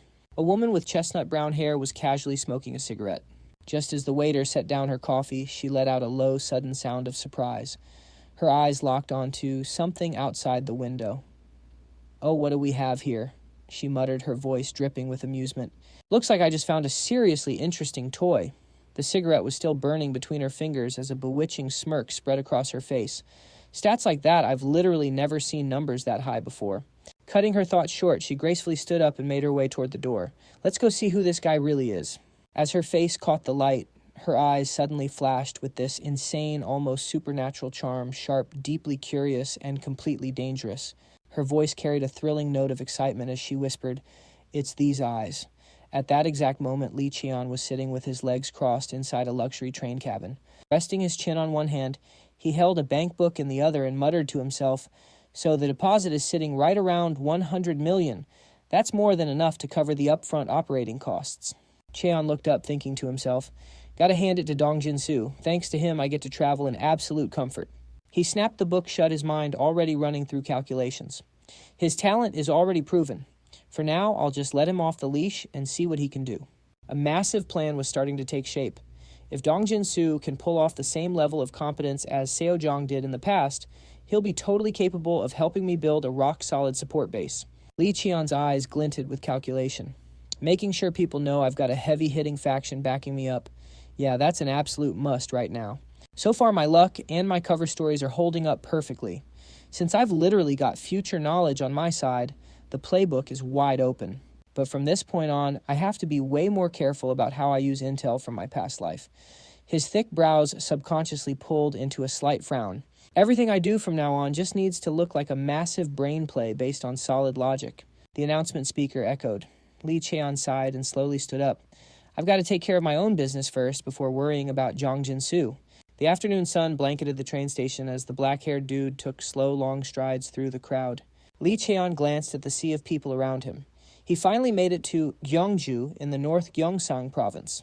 A sudden, splitting headache hit him out of nowhere. Caught totally off guard, Lee Cheon tiredly grabbed his head. I haven't lost control once since that training at Heavenly Demon Mountain. Gyeongju is packed with countless relics and ruins. It's literally where the ancient and modern worlds collide. Artifacts with that kind of deep history hold crazy power, a kind of ancient mystery that modern science can't even begin to explain. An artificial sacred land held together in perfect miraculous balance. That's Gyeongju. He thought about the item he brought with him. This is the exact place hiding the traces of him. The ancestor of the Sungmu Clan, Lee Hyun-hyeon. The stories about him were passed down purely by word of mouth to the point where academics literally thought he was just a myth. Even back at Mount Sumu, they only have his memorial tablet on the altar. No actual remains of Lee Hyun-hyeon were ever found. That is, until my past life, when a ruin connected to him was finally discovered. Lost in thought, Lee Cheon kept walking, not even realizing how far he'd gone. They even found documents related to Hyun there, just as his train of thought was hitting the main point. And there's one more reason I'm here. Hey, kiddo. Someone suddenly cut him off. A gorgeous blonde woman, smoke drifting from her red lips, holding a lit pipe, called out, "Who the hell are you?" Lee Cheon thought to himself. Meeting her was exactly my goal. She smirked. Well, this is pretty damn interesting. The trail of smoke followed her footsteps as she closed in, totally wrapping around him. My magic detector randomly picked up a weird signal, so I came to check it out. Her eyes flashed with an eerie light. Who would have thought you'd have the exact same thing in your eyes as me? People with the mystic eye barely ever show themselves to the world, yet what a crazy coincidence. There's actually another one right here in Korea besides me. The Archmage of the Eiffel Magic Tower in France, Valérie Jebel. Born into French nobility, in his past life, she was one of the incredibly rare Archmages to hit level 2. Her mystic eye ability is the Eye of Analysis. Lee Cheon was totally thrown off by this. I planned to track this woman down, but I definitely didn't expect to bump into her like this. Valerie suddenly leaned in way too close. Hey, are you scared of me? Seeing him stay silent, she asked again. Or wait, are you not Korean? Lee Cheon let out a heavy sigh. I'm Korean! She instantly cracked a smile. Hey, oh, thank God. Honestly, I only know how to speak Korean. Another silent sigh from him. I already knew this from my past life, but man, this woman is seriously unpredictable. The rumors flashed through his mind the wild nickname she'd be known by in the future. The eccentric of the Magic Tower. Or more accurately, the madwoman of the Magic Tower. The thing that confused him the most was why she even came to Korea. She just randomly wanted to learn shamanism, so she flew all the way here to study it properly. And she didn't even bother getting permission from the Tower Master before taking off. Oh, and she literally got Korean citizenship just because the fried chicken here was too good. Snapping back to reality, Valerie asked, Anyway, forget all that. Hey, who the hell are you? Lee Cheon was absolutely speechless. You're literally the one who started talking to me first. Why are you asking me? She clicked her tongue and held out her hand. You're so stiff. Fine, let's do proper introductions then. The mage introduced herself with a laid-back vibe. I'm Valerie. As you can obviously tell, I'm not Korean. I'm a mage from the tower. Lee Cheon reached out and shook her hand politely. I'm Lee Cheon. Hearing his last name, she looked a bit caught off guard. Lee, wait, like the Lee family in Korea? I think you guys are called the Sungmu Clan, right? Lee Cheon nodded. Yeah, that's right. Valerie instantly gasped. Bro, if you're from the Sungmu Clan, you're literally royalty in this country. Lee Cheon wasn't arrogant enough to let that get to his head. Yeah, his family held crazy power, but they were still a long way from actual royalty. She waved her pipe in the air. Is that so? Suddenly she pointed the pipe straight at him, calling him out with zero hesitation. Then why are you hiding that cute face behind a mask, huh? Are you on the run? Not even bothering to deny it. He slowly took off his mask.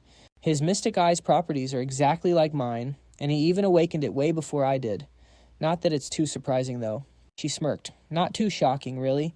I mean, I've already dug up quite a bit of dirt on you. Lee Cheon just kept talking to her face totally exposed.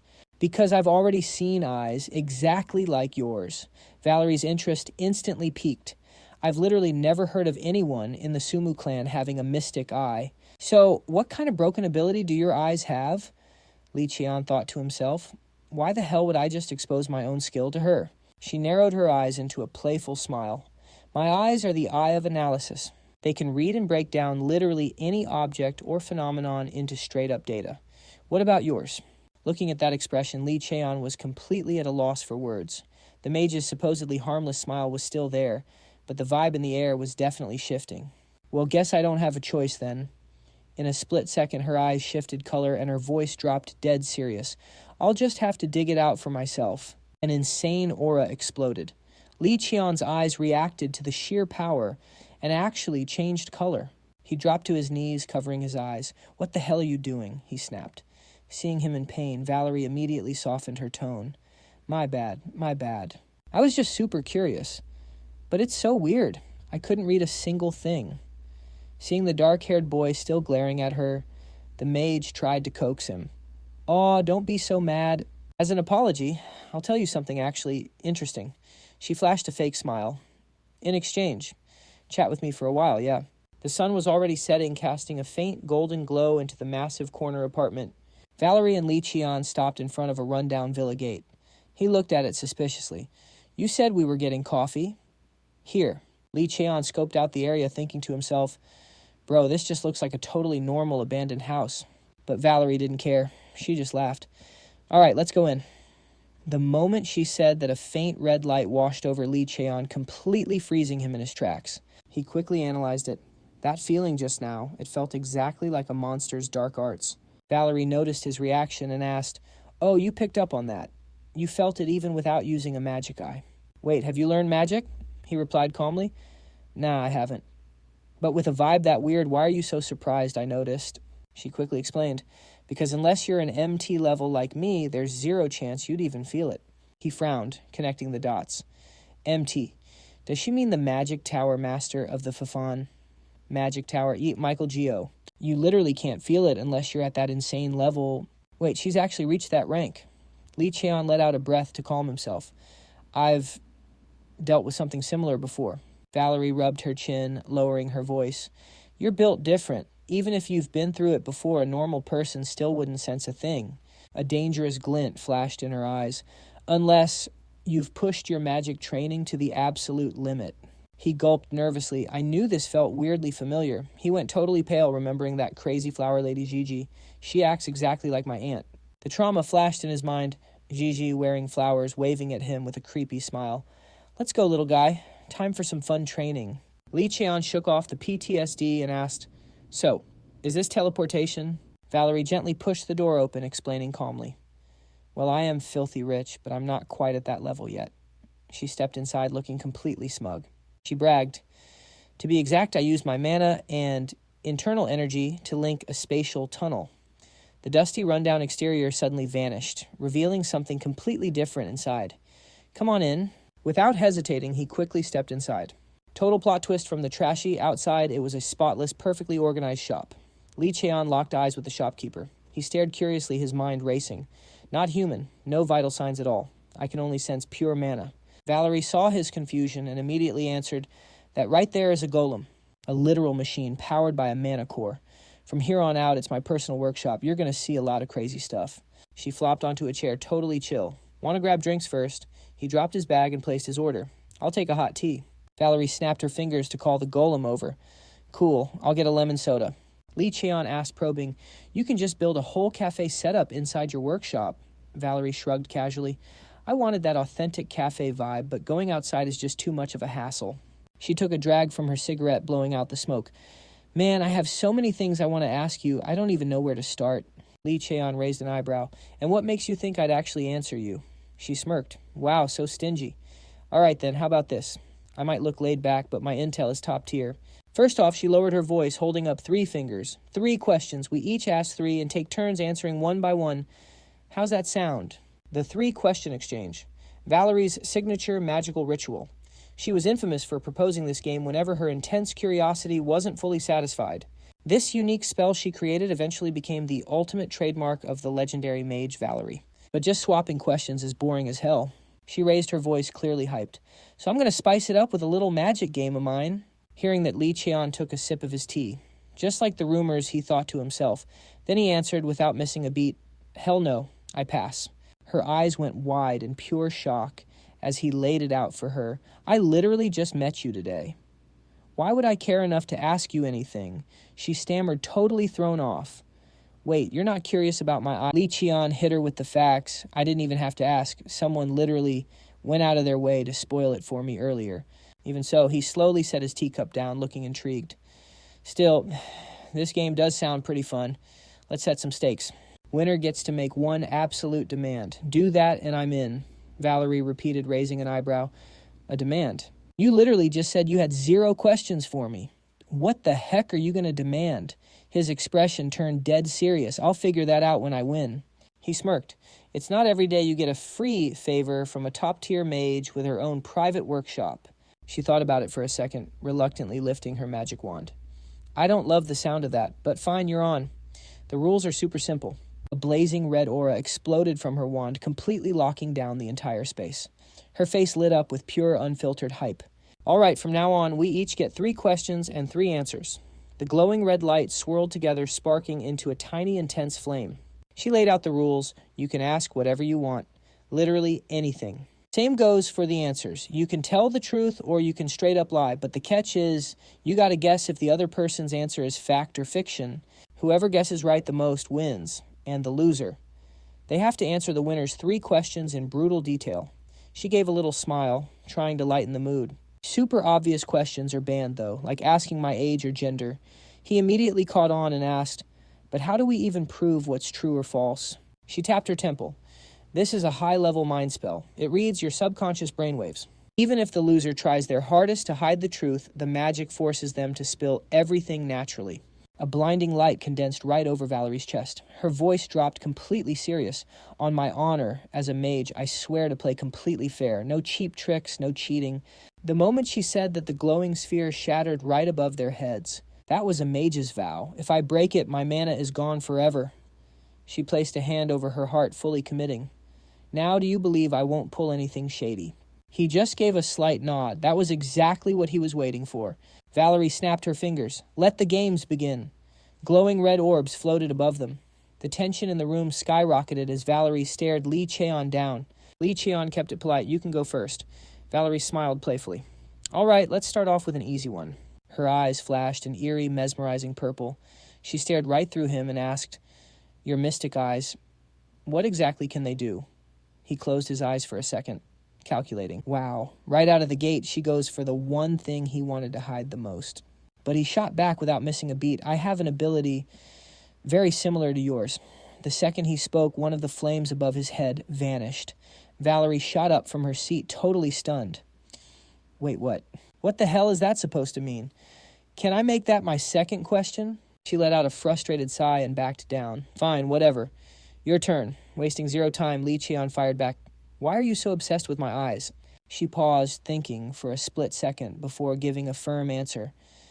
Pure thirst for knowledge. I'm just curious as a fellow mage. Instantly, one of her flames snuffed out. Lee Cheon smirked internally. What a vague, sketchy answer. But honestly, in this game, the actual answers didn't even matter. The whole point was baiting out the questions he wanted answered later and seeing if he could read her lies. If he won this little mind game, the system would force her to give him all the detailed answers anyway. So he didn't even need to stress over what to ask right now. Lee Cheon gave a confident, hidden smirk. All I need to do is crush her in this game, then she owes me a favor. He kept his cool, gesturing for her to keep going. Come on, your move. Valerie quickly regained her composure. All right, round 2. Time ticked by, and soon it was her turn again. Okay, this is my final question. Her eyes went dead serious, slicing through him like she was trying to read his soul. You already know who I am. She locked eyes with him and asked, point blank, exactly how much do you know about me? He didn't even flinch. From the day I was born until this exact moment, I have never seen or heard a single thing about you. Valerie suddenly covered her mouth to hide a massive, arrogant smirk. Checkmate. She watched Lee Cheon's face closely, absolutely thrilled with herself. For a kid, his poker face was insane, but she caught it, that tiny micro flinch in his jaw. Now it was the final stretch. Guess it's my turn for the last question. Valerie just kicked back, completely relaxed. Go ahead. Shoot. Lee Cheon leaned back, resting his chin on his hand, with a slow, deadly smile. Do you think I've already won? Do you think you're going to lose this? Valerie sighed, almost disappointed. Really? That's how you're wasting your final question. Lee Cheon didn't budge. Just answer it. She casually pulled out her makeup compact, barely paying attention to him anymore. All right, fine. Then with absolute confidence, she declared, you lost. Because I already won. Boom. The magic flame above Valerie's head violently exploded. She practically jumped out of her skin. Panic hit her. She looked around, totally lost. Wait, I was wrong, but how did you... Lee Cheon's voice was ice cold and totally relaxed. Want me to break it down for you?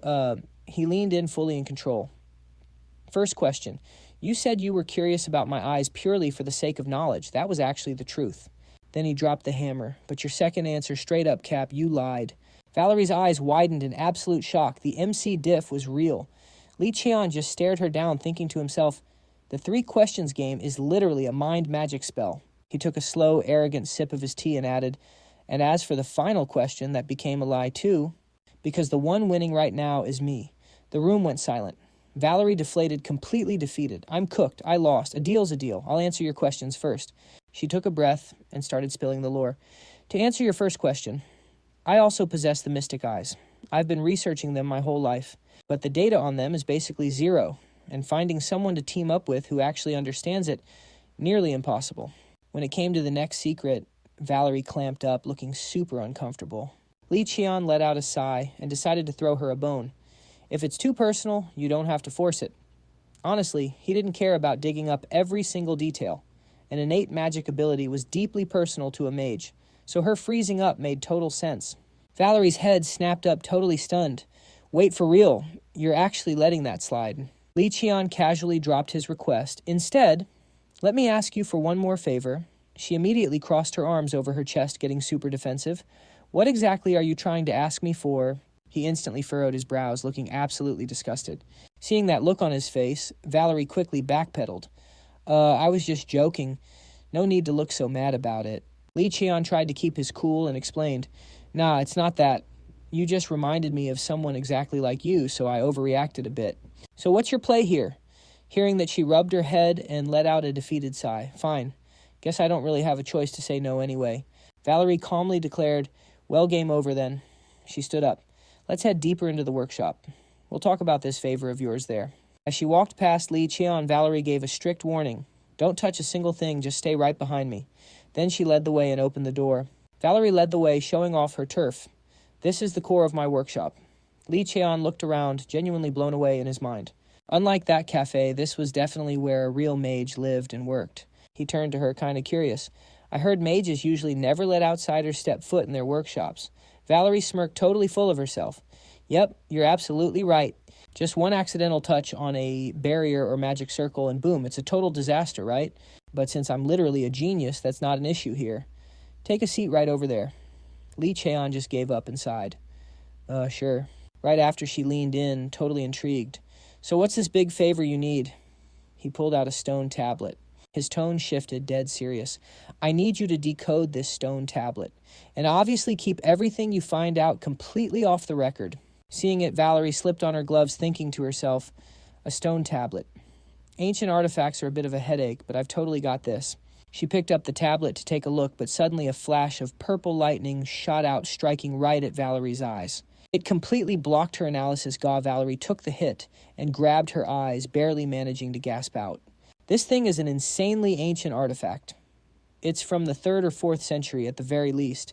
Lee Cheon was actually impressed. Wow, you figured that out instantly. But deep down, she was gripping the tablet, absolutely panicking.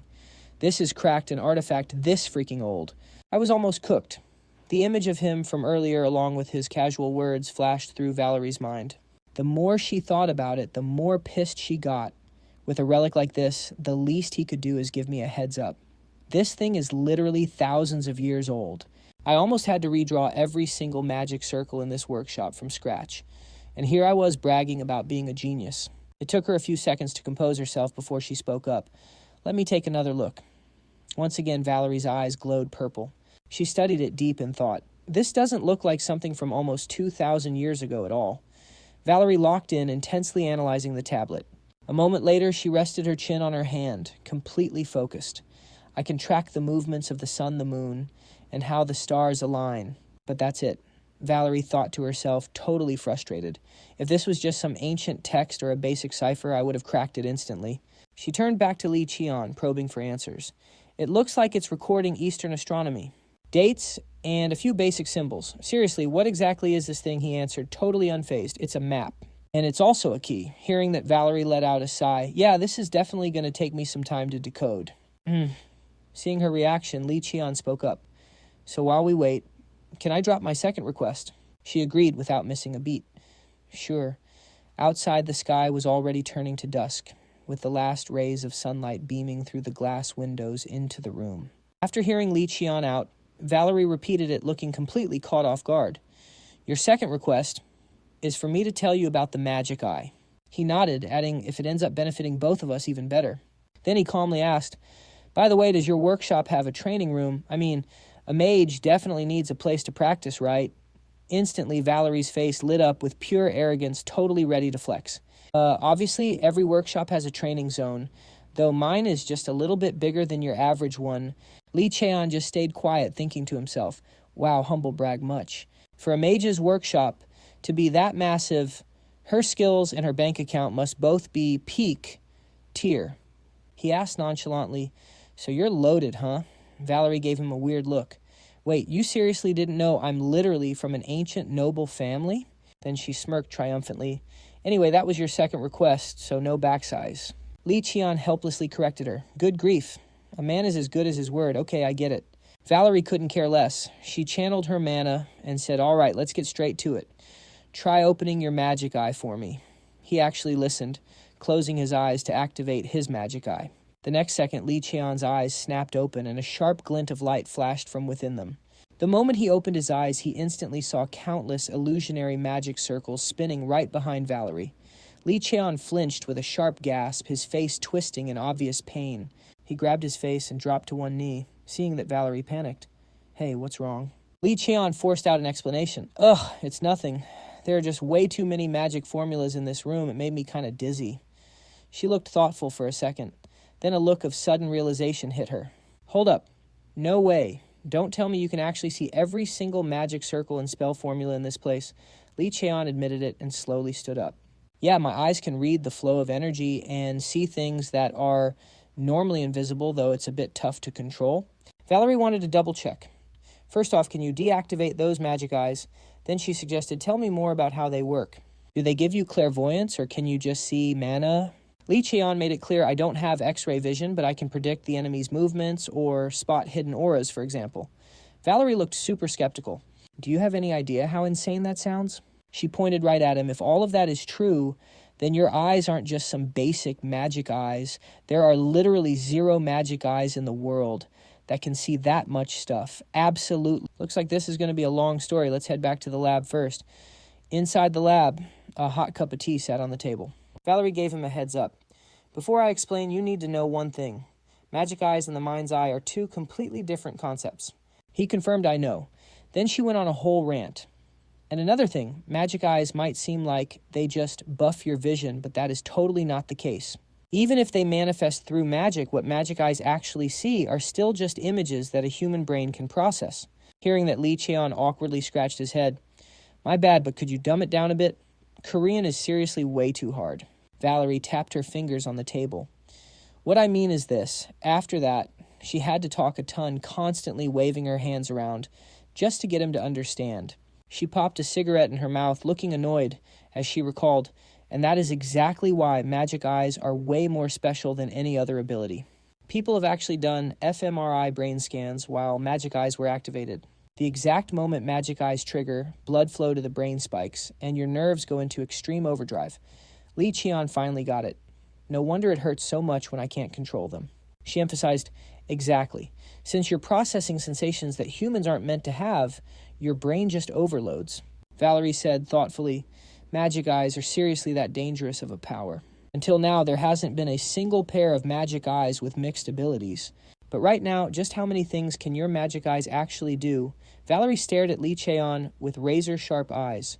You said those eyes awakened during Sungmu's ritual. Normally, anyone who awakens magic eyes starts seeing weird stuff either right before or right after they turn 5, right? So before you went through that ritual, had you ever seen anything strange? He looked down, trying to remember, and finally had to admit, yeah, there were definitely signs before that, even though I was only 11 at the time. She kept pressing, did anyone else in Sungmu ever awaken magic eyes like you? He denied it. Nope. No one. Valerie kept digging. You know why I'm being so dead serious right now, don't you? Li Cheon just replied, yeah. She suddenly sighed, it's a real shame. If you end up in a real fight, you're absolutely cooked. You wouldn't be able to control them. Li Cheon shifted his eyes, weighing his options, but finally decided to just spill the truth. Honestly, I've already used my magic eyes countless times in actual combat. Valerie thought she heard him wrong. Wait, no way. How is that even possible? She shot up from her seat, totally freaking out. Just having magic eyes with 2 or 3 functions is enough to completely fry a human brain. You should have died from a brain hemorrhage or gone totally insane, but you're telling me you can actually see and control them at the same time? Cheon calmly admitted, "Yup." Valerie grabbed her head in disbelief. I've literally never seen an anomaly like this. That's cracked. Then a wicked smirk crept onto her face. Looks like we're going to need to run a few tests on you. Valerie's creepy vibe made all the color drain from his face. What exactly do you mean by a few tests? Thanks to Valerie's little suggestion, Cheon ended up crashing in the training room for a while. A few days flashed by just like that. Valerie was grinding away decoding that stone tablet right up until dinner time. As for him, he started a hellish training arc to push his magic eyes to their absolute limit. Cheon was strapped down to a metal bed, unable to move his arms or legs.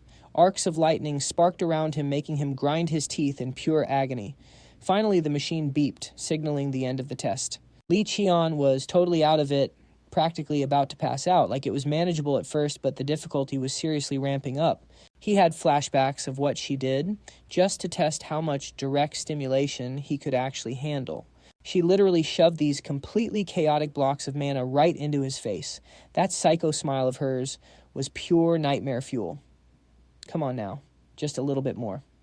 Push it. While Cheon could only scream internally, "You absolute demon." Right on cue, Valerie casually strolled into the room. "So how are we holding up?" "You good," he thought to himself. This lady is literally a mad scientist. Cheon glared at the handcuffs that just clicked open. "Didn't you literally just say using magic eyes would overload my brain?" She just laughed it off to reassure him. "Oh, don't worry. The magic machine automatic." He death glared at Valerie, who was just playing dumb. This woman is an absolute psycho. "I seriously owe that guy an apology for ever comparing him to you." She quickly made up an excuse. "Hey, thanks to this, we're gathering a ton of raw data. That's a huge win, right? We're finally figuring out your limits and how they work. Plus, the more you use your magic eyes, the stronger they get." Cheon couldn't even argue with that. "I guess you're not wrong." But she was already ignoring him, turning around and humming a little tune. "Let's see if you'll be a good boy and take these experiments." He realized she was speaking French on purpose. Valerie looked completely stunned at what was right in front of her. Staring at the stat board, she muttered, "What in the world is this?" "Am I seeing things?" I set the system to auto-check his status and slowly crank up the difficulty. But how is his growth rate this cracked? He's not just growing, he's adapting. The smirk on Valerie's face grew way more excited, and things just kept escalating over the next few days. Day 1. Oh wait, I almost called it an experiment. This is training. After all, it's just the test Cheon asked for, not some experiment to satisfy my own crazy curiosity. Still, since I worked so hard to gather all this data, I'm definitely saving it to a file. It's confirmed his magic eye can easily see one-way mana circuits. From tier 6 magic and up, he starts feeling the pain. But even at tier 7, he can still read it without breaking a sweat. I might seriously need to get my hands on a new CT scanner. Day 3. To test his X-ray vision, I purposely hid a spell formula behind a metal plate and told him to read it. Turns out it's not X-ray vision at all, but reading the energy radiating off the object. It was literally just a pencil, and I still have no clue what the heck he's reading or how. After that, we tested moving objects. That's when he showed he could predict blood flow and muscle movements. Glimpses of his limited foresight also kicked in, but he couldn't keep his magic eye open for more than 4 hours. If only his brain and eyes were a bit more durable, that would be peak. We could do way more experiments. I mean training. By day 8, he was absolutely wrecking records, cranking up the difficulty at an insane pace. I secretly tried spiking the difficulty just to see what would happen, but he still caught right up. Honestly, not even I could pull that off. I really should have bought that CT scanner way earlier. At this point, I might just have to dissect him to see for myself. His magic eye is basically on a whole different level of analysis. Hearing a noise, Valerie quickly snapped her head back. "What's wrong?" Cheon casually explained. "The machine just stopped, so I stepped out. The alarm was blaring like crazy. Didn't you hear it?" Valerie spun back to her desk, totally in denial. An alarm. She was caught off guard. All the training stages I set up are already completely finished. I thought that would take at least 2 more days. He walked over and peeked at the computer monitor. "Looks like I've totally cleared it," Valerie gasped. "Wait, what?" You can speak French? Li Cheon looked at her and explained, the direct lineage of Sungmu is forced to learn the languages of major countries, so I'm good enough for daily conversations. Her face instantly burned bright red. Li Cheon gave a massive, carefree smile. Those little curses you were muttering to yourself, don't even sweat it. It happens, I totally get it. Unlike a certain someone. Valerie shrieked in total embarrassment. You little brat. Stepping closer, Li Cheon asked, did you need me for something? Holding her pipe. Valerie turned to face him. Yeah, the beginner training phase is a wrap. She tested the waters. Honestly, I'd love to just keep running tests. I mean, training you in the lab. But what you actually need is real combat experience, right? So now we're going to start the real training. He was totally on board. I'm always down for that. But Valerie suddenly held up a hand. Hold on. A massive magic circle lit up right under their feet, radiating out from her. Valerie explained, I completely buffed the training zone's magic array. It's going to be way more complex than before. She threw in a warning. And seriously, you need to drop that habit of blinking whenever you activate your magic eye. Little tics like that turn into permanent habits. It might help you control it right now, but it's going to screw you over later. Listening to her, he frowned and fought the urge to blink. Finally, Li Cheon managed to activate his magic eye. He stared hard at the room, which was now completely packed with magic circles. Even with the training area's magic array buffed like this, I only feel a tiny headache. Just a few days ago, right in the middle of a fight, I couldn't even control my magic eye at all. Li Cheon slowly scanned his surroundings. But a mana flow this insanely complex, it literally looks like I'm staring into a human's mana circuit. I don't know much about magic, but she is straight up a monster of a grand mage. Seeing him completely frozen, Valerie asked, what's wrong? But Li Cheon just brushed it off. It's nothing. She tossed him a circular headband. Now I'm going to train you to control your magic eye in a real fight. Put this on your head so you can clearly feel the mana flow. Li Cheon grabbed it, slid it onto his head, and asked, so how exactly are we doing this? Valerie gave a wicked grin. Well, we're training your magic eye right. Then the method is pretty obvious. Massive flames instantly flared up right behind Valerie. She sent them blasting straight at him, shouting a warning, you better dodge this. Li Cheon summoned his sword, cursing under his breath. Damn it! Hey, you're only allowed to use your magic eye. He had to frantically dodge the incoming fireball. Li Cheon couldn't help but yell back, shouldn't you warn me before pulling stuff like this? You absolute mad scientist? Glancing back for a split second, he realized dodged it. If she threw this at me when I first stepped into this room, I totally would have been cooked. Valerie gives him a friendly heads up. We're not done yet. The fireball doesn't stop swerving right back at him. Li Cheon's eyes go wide in shock. Boom! The fireball suddenly explodes. She clearly has zero intention of holding back. Keep dodging and listen up. I've finally figured out the true nature of your magic eye. To put it bluntly, your magic eye works a lot like my decoding system, but it's literally a whole tier higher. Li Cheon is completely covered in soot from that blast, while she just calmly lights up her pipe. Your magic eye doesn't read a bunch of random things like other magic eyes. It only reads one specific thing. The whole room is surrounded by crimson flames, the objects right in front of him. Flora and fauna or aura, and basically countless supernatural forces out there, and the absolute present state of all that information. If I had to name it, I'd call it the eye of the present, an eye that reads every single phenomenon existing in this exact moment. Valerie casually manipulates those fireballs, making them dart around. Li Cheon steps back, dodging the attack, and roasts her. I gotta say, your naming sense is absolutely trash. But she couldn't care less, and just keeps going. Your eyes are completely reading the present reality right in front of you. And once you analyze the present, predicting a logical future is just a given. By that same logic, you can also deduce the past. I think there was a really cool term for that. Oh, right. The law of causality. Valerie gives him a massive grin. The explosion behind her creates a massive shockwave. Li Cheon manages to stay on his feet, but he's looking completely wrecked right now. She drops a reality check on him. Anyway, your magic eye is so high tier that it's actually going to become a massive burden on you. Even if your control gets better, you could still get completely swallowed up by your own eye in a split second. So doing all of this is strictly for your own good. Fireballs are summoned all over again. Valerie hypes it up. All right, round 2. Let's go. The fireballs relentlessly rush right at him. After the grueling session, Li Cheon plops onto the ground, looking burnt to a crisp. Valerie just has to tease him. Bro, did you just crawl out of a coal mine or what? Hey, open those eyes wide and look alive. Do you have any idea how hard I worked to research this magic eye of yours? He replies with exactly zero emotion. Yeah, thanks for that. She sighs in frustration. Look, your magic eye was awakened through a highly specific fog ritual. So is it because it's not a standard magic eye that we discovered it so late? Or are you literally just an anomaly? He chooses to stay completely silent. Valerie doesn't push it and just stands up. Either way, I probably won't be able to figure out the exact answer on my own. Sorry about that. Then she flashes this totally wicked smile. We might just have to run some crazy advanced scans or, cut you open to find out. Lee Cheon takes one look at her face and instantly panics. No, it's fine. I'm sure we'll figure it out someday. I don't even want to know what you're planning to cut open. Valerie gets hyped up and summons those fireballs all over again. All right, then back to training. Oh, by the way, just to make things easier, don't you think we should give your eye a proper name? How about the eye of analysis or the eye of causality? Yeah, maybe those are a little too basic, huh? He deadpans and completely shuts it down. We're skipping the names. But she is absolutely not letting it go. For a magic eye this insanely broken, it definitely needs a name. What about the divine eye? The all-seeing eye of Sauron. Or maybe we go with an Eastern vibe. The Wicked Lord's true eye. Lee Cheon shuts it down hard. Hell no, not happening. But Valerie has already made up her mind. The Eye of Yama. Now that sounds incredibly badass, doesn't it?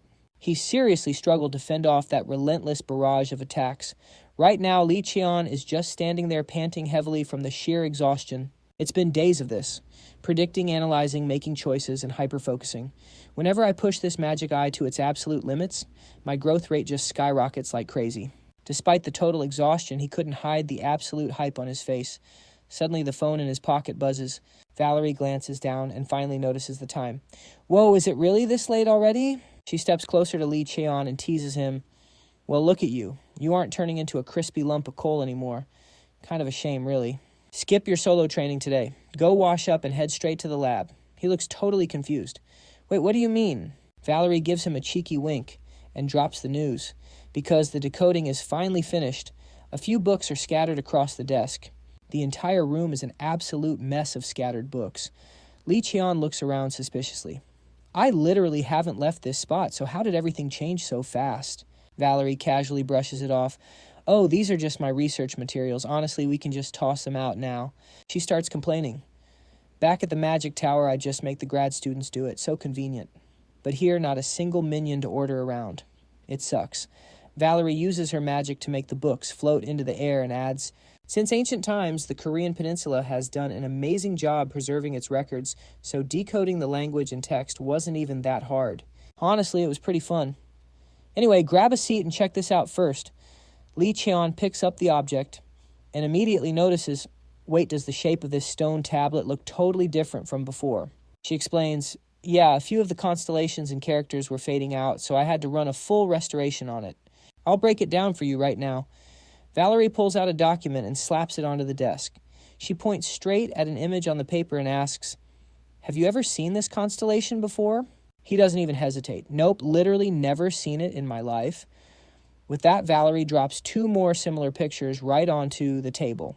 I knew it, so that's what the constellation looks like right now. She pointed at one of them. Here's the catch. Why did the ancients group these constellations together? Look down here. This thing, it's literally a fictional constellation. The order of these stars is the key to cracking this. Sure, the camouflage tricked me for a bit, but it's not a lunar orbit, and it's definitely not a star map. So what the heck is it? Lee Cheon started to think, wait, I swear I've seen this somewhere before. It suddenly hit him. Lee Cheon asked, can I try tearing this up? Valerie gave a relieved smile. No need to wreck it. It's right here. This is a map of the entire Dragon Vein network of the Korean peninsula. It has nothing to do with stars. It's literally a map of the energy nodes flowing throughout Korea. On the map, there were marked points connected by striking black ink. Valerie's voice broke the silence of the room. This isn't a constellation map, but a map of Korea's energy veins. She continued, in Eastern philosophy, they view the world as a single living organism. The dragon veins are just like human mana circuits. They're the pathways where mana flows. Lee Cheon stared at the photo, stroking his chin in deep thought. But this stone tablet was created way back in ancient times. There's no way they could have expanded their territory this far up north back then. Valerie replied, that's exactly why this is such a massive historical find. Her words left Li Cheon absolutely stunned. It's hard proof that the ancients actually expanded their lands all the way to this region. Valerie finally stepped back to let him figure it out. I can only explain the location part up to here. For the rest, you're better off checking the deciphered text yourself. Li Cheon stared intently at the photos she handed him, analyzing them in silence. This is the incantation for the ancient mana art of the constellations. Sungmu, it's a type of magic that runs entirely on mana circuits. Literally, nobody practices it anymore, but I actually memorized the incantation. While researching with her, I tried placing the map and the photos of those constellations side by side. Wait, if the Dragon Vein really is a mana circuit, then could it be Li Cheon started feeling the energy radiating from it? He channeled his mana exactly like the incantation said, tracing the pressure points based on the... After a few seconds of feeling the flow, Li Cheon couldn't hide his hype. A smirk formed on his face as he said, "Got it." He was absolutely thrilled on the inside. Dongdu Mount Tohum. That's where the tomb of the second head of Sungmu Hyangseong is located. A few days later, Valerie, sitting there twirling her magic wand, turned to him and asked, "What's up? Are you heading out?" Li Cheon already had his backpack slung over his shoulder. Without looking back, he replied, "Yeah." Valerie threw in one last question before he hit the road. "Hey, before you go about that riddle earlier, can you tell me how you cracked the trick?" Li Cheon fired back, "Didn't you say you were going to figure it out yourself?" Valerie scowled, visibly annoyed.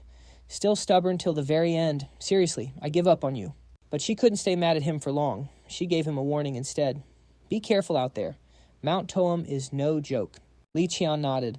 "I know, it might be a sacred mountain, but it's a pretty twisted place in more ways than one." Valerie stood up, pointing her finger as she lectured him. "It's best if you don't go anywhere near the ruin site. I heard a disciple from Buljuksa Temple straight up vanished there. Mess around with spirits and ghosts and you'll end up getting cursed before you even realize it. Do you have any idea how terrifying curses can be? Even monsters could spawn out of nowhere."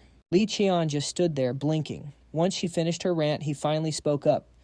"Valerie, chill out. Are you actually worried about me right now?" Valerie's face instantly turned bright red. "Excuse me." Seeing the flustered, embarrassed look on her face, Li Cheon let out a light cough. Valerie lashed out to cover up her embarrassment. "Who the hell is worried? As if I'd care about a cheeky brat like you. I'm about to go have the time of my life, okay?" Li Cheon just smiled. "Thanks, Valerie. I'm heading out now." Seeing him wave goodbye, Valerie asked in surprise, "Wait, you're actually leaving?" And then she threw out a promise. "It's literally right around the corner. Once I wrap things up, I'll swing by." Li Cheon waved back, turning his head to make a promise of his own. "We're getting fried chicken together when you do." A while later, Li Cheon finally arrived at Mount Tohum. He wiped the sweat off his face and muttered to himself, "It's been almost 2 hours since I entered Mount Tohum." Li Cheon stared at the map with a heavy sigh, then glanced around at his surroundings. "I know this map was made over 1,000 years ago and the terrain was bound to change, but damn, this is way harder to find than I thought." He let out a frustrated sigh. "It's a bit of a brute force method, but since my magic eye is practically maxed out, I can keep it active for a crazy long time." Even though it was like finding a needle in a haystack, there was no way Li Cheon was going to just give up halfway. He kept blindly following the path on the map. A sudden thought crossed his mind. "Wait, what's this?" Right in his line of sight, 3 glowing orange-red threads appeared, acting like a literal path guiding him forward. By cross-referencing the map with his actual surroundings, he kept pushing forward until he spotted a glowing golden-orange vortex. Spotting it, Li Cheon's mind started racing. "No way! Could it be?" He placed his hand on the nearest rock to feel the energy. The hype hit him instantly. This was definitely the place. A pale blue aura flared up, completely wrapping around him. Li Cheon stood tall and yelled, "Balang." The intense blue light burst outward, illuminating the entire area, with the brightest glow radiating straight from the magic circle beneath his feet. The light clung to the plants and stones around him. Li Cheon pulled the energy back in, analyzing the situation. So this is the sealed door to the tomb. Now he just needed to channel his mana into the stone slab, following the exact order of the constellations. He placed his hand on the slab. A surge of blue energy erupted, wrapping around his body and the stone. He started the unlocking sequence, hitting the north point first, then moving clockwise.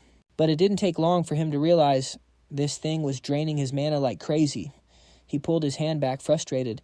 Damn, this is not easy. A while later, right as the sun went down, he slapped his hand back onto the stone, ready for one last try. "This is the last piece," he muttered. Suddenly, the whole place started shaking like an earthquake. Bro could barely keep his balance. The stone's energy sent everything spinning. A blinding ocean blue light exploded from it. Shielding his eyes, he yelled, "Whoa, what the hell is happening?" Clutching his backpack tight against his chest, his mind was racing. How is there this much mana? Wait, did my mana just trigger all the energy that Mount Toem has been storing up for ages? Boom! The energy burst threw him straight to the ground. He grabbed his bag, stood up, and dusted himself off, letting out a huge sigh. Whew. I thought I was cooked. It was pitch black all around him. He literally couldn't even see his own hand in front of his face. Squinting into the dark, he muttered, "Can't see a damn thing." He drained his mana completely dry. He couldn't even activate his magic eyes. Digging a flashlight out of his bag, he clicked it on. Good thing I'm not sensing any auras or movement. Panning the beam around the room, the light suddenly hit a bronze statue. A soldier, with a terrifying twist. It was holding a massive detailed scepter. He flinched, half expecting the thing to jump, scare him. Taking in the sheer scale of the place, he thought, no way. This is way too huge to be some random ancient tomb. He shined the light on a stone tablet and read it. This monument says they bought the land from the earth god for a burial site. Man, if the mages saw this, they'd literally foam at the mouth. He moved the beam to another tablet covered in something like Chinese running script. The calligraphy was insane, flowing like dragons and phoenixes. Okay, what about this one? He read the words aloud. Martial King Li Hyangxiong of the Li family. Lived to be 122 and rests here. Then his eyes widened at the next line. All the living and the dead who wish to enter, turn back now. A chill ran down his spine. That's a straight-up warning. He kept reading. Beyond this point, there is nothing but darkness. He couldn't help but wonder, what exactly is hiding in there? Sensing his energy stabilizing, he muttered, "My mana recovered a bit. Time for the magic eyes." Without hesitation, he fired the skill up to scan the room, and got absolutely nothing. He grabbed his face, groaning, "I can't see a thing. It feels like slamming headfirst into a massive wall. My eyes are burning. This has literally never happened before." His mind kept racing. In my past life, my oldest brother said he hid the location of this place. Every single record was locked down except for the Black Knight. He frowned. But why? Was it guilt over disturbing our ancestors' eternal rest? He shook his head. Nah, if that was it, he would have covered up the excavation entirely. He narrowed his eyes, piecing it together. It's so unlike my brother to leave half-baked clues behind. Unless it was a trap. Suddenly, a loud grinding noise snapped his attention away. He whipped his head toward the sound. Blue flames flickered out of nowhere. The two terrifying statues were moving and closing in fast. No way! The guardian statues are alive. The massive figures roared at him, mortal. Leave this place at once. He gripped his sword tight, his mind working in overdrive. Nobody ever mentioned guardians being here. Plus, they aren't even high-ranking monsters or spirit beasts. How are they using telepathy? It made zero sense. Even my magic eyes couldn't pick up on them. Are they moving without using any energy at all? He instantly shut that theory down. Hell no, that's impossible. Then something caught his eye. A faint cluster of light glowing like strings of pearls hovering in the air. He tracked it with his eyes. Wait, is that... But before he could figure it out, the statue lunged. Swoosh! Li Chan's reflexes kicked in and he dodged just in time. He leaped back a few paces, cursing under his breath. Damn it! Just 5 more seconds and I would have figured it out. Digging his boots into the ground to stop his momentum, he did the math. A drawn-out fight. Not an option. I gotta end this with what little mana I have left. Li Chan rushed straight at the two statues. They roared another warning for him to back off. But before they could even step forward to strike again, a strange force locked them in place. A smirk crossed his face. Just like I thought. Their movements are clunky and predictable. Li Chan swung his blade up, unleashing his Skill Void Strike first form. He brought it down with a vicious demon slash. Crack. The two statues let out a brutal, agonizing scream. Li Chun did the math. If he backed off to create distance, he'd actually be the one getting cooked. Knowing this, he was going all out to end this fight as fast as humanly possible. The statue swung. He couldn't block it in time, so he barely dodged before the second one slammed down. He blocked it with his sword. But just looking at the insane size difference, he triggered his Yama Aura art. Instantly, glowing red threads shot out and completely bound the bronze statue. Right in the heat of the clash, just as he was about to swing his sword for the finishing blow, both statues suddenly collapsed to the ground. Did they run out of mana? Li Chun thought to himself. It's getting crazy hard to even circulate my own mana right now. Staring at the massive things on the floor, he rolled his wrists. I can breathe, so air is still flowing, and those Deva King statues don't have a single scratch on them. Out of nowhere, the two statues yelled out, "Leave this place!" Lee Cheon just stared in shock. Great, this just got super annoying, he muttered to himself. His mana was still recovering, totally not enough to jump back into a fight, so Lee Cheon activated his magic eye to check things out. Still, I gotta be absolutely sure, he thought. I need to lock in. Deep inside their chests, there were glowing spots linking together exactly like what he saw earlier. A crazy thought instantly hit him. Wait, don't tell me. Without hesitation, Lee Cheon pulled out another sword. If it's really them, he thought, I have to use the Black Knight. I need to pierce straight through to their cores in one single strike.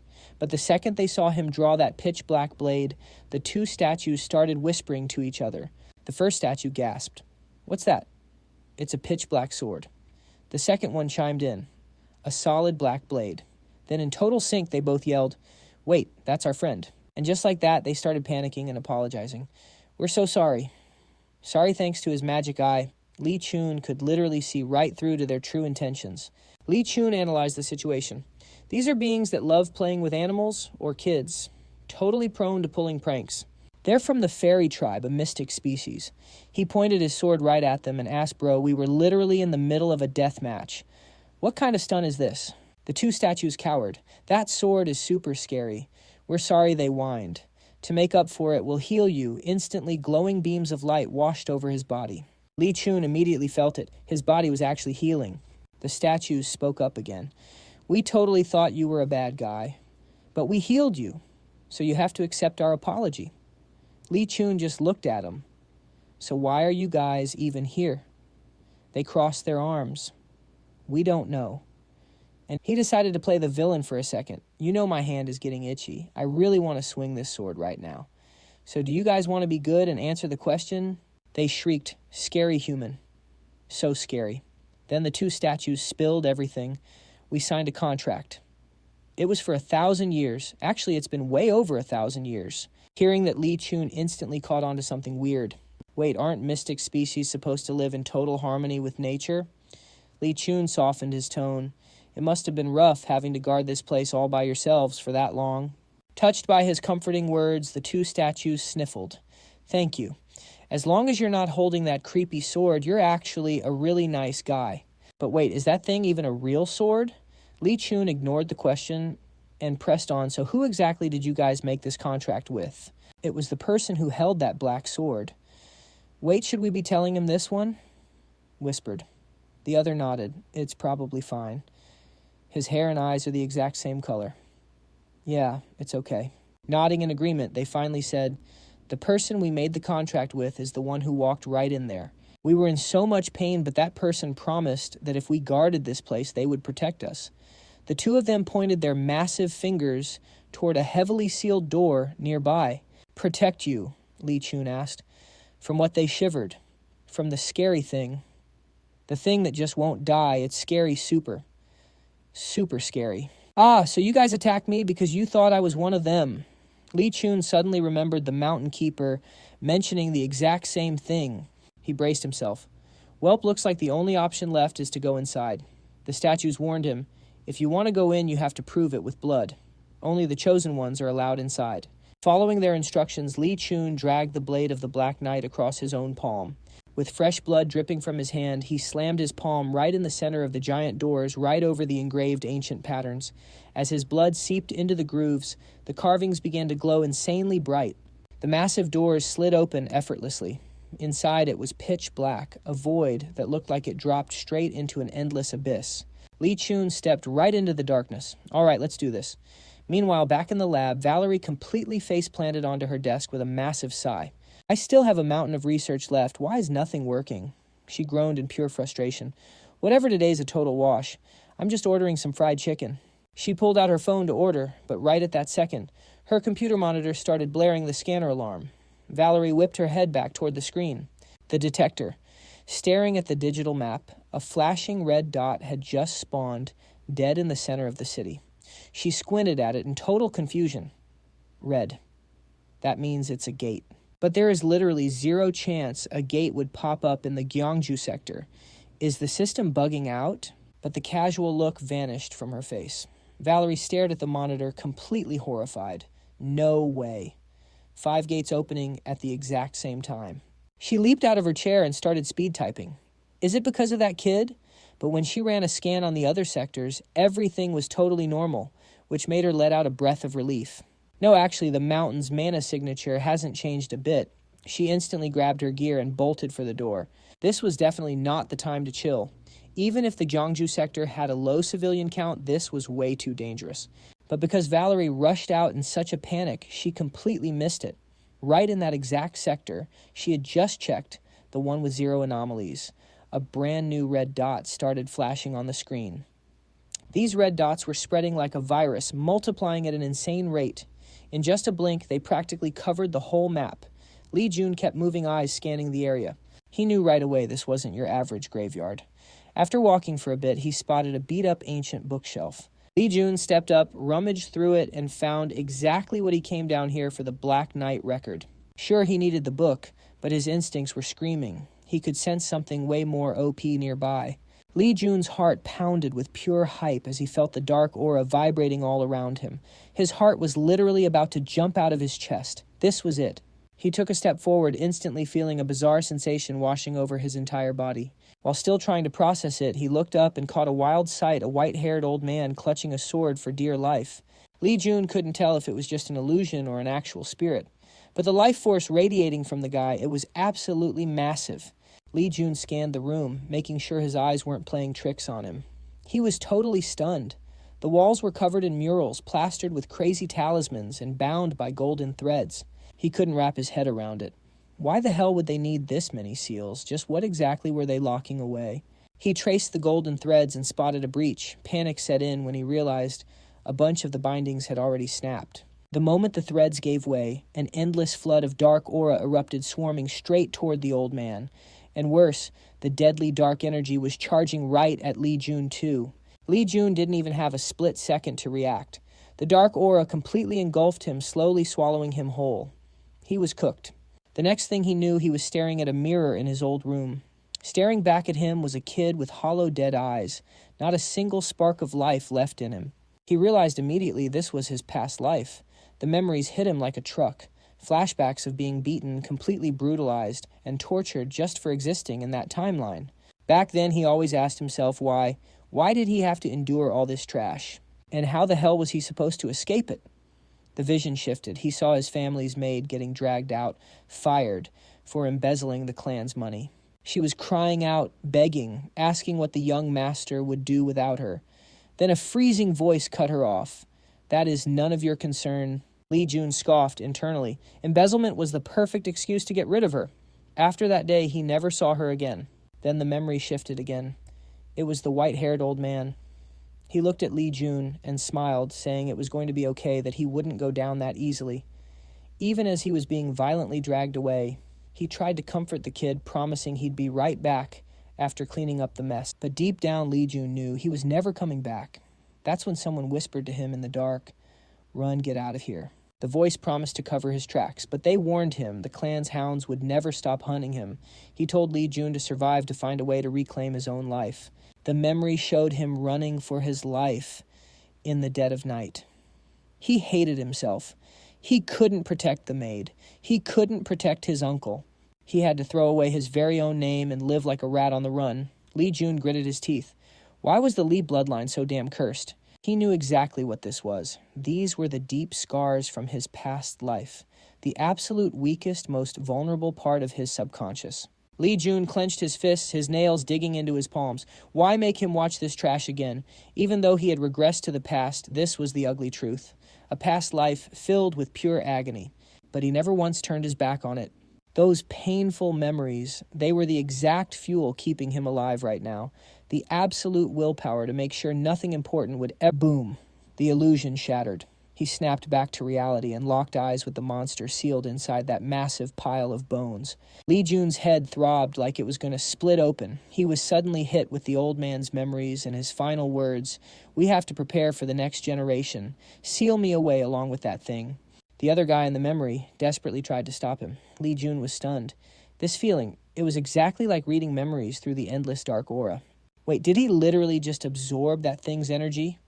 He watched as the old man explained that he was just a bystander waiting for a specific day to reveal himself. He swore to bear the cursed burden within his own body. He prophesied that a kid chosen by the Dark Knight would be born, and that kid would become their last hope. He handed over a stone tablet, ordering the other man to forge it and leave it out in the world. One day a child will follow the guidance of this tablet. They will find me, the old man said, and they will free me from this eternal burden. The massive data dump ended. Lee Jun dropped to his knees violently, throwing up black, corrupted sludge. Man, he didn't expect the backlash to hit this hard. He slumped onto the dirt floor, using his sword to prop himself up, gasping for air. What the hell just happened? He clutched his left chest, feeling something shifting inside. His face instantly paled. Wait, this was raw mana. It was surging outward, rapidly spreading through every single fiber of his body. He could feel it with absolute clarity. The dark aura, which used to be completely stuck inside his heart, was now flooding his entire system. His muscles expanded, his physical frame growing noticeably more jacked than before. Crazy stat boost. He slowly opened his palm. Pitch black aura instantly erupted from his skin, way more dense and terrifying than it had ever been. Lee Jun clenched his fist, feeling the raw power crackle. Seriously, what kind of god-tier ability was this? He shot up to his feet, locking eyes with the figure sitting over the ruined well. Plot twist, this place was never a graveyard. It was a massive containment zone. His ancestor had literally sat here waiting for a descendant to track this place down in the far future. No way. Was he waiting for me? Lee Jun tightened his grip on the hilt of his sword.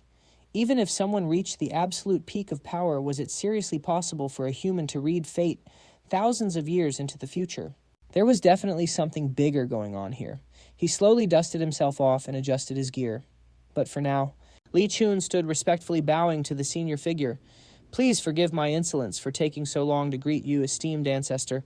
He raised both hands in total reverence. This descendant of the Lee clan respectfully pays his respects. Lee Jun dropped into a deep bow. He kept speaking. Even though I'm incredibly late, I've followed your divine arrangement to find this place.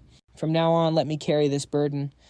The old man didn't say a word. His body just slowly faded away, leaving nothing but a single outer robe behind. May the Nine Abyss ancestor rest in peace.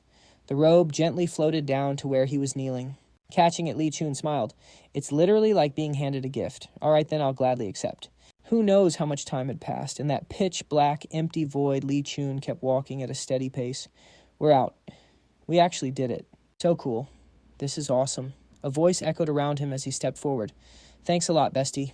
The promise is finally fulfilled. Can we leave now? Lee Jun scanned the floating balls of light and nodded. Yeah. You guys went all out. Thanks for the hard work. Hearing that, the lights instantly shot across the sky. Thank you. We're totally fully healed now. All thanks to you, bro. Let's hang out again. Later.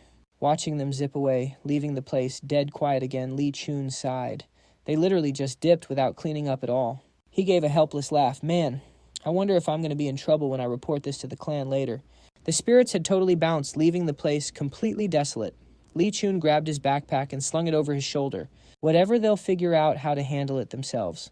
Suddenly, right in front of him, a massive surge of spiritual energy started pooling together. There literally wasn't a door here a second ago. Is this my way out?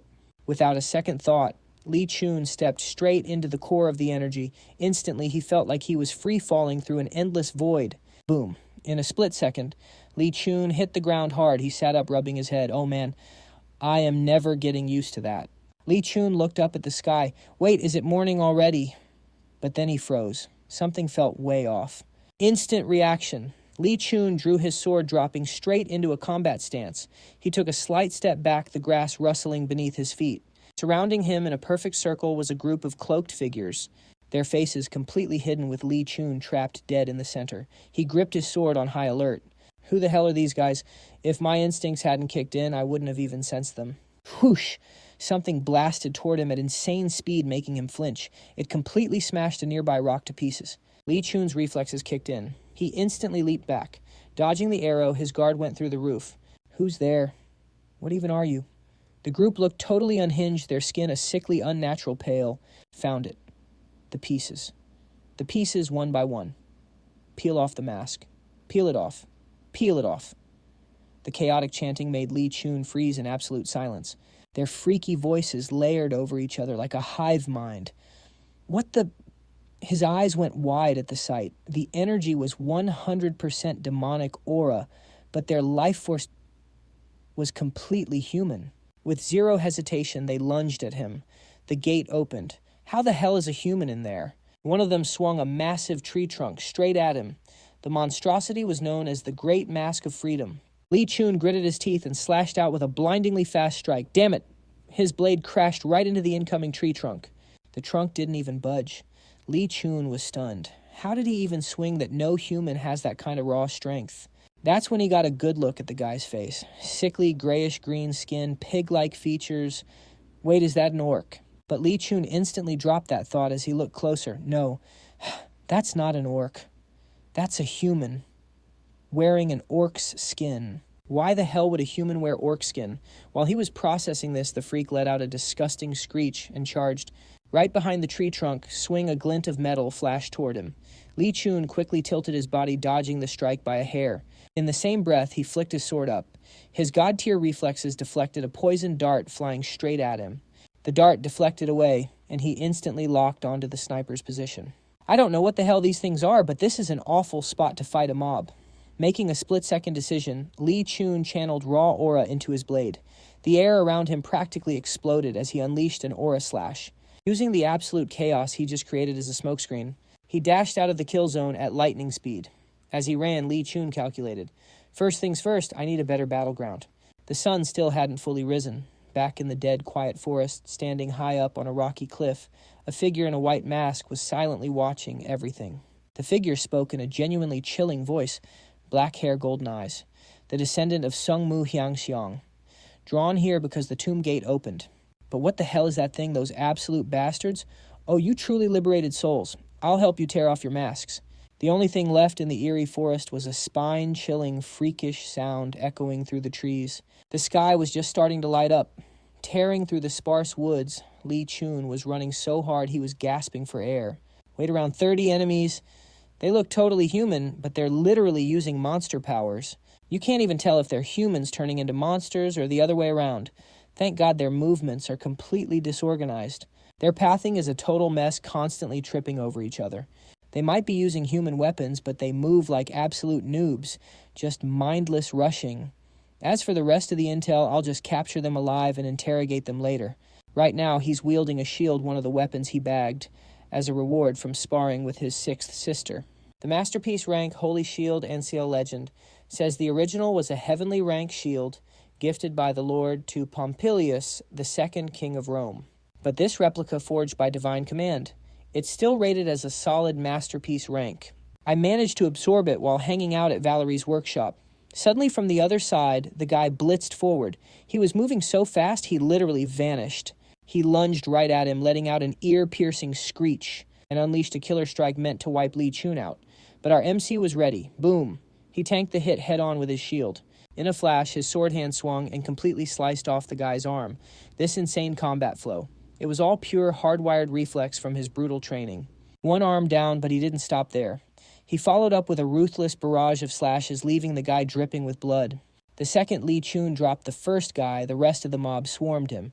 But Lee Cheon's eyes were cold as absolute ice. Wait, their attack patterns just switched to a synced combo. Are they not completely brain-dead after all? His shield suddenly started glowing with an intense, eerie light, but it didn't even matter. Lee Cheon did a full spin, blasting out massive waves of light from the shield that sent them all flying. At the same time, his sword was a blur, slashing through the air. Obviously, they got completely wrecked. Not a single one was spared. Blood splattered all over the ground right in front of the remaining survivors. Lee Cheon braced himself for round two. If they weren't going to make a move, he blasted forward like a rocket overflowing with insane blue aura. Then I'll bring the fight to you. A little while later, right there in the woods, Lee Cheon had 3 of them tied up with zero effort. He'd already snapped their arms and legs, so there was no way they were pulling any more stunts. He fell into deep thought as he took a closer look at them. Dead, cloudy eyes, and the aura coming off them.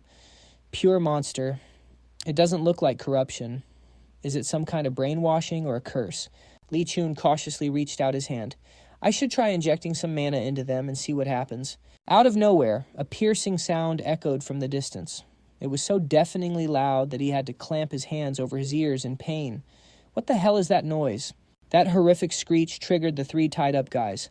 The masks on their faces suddenly started melting, dripping gross liquid all over their clothes. In a split second, they tapped into some insane superhuman strength and broke totally free. The ropes just instantly snapped. Lee Chun looked up as a massive towering shadow completely engulfed him. He was dead-ass frozen in place.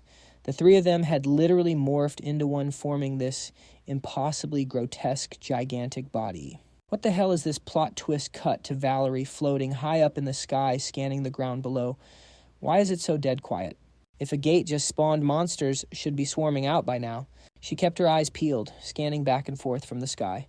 A moment later, Valerie touched down gracefully and started walking down the eerily empty street. Suddenly, she stopped dead in her tracks, totally stunned by what she saw. Right in front of her was a swirling gate, but absolutely nothing was coming out of it. Then a sharp gust of aura brushed right past her eyes. Wait, did someone intentionally cause a mana imbalance just to force a gate break for a terror attack? That is next-level psycho behavior. She looked around frantically, her heart pounding with anxiety. But if they opened a gate for a terror attack, why the hell is it so quiet? It makes zero sense. Valerie froze up again as she felt a weird vibe. Wait a second. What is that? This isn't a normal gate, is it? The pathway looks way more like a teleportation magic circle. Valerie's face darkened, her brows knitting together in heavy thought. But wait, is it just a one-way ticket over here? Just then, another wave of intense aura whipped right past her head, making her let out a sharp gasp of pain. Valerie clutched her head, staggering and dizzy. This isn't magic. It's completely beyond anything I understand. I can't fully decode this right now. I need to go check the other areas. With that in mind, she cautiously took to the sky to scout the rest of the block. While passing over a certain sector, Valerie spotted a massive crowd swarming around a magic gate. Did the military already show up? She quickly ducked behind a huge wall to hide. Should I just crash the party and tell them I need to inspect the gate? But she instantly shut that thought down. No, terrible idea. No one knows I'm actually in Korea right now. Plus, Master explicitly warned me not to blow my cover. But seriously, what the hell is that thing? Knowing she couldn't stick around, she quickly turned back. I need to head back to the lab and research this first. A little while later, Valerie was totally drained, flopping down flat on her sofa. Coming down from that adrenaline rush is making me so hungry. I could literally kill for some fried chicken right now. Just then, her eyes locked onto her computer screen. Valerie shot straight up. No way. Another gate. She rushed over to her desk and locked her eyes on the monitor. What the heck is this? It was a mana frequency she'd never seen before. What's going on? Gates are red. Monsters are black. So why is this one gray? Why is it showing up as unknown? Her fingers were flying across the keyboard. There are 31 completely unknown mana frequencies right here. Wait a second. Could it be Valerie's eyes lit up like crazy? It's them. Either the guys who crossed the gate or the ones who actually created it. This crazy theory made her blurt out, that bastard Lee Chun clearly said he was heading to Mount Tom. The yellow dot marked the guy with the magic eye. After scanning the map for a bit, Valerie finally spotted it looking totally frantic. He's in danger. Meanwhile, Lee Chun was still throwing hands with that massive monster. Bro literally morphed into a monster.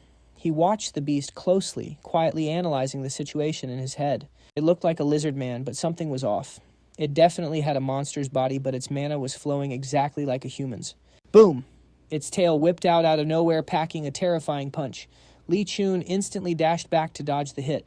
Just a second ago, it felt like it was awkwardly copying a monster's fighting style, but now it was moving so naturally like it finally got its original body back. And on top of that, it was fighting like a human. But wait, suddenly, there was some kind of suppressing spell locking down his own body. Damn it, my mana is sealed. Lee Chun couldn't even budge his sword hand. Endless aura. Right. When his guard was down, the monster lunged and landed a brutal strike on him. Lee Chun took the hit and got sent flying, crashing straight into a massive tree. The trunk literally splintered from the impact. Panting hard, he cursed, damn it. There was a disgusting pile of goop clamped onto his leg. When did that slime even get there? Is it draining my mana? Don't tell me it's using energy drain.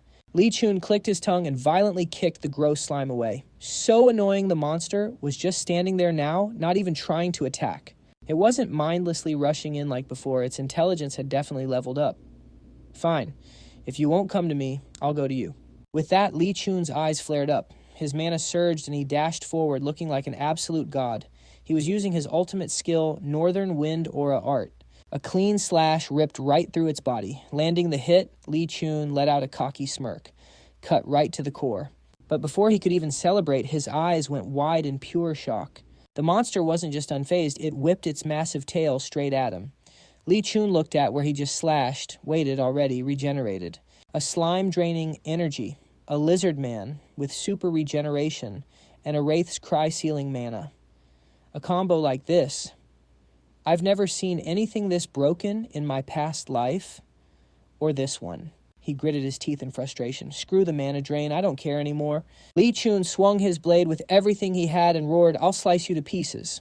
A mystical blue energy compressed and blasted straight at the beast, a skill called Wave Strike. The monster took the continuous energy blasts head-on, completely stunning it. Right behind the blast, Lee Cheon launched himself into the air like an absolute menace. His eyes were completely dead set on the kill. Let's see you regenerate when your head's chopped off. With one brutal swing, Lee Cheon cleanly decapitated the monster. The headless body dropped to the ground with a heavy thud, but then Lee Cheon froze. A weird sound was coming from it. What the heck is that? He snapped his head back, his face completely pale. Is it still alive? But the sight in front of him left him utterly speechless. Out of nowhere, something burst into flames. Hold up, what? Seeing the fiery mass rushing right at him, Lee Cheon gritted his teeth. Incoming! Boom. An earth-shattering explosion wiped out the whole area. Once the smoke cleared, the ground was completely wrecked and cracked open. Then a foot wearing heels stepped through the dust. It was her pulling up with maximum confidence. The queen has arrived. She literally showed up like a guardian angel and yelled, Lee Cheon, I'm here to save your butt. You good? He just stared at her, totally dumbfounded. Aside from almost getting blown up by you just now, yeah, I'm peachy. Lee Cheon let out a heavy sigh. Could you try landing without causing an earthquake next time? Valerie just cracked up and waved it off. I rushed all the way here to save you, and that's the thanks I get. He gave her some serious side-eye. Are you sure you weren't just trying to assassinate me? She playfully shot back. Hey, you're not dead, right? Seeing Valerie turn away with a giggle, Lee Cheon was just fuming on the inside. Fine. I'm sorry for comparing you to this psycho. She pointed at the mess in front of them and asked, more importantly, what the heck are those things? Lee Cheon replied bluntly, the enemy. Seeing Valerie give him a deadpan look, he added, I know what you're thinking. They literally morphed from humans into monsters. Bro, what kind of nonsense are you talking about? He nodded with a dead serious face. I'm not capping. Literally, a minute ago, they were fully human. Hearing that she threw her hands up in disbelief, I'm telling you that's absurd. How does someone just randomly transform? Suddenly, the enemy let out an absolutely ear-piercing screech. It was so loud that both of them had to cover their ears, wincing in pure pain. What the hell is that noise? Valerie could physically feel her own mana reacting. Wait, did my mana core just tremble? Lee Cheon instantly dropped into a fighting stance. We'll chat later. Valerie, can you catch them alive? Hearing that, she jumped a little. Huh, yeah, sure. The moment his eyes flashed with that badass glare, I need to catch those two alive. When I give the signal, you strike. Before Valerie could even process what was going on, wait, why though? Lee Cheon just tuned her out and charged straight in. His hand gripped the sword, channeling some absolutely cracked energy. With Aura, you can grab even spiritual entities. Lee Cheon popped his Yama Aura skill, blasting out these red threads that completely wrapped up the enemies. The moment was here. He spun right around and yelled, now. Valerie was fast whipping out her wand as a massive, glowing magic formation burst right above it. Rank 6. Sealing Magic. 100 Direction Formation. She cast the spell with total confidence, dealing with demons. Incantations are absolutely peak. Execute. Boom. The second she said that, a terrifying swirling energy blasted continuously right out of her hands. Right then, Lee Cheon popped his magic. Only the slime left. Even with an OP ability, a slime is still just trash. Thinking that he didn't hesitate, throwing a heavy punch straight into the gooey mess right at his feet. His hand pushed right through that gross sludge, locking tight onto a blue core. Then he yanked it straight out of the muck. Looking at it, he let out a huge breath of relief. Lee Cheon tossed it over to her. Hold on to this for me. Valerie looked pretty grossed out. Why do you even want this thing? He replied, because I'll probably need you to analyze it. She sighed. Fine, whatever. But, hey, there's something else.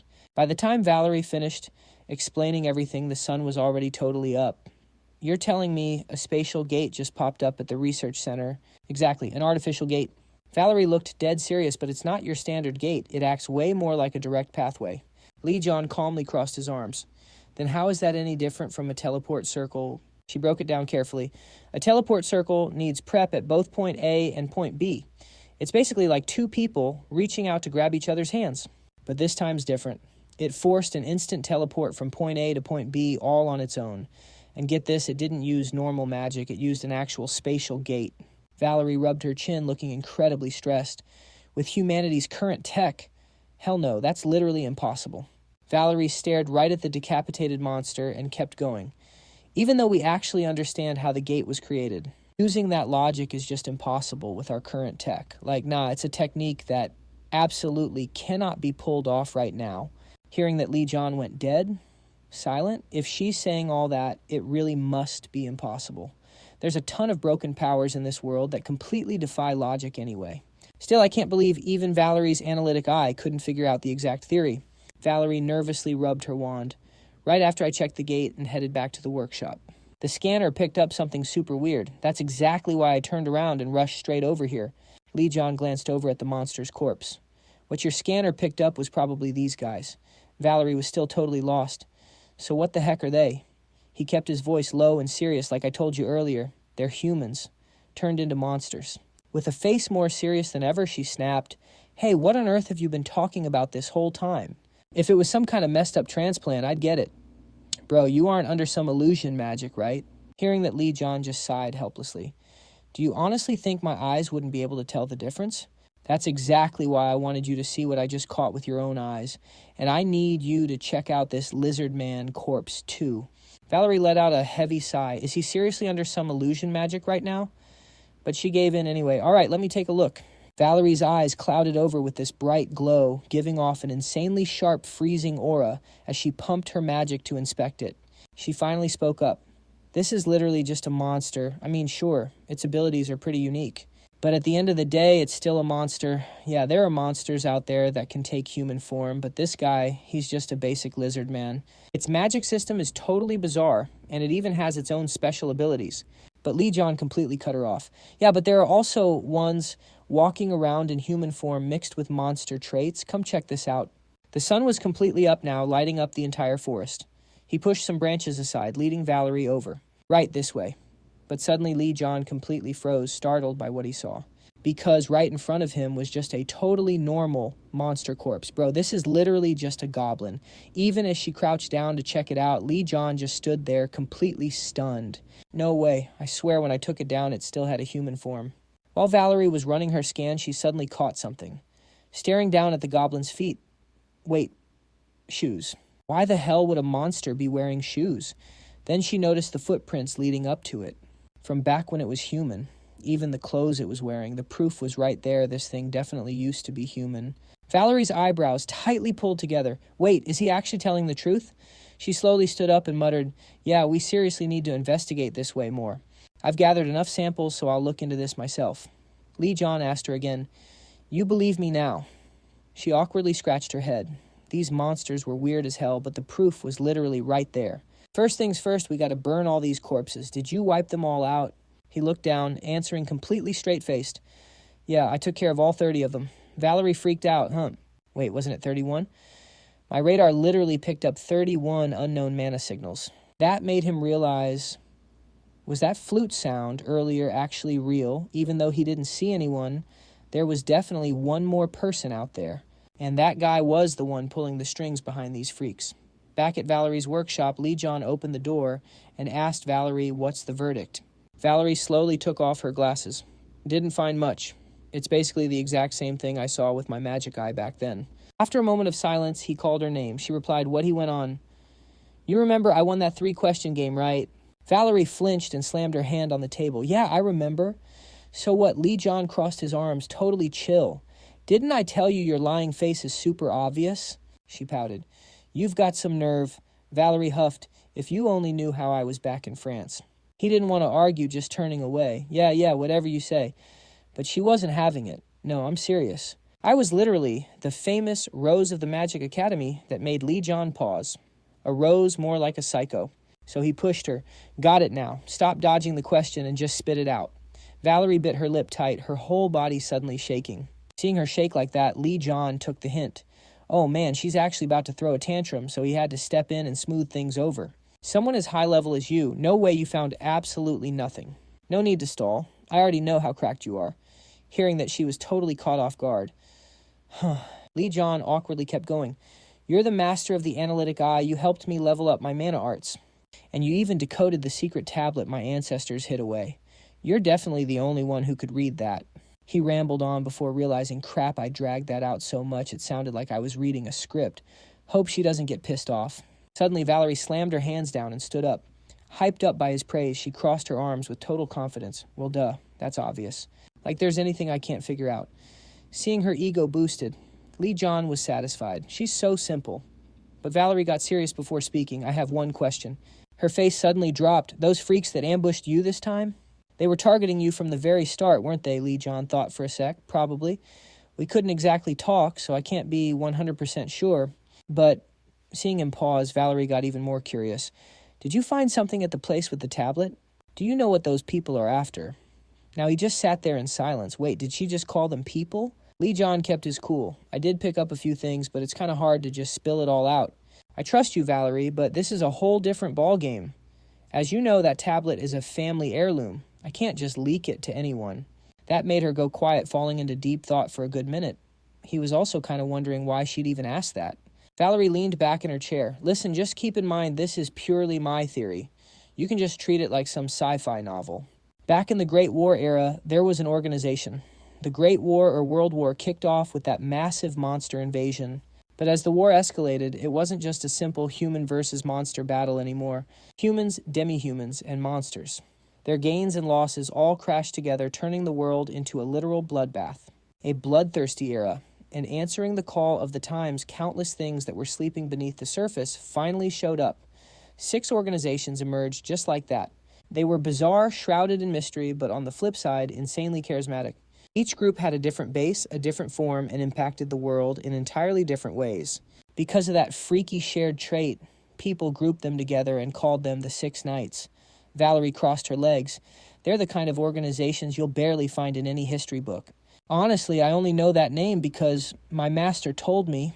Even though people grouped them up, word is they didn't even see each other as allies. Lee John asked, Are you saying the things I ran into belong to one of those orgs you just mentioned? She pressed her lips together and said there was one group called Biomod. The story I heard from my master sounds way too similar to yours. Their ideology was actually super simple. Escaping from rationality.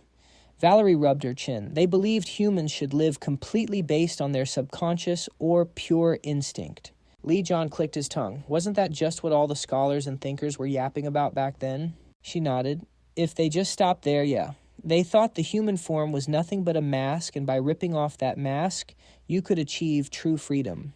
And to get that freedom, rumor has it they literally operated in the form of monsters. That caught him way off guard, letting out a Valerie spelled it out. They believed that monsters running purely on instinct were the ultimate, truest form of living beings. Hearing that, Lee John couldn't help but wonder. Wait, so you're telling me, since back then... Wait, did they actually turn humans into monsters? If it's been done before, why did Valerie say it was straight up impossible? Hearing his question, she just waved it off. Now, what Master said and what you're saying are 2 totally different things. He meant they were wearing masks or wearing fake monster skins, not literally mutating into monsters. Valerie pulled out a cigarette and struck a match. BMOS cultists believe their twisted ideology is the absolute truth. They went all out brainwashing people and built an army of fanatics. We're talking about an insanely OP syndicate here, like they literally went to war against whole nations. We still don't know for sure if that guy was from BMOS, but some shady group is definitely targeting you and orchestrated all this. Hearing that, Lee Cheon didn't even flinch. Yeah, I know. White smoke drifted smoothly from the cigarette in her fingers. So what now? Valerie asked. What's your next move? Not gonna lie, I'm actually a bit worried here. But bro was totally chill, laying out his plan without missing a beat. I'm just gonna keep grinding my training journey exactly like I am now. If I ran back to the clan over some random, unconfirmed threat, I never would have stepped foot outside in the first place. Hearing that, Valerie couldn't help but sigh. But then a satisfied smirk crept onto her face, looking more relaxed than ever. Right. I knew you'd say something like that. Back in his room, Lee Cheon was inspecting the cloak hanging on his wardrobe. Looking closely, this gear was definitely not your average streetwear. He rubbed the fabric between his fingers, deep in thought. Just as he suspected, the patterns weren't just stitched on, and the material itself was completely out of this world. I could feel it the second I put it on. With that in mind, Lee Cheon carefully slipped the cloak on his arms, gliding smoothly right into the sleeves. Once it was on, Lee Cheon felt crazy comfortable. The size literally auto-adjusted to his body. He walked over to the mirror to check the drip. Okay, this is actually fire. The stretch is top tier, 2, 0 movement restrictions. Right at that moment, the door burst open. Valerie barged in, waving her hands all hyped up. "Let's order some fried chicken tonight." The words barely left her mouth before she caught him posing in front of the mirror. They locked eyes and the room went dead silent. Then Valerie just cracked up laughing her head off. I mean, fair enough, it's that edgy phase, checking yourself out in the mirror, doing little spins. Is this just how 15-year-olds act? She was trying so hard not to lose it. "Last time I asked you to go clothes shopping, you hit me with a nah. But then, Valerie suddenly dashed over to Lee Cheon, absolutely shook. Yo, what the hell are you wearing? Bro was totally clueless. What's wrong with you? Why are you freaking out of nowhere? She grabbed the edge of the cloak, staring dead at the magic circuits. Wait, hold up, let me see that. As Lee Cheon pulled back, Valerie started literally shaking. Where the hell did you get this? Don't tell me you went out just to get this thing. He was still so lost. Why are you bugging out? You literally saw it last time. She stammered. It was pitch black outside. I couldn't see the details.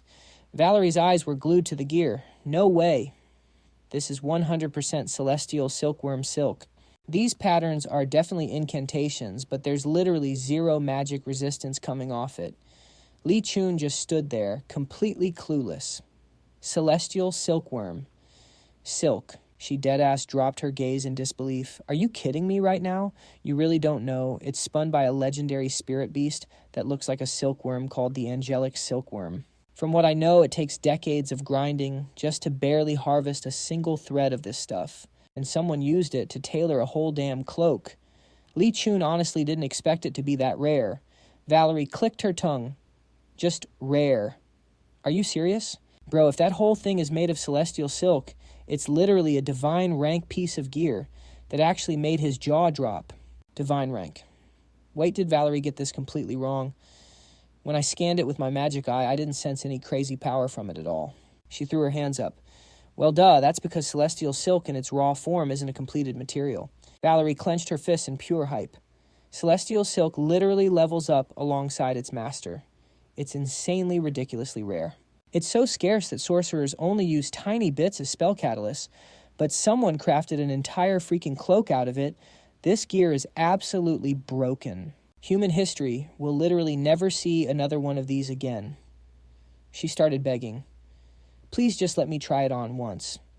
Just one time Lee Cheon shut her down fast. Hell no. Not when you're acting like this. Valerie looked like an absolute fiend. Just one thread. Wait, no 2 threads. Let me have just 2 threads. Bro was so weirded out he actually backed up. Yo, chill out. A moment later, Valerie finally let out a defeated sigh. I can't believe it's already soul-bound to you. She stroked the cloak, still completely hyped. It's already gained sentience. This is crazy, absolutely cracked. Obviously, Lee Cheon was getting annoyed. How much longer are you going to keep creeping on my jacket? Valerie, hearing him snap, she quickly cleared her throat. All right, my bad, I'm done looking. Valerie handed him something and tapped it. Here, read this. When he popped the book open there, it was the official lore drop on the angelic silkworm. A spirit beast that feeds purely on mana and only grows in zones with perfectly balanced yin and yang. Takes 10 whole years just for the egg to hatch, and another 20 years of grinding before it spins a single cocoon. The silk is extracted by literally melting that cocoon down in a top-tier elixir called heavenly spirit water. That process creates the celestial silk. This stuff is fully sentient, it auto-binds to its master and actively absorbs mana. Even if it gets slashed to shreds in combat, it just drains mana to auto-heal itself. Plus, it's totally waterproof. And if you try to burn it, it just regens right back to normal. Lee Cheon snatched the cloak back from her hands. Wait, you're telling me this gear literally has its own consciousness? Valerie cooled down and nodded. It's slightly different from a real soul, but yeah, pretty much. Yo, look at this. She pointed at a pattern woven into the coat. The absolute craziest part. This gear has 0 limits. Its magic resistance stat is literally non-existent. Even if you cloaked yourself in pure mana, it wouldn't be this broken. Valerie let out a heavy sigh. A third-rate sorcerer could become top tier just by wearing this. If it didn't already have an owner, I would have begged for just a single thread. Hearing all that hype, Cheon couldn't help but look down at the cloak. I knew it was special, but I didn't think it was this OP. Valerie pressed on. What's the name of that coat? As he slipped it on, he replied, Milky Way. The name was stitched in white patterns right on the inside lining. Milky Way? Honestly, there wasn't a more fitting name for it. The dark night sword holding the pitch-black abyss, and the cloak holding the literal Milky Way. They weren't an official set, but they synced perfectly like one. Valerie nodded slowly. You scored something incredibly rare. A few days later, in a brightly lit room, a low voice muttered, Man, this translation is taking way longer than I thought. Cheon was clutching his head, staring at the massive stack of documents on his desk. Since it was all written in ancient runes, Valerie could have translated it in her sleep if he handed it to her. But this involved top-secret clan business. No way could he let her see it. He gently rubbed the back of his neck. Still getting his hands on these books was entirely thanks to Valerie. Let's try translating this again. Translated phrases began to click into place inside Cheon's head.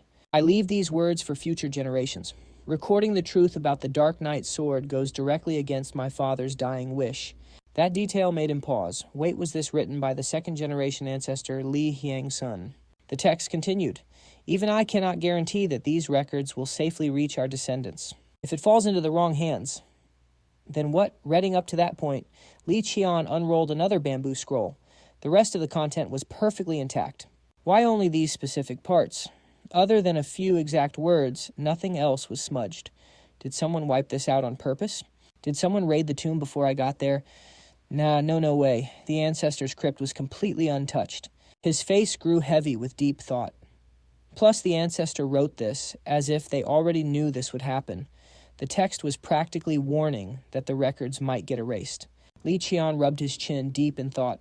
The explanation about the sword seal is way shorter than I expected. It literally only covers what my oldest brother already figured out and made public. Did ancestor Li Hyang-sun really write this? No wonder the records stop at the third seal. Hitting that realization, he let out another sigh. Turns out my brother wasn't hiding anything from us after all. Cheon's fingers gently traced over the bamboo slips. He unconsciously read the words out loud. The Dark Knight is a blade forged by the gods to slay. Cheon froze completely. Wait, am I reading this right? Forged by the gods. Right at that exact moment, his phone buzzed. What the hell is this timing? He quickly pulled out his phone.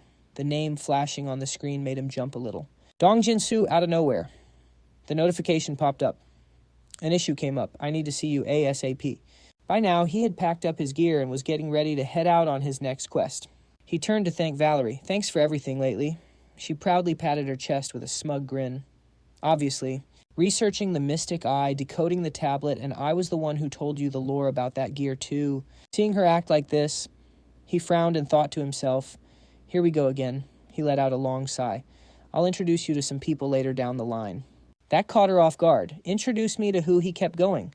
One of them is my aunt. Honestly, I think you two would totally vibe. After dropping that, he spun around to leave, tossing out a quick goodbye. All right, I'm out of here. He had barely taken a step when she shouted, wait, hold up. Looking a little flustered, she shoved a gemstone toward him. Take this. It's not a big deal or anything. Wait, no, actually. It's pretty freaking OP.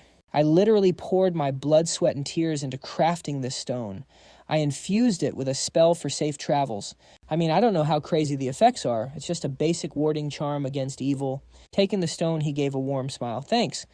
I feel like I'm always just taking free loot from you, Valerie. She shook her head fast. No way. Actually, I've been taking stuff from you too. Before she could even finish, he cut her off. Wait, what? Taking stuff from me? Are you hiding something? Valerie. She awkwardly looked away vigorously, shaking her head. It's nothing. Seriously. But inside, she was panicking. I absolutely cannot tell him. In my research paper about his mystic eye, I totally registered it under the names Ultimate Superhuman and Wicked Demon King's True Eye of Mana. Remembering that genius move, she practically giggled internally. Heh, it's only a crime if you get caught right. There's zero chance he reads academic papers anyway. Only basement-dwelling magic nerds read that stuff right. He sighed loudly. That's super Seuss, but whatever, I'll let it slide. His totally unbothered attitude made her snap, pointing a finger right in his face. I literally just said I'm not hiding anything. What do you mean, let it slide? Then she quickly pivoted back to the main topic. Anyway, more importantly, what's your next move? He replied, I probably need to make a trip back to Seoul. Hearing that, she held out her hand. All right then, catch you next time. He gave her a genuine smile, shaking her hand and thanking her one last time. Thanks, Valerie. Cut to the outskirts of Seoul. The second they met up, Dong Jin-soo looked completely exhausted as he greeted him. Long time no see. Young master. He gave Jin-soo a questioning look. You don't look too good, huh? Jin-soo replied. Just been swamped with work, that's all. He then pointed toward the inside of the office. Right this way, sir. He continued, looking a bit awkward. I'm honestly a little embarrassed to show you this, but things are finally getting on track. Looking around, he thought to himself, pretty small for an office. I thought I gave him enough funding. But the staff actually look really motivated. Seeing him standing there in deep thought, Jin-soo turned around and asked, Are you disappointed, sir? He replied, At first, yeah, but now I think I get it. You kept it small on purpose, didn't you? Jin-soo nodded. Yes, exactly. He brought out 2 cups of tea and continued the conversation. When you said you needed money, I thought long and hard about it.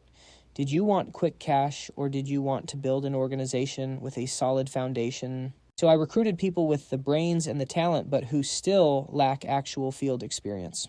I plan to train them up step by step so they can handle massive deals later on. We haven't pulled off anything huge yet, but we're growing slow and steady. Watching him, he thought, even though I handed him a massive amount of cash, looks like he chose to secure the foundation first. And that is exactly what I wanted. A satisfied smirk crept onto his face. Jin-soo placed a hand over his chest and asked, Did I overstep my boundaries? He immediately replied, I already told you. Do whatever the hell you want. Even if there aren't any concrete results yet, just keep doing what you think is right. Looking at his nervous face, he thought to himself, if I tell him he's doing great, he'll just double down on this path. Better to just let him unleash his full potential, without any pointless restrictions holding him back. Flipping through a stack of papers, he asked, By the way, what's with all these documents? He replied, They're the papers to wash the black market money and legally turn it into your assets, sir. Since it's a massive sum, this is absolutely necessary. Please look them over and sign them for me. He inspected the papers for a moment, thoughts racing in his mind. Even if it's been scrubbed a bit, it's still dirty money from the black market at its core. And the tax agency isn't stupid. A brand new startup moving massive amounts of sketchy funds. That's an instant audit. But if they know the money came from me, they won't dare to dig too deep. He continued. So basically, you want to make me the face of this place, right? Jin-soo nodded. Exactly. I am merely the proxy managing your capital, young master. He smiled. So you're planning to use my family's background? He replied, You told me to do as I please, so I'm going to use every card I have. Hearing this, he let out a soft sigh, thinking to himself, he wants to draw a clear line between master and servant. This is the chain that binds Jong Jin-soo and also his oath of loyalty. Without hesitating, he signed the paper. All right, let's do it your way. Now down to business. You didn't call me here just for this, did you? Jin-soo's next words caught him slightly off guard. The Nine Dragon Syndicate has made a move, sir. Confused, he asked. Out of nowhere. Why the Nine Dragon Syndicate? Jin-soo explained, Actually, while laundering the money, I found a connection to the Nine Dragons. Looks like Baek Cheon-soo had some kind of backing from them. He rubbed his chin deep in thought. Baek Cheon-soo is connected to the Nine Dragons. Well, it's not totally impossible. The Nine Dragon Syndicate is a powerhouse on par with the Sungmu family. But unlike Sungmu, they're perfectly fine getting their hands dirty with illegal stuff. Jin-soo continued. Ever since I found out they were involved, I've been keeping a close eye on them. But then I got word that they've mobilized their forces. Thoughts started piecing together in his mind. They can't make a huge scene. South Korea is the Sungmu family's turf, so they can't make a public move. Not to mention, the one handling this is supposedly number 7. If that's the case, they only have one target. And that's Yong Jin-soo. Cut to nighttime. Outside, lightning flashed and thunder roared. The atmosphere turned a bit eerie. Down a random corridor, a figure was walking in a rush. The second he stopped, a white-haired man spoke up. You're late. The other replied, I was delayed handling orders from the main headquarters. The man's next words struck fear into the young guy. I know damn well the main headquarters never issued any official orders. The young man stammered, It was a request from the elders. The older man scoffed. The little street rat who used to dig through trash has really grown up, huh? You can't even survive by the sword yet. You want to try swinging one. The young man replied boldly, Exactly because I used to dig through trash, I'm curious to see what's up there at the top. The old man sneered. Look at you playing politics with the elders already. Your mouth is a lot sharper than your sword skills. He flicked a letter straight at the young man who caught it and began reading. What is this? The old man explained. Well, as your master, I should at least help fuel my disciples' ambition, right? That's the real order from headquarters. Looks like the Elder Council set something up and completely botched it. Unluckily for them, it dragged the Sungmu family into the mess, so they want to get a grip on the situation. Looks like the brat running this mess needs a new blade to boss around. You down for a little trip? He paused for a few seconds, then respectfully bowed his head. This unworthy disciple Jiang Han thanks you for the opportunity, master. Staring into his teacup, the old man dropped a warning. Watch your back out there. If you think the Sungmu Clan is just some low-tier faction from a nobody country, you're going to pay a heavy price. At the end of the day, they're just a bunch of hypocrites acting all high and mighty. Getting his orders, his eyes locked in with pure determination as he turned and walked out. Scene change, southern Jilin safe zone checkpoint. Over in China, a slick ride pulled up to the checkpoint. A hand reached out the window, flashing a transit pass. The guard snatched the paper and gave them a hard look. There was no way these guys were regular workers. He barked an order. Everybody out of the car. Passports and transit papers right now. A young dude stepped out, sounding mad annoyed. Come on, boss, what's the holdup?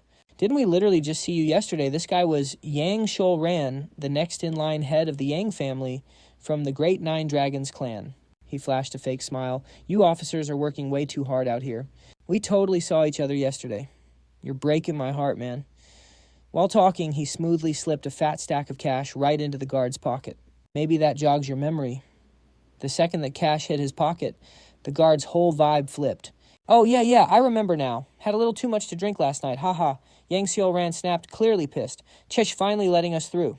He slammed the car door shut, absolutely fuming. I'm the literal next elder of the Great Nine Dragons clan, and I'm sneaking around like this. Are you kidding me right now? The other guy stayed completely silent. Seeing that Seal ran just got even madder. Why the hell aren't you saying anything? Aren't you supposed to be my badass executioner bodyguard captain? The guard finally spoke up. It is to stay off the Sungmu Second Master's radar, sir. This quest is strictly off the books, so this subordinate thought using main routes would trigger their intel network. Hearing this robotic NPC-level answer, Yang Xiao-ran, you think I'm stupid, I know that. We're laying low, fine, but do we really have to travel like absolute trash? Can't you flex a little? You're literally useless. The guard shot him a death glare, but swallowed his rage and bowed his head. My apologies. This lowly subordinate was short-sighted and caused you inconvenience. But the brat kept going. And they actually stuck me with some low-life assassin from the slums as my guard. Unbelievable.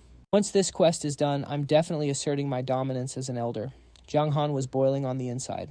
This brain-dead Yang clan trash, flexing authority he doesn't even have. All because this fat pig couldn't shut his mouth about the quest at the bar yesterday. The intel is probably already leaked. I worked way too hard to get a real quest. I'm not letting this idiot drag me down and ruin it. This is a god-tier opportunity. I am absolutely not fumbling this. Cut to a dirty tavern. A young dude let out a massive sigh of relief. Ah, that hits the spot.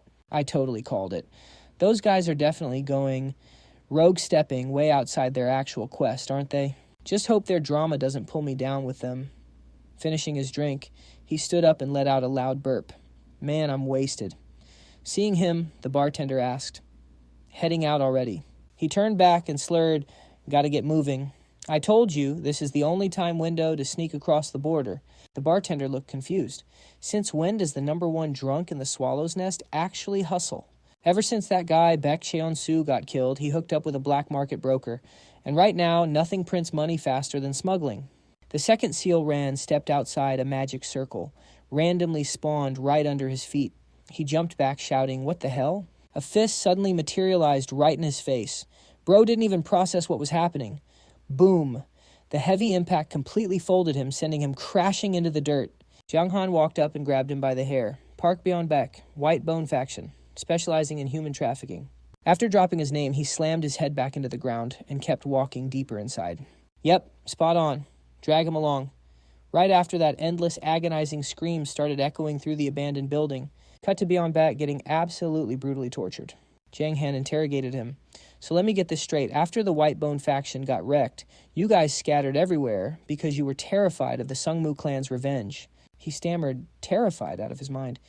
Yes, exactly. Young Master Lee Jihak. He's the 7th son of the Sungmu Clan. He was about to keep rambling, but Jonghan completely cut him off. You already told me that. Try stalling one more time and I'm chopping off your other arm.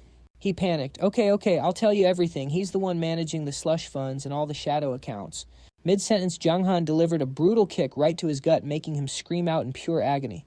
And who exactly is that, he demanded. Byunbaek Gap, Captain Dong is Captain Dong Jinsu. I swear I don't know anything else now. Please just spare my life. Hearing that name, Jonghan finally paused. He thought to himself, that's the 3rd time this guy's name popped up.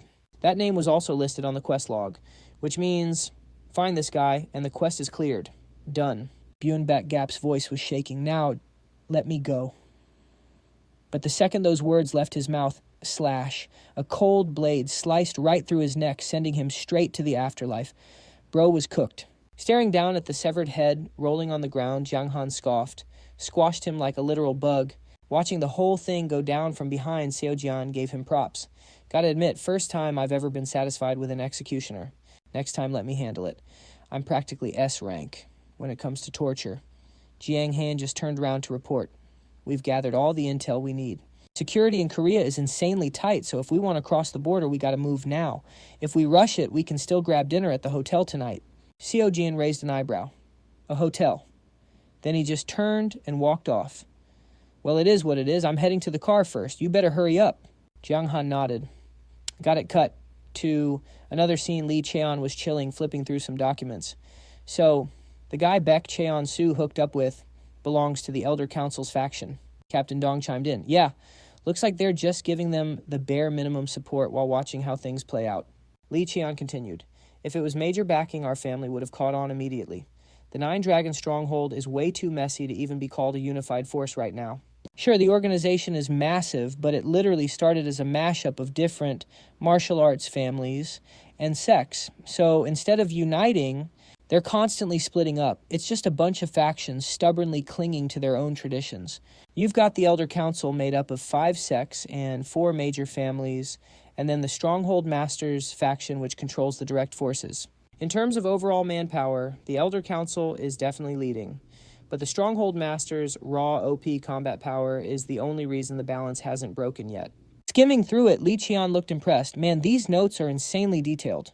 From the personal stats of the VIPs in both the Elder and Master factions all the way down to their backroom deals and power struggles. Peak intel right here.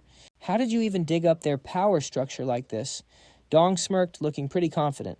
I know an information broker over at the Swallow's Nest. Bought the intel straight from them. Lee Cheon thought to himself, if they're selling top-tier intel like this, they're definitely merchants from the underworld. And honestly, there aren't many brokers out there holding on to this kind of S-rank classified info. Putting the pieces together, he guessed, don't tell me. The Black Crow Syndicate. Dong just smiled. You caught on fast, sir. Exactly. They're a massive organization with pull all over Southeast Asia. The Black Crow Syndicate specializes in intel, and their spy network is totally cracked. 100% reliable. If this came from the Black Crows, then it's legit. Dong flipped the page. Next up is the guy backing the Nine Dragons stronghold, the one actually running this quest. Lee Cheon stared at the name on the paper. Yang Seol-jin. That absolute clown bro's got decent politics, but his stats are literally trash in everything else. And he's coming here. I heard he stirred up so much drama that the Masters faction basically booted him. Noticing the look on Lee Cheon's face, Dong caught on and explained. Looks like he went rogue, stepping out on his own to handle the quest in Korea personally. He's scheduled to get smuggled into Korea sometime this week. Lee Cheon let out a massive sigh. Does this guy even have a brain? Watch him try to sneak in through a red zone area? Dong threw out a suggestion. For now, should I just ghost them to buy us some time? With the Sungmu family breathing down their necks, it's not like they can camp out in Korea forever anyway. But Lee Cheon shook his head. Nah, forget it. If we do that, the Nine Dragon stronghold will just spawn another guy to replace him. I actually just thought of a big brain move. Dong looked confused. Wait, what kind of move? Lee Cheon smirked. Well, I probably can't solo this. I'm going to need you to flex some muscle for me. Dong slammed his fist against his chest, totally deadpan. Sir, if it is within my power. Just say the word and consider it done. Hearing that, Lee Cheon's eyes lit up like a kid. Bet you just promised no takebacks, you hear me. Seeing his boss act like a total menace, Dong broke out in a cold sweat. Yes, sir. Smash cut to that fancy hotel. Yang Seoljin's voice echoed through the room. So, status report. Did that Lee Jaha guy actually let him go? Jiang Han nodded. Yes, sir. He did. He probably survived by snitching and selling out info on the night market. Seo Jian scoffed. And that right there is exactly why I never do business with randoms who don't have a solid background. He carelessly tossed a stack of documents onto the table. Whatever. As long as we capture this trash, we're golden. Then we can finally dip out of this country. Jiang Han just stood there, rolling his eyes internally. Listen to this guy, acting like he carried the whole team when he literally dumped all the grinding on us. But honestly, my whole vibe regarding the Sungmu family has definitely shifted. Even though it wasn't direct intel, the fact that everyone's keeping their mouths shut this tight, is the Sungmu family's influence actually this insanely broken right at that moment? Brrrng. The landline out in the hall started going off. One of the guys rushed over and picked it up. Hello, what's going on? Jiang Han stepped up, narrowing his eyes. What's the situation? The guy quickly explained, so Jiang Han snatched the receiver and spoke into it. Yeah, talk to me. The voice on the other end sounded nervous. Someone just walked in claiming to be a guest, so I figured I had to call you. Jiang Han frowned. A guest. The guy swallowed hard. Yes, sir. They told me you'd know the name Dong Jinsu. Hearing that, Jiang Han flinched. Right after that, the meeting was set. The two sides were now sitting face to face. Behind Dong stood a masked man acting as his guard. Staring at Dong Seojin scoffed in disbelief. Never thought the guy we're hunting would just walk right into our trap.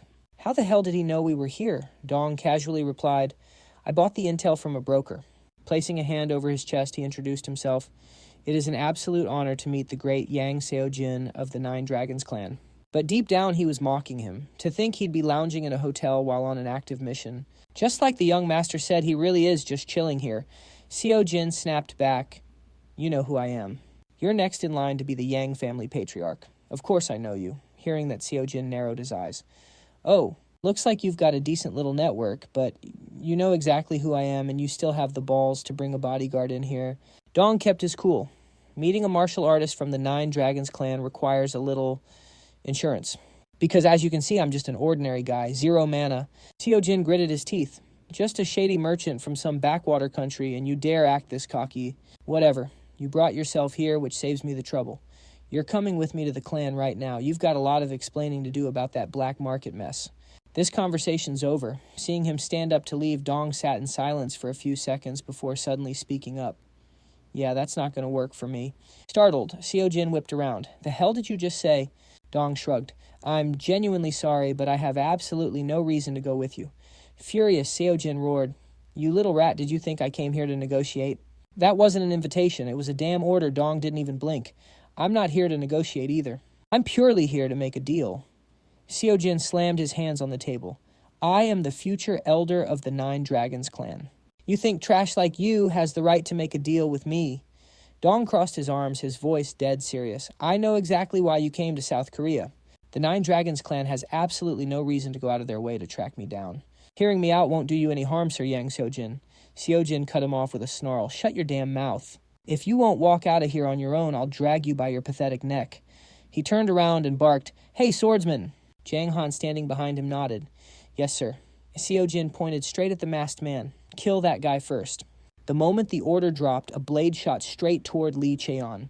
Without a single second of hesitation, Lee Cheon drew his sword and blocked the incoming strike. Damn, he's fast, he thought to himself. Seeing this, Seojin snapped at his own man. Who gave you permission to just attack like that, you brainless swordsman? Meanwhile, Lee Cheon was analyzing the situation. This just got super annoying. Yang Seojin is an arrogant fool, so I figured a little sweet talk would easily manipulate him. But wow, he's even more pathetic than I imagined. Before I regressed, I could have sworn his political skills were top tier. More importantly, who the hell is this guy? Judging by the mana radiating from him, Lee Cheon guessed his age. 17, maybe 19 at most. He reeks of iron gunpowder and fresh blood. I've never seen an aura like this. It's pure, natural killing intent forged through countless real battles. He tightened his grip on the hilt. This guy is cracked. On the other side, Jiang Han had his own thoughts. I was aiming to take his head off in one hit, but he actually read my timing and countered. He's good. That face hidden behind the mask, His voice is still cracking. There's no way he's older than me. 10 steps! If he gets any closer than that, I can't guarantee I'll control this fight. But this room is way too cramped. We're already within 10 steps. Whatever. I just need to finish the mission, same as always. Without a second of hesitation, he lunged violently at Lee Cheon. Watching him close the gap, Lee Cheon quickly calculated, here he comes. Is he going for the heart or the head? If I use my Mana Eye skill, my identity is blown. I'll just have to trust my sixth sense. The exact moment he felt a gap in the attack, he swung his blade, perfectly parrying the head-on thrust. And just like that, the two traded blows for another 300 rounds. Tracking the enemy's blade, Lee Cheon analyzed his style. This isn't orthodox martial arts. He's only aiming for fatal blind spots. One clean hit and I'm cooked. If it's an assassin style, he definitely has the upper hand in a lot of ways. But if that's all he's got, I've already won. Instantly, he channeled his mana into his blade and charged straight at his opponent, activating his sword aura skill. The sheer destructive power of the strike left Yang Han with zero room to dodge. He had no choice but to block it head-on. The overwhelming force made him stagger as he struggled to hold his ground. But Lee Cheon wasn't about to give him a breather. He launched into the air, raining down a relentless barrage of slashes. Blocking the strike, Yang Han analyzed his opponent. He's moving at angles his body literally shouldn't be able to handle. Does he just not care about his own injuries at all? Then Yang Han glanced down at his sword. It was already covered in countless cracks. If this blade shatters, yeah, he's completely cooked. The other guy stands zero chance against this dude. I have to finish him right now before my weapon completely gives out. No hesitation. He immediately surged his mana straight into the blade, making it erupt in a blinding blood-red glow. Skill activated. Heavenly Slaughter Blade. First form. Feeling that insane aura radiating out, his opponent was completely stunned. He's an absolute monster. Where the hell did a freak like this even come from? But there was no time to panic. He didn't hold back either, instantly firing off his own counter. Martial Stance First Form, Crimson Demon. The two insanely broken attacks collided head-on. Boom.